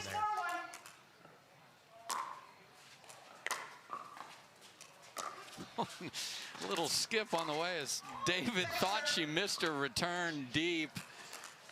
That little hop, skip, and a jump might be getting contagious. Yeah, so that was taking a page out of Newman's book. Yeah, that was the reverse, though. She threw the brakes on. Usually Newman's trying to urge it forward. Okay.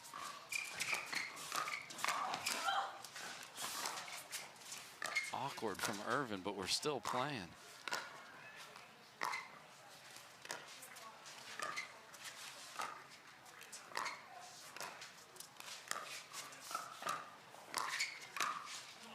And it is Thomas Wilson's forehand who sneaks in on a dink that just sailed a little deep.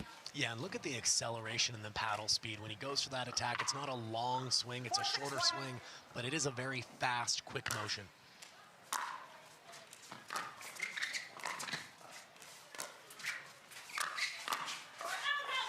Second serve. Good leave there, and again, the athlete that is Riley Newman, to be able to get to that ball and do a lot of damage. That's impressive ball from him.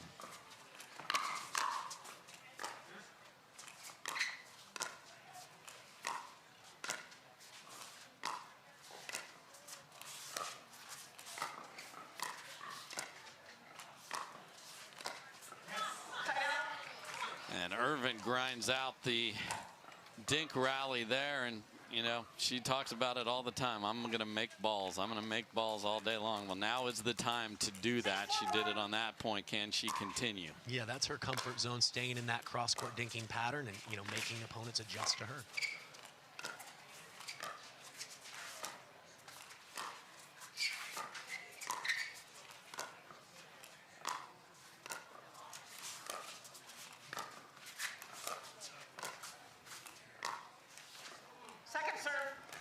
And didn't make the ball there, so it's a battle of wills to the finish line here. Both guys are going to try and get the offense going, and both ladies are going to find a way to make their difference.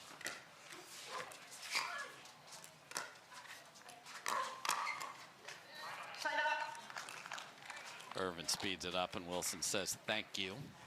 Yeah, we talked about the need for her to find offense a little bit more often, but that being said, that's not her natural game, speeding up off the bounce. She's going to have to find a good balance between the two.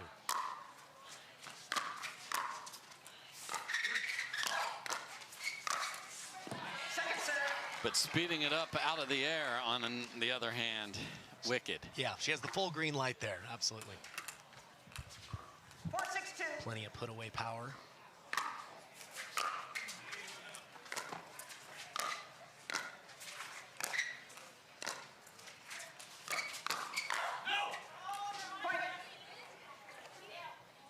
And Irvine was straddling the sideline there, just ready with a two-handed backhand, but Wilson had enough pace. Yeah, it came where she expected, but you're right. He just overwhelmed her with how well he hits that two-handed counter himself.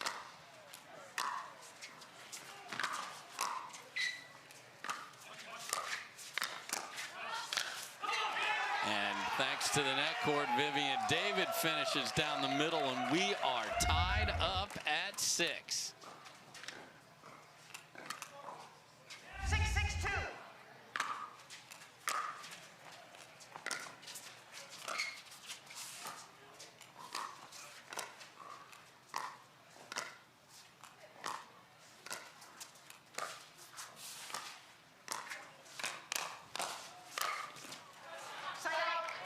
And for a few points there, they did not challenge the middle on Newman, and just as it was getting tight, they went right back there.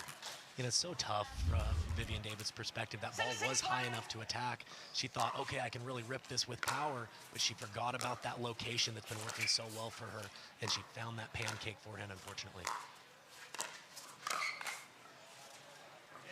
And good spin attack there from Riley Newman, and they had been stuck at 6. They had switched sides and not scored. They finally do. So 7-6-1.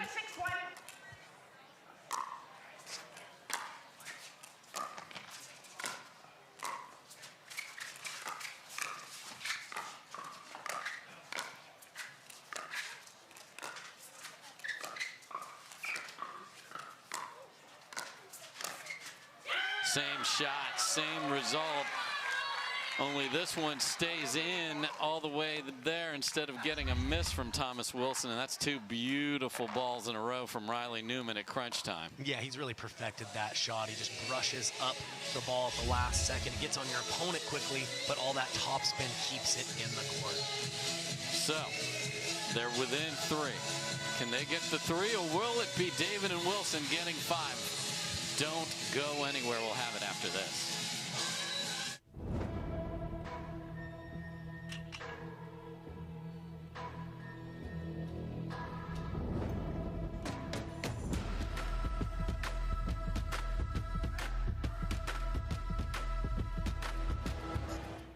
Cruise with Holland America Line and receive up to 30% off, a free balcony upgrade, 50% reduced deposit, free kids fares, and our signature beverage package. Book by January 31st and receive up to $400 onboard spending credit. Oh, will you pause it real quick?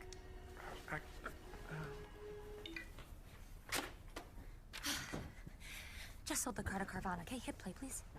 What? When did you do that? I just did it the other day. All I had to do was enter the VIN or license plate, answer a couple of questions, and got a real offer in seconds. Then they just picked up the car and paid me right on the spot. I can finally quit my job and become an actor. No, you're right. Sell your car at Carvana.com today. Okay, welcome back. Both teams can see the finish line. Who's going to get there? It is Vivian David and Thomas Wilson who have called timeout here. They got it to 6 apiece, and now we are at 8-6. Jessie Irvine, you see there, ready to serve.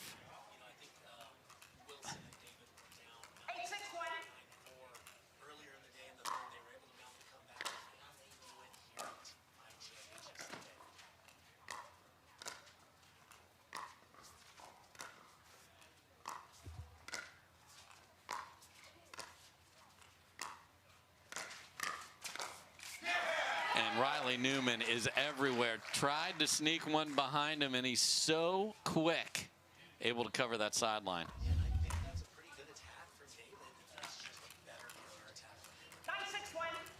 He has been absolutely money here at the end of game 3. 9-6.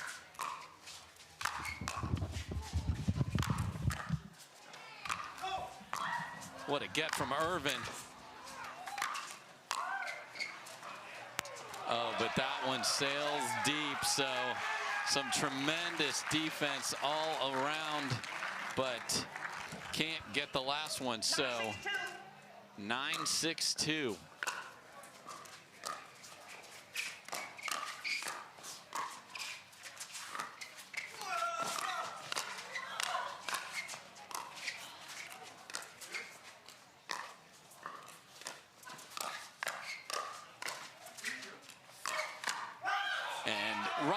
Newman with an unbelievable ATP, and it is Jessie Irvine who hits the ball that creates the error, and they are sitting on match point, get to Sunday point.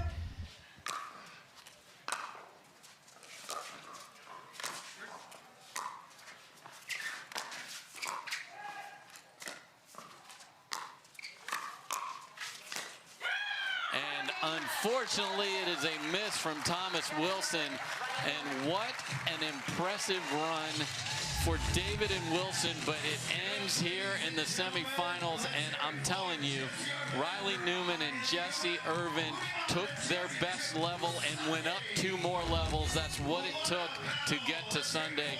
Really impressive finish for those two.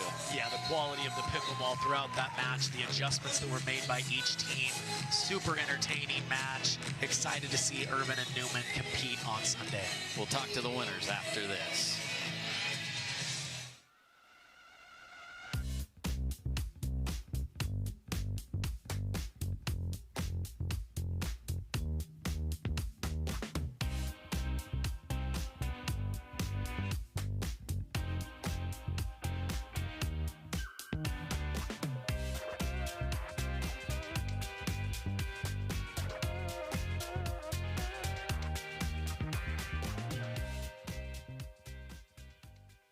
Hi, I'm Rick Barry. I used to play professional basketball. Now I'm into pickleball. Performance is really important, but also recovery is actually just as important. LMD is a product that I use constantly before my matches and after my matches for my recovery. Great for inflammation, great for recovery. I keep coming back to this. AlloMD all day long, baby. I use it. I use it. I use it. I use it. I use it. AlloMD, Acute Relief Cream. Stay, play, and dine in Margaritaville. Escape while enjoying Margaritaville's signature casual luxury, fun, and laid-back hospitality. Visit MargaritavilleResorts.com. There's never been a better time to get away. With a great deal on the Hyundai you've always wanted. With America's best warranty and up to 3 years complimentary maintenance. It's your journey. Own every mile at the Hyundai Getaway Sales Event. Hurry in to get our best deals of the season. Get in and get away. Get 0% APR financing plus 0 payments for 90 days on select vehicles. Now, during the Hyundai Getaway Sales Event. All right, welcome back, everybody. What a battle that was. That's what a semifinal should look like. That's what it should take. And then it's a matter of which team is going to find their best. Riley Newman found it. Riley Newman made a big difference, and Jessie Irvine upped the ante on her offense. And it is going to be Riley Newman and Jessie Irvine with a chance to knock off the top seeds, and that's Leigh Waters and Ben Johns. So Riley Newman is somebody who expects to play on Sunday. He is going to get that chance, and for the first time with Jessie Irvine, that's got to feel good for these two. So Hannah John standing by to talk to the winners. Well, welcome back one last time to Championship Court, where Jessie Irvine and Riley Newman are headed to Championship Sunday. Guys, that was an incredible match. It came down to the wire through 3 games, hard fought. How did you pull it off? Well, it was tough. I mean, it was 6-all in the 3rd game, and it was almost just like who wanted it more. Both teams played really well. Kudos to Thomas. I don't know if anyone saw that today, but Thomas was battling through health conditions, and surprisingly enough, he was still here today battling and grinding, so a lot of respect for Thomas. We were just able to get a few more points, and we got it done today. Well, guys, like many teams out there, you are debuting a new partnership. Talk about the strategy of coming together and learning about each other's games as a team. Yeah, I think the most important part is just communication, just talking through things and, trying to figure things out. And even though it's a new partnership, we both fight hard and we both want the same thing, which is to win. So we communicate, we talk all the time. If things need to change, we change. And, we're there for each other through the tough moments, and we stay positive, we fight hard. So it works out. Well, guys, it is a big year for pickleball and a big year for both of you. What are some of your goals for 2023? Well, I think right now I'm ranked number 2 overall. I would love to move up one more spot. That's me personally. I want to get to that number 1. But honestly, I would just love to keep competing, keep staying healthy, keep fighting, and keep living large on the PPA Tour. Jessie, any words on that? Yeah, no, exactly.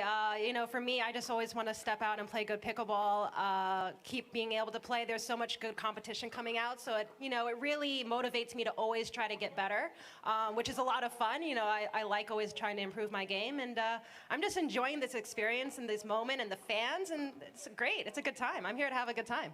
Congratulations, guys. Good luck on Sunday. Well, have a good time. She did, and when you woke up this morning, the goal was let's play on Sunday. She's got it. So again, here is the schedule. We saw it quickly. We'll be heading to Arizona, as we mentioned earlier, and it's going to be a lot of Arizona. Major League Pickleball the week before that, and then a whole bunch of PPA Tour. 2 stops in Arizona, Super Bowl in between. Check that out. And then a beautiful new spot, a couple of years old, Pictona out there in Daytona Beach, and then another great invited club down in Austin where we had our first visit there last year. That'll be a lot of fun. So, Kyle, singles is in the books. We got Leigh Waters playing against Leah Jansen. We've got Ben Johns and Federico Staxrud. Mixed, we see on the screen right here, we got, I just mentioned their names, Leigh Waters and Ben Johns against Jessie Irvine and Riley Newman. So it's going to be hard all year for the top seeds to get there. Here they did. Yep. And they earned that. So any final thoughts before we close this out? Well, yeah, we've seen some new faces. We've seen some upsets today. But come Championship Sunday, a lot of familiar faces. The one kind of difference is Irvine and Newman haven't had a chance together to take on Leigh Waters and Ben Johns. I think they're both licking their chops for the opportunity. We'll see how it plays out. We will indeed. So tomorrow, guys and gals, we got men's and women's doubles. So that is going to be a lot of fun there. You see 3 of the 5 spots, so the last 2 will be earned tomorrow. Men's and women's doubles start at 10 a.m. Pacific. You'll have Cameron Irwin and Morgan Evans in the morning, just like we've had all week, and then Kyle and I will be back. So for Hannah Johns, for the amazing production crew, for everyone that makes this possible, I'm Dave Fleming. Tune in tomorrow. Thanks for watching today. Have a great Friday the 13th evening. Appreciate you. Good night.